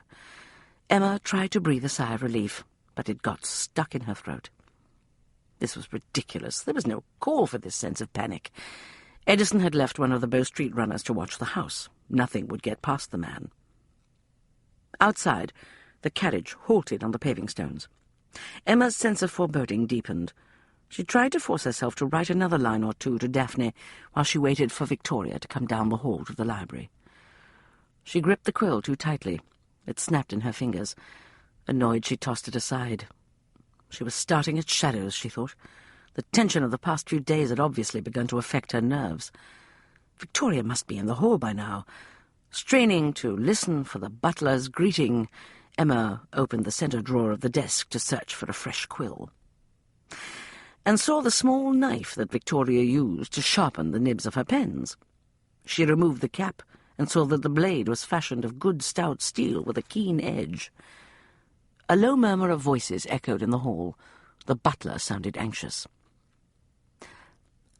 "Sir, I really must insist that you leave. Lady Exbridge has given instructions not to allow anyone except members of the family and the staff into the house." "Calm yourself, my good man. I assure you that Miss Grayson will see me." Basil Ware opened the door of the library. "Won't you, Miss Grayson? After all, Lady Exbridge would be positively crushed if you refused to join us in her carriage." "Mr. Ware." Emma stared at him and knew that all of her forebodings had been accurate. "Do say you'll come, Miss Grayson." Basil's eyes glittered with malice, but his smile did not slip. "It's nearly 5. We're going for a drive in the park. Your future mother-in-law thinks that it would be just the thing to show the polite world that you have her seal of approval." "What the devil do you mean you let him walk right into the house and take her away?" Edison slammed the hapless runner up against the wall of the library. "You're supposed to guard her. I paid you to protect her." The ruddy-faced man's name was Will. He'd come highly recommended from Bow Street, but at that moment Edison was close to strangling him. "I'm sorry, sir," Will said earnestly, "but it's not my fault that they got your lady.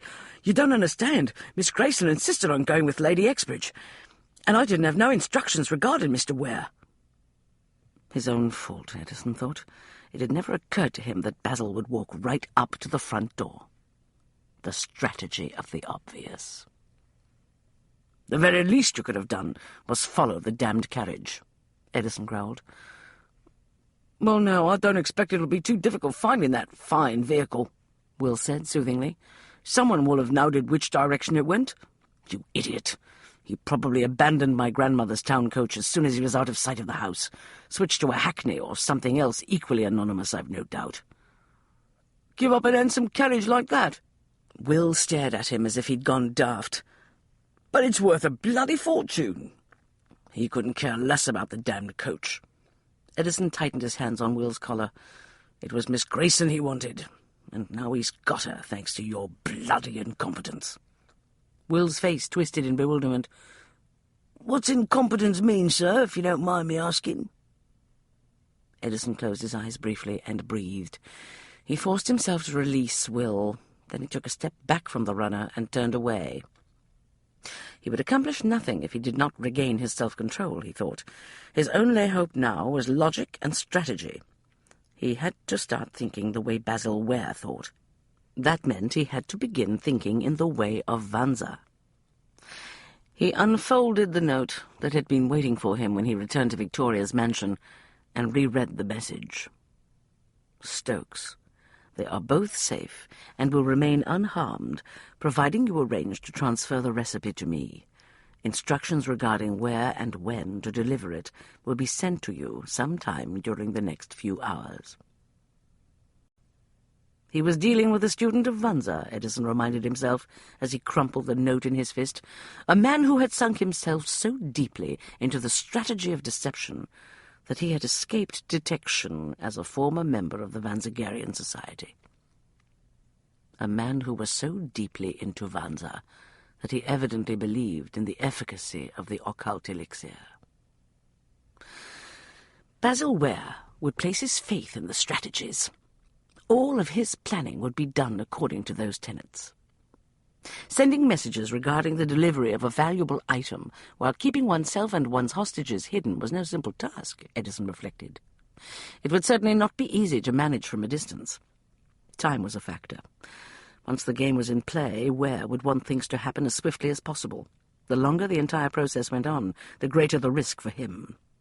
Therefore, Ware was still somewhere in London. He would be deep into the strategy of concealment now. That particular strategy taught that the best hiding place was the place one's opponent considered the least likely, for the simple reason that he believed it to be secure and under control. "You're a fool, Ware." Emma looked at Basil with disgust. The nondescript hackney in which they rode had been waiting in a nearby lane. Basil had closed the curtains, but a few minutes ago Emma had caught a whiff of the river. The stench told her they were in the vicinity of the docks. "You have no room to talk, my dear." Basil sat on the opposite seat. He'd put away his pistol after one of his men had secured Emma's and Victoria's hands behind their backs. "Had you taken my offer at Ware Castle, you could have enjoyed a pleasant position as my, shall we say, associate. Instead, you chose to cast your lot with Stokes." Realization dawned. "It was you who shot Chiltern Crane in my bedchamber. Not Miranda. I kept a close eye on Miranda while she was at Ware Castle, when she tried to involve one of my staff in her scheme to send Crane to your bedchamber that night. I realized her intentions. She wanted me to be found in bed with Crane. Indeed, she believed that if you were thoroughly compromised, she would be able to control you by offering you a post. But you are a most determined female, Miss Grayson. I was almost certain you would find your way out of such a simple tangle. You followed Crane to my room, saw the opportunity, and murdered him so that I would be facing the spectre of the hangman's noose, not merely unemployment due to a soiled reputation. Basil inclined his head. I am Vanza. I believe in making a thorough job of such things. Miranda must have assumed that I really did kill Crane, Emma said. Probably. But she was dumbfounded, not to say furious, when Stokes came to your rescue in such a gallant fashion. She assumed that he must be after the recipe. Basil smiled, and I confess I leaped to the same obvious conclusion. Victoria glowered imperiously. Why on earth would my grandson need some ridiculous occult potion that could only be used to cheat at cards? Why, he can make more money in one successful shipping venture than he could in several months in the gaming hells. Besides, Emma said, Edison is a man of honor. He would never cheat at cards. Basil shrugged, unruffled by the implied accusation.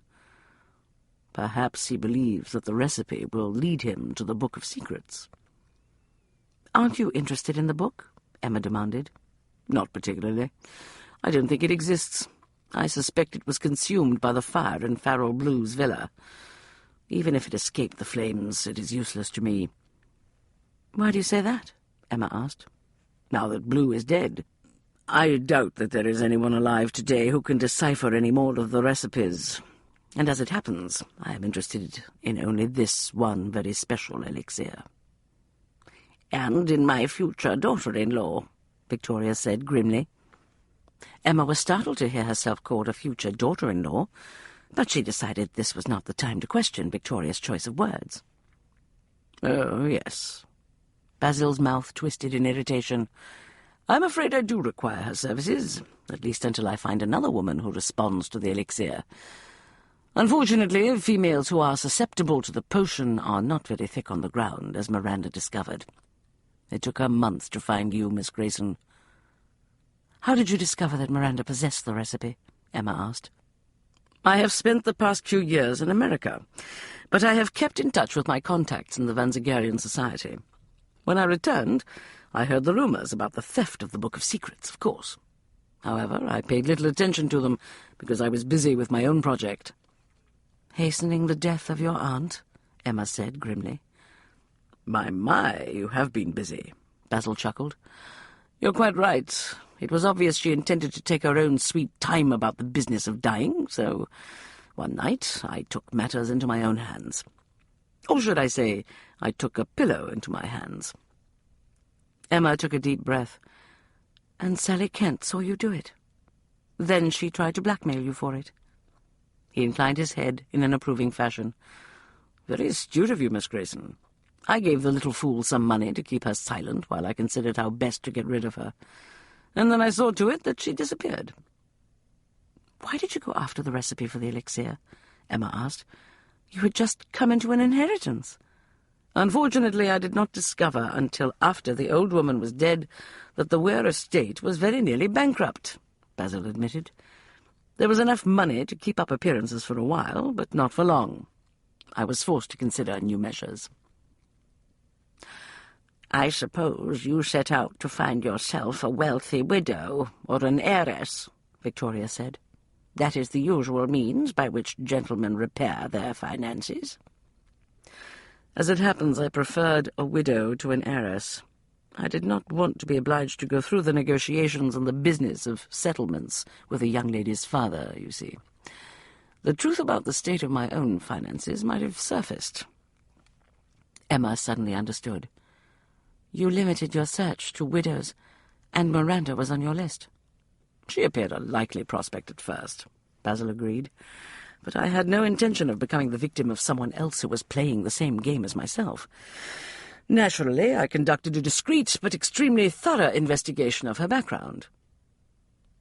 "And you turned up the fact that she was an adventuress," Victoria said. I was about to strike her off my list when, quite by chance, I stumbled onto the fact that she had lived in Italy for a time, and that she was now in the habit of serving a rather vile tea to her female acquaintances.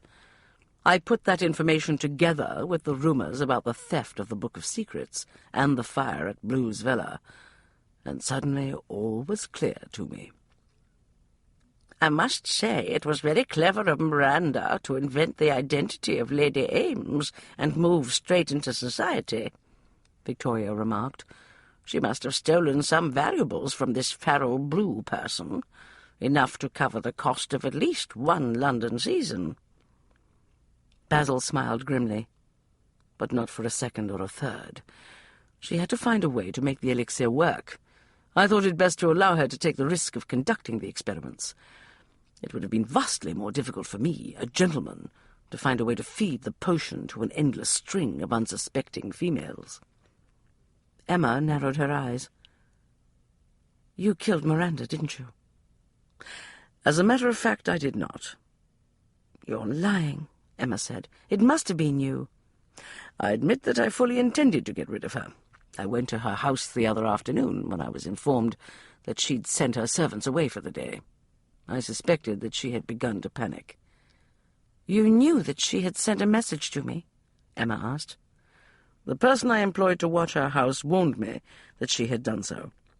I feared that she intended to tell you everything, perhaps even offer to make you a partner in her venture.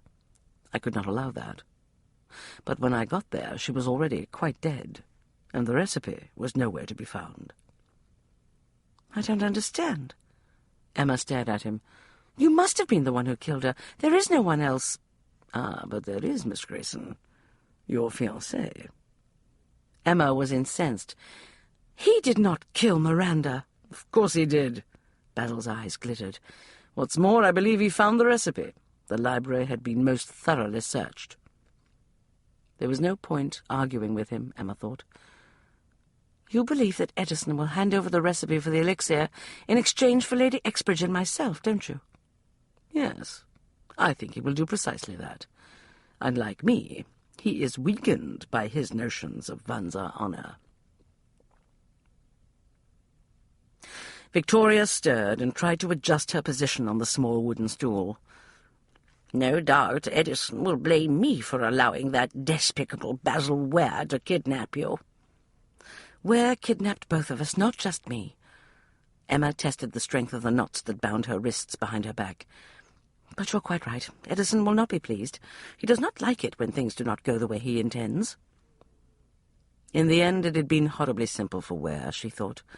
He had ordered 2 of his men to stun Victoria's coachman and groom with blows to the head while they sat waiting for their mistress outside a fashionable address.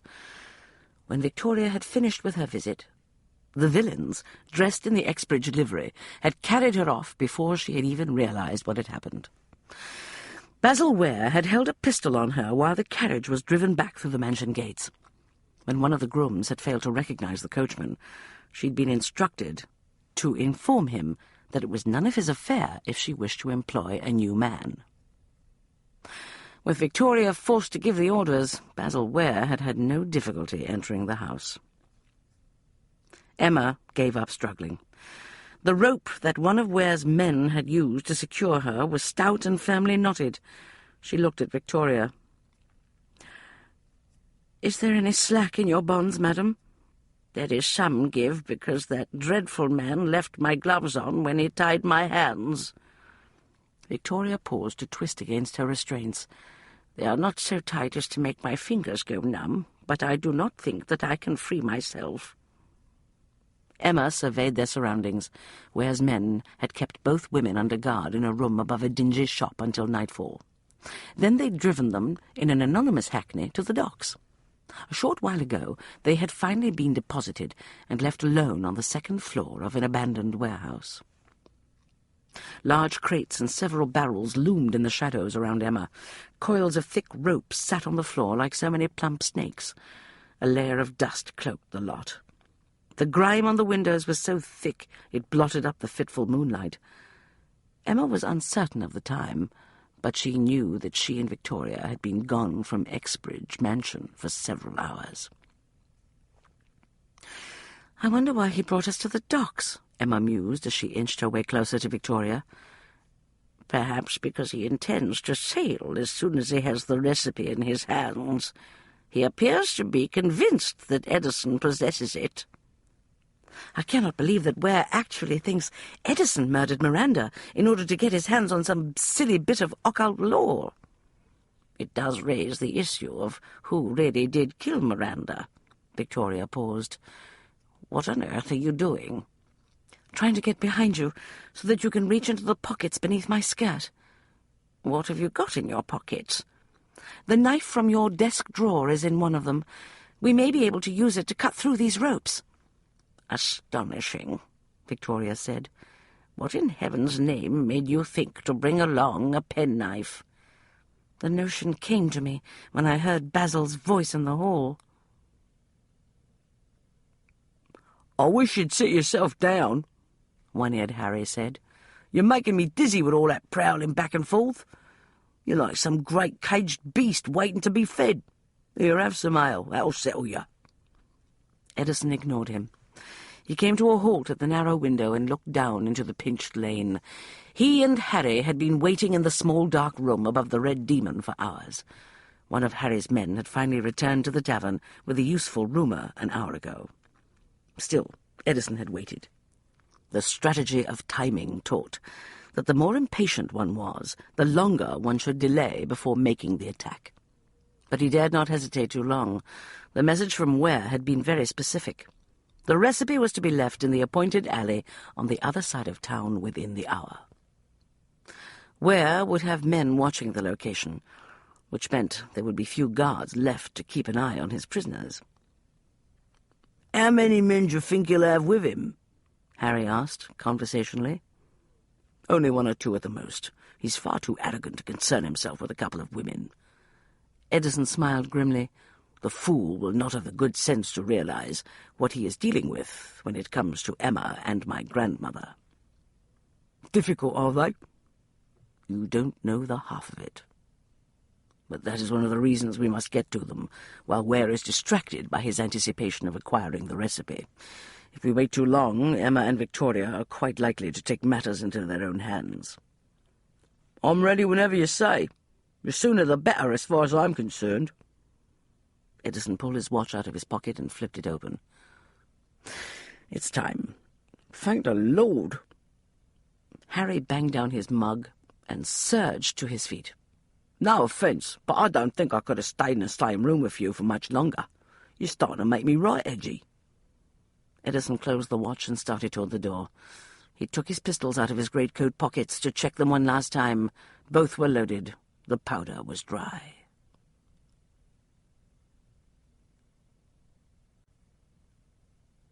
Chapter 29. Emma felt the last strands of the rope part. Euphoria gripped her briefly. "You did it, madam. I am free." "Thank heavens. I thought I would never get through those bonds." Emma stretched her arms cautiously. Then she rubbed them briskly. She was stiff and sore from having been confined for so long, but she could manage. She turned quickly and picked up the knife. "I'll have you out of these ropes in a moment." "No doubt," Victoria said dryly. "But have you given any thought as to what we should do after that? The only way out of this room is back down the stairs. Ware and his men will be waiting for us." "There is another way out." Emma sawed the small blade across the thick strands. "The window." "You intend to climb down to the street?" "There is a great quantity of rope lying about on the floor. We can use it to descend to the pavement." "I'm not at all certain that I can manage such a feat. But even if we both succeed in escaping, we are in one of the most dangerous sections of London. 2 women wandering around the docks at night could well meet with an extremely nasty fate." "Have you any other suggestions?" "No," Victoria said. But there is one thing. Yes? My grandson is well known round these parts, Victoria said quietly. He does a great deal of business here. Yes, of course. Emma's spirits lifted immediately. We shall invoke his name if we are accosted. And the name of his friend, One-Eared Harry, too. Victoria gave a long-suffering sigh. What can Edison be thinking of to associate himself with men who bear names such as One-Eared Harry? If only I had taken that boy into my care all those years ago. Tell me the truth, Emma.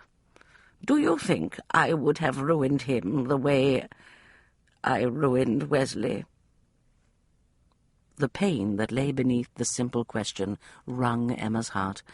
She chose her words with the same care she would have used to handle a fragile blossom.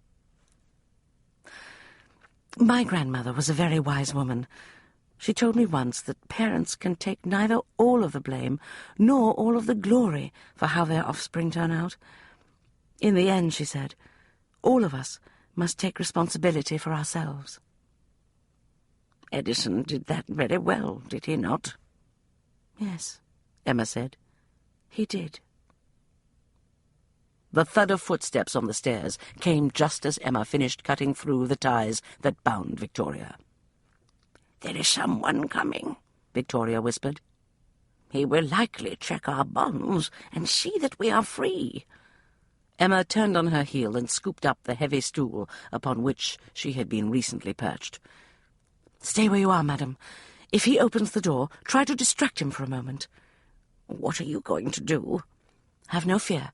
I am really very good at this sort of thing, although I am more accustomed to using a bed warmer than a stool.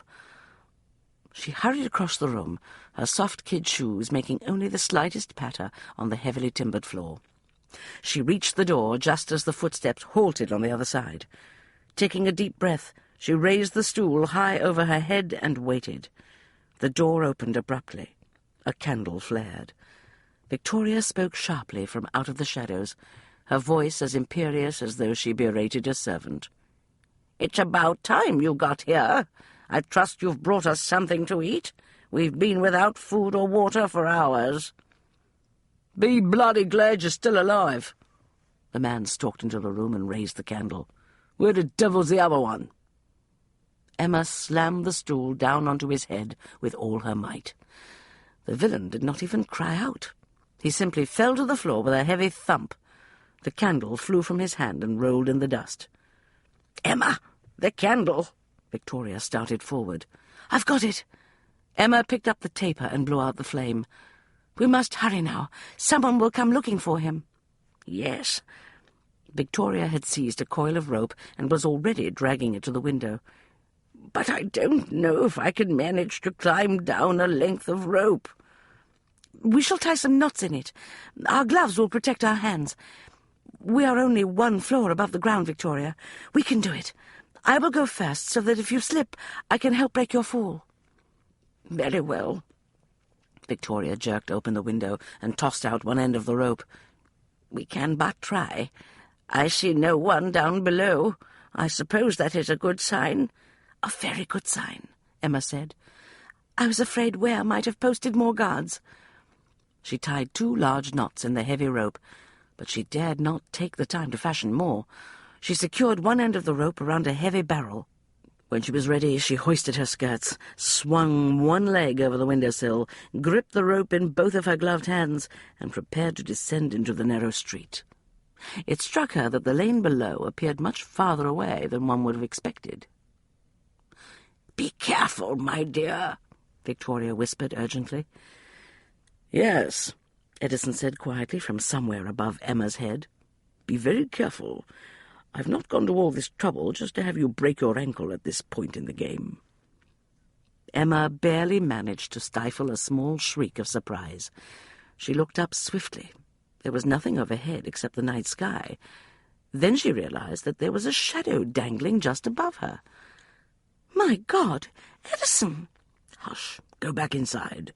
There's no point doing this the hard way if we can avoid it." "Yes, of course." Emma scrambled back off the windowsill and turned to watch him follow. If she hadn't known he was there, it would have been impossible to see him, she thought. Garbed entirely in black, he was only a dark shape against the night. The length of rope he'd used to lower himself from the roof dangled in the opening behind him. Emma rushed toward him and threw her arms round his waist. "It's about time you got here, sir." "Sorry for the delay. It could not be avoided." He hugged her briefly. Victoria gazed at him in astonishment. "How did you find us?" "It's a long story. Suffice it to say that one of the least practical aspects of Vanza is that if one has studied the strategies and then stepped back outside the circle, one can generally predict what another student of the arts is likely to do.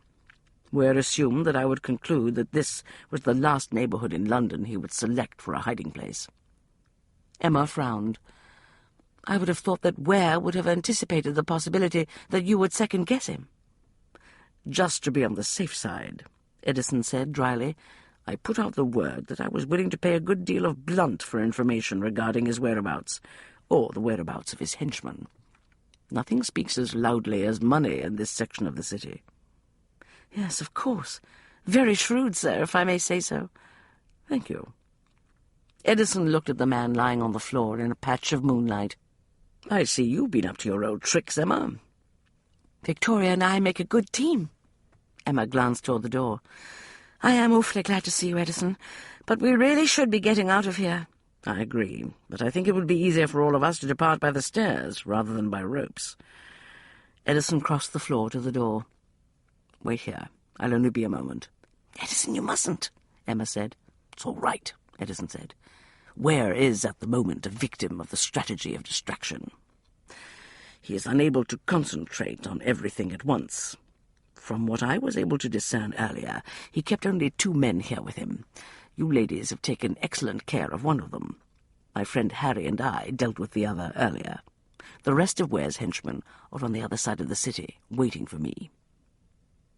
"Nevertheless," Victoria whispered urgently, "Ware himself is downstairs, and he's got a pistol. You'll run straight into him."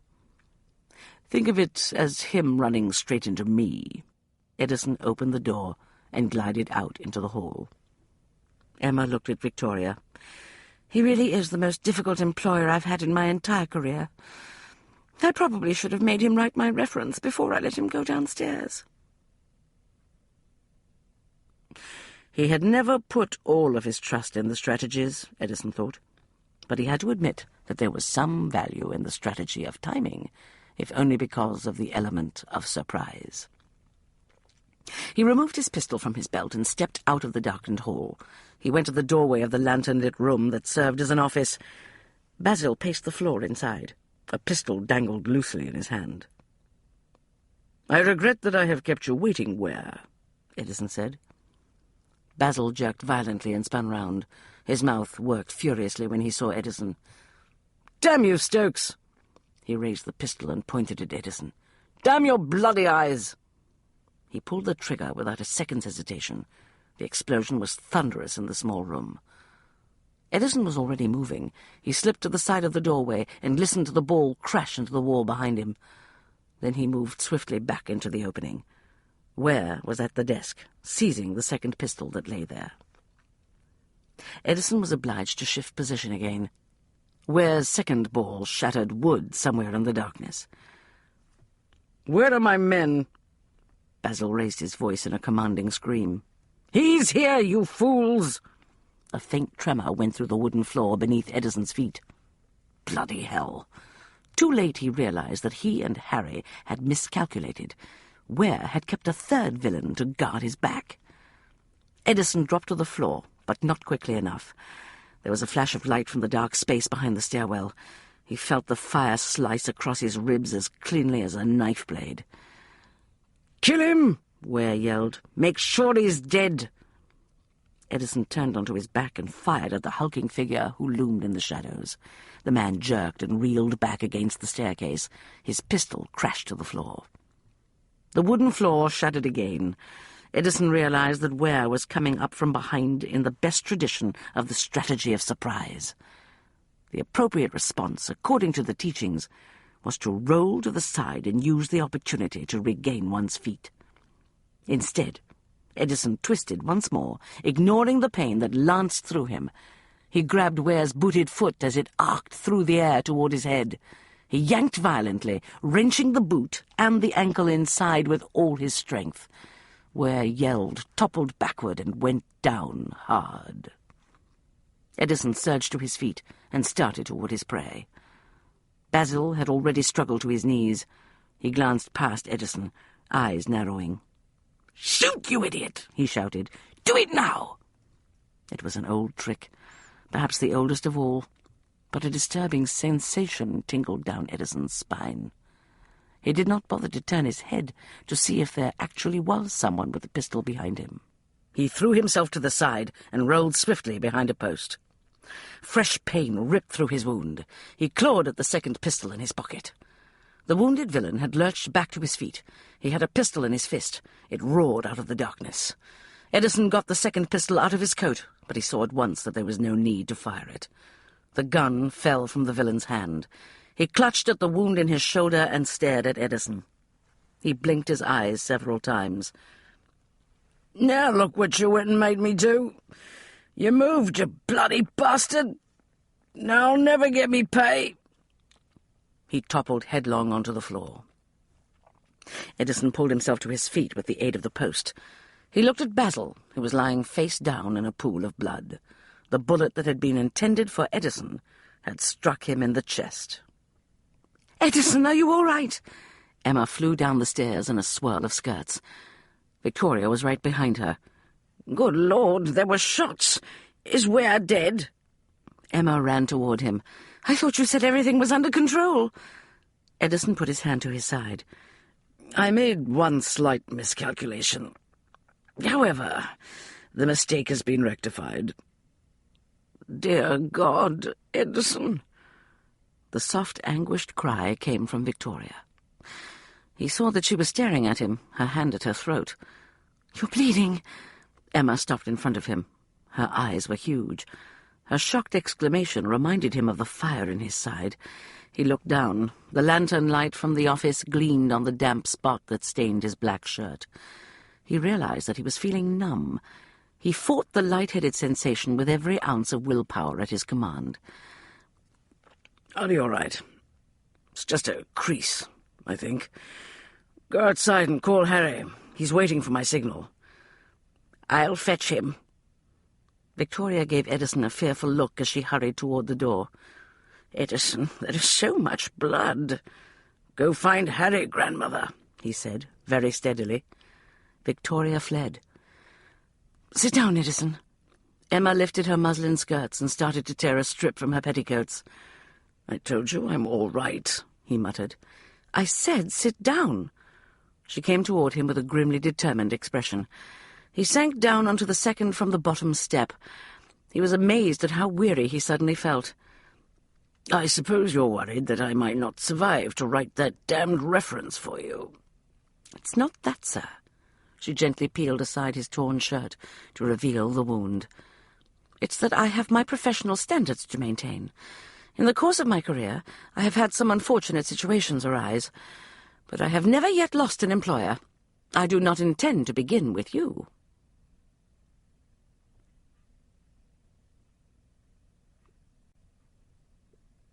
Chapter 30. 20 minutes later, Edison settled himself gingerly into the cushions of the hackney coach Harry had secured. He'd been right. The wound in his side was superficial, but it hurt like the very devil. Victoria sat down across from him and studied him with grave eyes. "How bad is the pain, Edison?" Her obvious anxiety made him feel awkward. "Tolerable, madam." It was not the fire in the vicinity of his ribs that annoyed him.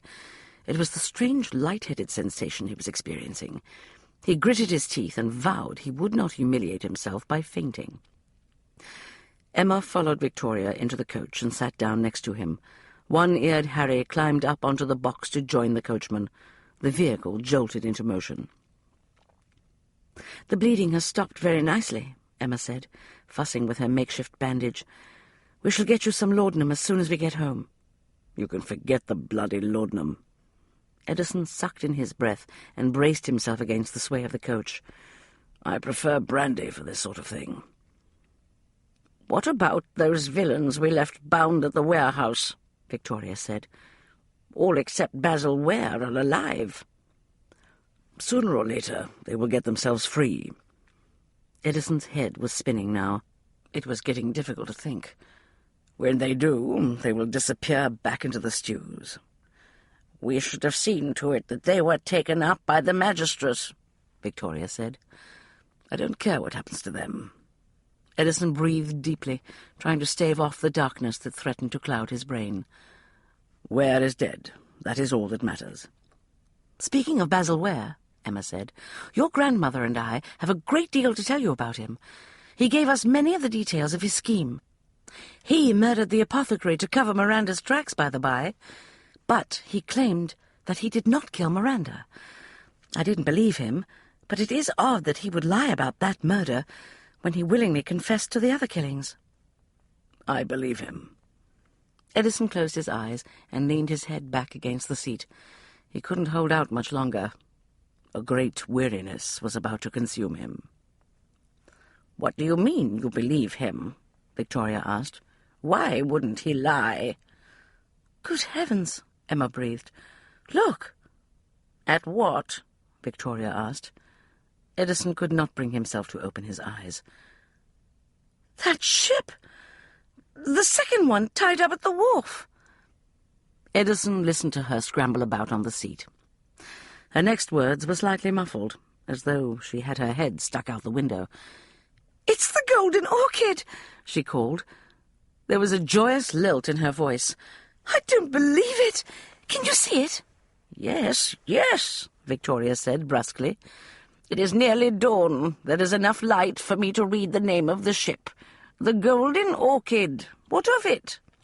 "Stop the coach!" Emma shouted up to the driver. "I want to have a closer look." Edison groaned. "It's just a ship, Emma. If you don't mind, I really could do with some brandy." "Yes, of course. I'm so sorry. What was I thinking? Harry, tell the coachman to continue on to Lady Exbridge's address." "Right you are, ma'am," Harry called. "I shall come back later this morning to get a better look." There was more commotion as Emma settled back into the seat. "I knew it would return. I knew it all along." "Why on earth are you so concerned about that ship?" Victoria asked. "That ship," Emma announced, "is the stupid bloody ship in which I invested all of the money that my sister and I got when we sold our house in Devon. Don't you see, Lady Exbridge? The Golden Orchid is home, safe and sound. She did not go down at sea after all, and I'm now quite rich." "Rich?" Victoria echoed. "Well, perhaps not as rich as Croesus, or you, or Edison. But I can tell you one thing, madam. I shall never again be obliged to work as a lady's companion." Emma's exuberance bubbled up and overflowed like fine champagne. "We shall have enough blunt to lure a dozen suitors to Daphne's feet. She shall have her choice of husbands. She'll have the freedom to marry where her heart leads, and she'll never have to work as a governess or lady's companion." "Astonishing," Victoria murmured. Edison stirred, but he did not open his eyes. "I believe that Lady Mayfield may have mentioned to you that I was hoping to secure a good match for myself this season."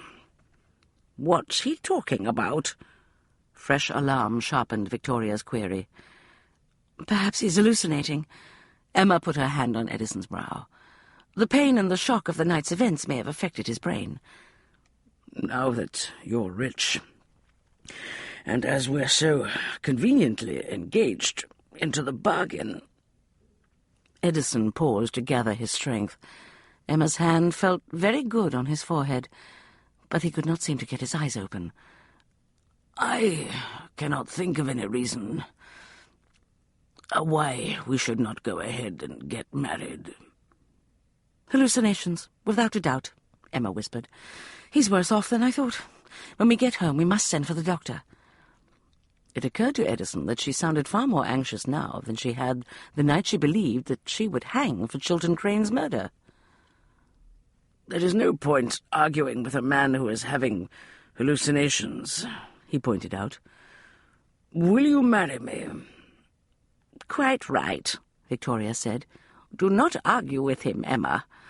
There is no telling what sort of effect it might have on him while he is in this condition. We do not want him to become agitated. You may as well tell him you will marry him. There was a crackling pause, during which Edison was keenly aware of the passage of eternity.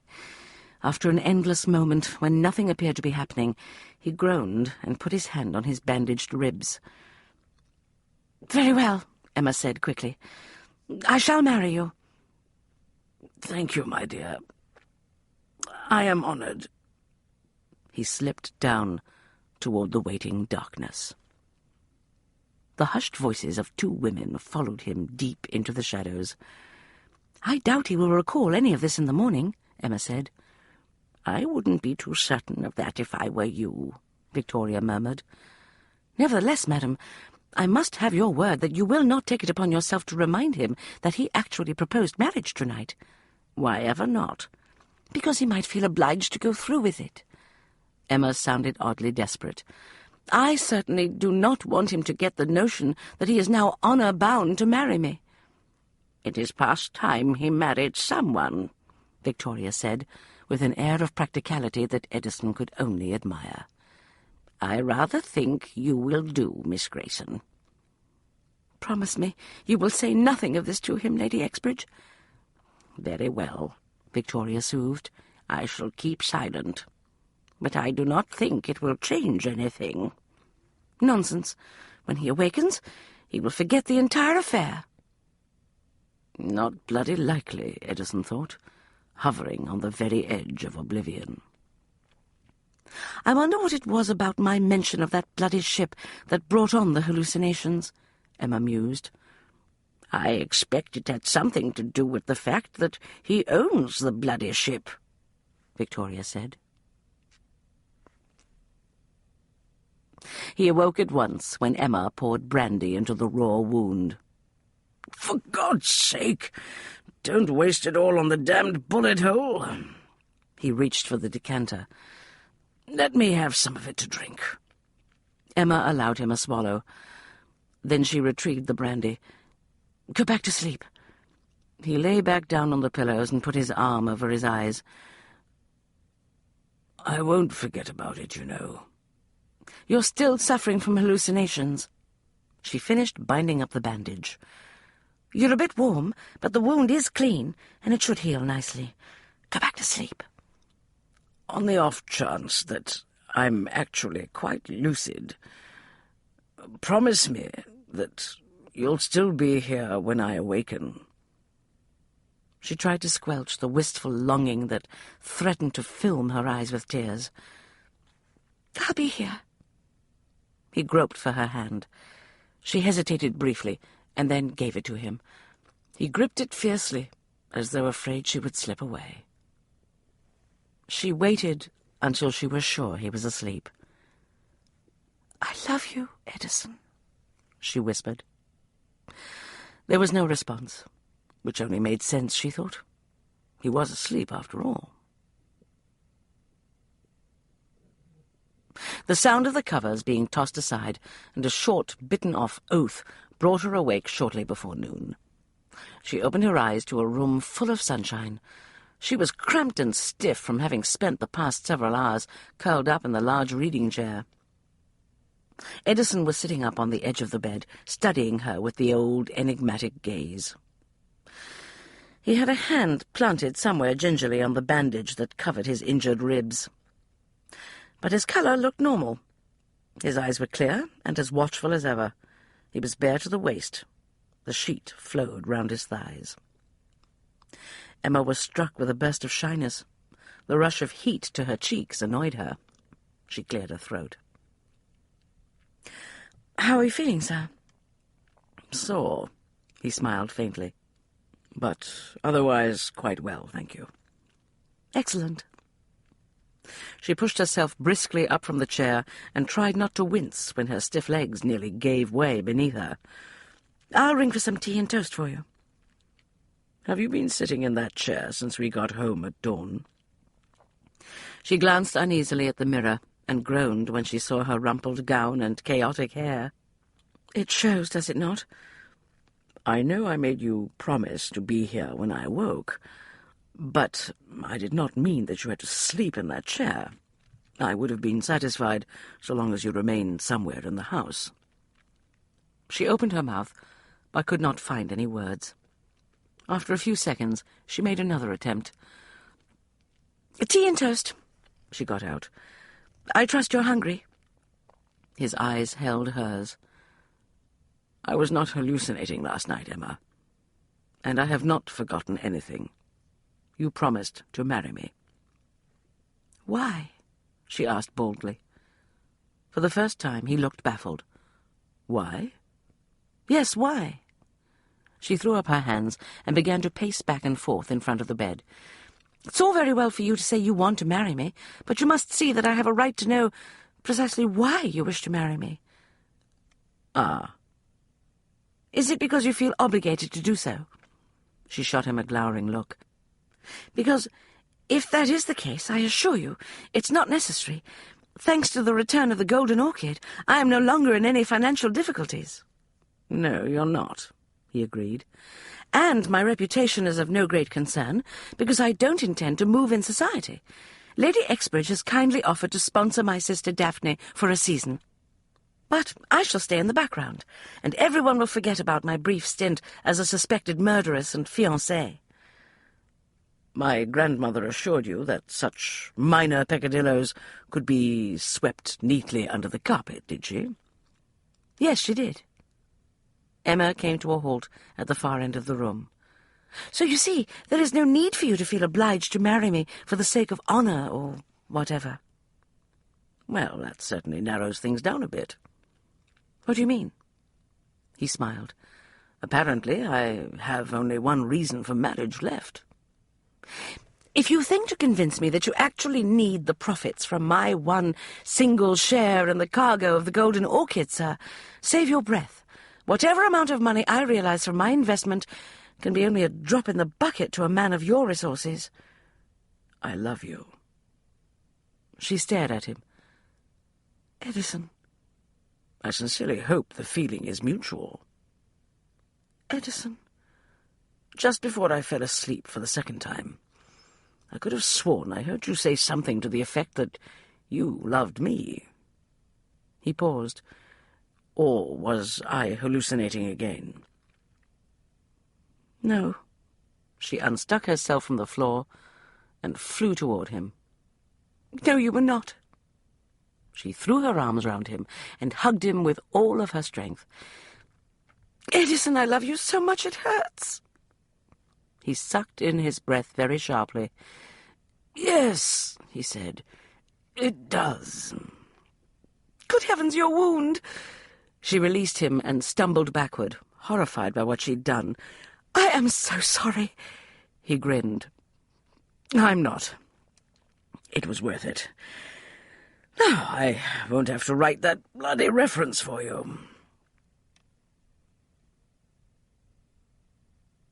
The captain of the Golden Orchid arrived the following morning to make his report.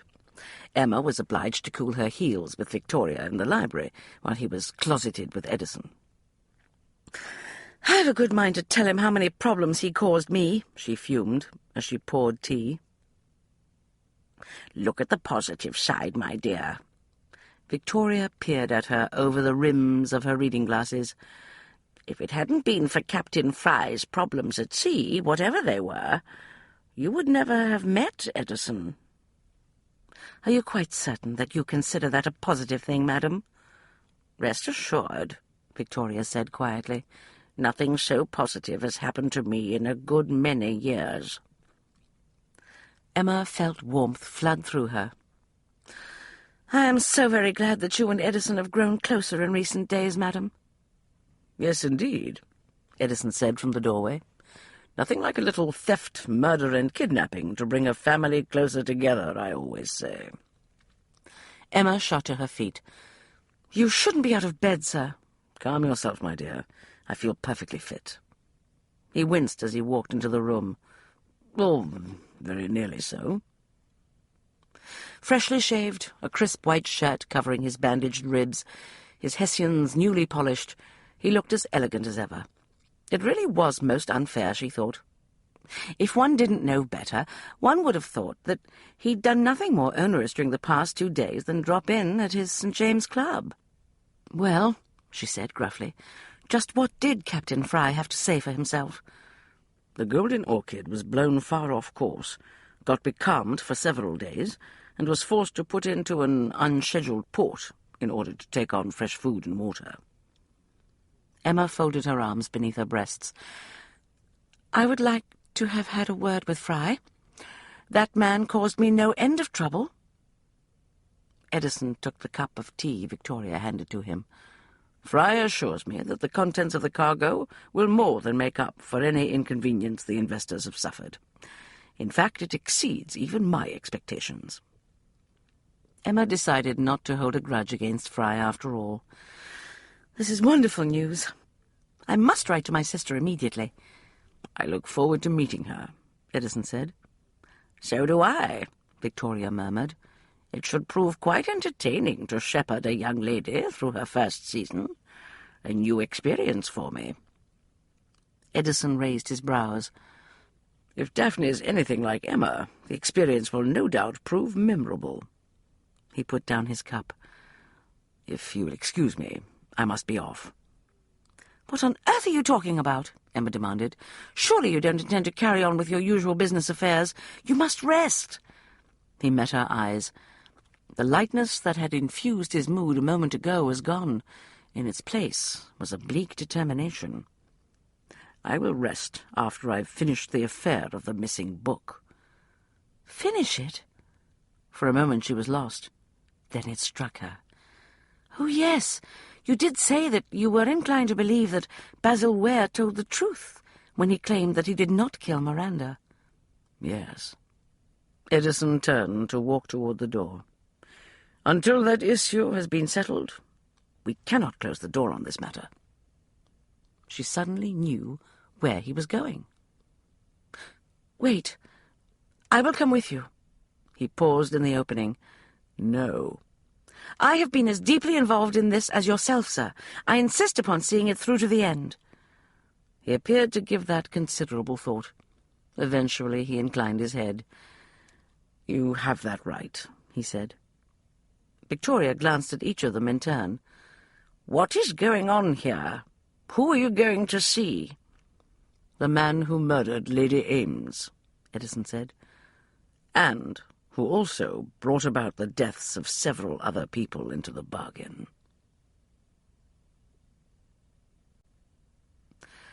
Chapter 31. "Forgive me for not rising, Miss Grayson." Ignatius Loring remained in his chair and bowed his head with a grace that belied his frail condition. "This is not one of my better days. Nevertheless, it is a great pleasure to make your acquaintance. I have long been curious to see what sort of lady Edison would choose when the time came." "Sir," in spite of herself and all that she and Edison suspected about this man, Emma gave in to habit and dropped a little curtsy. She thought that she'd been prepared for this encounter, but she was nevertheless dismayed by the sight of the obviously ill man. Edison had been right, she thought. Ignatius could not possibly have long to live. He was so pale that he appeared almost translucent. Ignatius gave her a rueful smile as she rose from the curtsy. "Yes, my dear, I am indeed dying. I suppose I ought to be grateful for the privilege of having had a long and eventful life, but I cannot seem to accept my imminent demise with equanimity." Edison went to stand in front of the fire. "Was that why you went to such an effort to obtain the Book of Secrets? Did you hope to find a magical elixir that would prolong your life in that damned manuscript?" "So you have reasoned it all out, have you?" Ignatius settled deeper into his chair and contemplated the infinity of libraries reflected in the mirrored wall. I assumed that was the case when my butler announced you a moment ago. In answer to your question, I and many others in the Vanza Society are convinced that the mysteries of the ancient occult sciences are not magical in nature.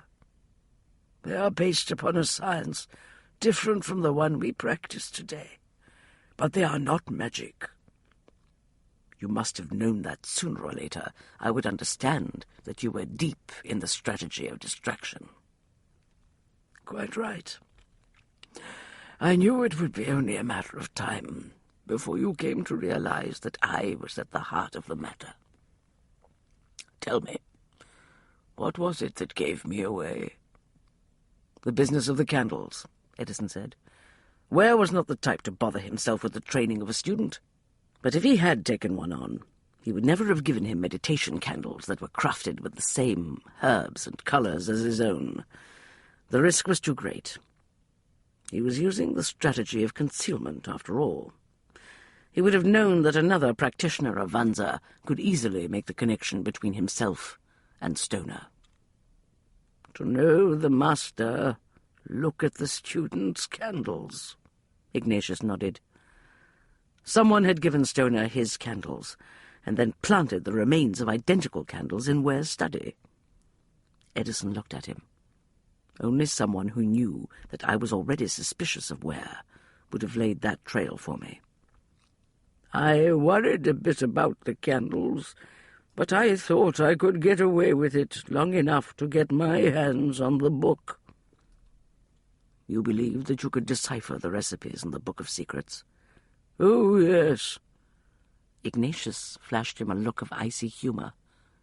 If Farrell Blue could work out the key to the recipes, I certainly could have done so also. I am twice the Vanzagarian scholar that he was. Why did you involve me in the search for the book in the first place? It was a grave risk. Ignatius's mouth crooked grimly. But you were my last hope of finding it.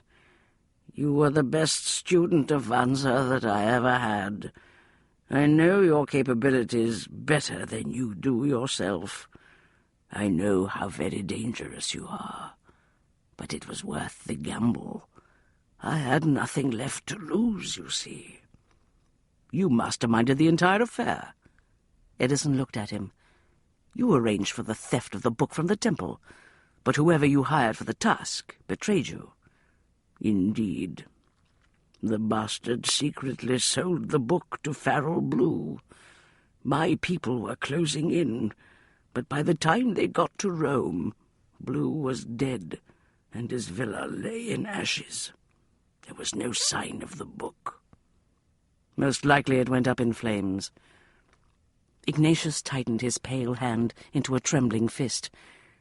I could not allow myself to believe that. To do so was to abandon all hope. You scoured Rome for rumours, and you realized that at least one of the recipes had been deciphered. Servant talk, but it was all I had. I concluded that the fire was no accident. I assumed it had been set to conceal the murder of Blue and the theft of the book, or at the very least the recipe. Ignatius raised one frail shoulder in a small shrug. But I was growing weaker by the day. I needed the assistance of someone who was intelligent enough and objective enough to continue the search on my behalf. Engaging your help was a calculated risk, Edison. But I was a desperate man. "Why did you kill Lady Ames?" Emma asked. Time was running out. Edison had told me that she had the recipe, but he wanted to apply the strategy of patience to the situation. Unfortunately, that was a luxury I could not afford.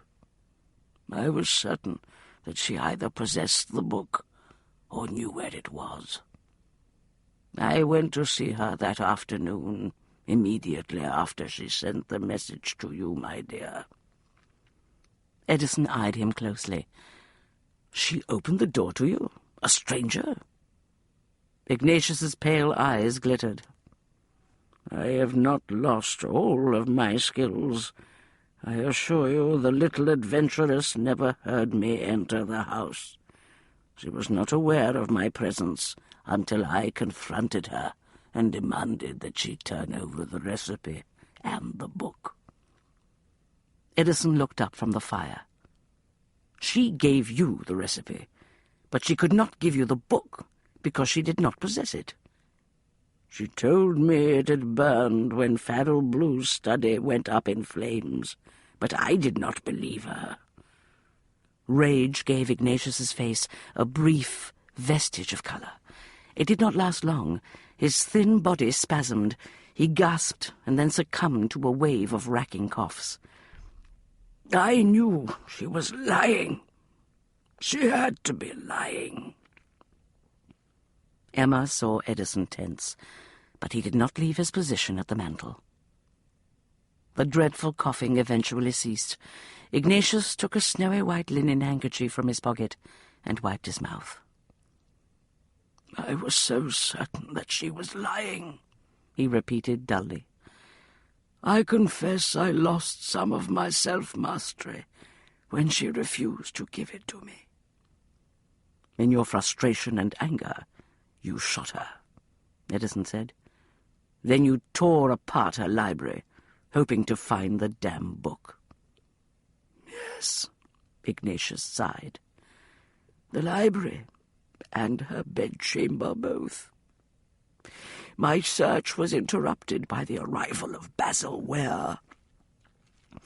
I took the recipe for the elixir and retreated to the garden to keep watch. Ware did not stay long inside.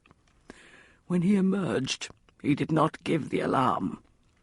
I realized then that he was playing his own game. Emma was incensed. You must have known that Ware might very well be after the recipe, yet you did not warn Edison. By then things had grown more complex, Ignatius conceded. Edison had already learned that there was a rogue involved in the business. You, Edison said flatly. Yes. I was relieved to know that my young student, John Stoner, had not betrayed me. Nevertheless, I thought it best to provide another distraction for you, Edison. You took the remains of a meditation candle from the batch you had created for John Stoner to Ware's house. You left the melted bits in his study for me to find, Edison said. I hoped it would confuse you for at least a while longer. The candles you crafted for Stoner were not the same colour or scent as the ones you used when I was your student. When did you change the formula? Ignatius's mouth twisted. When I began to explore the darker secrets of Vanza, I wanted new candles to light my new path. Why did you steal the elixir recipe from Miranda? Emma asked. Even if it worked, it wasn't the sort of potion that could help you. Quite true, my dear Miss Grayson. The last thing I need at this point is more money. I took the recipe with me in the faint hopes of using it to lure whoever has the Book of Secrets out of the woodwork. After all, if the book is still out there, whoever has it is no doubt having a great deal of difficulty deciphering it. Emma frowned. You thought you might be able to convince whoever possesses it that you had some sort of key to the other recipes? It was worth a try, Ignatius said. He leaned his head against the back of the chair and closed his eyes in unutterable weariness.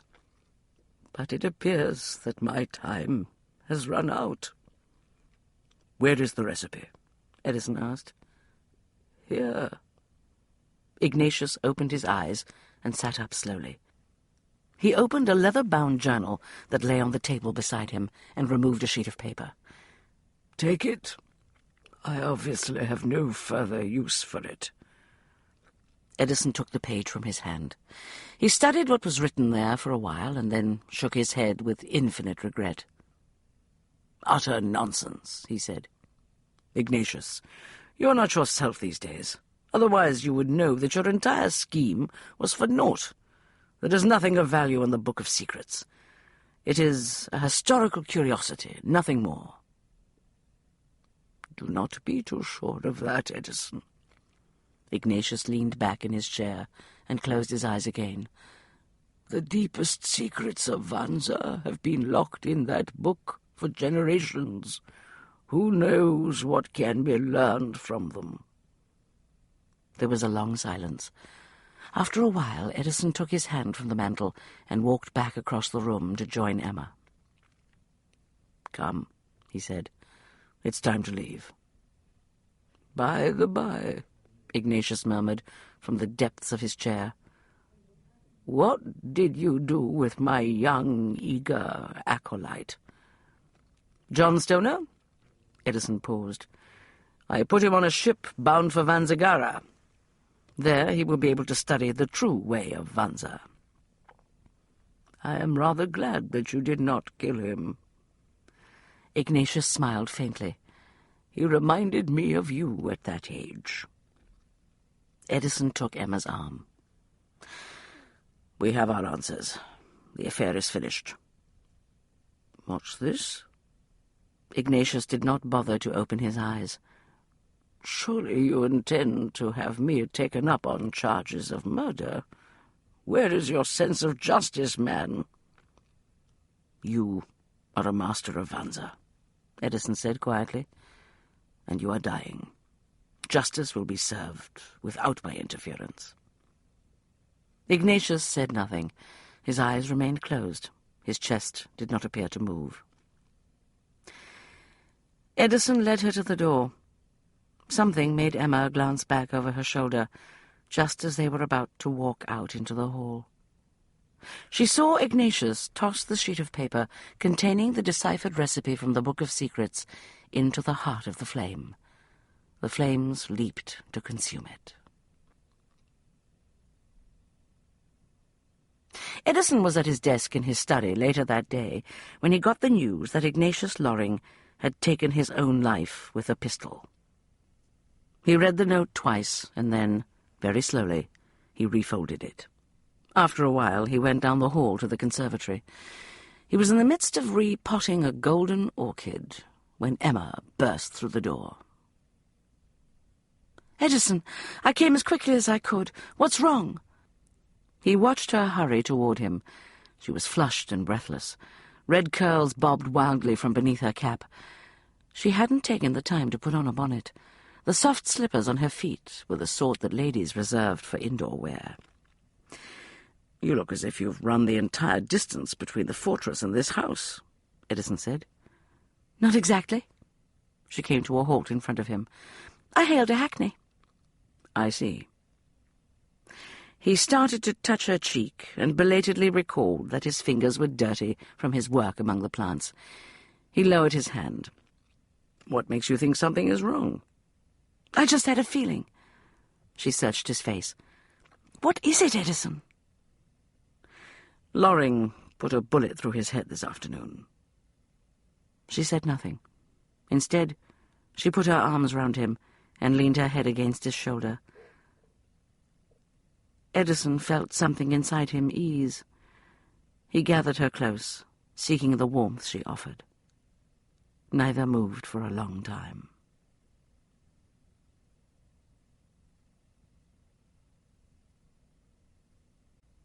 Chapter 32. The wedding was the event of the summer. Lady Exbridge insisted upon making a splash. It wasn't difficult, because everyone in the polite world was more than eager to witness the gala conclusion to the season's most outrageous betrothal. Invitations to the elaborate wedding breakfast held after the service were much sought after. When Emma walked down the aisle in her gown of white and gold, she wore a wreath of golden orchids in her hair. She caught her sister's eye and winked. Daphne grinned. Emma's heart swelled at the happiness in her face. Her younger sister had taken to life in London with an exuberant enthusiasm that showed no signs of waning. Thus far, she appeared vastly more interested in the city's museums, theatres and fairs than she did in her upcoming season. The fortress was now a house filled with warmth, light and activity, as Victoria supervised preparations for bringing her out. Edison had endured the elaborate wedding arrangements with stoic patience. It would have been a good deal more practical to get married by special license and be done with it, he said on several occasions. But Emma knew that he had tolerated the cheerful chaos because of Victoria, who glowed with joy and a renewed pleasure in life these days. Edison turned to watch Emma walk toward him. She didn't need her intuition to see the love in his eyes. It dazzled her senses. She gave him a radiant smile as she joined him at the altar. The words of the wedding service echoed in her heart. She knew beyond a shadow of a doubt that the vows would sustain them both during all the years of their lives. I thee wed. Much later that night, Edison stirred beside her in their moonlit bed. "I very much appreciate your taking me on in this post," he said humbly. "I know that I've had no prior experience as a husband, but I want to assure you that I will endeavour to give satisfaction." Emma smiled dreamily in the shadows. "Rest assured, sir, you give complete satisfaction." "If you require references, I fear I must tell you that I cannot present any." The warmth of the abiding love they shared between them blossomed into laughter. Emma raised herself on her elbow and leaned across his broad chest. She looked down into his gleaming eyes. "If I require any references from you, sir, I shall write them myself. I am quite good at it." "Indeed? How could I possibly forget your great talent for references?" He pulled her closer so that he could kiss her again. The end. You've been listening to I Thee Wed by Amanda Quick, narrated by Barbara Rosenblatt. If you've enjoyed this book and this performance, Recorded Books recommends Other Worlds by Barbara Michaels, also narrated by Barbara Rosenblatt. You'll find a wide selection of titles, including bestsellers, mysteries, classics, histories, and more in the Recorded Books catalogue. So to order another recorded book, or for a copy of our latest listing, please call us using the telephone number found on the back of the book. Don't forget to ask about easy 30-day rentals by mail. On our website, you can browse the catalogue, hear about the latest releases, place orders, or tune into narrator profiles and author interviews. So visit us there at www.recordedbooks.com. And thank you for being a Recorded Books reader.